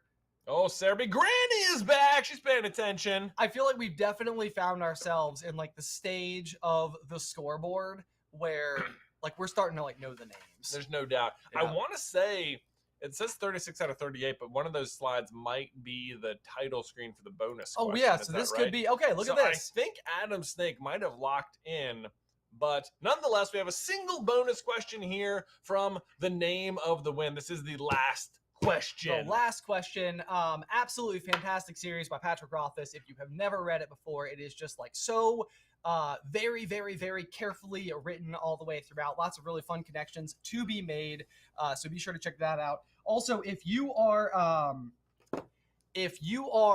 in the top five, be sure to take a screenshot of your finishing position and send that over to secretcarlinbrothers@gmail.com, and we will be sure to get you hooked up with your prizes. Yeah, we will collect all of your information. Hang on 1 second. I do have a text from oh, actually, you know what?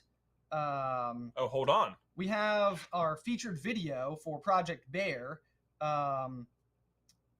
Yes, let's make sure. I want to make sure that we do this correctly before we close out the evening, because we have our featured charity that we are showcasing during our hour here, which is going to be Project Bear, which I think if the show runners are able to send us over to, is it happening?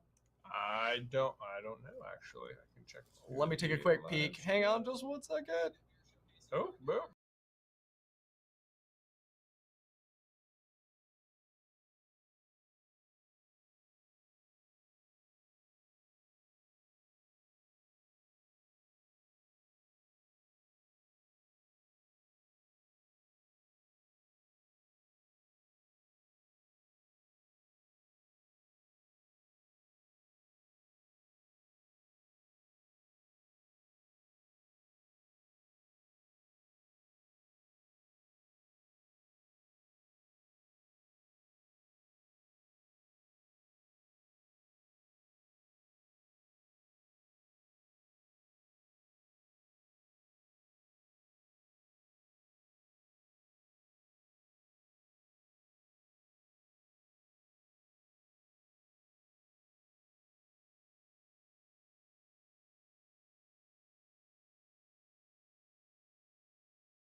Heyo. Here we go. And we are back. We're back. Super excited to have featured Project Bear on tonight's Project for Awesome. Dola, who runs the organization, is a member of the Super Carlin Brothers community. And my wife and I actually experienced a couple of miscarriages in our journey towards having our daughter Addison a couple of years ago. And Dola was kind enough to send us a bear. So love and support to Dola and Project Bear. Really, yeah. All three of my kids also spent time in the NICU. So it's a great organization sending out the bears. Absolutely. Now on to our final question of the night so we can crown our victors. Winner. Let's see how we can do here. Have you read Name of the Wind? Final question. Who does Vachette provide Quoth with as a sparring partner? Is it Tempe, Pantha, Carceret, or Celian? Ooh. Gotta get pretty deep into the wise man's sphere here. I know. Yeah, No we are definitely going into the far reaches of the wise man's sphere. So, have you read at least like 130 chapters? Yeah, you got it. No problem. The answer is Celian. The answer is Celian. So let's see how we do to finish off our podium. In third place, we have Sarah P. Nice. Congratulations, Sarah. Tony Tony Stank in second place. And our winner, I believe it has to be Adam Snake. Congratulations to all of our top three, as well as Granny and Lord Ectelion. If you guys want to take a screenshot of your podium position right now and email your results to secretcarlinbrothers@gmail.com, we will get all the information we need from you to send you all of your wonderful prizes. There we go. Otherwise, guys, thank you so much, Project for Awesome, for having us on this evening. It has been an absolutely... it has been an absolute joy just to be a part of everything. I hope that you guys have enjoyed the trivia stream. We had a lot of fun with it. It's great to be involved with just such an exciting, annual event here with the Vlog Brothers. And it's been super awesome. I think we're getting ready to hand you guys over to Tessa. I want to say we should be here in a couple seconds here. Otherwise, let's see. How do we do overall? How do we get up to here? We're up to $1,614,000 total amount raised thus far in this year's Project for Awesome. So bravo to all of you guys. Again, if there's any of the SCB perks you want to check out over at the projectforawesome.com, there are some awesome former set pieces available that Ben and I will be signing and sending out to everybody. Yes, there's lots of really cool things left on there. I think that a couple of the final things that we still have available from our set is going to be the signed Buzz Lightyear, and we also have a really, really cool Eye of Agamotto from the Doctor Strange series. Those items will be signed and sent your way, plus obviously all the funds going to the cause here tonight. Yeah. All right, it looks like we're seeing word from the P4A director that we are queuing up our next person here. Oh, I'm queued. Hey, going. Hello, how are you? Doing so good. How are you? Doing good, vibing, excited to be on the stream. Hello, everybody. Congrats on $1.6 million. Incredible. Oh, I know. Absolutely amazing. The people are crushing it out there watching the stream. It has been an awesome hour over here. Ooh, ooh, ooh. All right, cool. All right, well, I think we're going to hand everyone over to you, and thanks guys again for having us. We'll see you next year. Bye. Hi everybody. That's kind of weird when I said all right, cool, right? That wasn't really the right thing to say. Do you ever experience that? Is that a relatable moment when you're like, hi? I love saying the weird thing. Hello everybody. Thank you so much for hanging. How's it been on the Project for Awesome so far? I have the chat pulled up. Does my audio feel good? Let me know. Anyway, I'm here. If you don't know who I am, I'm Tessa Violet. I am a singer-songwriter. I used to be a YouTuber, so I know John and Hank from all the way back in the good old days, like 2008, 2009, YouTube. Formerly, I was Mika Kitty. So happy to be on Project for Awesome this year and help raise some money. So yeah, let's kick it off with some tunes. How about that? If you're familiar with my music, feel free to throw out a request. But if not, I think I'm going to open up with Kitchen Song, which is one of my favorites to sing. So, Audio a little on and off, like not loud enough. Okay, I can make it louder. La la la la la. Always a YouTuber in your hearts. Always a YouTuber in my heart too.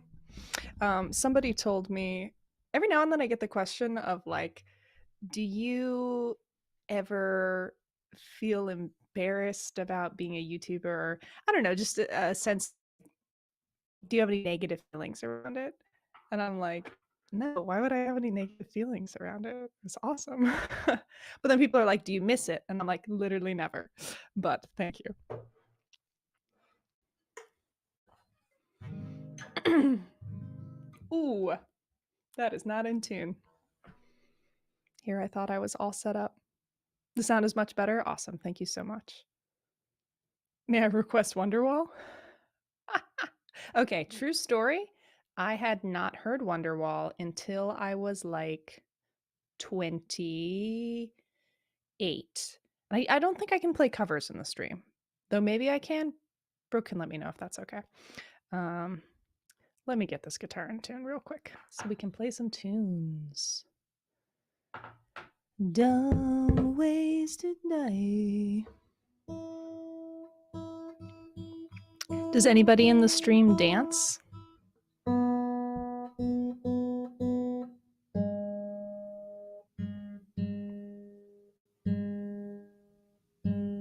You don't know what the YouTube rules about covers are? I actually do happen to know them. It depends on if the stream is saved after the fact. If it's saved after the fact, it's a little complicated. If it's just live, then it's no worries. But I have a lot of original songs, so I don't have to do any covers. Okay, great. I will do no covers. Easter Bunny gets drunk.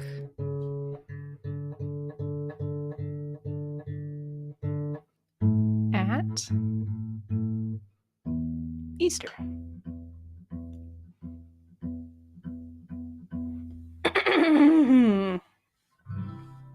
All right, this is one of my songs.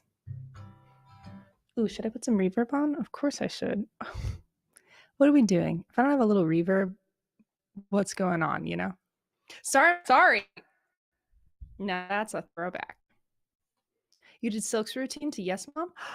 Thank you. I love hearing that.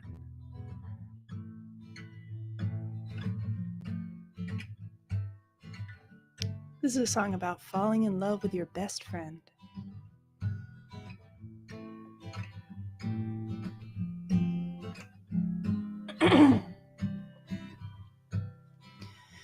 If you're going... Excuse me. I need a little water. I don't have any perks. I'm sorry. I wanted to have perks, but this stream is right in the middle of me finishing my album, and I didn't have the bandwidth to also prepare perks. But I was like, but I do really want to do the stream, and I hope that's okay that I'm here without perks.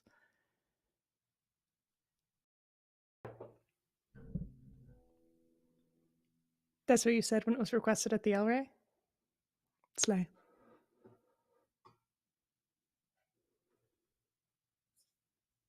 Nicole says, oh, I thought people were just calling you mom. I mean, you can call me mom too. I will reply to mom. Ooh, run polls for song requests? That's a good idea. How do I do that? There's a settings here. No. You mean like on Twitter or through YouTube? Right, I haven't drunk any of the thing that I want to do.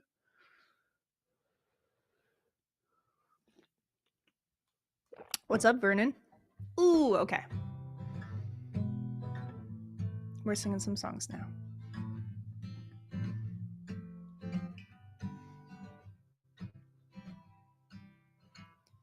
If you're going to the kitchen, leave the door jar a crack. 'Cause I just... Sorry. 'Cause I just want to keep on listening. And I can't wait until you're back.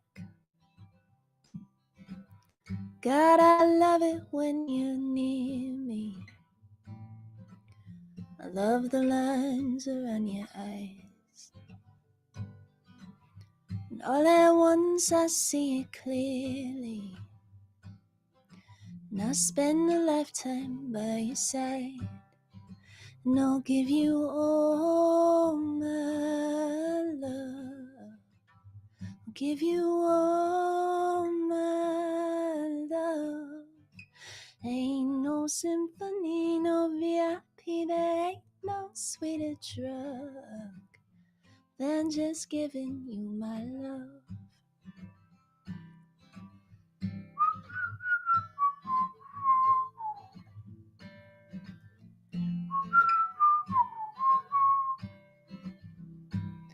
One, 2, 3, and 4. Quick, come kiss me at the door. I don't need a lot when we got flowers at the store. Hey, hey, hey, select your castle, take my pawn. Let the dogs out on the lawn. Now we'll write you kitchen songs, and I'll give you all my love. Give you all my love. Ain't no symphony, no VIP, there ain't no sweeter drug than just giving you my love. La da dee, da dee, da dee, da dee, da dee. Than just giving you my love. La da dee, da dee, da dee, da dee, da dum. Than just giving you my love. La da dee, da dee, da dee, da dee, da dum. Than just giving you my love.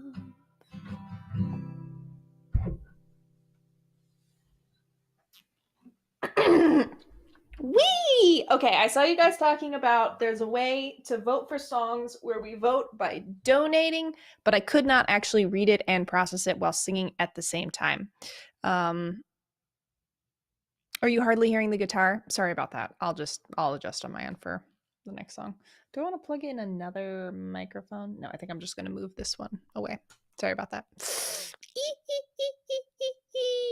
Anyway, what is this application that we use to vote via donations? And Brooke, can you tell me how to do it? Oh, you'll create the poll for me. Okay, fun. Okay, everybody, let me know. Throw out some song suggestions, and then we'll pick a few. How many can I pick, Brooke, at a time? Like 4 or 2?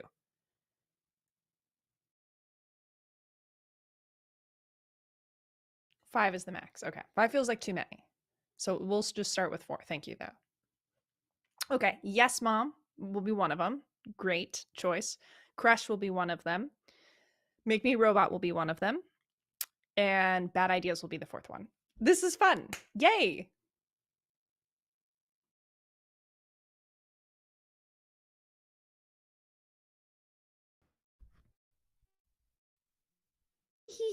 Oh, that's fun. They can see your chat too. Oh, could they see all my chatting earlier? I hope not. Embarrassing. Oh well. Exciting.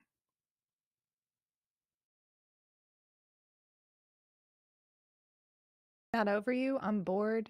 Bad ideas. Lauren says I'm bored. Or you're requesting my song board. I don't know which. Valid, honestly, though. It's okay. I like the idea of you. Tell you what, we're going to do this poll first, and then we will do another poll, and we will pick a different song. I know there are so many options.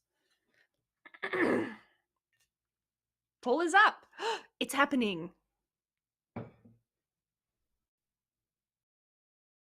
Okay, I'm pulling it up so I can see it too. Okay, go to projectforawesome.com/donate. We've got a poll. I feel like my breathing is really loud in this microphone.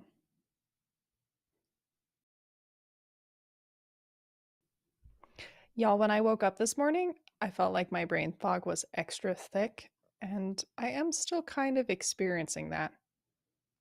Brooke says the poll is up. I don't see it, but how long will the poll be running for? That's a great question.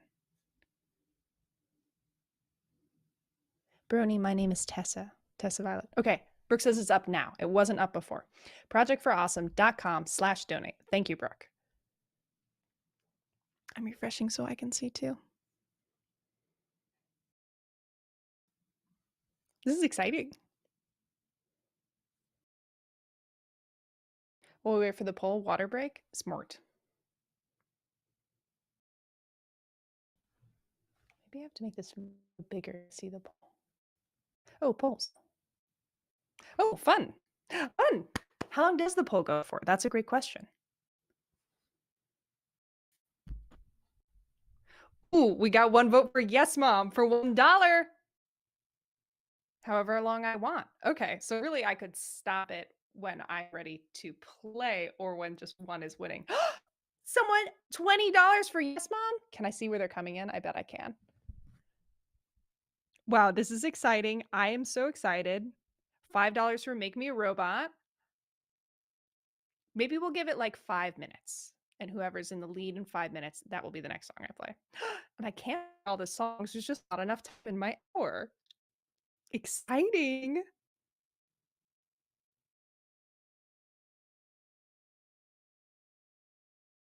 Oh my God. $98 for Crush? Okay, Crush is really pulling ahead now. We got $100 for Crush. Yes, Mom at $31. Make Me a Robot at $92. Nobody said bad ideas. We hate bad ideas. $100 for Crush. $92 for Make Me a Robot. Y'all, we got my big hit up against my newest smash, up against my deep cut right now. This is a fun trio of songs. Oh, is anyone timing? I'm gonna put the timer on. Sorry. Set timer for 3 minutes. We get 3 minutes. 3 minutes. Okay. Yes, thank you, Siri. What's the poll about? We're deciding which song I'm going to play next. I can only play so many songs in my hour, so, you know?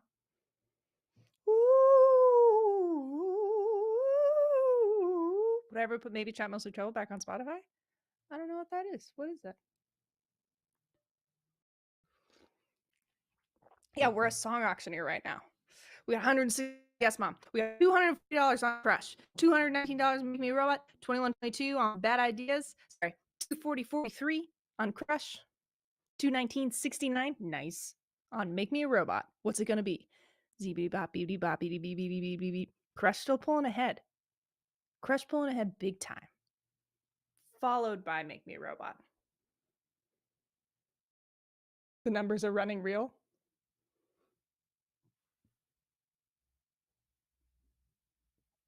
Yes, Mom was your most played song last year? I love to hear it. It was in my top 5 too. It's the only song I've ever put out that I continued to listen to after I put it out. Okay, we got Crush at 278.43. We got Yes Mom at 114.38. We got Make Me Robot at 265.69. How much time we got left on the clock? We got a minute and a half, folks. We got a minute and 1/2. You can still change the destiny of this song. But also, like John said, just, you know, within what's comfortable. Don't extend yourself. You gotta look out for yourself.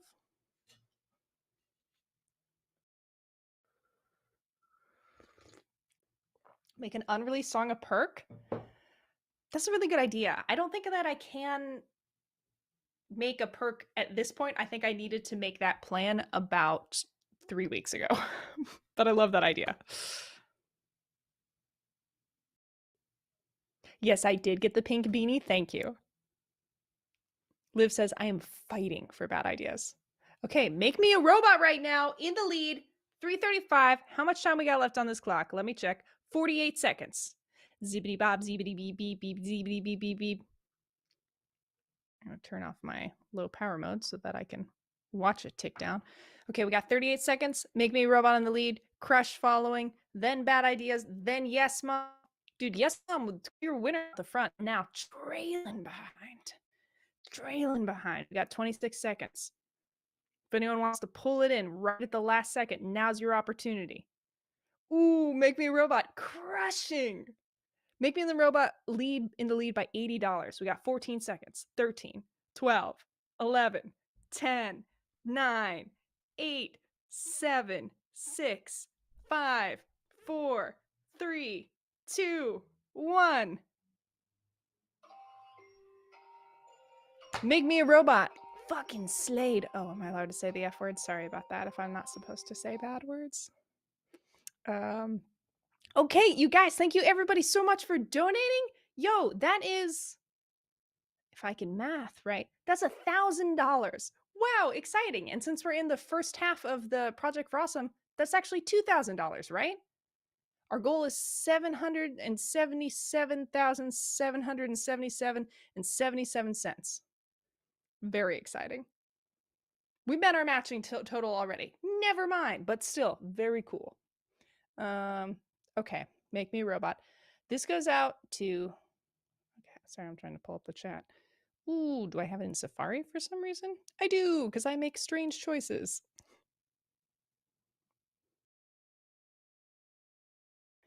First time you heard Make Me a Robot was in a Project for Awesome stream years ago. Dude, I'm going to crank up the reverb for this. So I hope y'all like verb, because we're getting sad. We're getting effing sad in here. Woo! Okay. So, dude, this song is so old now. I literally wrote this song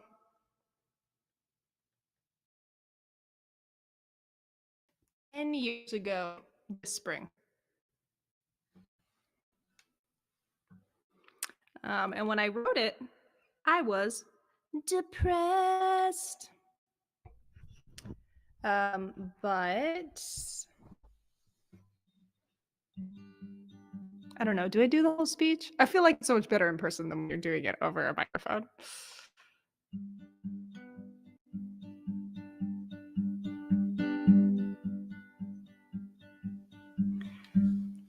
This is my thought that I just want to share. Sometimes people who are depressed feel like, you know, when you're like, your life will get better, or like, you're special, or whatever. People are like, not me, not me. You don't know me. You don't know. Not me, not me, not me. To which I would say to you, regardless of what you think about all those things people can say to you, you are still the first and last you that will ever exist. And that's incredibly special. And I hope you know how valuable your life is. Anyway, here's a song. I don't want to be a human anymore. I'm done. Can you hear the guitar a little better now? I don't want to have to feel anymore. He's one. I'm too old to change. Take my heart, no new start. Please just let me fall apart. You may say it's strange, but I quit. Guess that's it for a human. I'm unfit. So make me a robot. Make me a robot. Make me cold. Make me a robot. Make me a robot. Take my soul. I don't wanna have to fight anymore. I'm tired. I don't wanna have to feel anymore. Uninspired. I am too worn out, broken down on the ground. I'm too shy to make a sound. All I have is doubt. I don't care, you can stare, 'cause a human can't compare. So make me a robot, make me a robot, make me cold. Make me a robot, make me a robot, take my soul. To human is the air, forgiveness is divine. I don't care, you can take my spine, 'cause I'm spineless anyway. I don't need another day or a call, take it all. I don't wanna be a human anymore. I'm done. I don't wanna have to feel anymore. He's one. Make me a robot. Make me a robot. Make me cool. Make me a robot. Make me a robot. Take my soul. Make me a robot. Make me a robot. Make me cold. Make me a robot. Make me a robot. Take my soul.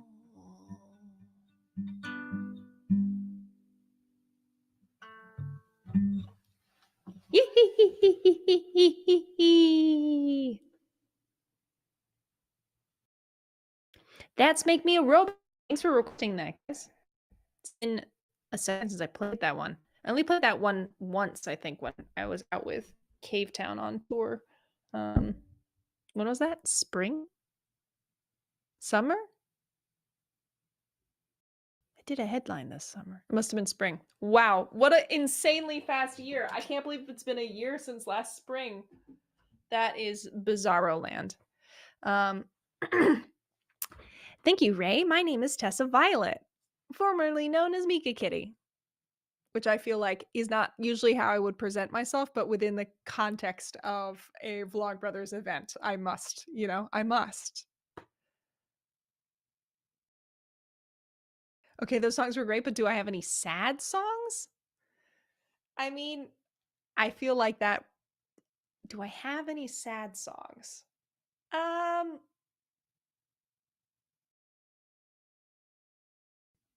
It's like I have so many sad songs, Sad in what way? You enjoyed hearing that in the context in which you don't relate to it anymore? Slay, slay, slay. I love hearing that. We do another full Smoke Signals. Oh God, I fucking love Smoke Signals. I can't play it. It's a different tuning. We need Dante here to be able to play it.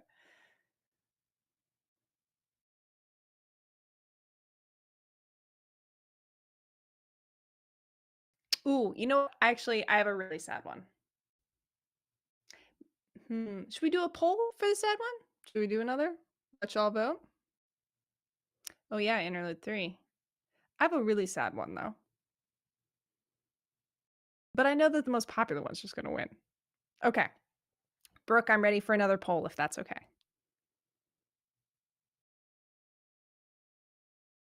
Let's do it. We're doing this is going to be a sad songs only poll. I'm actually going to pull up my own songs because sometimes it's hard to remember all of them.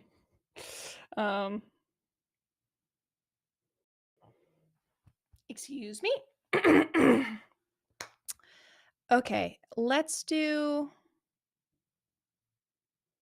Ooh. Okay. Good Things Go Bad for 1. Cottage Song for 2. And then I'm like, what are ones off Bad Ideas? Let me look at Bad Ideas so I can see. I mean, they're all kind of sad on Bad Ideas. Let's put Interlude 3 on. And I feel like Honest is the same font as Make Me a Robot, so it's like I don't need to put Honest on this list, Maybe we'll just stick with 3 for this one, unless there's another one someone really wants to hear to throw out. I don't do every time I have to play on my own, I can't remember it, That's the truth. Words Ain't Enough. Oh, of course. Let's put Words Ain't Enough on this. That'll be our 4.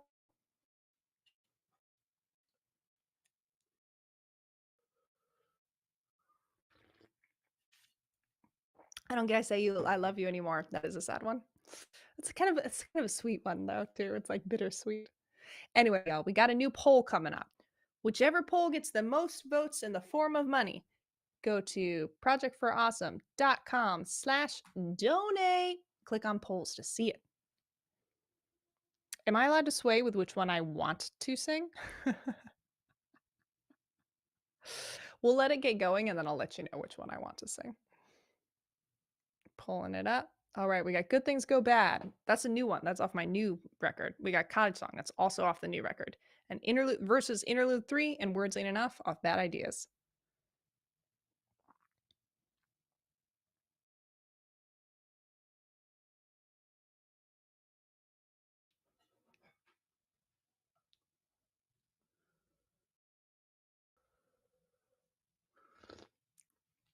Time for you to go to bed? No worry.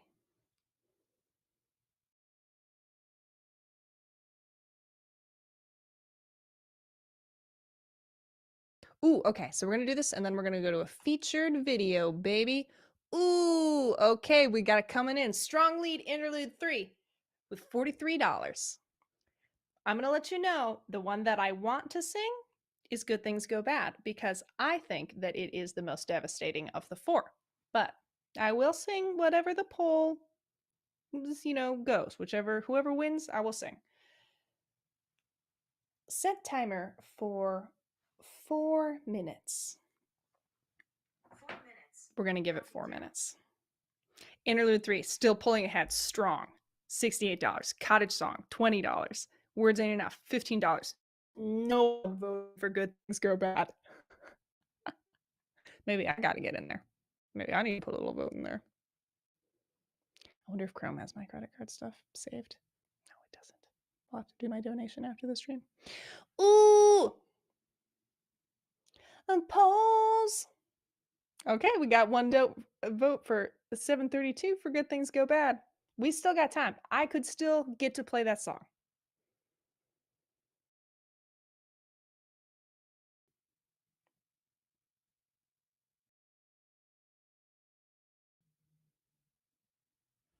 Sorry, I'm just reading the chat. Hope that's okay. Moment of silence, of dead air. Good Things Go Bad, most devastating? It's not even the saddest song on the album, but I still haven't played my saddest song on the album because it's so sad and I feel bad playing it. I feel like it's literally a curse. If songs are spells, which, they kind of are, they affect your mood, then I'm like, is it right to put out something so sad? I'm conflicted. So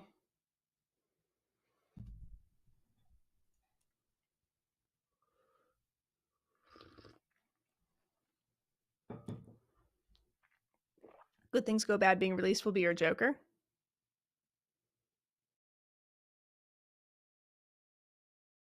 Ooh, shit, y'all. Good Things Go Bad. Fucking slaying with $400. That said, I will honor the poll. So if anyone wants to throw out for Words Ain't Enough for Interlude 3 or Cottage Song, there's still time. You got 2 minutes. Oh, very exciting. Do you have a song that's equally happy? Dude, I can play Yes later. I mean, I don't know why we're stuck on sad songs. I don't know why every time I come on the stream, everybody's like, what's your most devastating song you can play? Y'all, I could be playing Bad Bitch right now. Now I'm on the brave shit. Look at me, I made it. Used to be a downer, now I'm sorry, can't relate shit. Ooh, ah, ooh. Might have been a mistake to eat toast immediately before starting the stream because I feel like I'm trying to clear that out a little bit.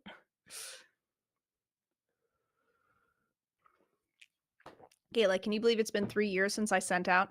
This record has taken so long to make. It's crazy. Okay, we got a minute left. I'm checking the poll.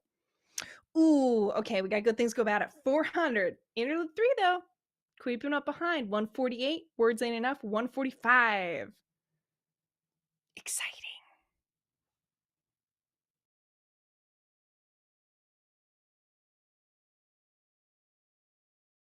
Ooh, what's the most devastating song I can just play? There's a song by Julia Nunes called I Really Do. And that's the most devastating song I can play. But I haven't played it in like 2 years, so I don't think I could actually play it. And it's a cover, so I'm not supposed to play covers.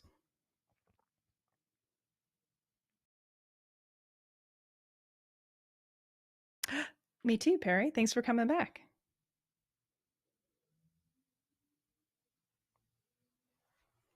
Okay, we got 10 seconds. 10 seconds, good things go bad. Slang with 500, followed by words ain't enough at 210. 3, 2, 1. Ding, ding, ding, ding, ding, ding, ding. All right, thank you for $600 on Good Things Go Bad. Y'all, this is a new song of mine. It is very sad. I think, anyway.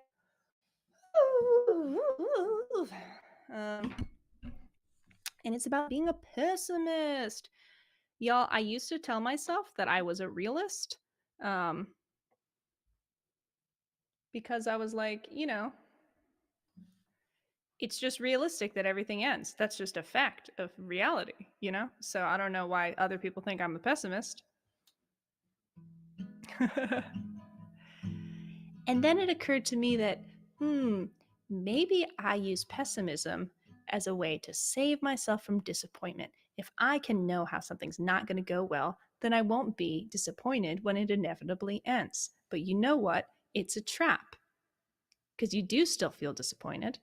And also, everything ends anyway, so you might as well enjoy it when things are good. Position this so we can get a little bit more of this guitar in the microphone. Oops. Okay, I'm sorry, the sandbag got lost. Eee! Ow!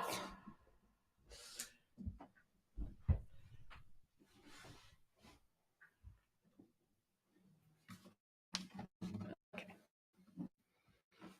Now we're ready.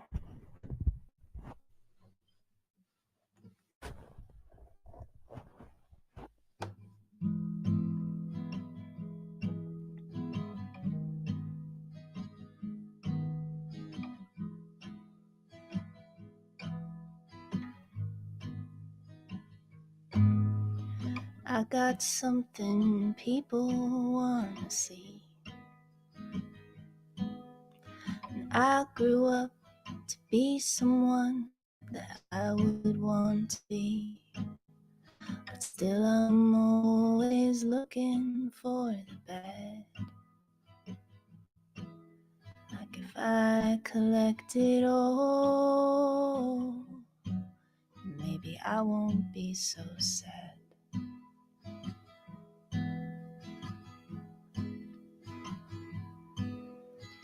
I get nervous thinking you're the one. Like the moment that I fall, the moment that you run. So I tied down my shoes and turned to dust. 'Cause if I never fall, then I never need to trust.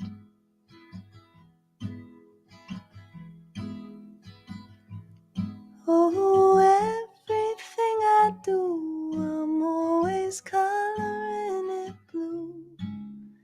Like I don't know how not to be so sad.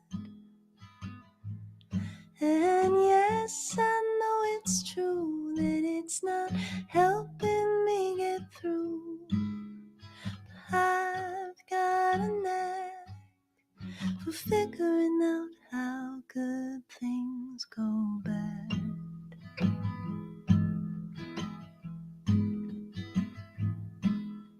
You think I'd had enough of this by now? Always looking for the way that things will not work out. Like maybe if I know the way it goes, maybe it won't hurt, and I end up all alone.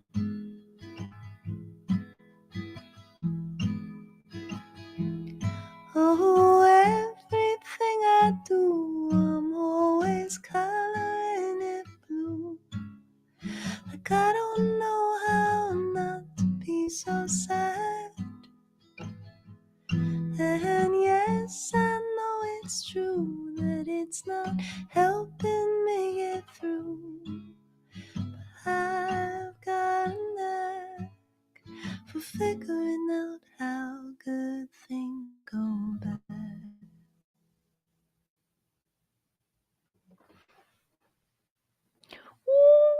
Whee! That's Good Things Go Bad by me, Tessa Violet. That's a lot of reverb. Okay, we're gonna watch a featured video, everybody. So head on over to, sorry, turning the reverb down. projectforawesome.com/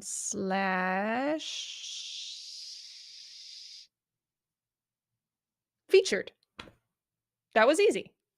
All right. La la la la la la.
Hello! We're back. Y'all, I'm so sad. There's only 15 minutes left in my hour. That went so fast and I'm having so much fun. All right. Should we do another song? I feel like I want to do a happy one. I want to do a banger, you know? And I think there's only 2 songs that, well, I guess there's 3. Well, okay. These are the 3 songs.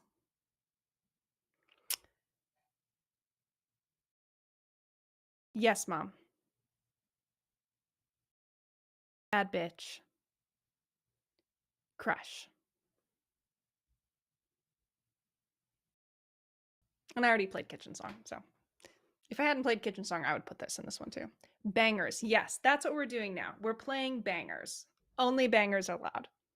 Wizard Love. One time at a show, I pulled out Wizard Love to be like, haha, remember this? Literally no one knew what I was doing at all. No one had ever heard the song before. And I'm like, wow, okay, I am at a different place in my career, apparently.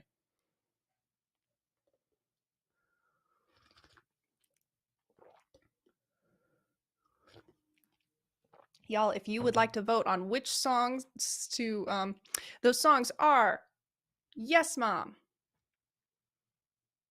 Crush, and Bad Bitch.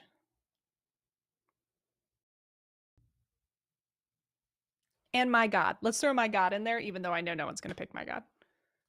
Could I even play My God? Yeah, maybe I couldn't, so. Okay, y'all, if you want to vote on what banger I'm going to play, head on over to projectforawesome.com/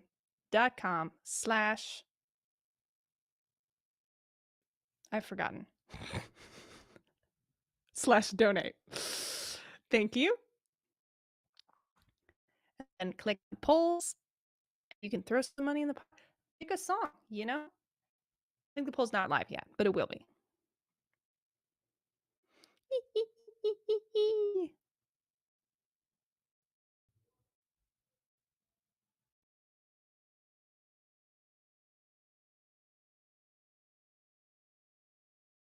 Ooh, we're seeing some love for My God. My God. Okay, that poll's live. We've got Yes, Mom. Bet you been a fan of me. Yes, Mom. See me in your fantasies. Yes, Mom. It's a little sexy, you know. We got Bad Bitch. I'm a bad bitch. A very bad bitch. B-A-D, that's me, that bitch. We got Crush. But I could be a crush like, throw you for a rush like, hoping you text me so I could tell you I've been thinking about your touch like. We got My God. My God, oh, my God, my God. If you keep it up, then I'ma see the light. Open up the gates to my paradise. Okay, Crush is slaying right now. Ooh, Yes, Mom, coming ahead. Which one do I want to play? I kind of want to play Bad Bitch, but I guess no one knows that, and I should play one of the hits. Okay, we'll give this one... I'm going to give it 2.5 minutes. Set timer for 2.5 minutes. 2 minutes and 30 seconds. Counting down. Can you say the title of title Bad Bitch in the chat? I don't know. I think you can say bitch on the radio. Maybe you can't. Am I allowed to say bitch on the radio? Or am I not supposed to say it?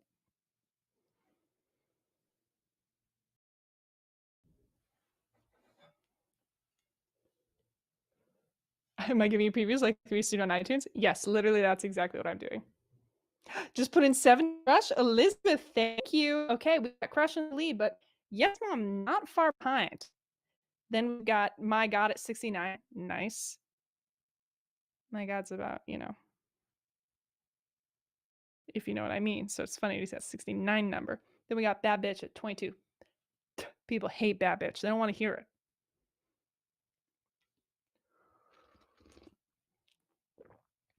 Morgan put 20 in for Yes, Mom. Put the top one in the runner-up. Here's your last 2 songs. And on bangers. We'll see. I'll play the top one. And then maybe I'll just pick which one I want to play. Later in the night gets more cursing that tends to happen. Excellent. Glad I'm not alone there. Okay. Ooh, Crush and Yes Mom neck and neck. Now, I don't want to tell you I'm going to play the top two because, spoiler. I don't. Maybe I'll play the top one and the third one. I don't know what I'll play. Ooh, Crush at 424, baby. Ooh! Yes Mom. Trailing behind Bad Bitch. Oh, it's so close. It's so close between Bad Bitch and Yes Mom.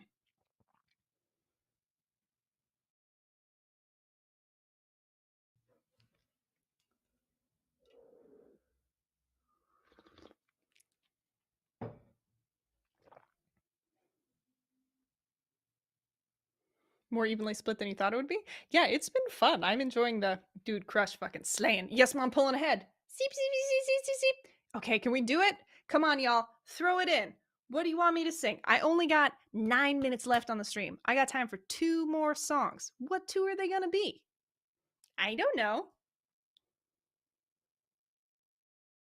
How much time we got left on this timer? There's still time to make it different. No, there's not. 6, 7, 5, 4, 3, 2, 1. All right, we got Crush coming. Snapping as the winner, followed by Yes Mom, followed by Bad Bitch, followed my God, thank you everybody who voted for Bad Bitch to try and make that happen. Ugh. I will play the top 2 though because I think that's only fair. And I'm going to play them in reverse order. We're going to do Yes Mom and then we'll do Bad Bitch. Let's get some reverb in here. Ooh, y'all, thank you for hanging out. Thanks for raising some money with me. Thanks for letting me hang. I've had such a good time. I guess I probably don't need this much reverb, but Bet you've been a fan of me. See me in your fantasies. Everything I got working for me. So eat that, peep that. I'm the one to beat, yeah. I'm the one to beat, yeah. I'm the one to beat, yeah. When I take my picture, wanna kiss her, I'm like, damn. I see my reflection, got affection, 'cause I can. I can't help that I feel myself. Yes, I guess I'm a fan. When everything you're looking for is right here where I stand. Yeah, bet you've been a fan of me. See me in your fantasies. Everything I got working for me. So eat that, peep that. I'm the one to beat. Yeah, what you see is what you get. Everything I'm owning it. Did it independent. Can't hear the guitar. Did it independent 'cause I got what I need. So eat that, peep that. I'm the one to beat, yeah. I'm the one to beat, yeah. I'm the one to beat, yeah. 2020 vision with ambition's how I'm made. I can't keep from winning when it's in my DNA. Push me down and I bounce right back. Trampoline and it's in my past. Rising like a phoenix, making fire from the ash. Yeah, bet you've been a fan of me. See me in your fantasies. Everything I got working for me. So eat that, peep that. I'm the one to beat. Yeah, what you see is what you get. Everything I'm owning it. Did it independent 'cause I got what I need. So eat that, peep that. I'm the one to beat. Yeah.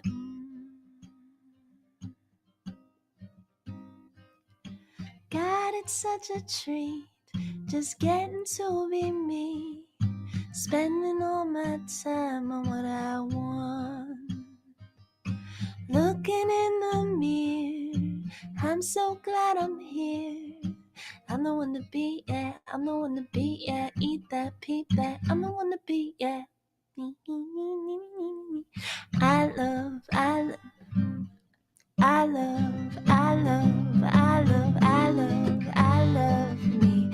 I love, I love, I love, I love, I love me. I love, I love, I love, I love, I love me.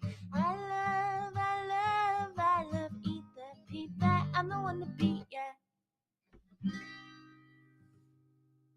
I should have sang more big songs on the stream. This is fun. Wow, you guys, during my hour, we've raised over $12,000. That's amazing. Hello. Brooke, if I have a thing for a perk, can I tell you about it? Can we make it happen? Okay.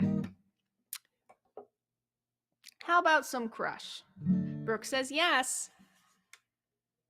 Okay, what if I told y'all that that exists an orchestral version of Yes Mom? It's with an orchestra. I'll play you a little bit. If I can find it.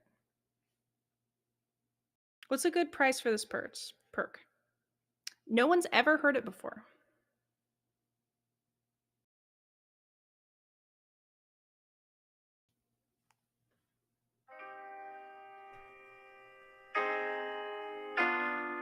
Bet you've been a fan of me. See me in your fantasies. Everything I got, I kept working for me. So eat that, keep that. I don't wanna be that. I don't wanna be you. Anyway, I don't want to give away too much, but that'd be kind of cool, right?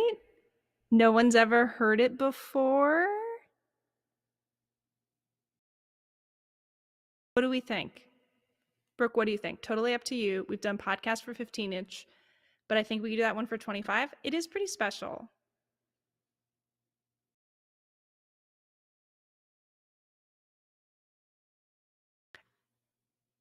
And I don't have to deliver it this moment, right? It's okay. The perks aren't delivered immediately. Correct. Excellent.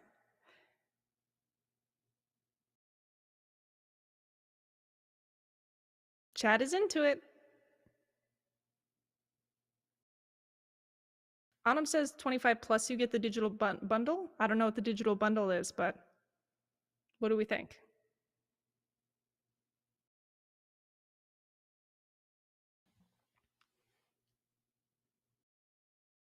I don't know if I want to include it in the bundle. Is that okay? Is it okay to do it separately? She's a diva. Let's keep it exclusive, baby.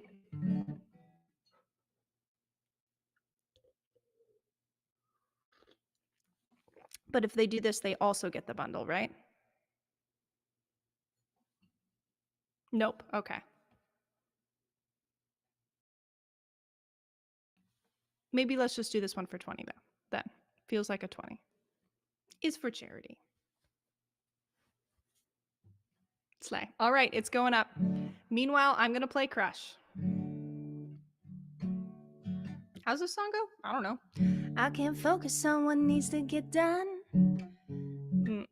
I can't focus on what needs to get done. I'm on notice, hoping that you don't run. You think I'm tepid, but I'm misdiagnosed. Cause I'm a stalker, I've seen all of your posts. And I'm just trying to play it cool now. But that's not what I wanna do now. And I'm just trying to play it cool now, you know. You make it difficult to not overthink. And when I'm with you, I turn all shades of pink. I wanna touch you, but don't wanna be weird. It's such a rush, I'm thinking, wish you were here. And I'm just trying to play it cool now. But that's not what I wanna do now. And I'm not trying to be with you now, you know. But I could be a crush like, throw you for a rush like, hoping you text me so I could tell you I've been thinking about your touch like, touch, touch, touch, touch, touch. I could be a crush, crush, crush, crush, crush. I got a fascination with your presentation, making me feel like you're on my island, you're my permanent vacation. Touch, touch, touch, touch. I could be a crush, crush, crush, crush, crush. I fill my calendar with stuff I can do. Maybe if I'm busy, it could keep me from you. And I'm pretending you ain't been on my mind, but I took an interest in the things that you like. And I'm just trying to play it cool now. But that's not what I wanna do now. And I'm not trying to be with you now, you know. But I could be a crush like, throw you for a rush like, hoping you text me so I could tell you I've been thinking about your touch like, touch, touch, touch, touch, touch. I could be a crush, crush, crush, crush, crush. I got a fascination with your presentation, making me feel like you're on my island, you're my permanent vacation. Touch, touch, touch, touch, touch. I could be a crush, crush, crush, crush, crush. I guess it's fine if you add it to the digital bundle. I don't know why I was. It's because technically this is something I made for my own Kickstarter that I'm launching in like a month, but I'm like, nah, it's for charity. And yeah, it's true that I'm a little bit intense, right? But can you blame me when you keep me on the fence, like? And I've been waiting, hoping that you'd wanna text like,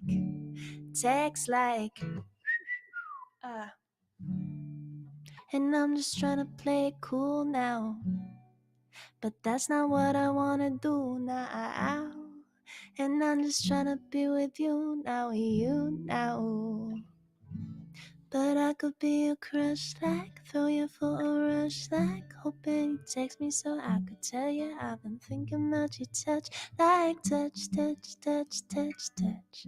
I could be a crush, crush, crush, crush, crush. Got a fascination with your presentation, making me feel like you're on my island, you're my permanent vacation. Touch, touch, touch, touch, touch. I could be a crush, crush, crush, crush, crush.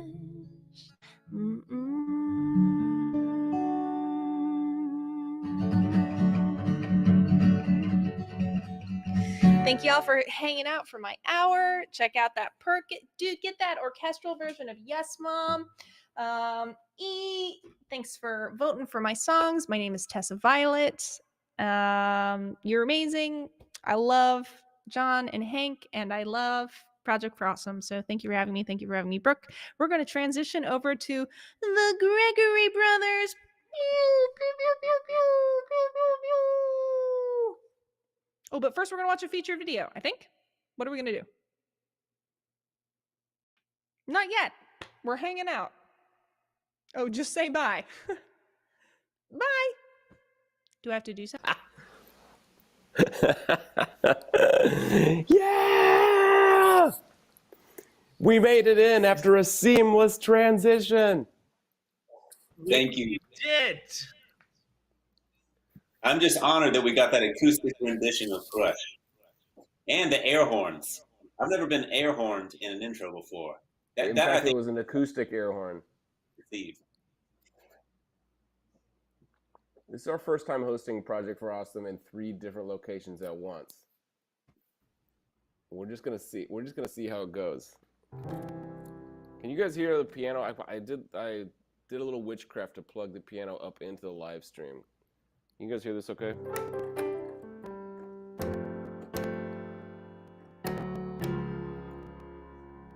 Something? Let's see. It feels like it might be Project for Awesome time. It's been about a year since we sang this simple rhyme. Raising some money by making Hank and John do cringe crimes. It feels like it might be Project for Awesome time. You guys know what I'm talking about? Guys, let's do it again. Let's take it up. Feels like it might be Project for Awesome time. It's been about a year since we sang this simple rhyme. Raising some money by making Hank and John do cringe crimes. Feels like it must be Project for Awesome time.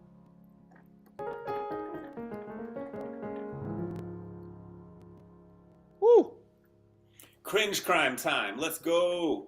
Now, Evan, the audio notes I'm seeing in the chat are piano can maybe come up a tidbit. Let's try just a tidbit. There's some clickiness happening, but I don't think that's anything that you can repair. It's not prohibitive. It's not overwhelming everything. So we can probably go with it. Copy. So Good. in the chat, people are remembering Crank Green, the crab song from last year. This year, we must. Is there a decided mascot? People are bringing. I want to crab. Or do we need to figure out the mascot of P4A and a theme song for said mascot? Yeah, I think we need some support in the chat for understanding what are the themes that have been teased out so far in the 10 hours of the live stream prior to us arriving in the literal 11th hour, as far as I know, of the Project for Awesome. Who's the mascot this year? We need to have another masterpiece equal to last year's I Want to Be a Crab. Seen a lot of lemon man, hummus. Earlier I saw a reference to beans, but I didn't know the context. It was too esoteric for me at the time. Yeah, beans is perennial. I'm not seeing beans at all in the chat. I'm seeing hummus. Hummus, Raz. I'm seeing T-Rex a lot. Yeah, could someone explain that? I need to know what the difference between a Tyrannosaurus Rex is, because everyone has been very clear that the spelling of a Tyrannosaurus Rex is with an A and not an E. So please, Tyrannosaurus Rex backstory. Mm-hmm. Yeah, because we can't give it a proper improvised song if we don't know where T-Rex came from. Yeah, just to recap for those who may be coming to us for the first time or weren't around last year, we're going to dedicate our hour to discerning from the chat the best topics from which to improvise a song. And that's the perk that we're adding is whatever song that we decide is the best. Let's say we make up 3 or 4 here with your help. We make up 3 or 4 songs, and then maybe we could vote at the end which one was the best, and then we will print a nice sounding version of that song to go in the digital bundle or whatever other perk vehicles the P4A gurus decide. Okay. Like our esteemed director, so Brooke. Some people are suggesting that the mascot should be Dr. Pepper, but that doesn't seem right to me because my understanding of John and Hank Green is that Dr. Pepper is like their all-time mascot. It's not their Project for Awesome 2023 mascot. Rax is apparently a Arby's-like chain in the Midwest. Roast beef. I'm still not getting the connection between Rax, the restaurant that serves roast beef like Arby's, and the Tyrannosaurus and the Vlogbrothers. So if someone can try to pull that together for us, maybe we can start thinking about the Tyrannosaurus Rax song. I think, what I'm getting is that you just imagine that in honor of Rax, the defunct restaurant, RIP, that the T-Rax is actually the mascot of the restaurant Rax. Okay. If you had a real Tyrannosaurus Rex around a roast beef restaurant, you've got a major problem. That's one animal, to my knowledge, that really likes to eat roast beef. If the people that are running Rax bring a T-Rex into the Rax, they shouldn't have asked whether they could. They should have asked whether they should. What's the quote from Jurassic Park? Not if they could, but if they should. The roast beef was too magical. Apparently, it's from Ohio. I've never seen one of these places in my life. It seems truly magical and whimsical, like a Whataburger. Ohio like has desert. a lot of weird specific restaurants. When I worked there one time, there's this thing. Is there anybody in the stream from Ohio? Please shout out if this thing is real that I remember from when I had a job there. There's a thing in Cincinnati that is like chili on pasta. What is it called? It's called like Skyline Chili or something like that. It's called Skyline Chili. Skyline Chili. Yeah, it's like Cleveland Chili. Yeah, Cincinnati. I thought it was Cincinnati. Maybe it's Cleveland. And it was maybe, I think you're right, Cincinnati. It was considered a regional delicacy, but it felt when I ate it, it felt more like a no-no. It felt like we're doing something that is unholy when we eat this. The chat is bowl of saying wet that it is noodles. Cleveland. The funniest, almost defunct fast food chain is if you're ever driving through West Virginia. I think these still exist. There's like 3 or 4 of them. There's a fast food chain of biscuits that sells biscuits called Tudor's, TOR''S, Biscuit World. Like, who is Tudor? And why do they have Biscuit World? I don't know, but it's called Tudor's Biscuit World. And the last time I went, I was like, oh, you guys don't have the fried chicken biscuit on the menu anymore. And the lady was like, I can make you one. I was like, and she did. But that was really weird to me that I could order something at a fast food menu. I'm seeing some suggestions of combining the concept of hummus with the T-Rex. Maybe taming the T-Rex with the power of hummus. Yeah, I like this. I like the crossover ideas. I think this is a good line of thinking. When the scientists think, should we feed hummus to a T-Rex? The answer would be yes, because it would tame the T-Rex.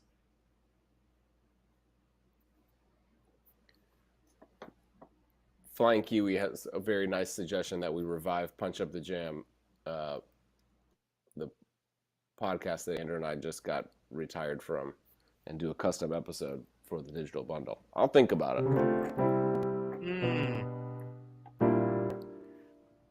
I want to get back to herbivorous T-Rex, who's gone vegan, and he's just eating hummus all the time. Mm-hmm. Okay. Realizing it's a less wasteful lifestyle, he's suddenly feeling so healthy. Yeah. Even immune to any possible meteors.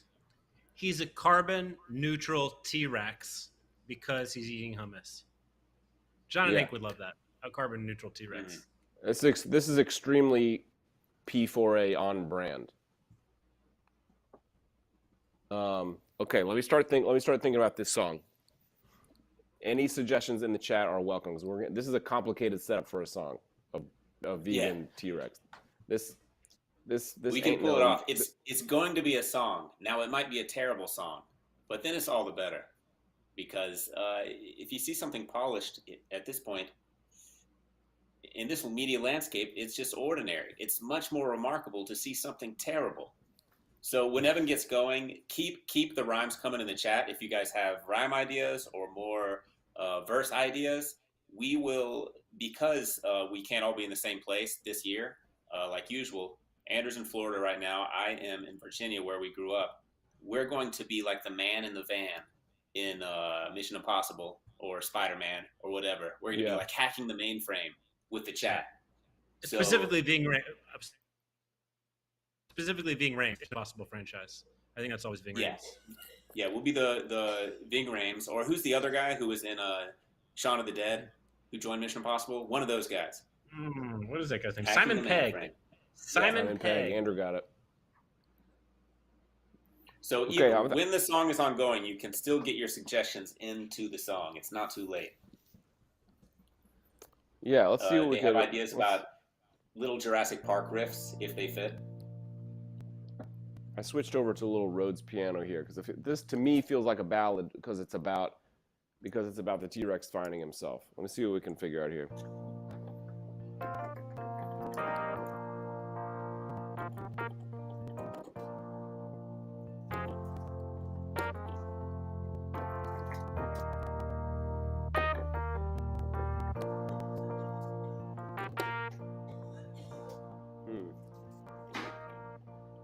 Okay, got a couple ideas.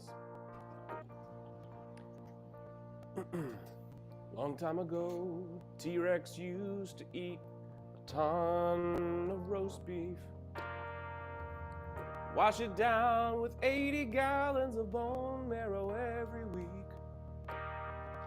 Pick up a caveman's thigh bone when he had to floss his teeth. But it was time to go carbon neutral, so our T-Rex gave up that roast beef. Let's take it to the chorus. He's a hummus herbivore. He didn't know what he was fighting for.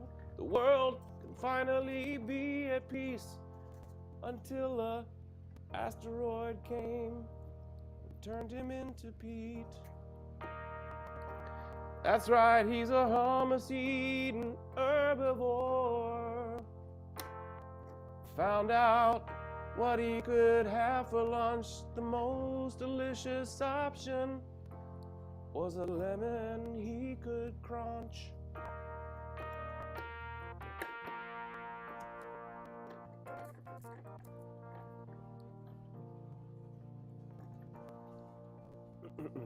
Yep. Long time ago, that T-Rex would spend the whole afternoon munching cavemen. This, by the way, this song is taking place in an alternate universe in which Cro-Magnon man and dinosaurs coexisted, and also in which the dinosaurs are sentient and would care about things about carbon neutrality. So we could just go with it. Now, where was I? We crunched a lemon, we ate some hummus. What else does the T-Rex need to eat? This newly herbivorous T-Rex has been converted. And I need some explanation on tuberculosis Rex. Let's take it back. Long time ago, that T-Rex would spend a couple of weeks making a brand new Cro-Magnon friend. Then he would turn the table and eat that caveman as quickly as he was able. He was a tricky one. Yes, he was. He was a tricky and dirty T-Rex. Then one day, something came to pass. That little T-Rex came upon a delicious pine nut. T-Rex tasted it, and it changed his life. These little salad fixins could lead him to a better place. Now he's a hummus herbivore. Didn't know what he was fighting for, and the ancient world could be at peace. T-Rex ate acres and acres of kale. With his newfound power, he could never fail to fly across the land because he grew vegan wings. And he took to a dinosaur stage in a dinosaur arena where he could sing. Oh, I'm a hummus-eating herbivore, and I finally know what I'm fighting for. It's time for world peace, achievable by making choices about what we could eat.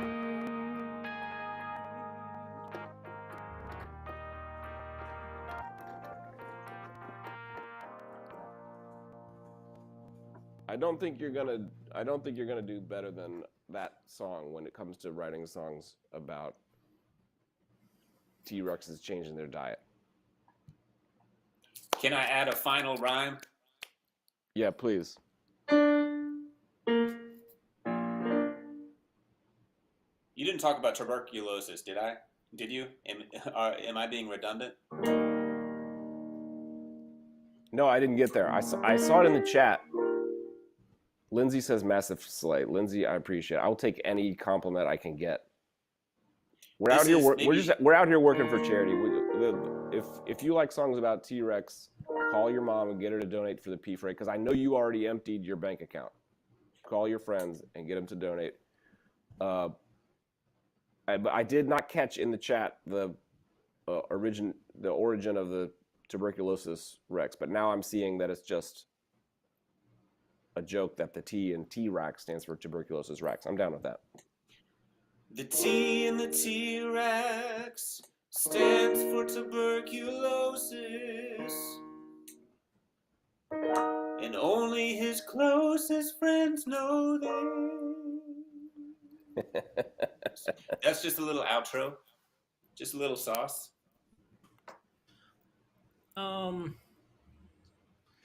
how do you feel about bringing you know how like sometimes when you have like a really, really happy song like American Pie, you have that one last verse that's really, really sad and brings it down, but then you go back in for a last chorus? I'm pitching you an idea. I'm pitching you an idea in the doc, our secret doc. Oh, it's deleted. Our secret doc is deleted. I just put in a page break. We got to make room for song 2. It's 10:20, guys. We got to get in at least 4 songs to make a 4-song poll for what was the best song.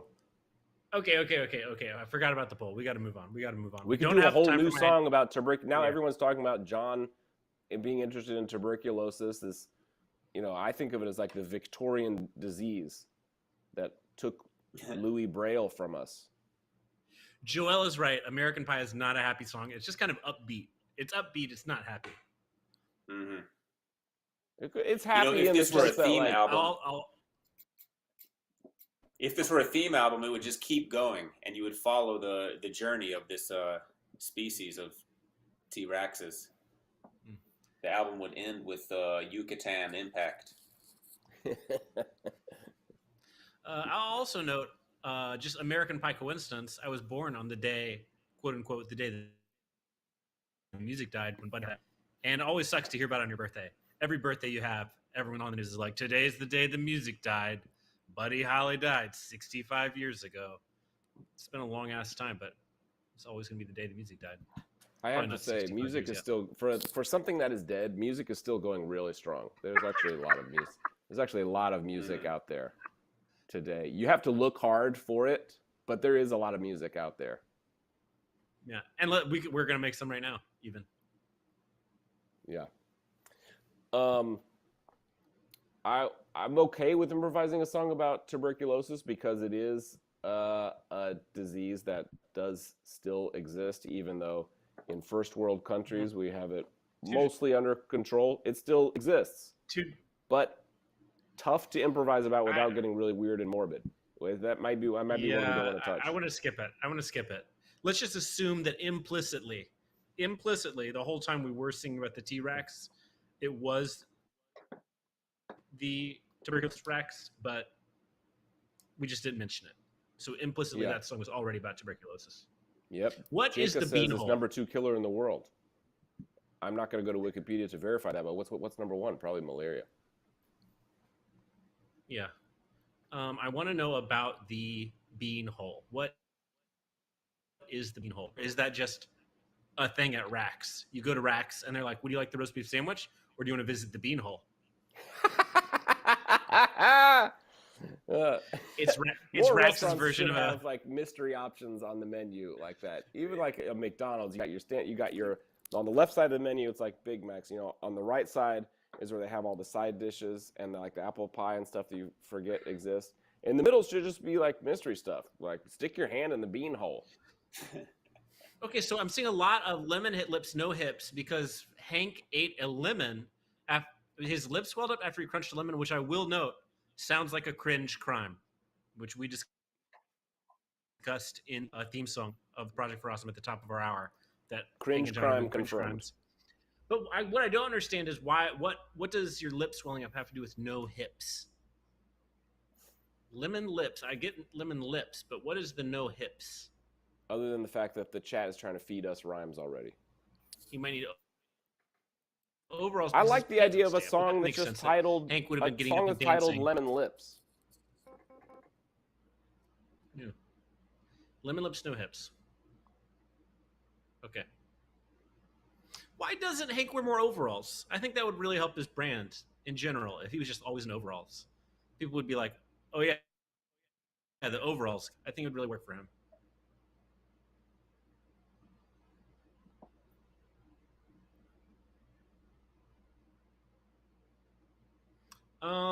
What do you guys think would work better for Hank? Overalls or coveralls? I think overalls. Yeah, I vote overalls. He lives in Montana. Okay, lemon lips, snow nips.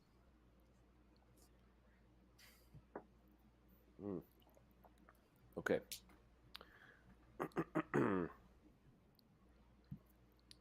So, what do you call those? What do you call the suits that we had for that shoot where we delivered beer to that beer hall? Those are coveralls. Those are coveralls. Okay. That's one of the most confusing names in the whole sartorial world, because coveralls are overall. The coveralls are the ones that have full sleeves, and it's just a single jumpsuit from ankles to neck. Right? They cover all, but they are also overall. And overalls are just jeans that then come up with a bib that has little strappies here. They go over they go over your shoulders. They don't have sleeves. And This so sounds one like letter difference. an obscure religious debate that people would have. Like, this is the domain of the coveralls. No, this is for the overalls. Yeah. You remember that Dr. Seuss book, the Butter Battle book, where they got into a huge nuclear war over whether they buttered the bread on the top or the bottom? It's the same thing. Coveralls, overalls. It's the same conflict thing, for man. centuries. Yeah. You're right. I agree with Lauren. The morph suit is the greatest.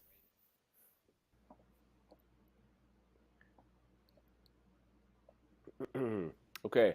I'm just feeling like I really want I don't know what this song is going to be about. I want a song that is titled Lemon Lips. I want a song that's titled Lemon Lips, but I don't know what that song is about. Just forget everything you know about Hank biting lemons and doing cringe crimes with citrus fruits. What is Lemon Lips about? You understand what I'm proposing? Yeah, so starting in a vacuum. Like there's a big bang, the universe doesn't exist, then it does, and we have lemons. Yeah, you're just creating songs. Some songs are called Tiny Dancer, some songs are called Lemon Lips. What is the song called Lemon Lips about? This is kind of like the movie The Curious Tale of Benjamin Button, about the poor guy who has to go through life. He was born as an old person and then dies a baby. It's the exact same through history movie, except that guy's totally normal, except he has lemon lips. Just lips made of lemon. But it's like that's what this guy's cursed with. Yeah. But it's just like this beautifully lit period drama about lousy me, he's got the lemon lips. Yeah. So whenever I'm gonna think of something. When he kisses someone, they taste the sourness of the lemon. We get a vibe going here. Something a little sultry. Lemon lip gloss. I'm just gonna set the stage with a little patter here. You guys see if you can pick up what I'm talking about. I am hearing a little clicking in the piano, but I don't know what it is in my setup. We're just gonna have to live with it. I think the piano can still come up a little bit more. Yeah. Let's try. Check this out. You hear that?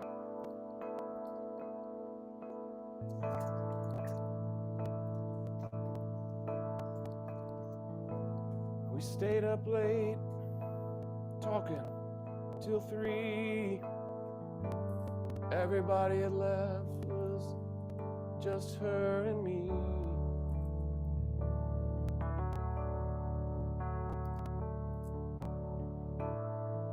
I had known her since we were both in middle school. Long time ago,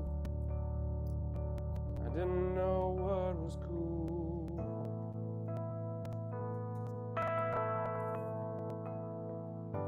I leaned in closer, thought this could be the moment. Finally we would find ourselves in a kiss.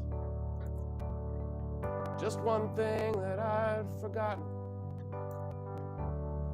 All these years I had forgotten that I had lemon lips.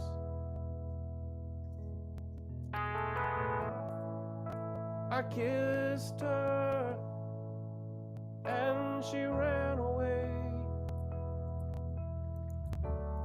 Just one drink from my lips, she knew she couldn't stay. My lips were actually made from a lemon. I think it may have been a witch's curse.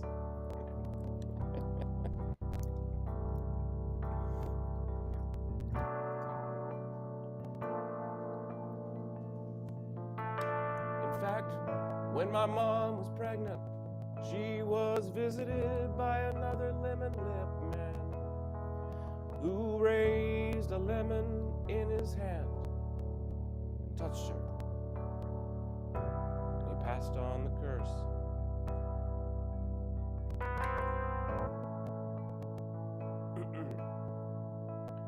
It's the forbidden love. If you bite my lemon, your lips get inflamed. Kiss my forbidden love, and then your heart gets inflamed.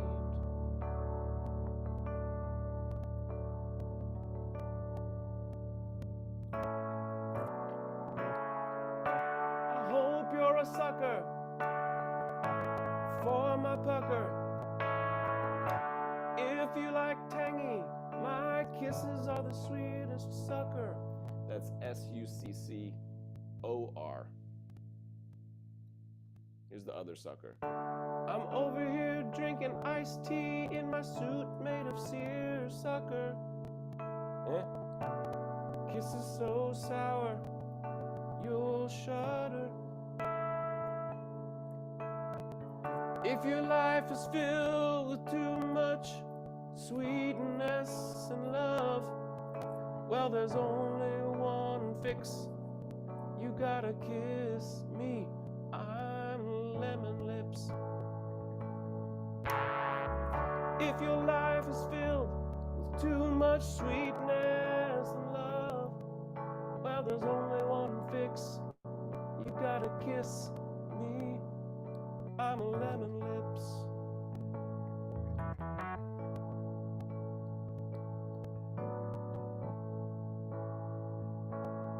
Feels like a good stopping point.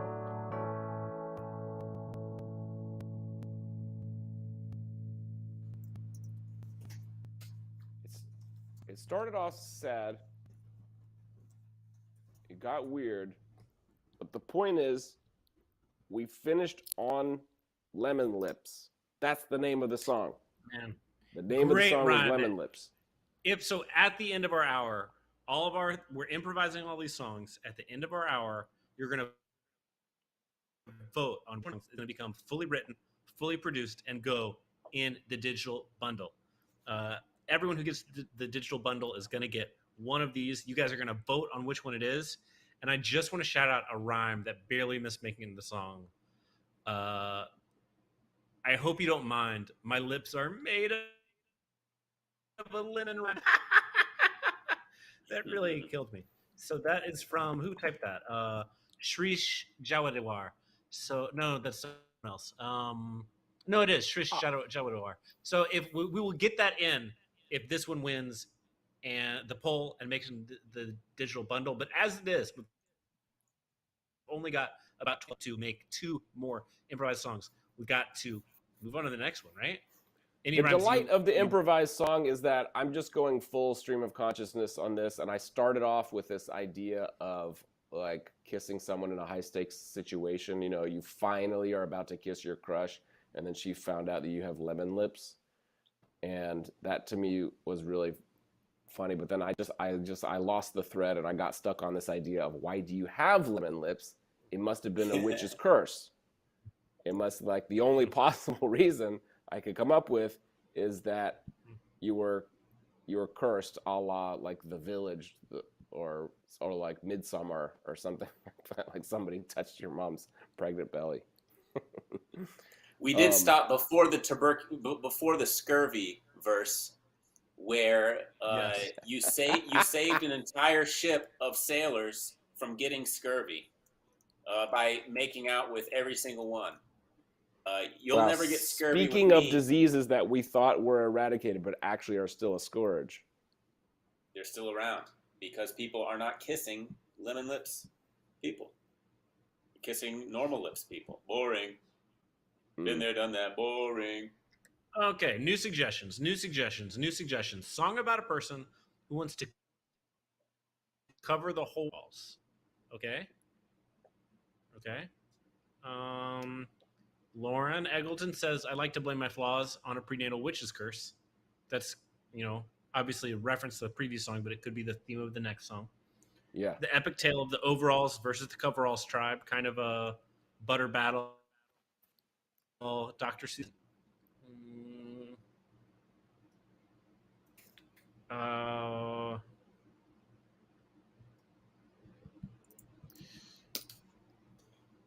We have a hope for an up-tempo song. Yep. Which is tough to improvise, but powerful. Yeah, the faster the song goes, the harder it is to improvise. How many words can I fit in there? But I'm not scared of playing fast. Let me switch back to my piano sound here. An ode to beans. I love the idea of an ode to beans because they're just so wonderful. They're wonderful to look at, wonderful to taste. Yeah. Oh man, I'm seeing that Brennan Lee Mulligan and Sam Reich are going to be on it too. We're going to miss them by 2 hours. So those guys are old buddies of ours. Are John and Hank going to box each other? Is that going to? Are they? Is this real? Can we write a song about them boxing? They have to. They're YouTubers. Like eventually, all careers on YouTube lead to doing a paid fight, doing a pay-per-view boxing match. I think they have to. It's inevitable. It's a requirement. Yeah. I just want to share that I'm drinking from two. One of these is tea because I'm sick. Really bad time to be sick when you're going to the Project for Awesome live stream to sing. I just have 2 branded cups here. This one is water and it's from the Bubba Gump Shrimp Company. And this one was a mug branded DFTBA VidCon 2016. Those are the only 2 branded liquid vessels I have here. What is 16 Weeks to Glory? Because I saw 16 Weeks to Glory, I Googled it, and it said that John and Hank are boxing, which is probably fake. But 16 Weeks to Glory could be we could write the theme song for their boxing match. I will note that. Oh, hell yeah. That's an up-tempo song, like a Rocky theme. Yeah. All YouTube boxing matches are cringe crimes.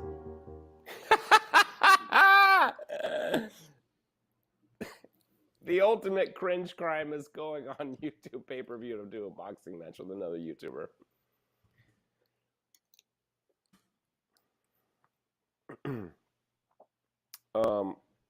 Okay, let's get a minor key.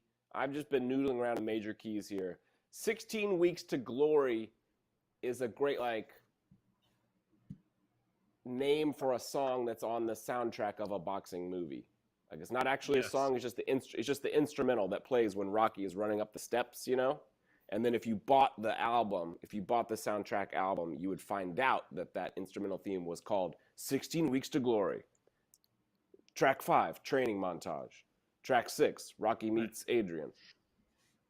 But it's also imagine that a movie executive heard Eye of the Tiger and then went to a band for another worse boxing movie and was like, hey, could you write a song like Eye of the Tiger? And then another band did that. And then a second movie executive heard that second song that was already worse than Eye of the Tiger. And he said to a third band, hey, could you write a song like that second song that was like Eye of the Tiger? And 16 Weeks to Glory would be that third song. Yeah, it's like when the guy who wrote the Ghostbusters theme got sued, right? Because it was a knockoff of Huey Lewis in the News. Yes, which he'd specifically been told to do. They were like, write a song like that, like him. Yeah, it wasn't just his idea. The movie people were like, we tried to get Huey Lewis. Huey Lewis bailed on us. Please write us a Huey Lewis song. He said, okay. He nailed it because he's very talented. And then Huey Lewis sued them all. So that's what we can do. Imagine John and Hank running up the steps, training, just sweating, punching meat in a freezer. eating beans, you know, all kinds of lemon lips workouts. Yeah. Okay. Let's see what we can crank out here. A song just like we did a few minutes ago. We know that the title of this song must be 16 Weeks to Glory because it's just so catchy. Just as a phrase, that's a catchy phrase. It's good to rhyme too. Just like lemon lips went right to my heart. All right, so in the chat, think about the movie Rocky that stars John and Hank. I don't know which one is Rocky and which one is Creed. Think about what they're doing, different rhymes, who's winning, who's losing. We will get it in. Yeah.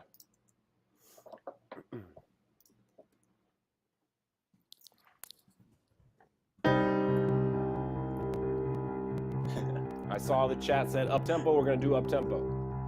Minor key. That's just my choice because it felt like boxing.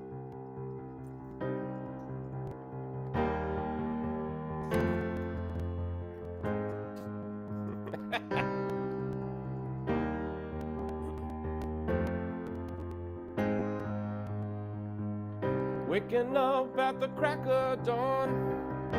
Time to get out and chop some logs. Building muscle in an unconventional way. Flipping tires end over end. Punching giant sides of beef. That's how we do things when we're training for boxing. Because it's 16 weeks to glory. The final chapter of the final story. We're gonna punch and kick and elbow and maybe kiss and then talk about it and analyze all the boxing science. Yeah, because it's 16 weeks to glory, the final chapter of the final story. We're gonna fight each other just for clout. And if you wanna know who wins, gotta tune in to find out. Back to the minor key. Need more training stuff, guys. What do you do in your training?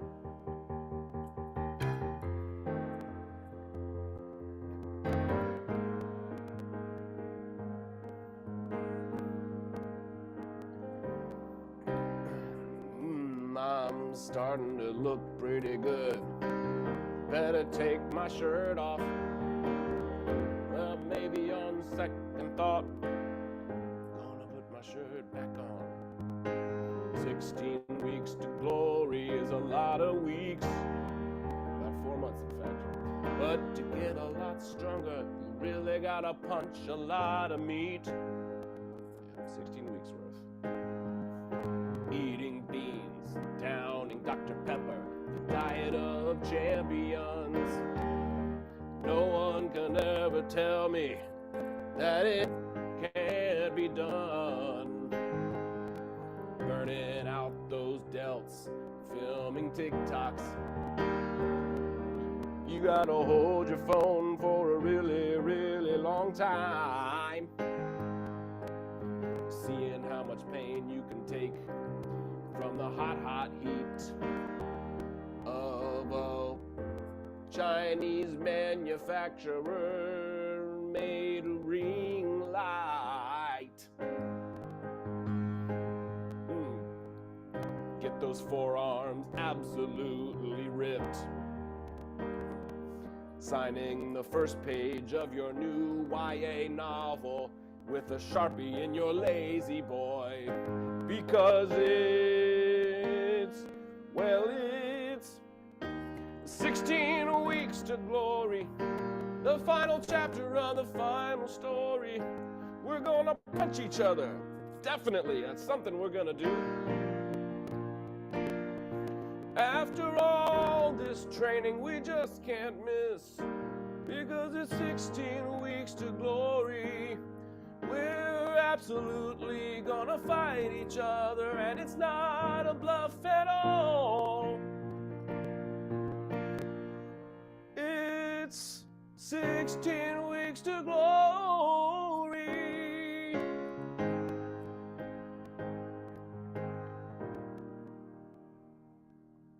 could do this part all day.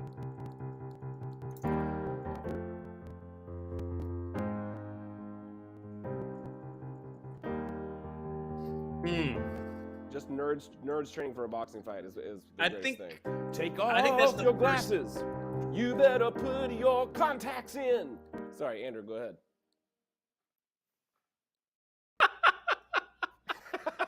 We gotta take contacts in.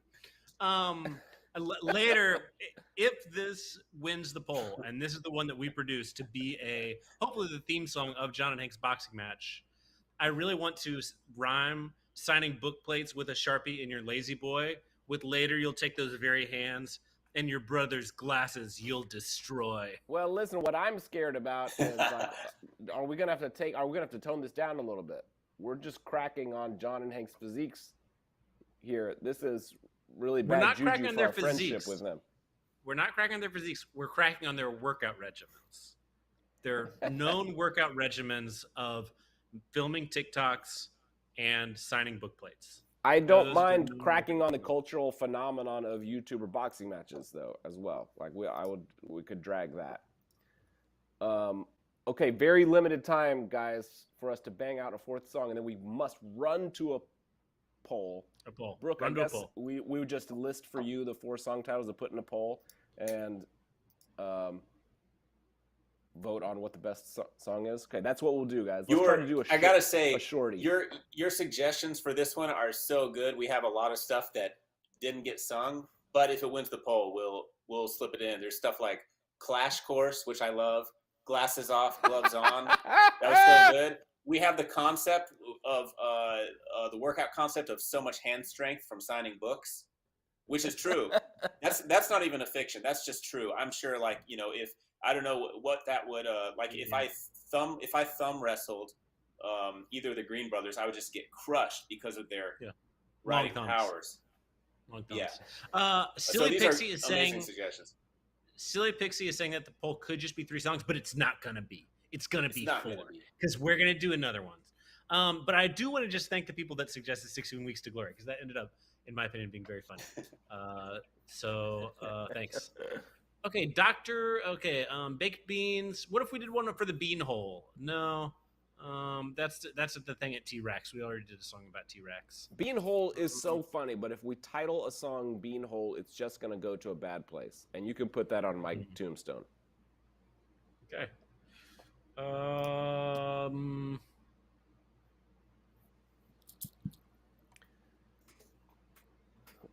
Format. What is the format? I've seen people talking about the format even in Tessa's hour, and I didn't quite follow. What is the format?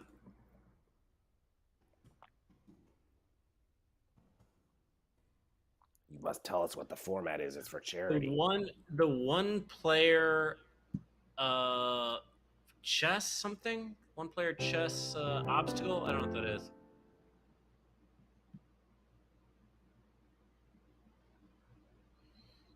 We have several about the concept of eyebrows. Yeah, they are weird, you know. Just we accept that they're there on your face. Yeah. These two little shrubs. Yeah. I don't accept it, honestly. I still haven't accepted after all. You learn about them in school, and everybody's like, yeah, they're for keeping dust out of your eyes. That's why they evolved. What are the eyelashes for, man? You told me we have 2 lines of defense for dust that comes right down your forehead towards your eye. If dust comes straight in, your eyebrow's not doing a thing about it. Eyelash is taking care of that. The format, I've been looking up what the format is, and frankly, I think it's a little too, maybe this is rude to say, it's a little too inside baseball for me to even feel like I can wrap my head around in 1 to 3 minutes of research that we have time for. So I think we need to move on from the format and not do the format. We need to do something more generally funny, although I can tell the format would be funny if I dove in deep and got meta in the Vlogbrothers. Okay.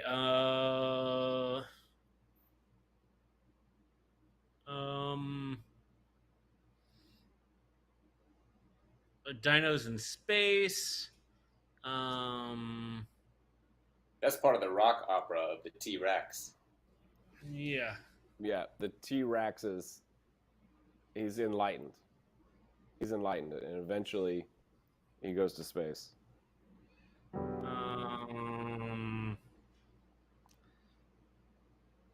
Maybe we just have to do something about eyebrows being pointless. I don't know. We're running out of time, guys. We have maybe 5 minutes left to do a song and get the poll. Yeah, done. or the conflict between eyebrows and eyelashes. I don't want to.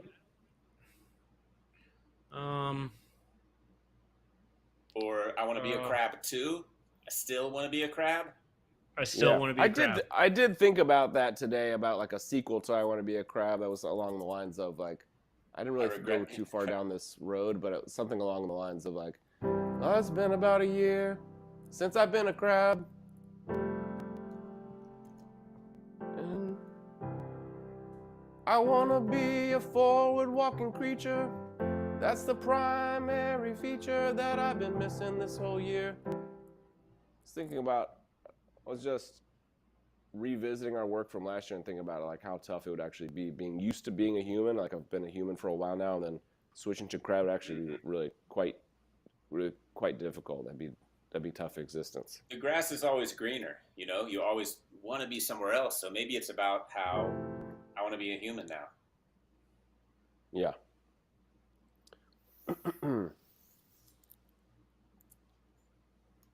Okay. How about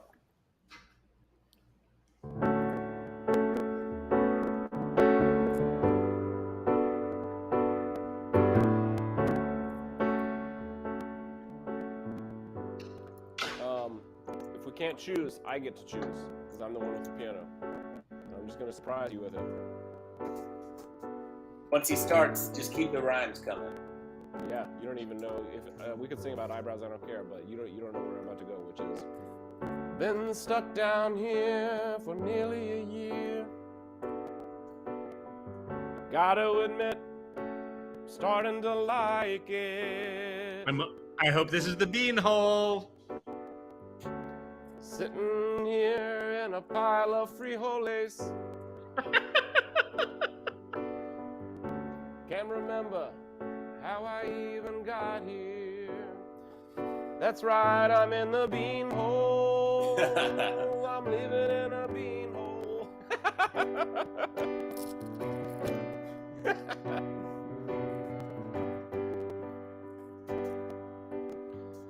You might ask, what exactly is the beanhole?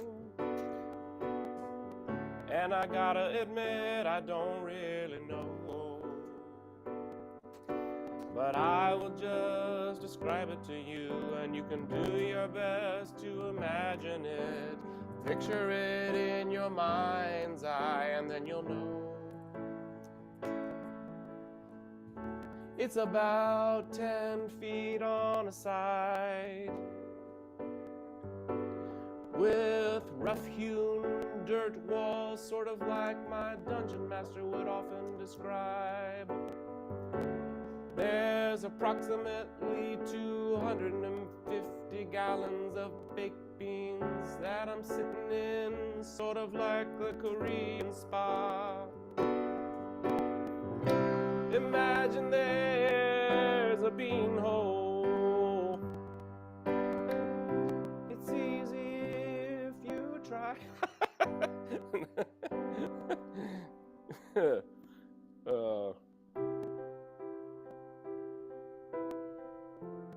It's easy if you beanhole. Forget that. Cut that out of the song. I'm back to the hole. There's no way you can ever cajole me to climb out of this beanhole. Living down here, well, it's ecstasy. And I'm getting really far on my Duolingo. No other distractions. My streak is up to 366 days. It's been a year and 1 day since I fell in this beanhole. The beanhole might have been a little bit better If my imprisoners had thought of a pickle or two. But it's only beans and I'll eat my way through. It's only beans, what can I do?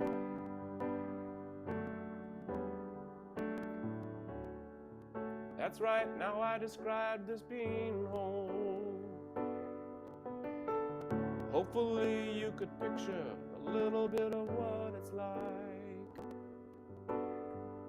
Maybe someday you could visit my bean hole. 'Cause to be honest, I think I'll be here for my whole life. I want to actually keep going, but we need to wrap up because it's 10:56. Let's do a poll for the rest of our hour. Look, can we maybe set a? We're gonna set up a poll here. The poll is live at projectforawesome.com/donate. /donate.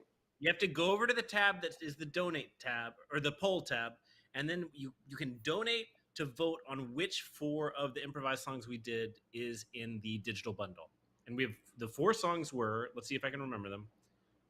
T-Rex, Eats Hummus, and Is a Vegan. I don't know what the title of that was a song great is. one. That's probably the most thematically complex song. Great song. Yes. Lemon Lips, which is about someone who has been cursed by a witch to have lemon lips, and so he's always nervous about kissing people because he tastes like a lemon. Then we have 16 Weeks to Glory, which is the theme song for John and Hank's boxing match. And that's really all there is to say about it. It celebrates their workout regimens of signing books and filming TikToks. Because you really burn out your delts holding your phone like this for like 30 minutes filming a TikTok. Your delts get tired. And the 4th one is the Beanhole song, which is pretty funny. I just wanted to imagine what is the beanhole. It morphed from when we were talking about it earlier, which is basically like a restaurant glory hole, and it turned into a prison that was like a kiddie pool full of beans. Personally, I was thinking of it more as a restaurant salad bar, but where you can only get beans. So 16 Weeks to Glory is in the lead. I don't know how long we're going to go. If we're going to go over here at all, or if we need to be off right at 11. We're going to hear from the folks over at P4A how long we have to run this poll. It's gonna be a soft end. Let's try to go right to 11 with the poll, because they're gonna cut the stream for a minute after us to save all the video on demand, and then there will be a stream reset after we wrap before the next hour. Everyone should hang around, of course, and just keep the stream up as you go get your next cup of tea and a cookie, maybe a snack. Just crack a can of baked beans. But let's say I just turned 10:59 by my clock. Hey Siri, set a 1-minute timer. Okay, 16 Weeks to Glory. I don't think it's going to be unseated here unless we have a big donor drop on Lemon Lips, Beanhole, or T-Rex hummus. But a big donor could drop for those on that just tuned in, I saw a few new names in the chat. If you're just tuning in, go to projectforawesome.com/donate. On the polls tab, we are voting for what song is going to be our perk contribution. We improvised 4 songs during our hour, and we are going to produce, mix, and master the good version of whichever one wins this poll. 20 seconds left. Quick. T-Rex hummus is coming up from behind. A Beanhole is a fictional bean salad bar in a Rack's Arby's knockoff restaurant that we just improvised a song about, and whichever improvised song wins the poll, we're going to have to make a full one, and we're going to put it in the digital bundle, and the T-Rex hummus song is 5 seconds. Up on 16 Weeks to Glory. That's time. Oh, a narrow victory. Wow, guys. Man. Whoa. Very narrow. 16 Weeks to Glory really was so far ahead by like $500, and T-Rex hummus really My heart rate went up a little bit there. We haven't had this experience of such a horse race. Yeah. If we had been in the same room for 16 Weeks to Glory, we would have been singing harmonies so hard. So that can be reflected in post. Yeah, we had an obstacle here being apart, but we promised to deliver on the 16 Weeks to Glory harmonies when we deliver the perk. Thank you guys for being here for our hour. This was super fun. We raised over $11,000 in this hour. Thank you guys, and yeah, it's awesome to be here. Thanks for having us. So it's been an honor. Just letting everybody know that we will be back in a few minutes with more Project for Awesome after the stream reset.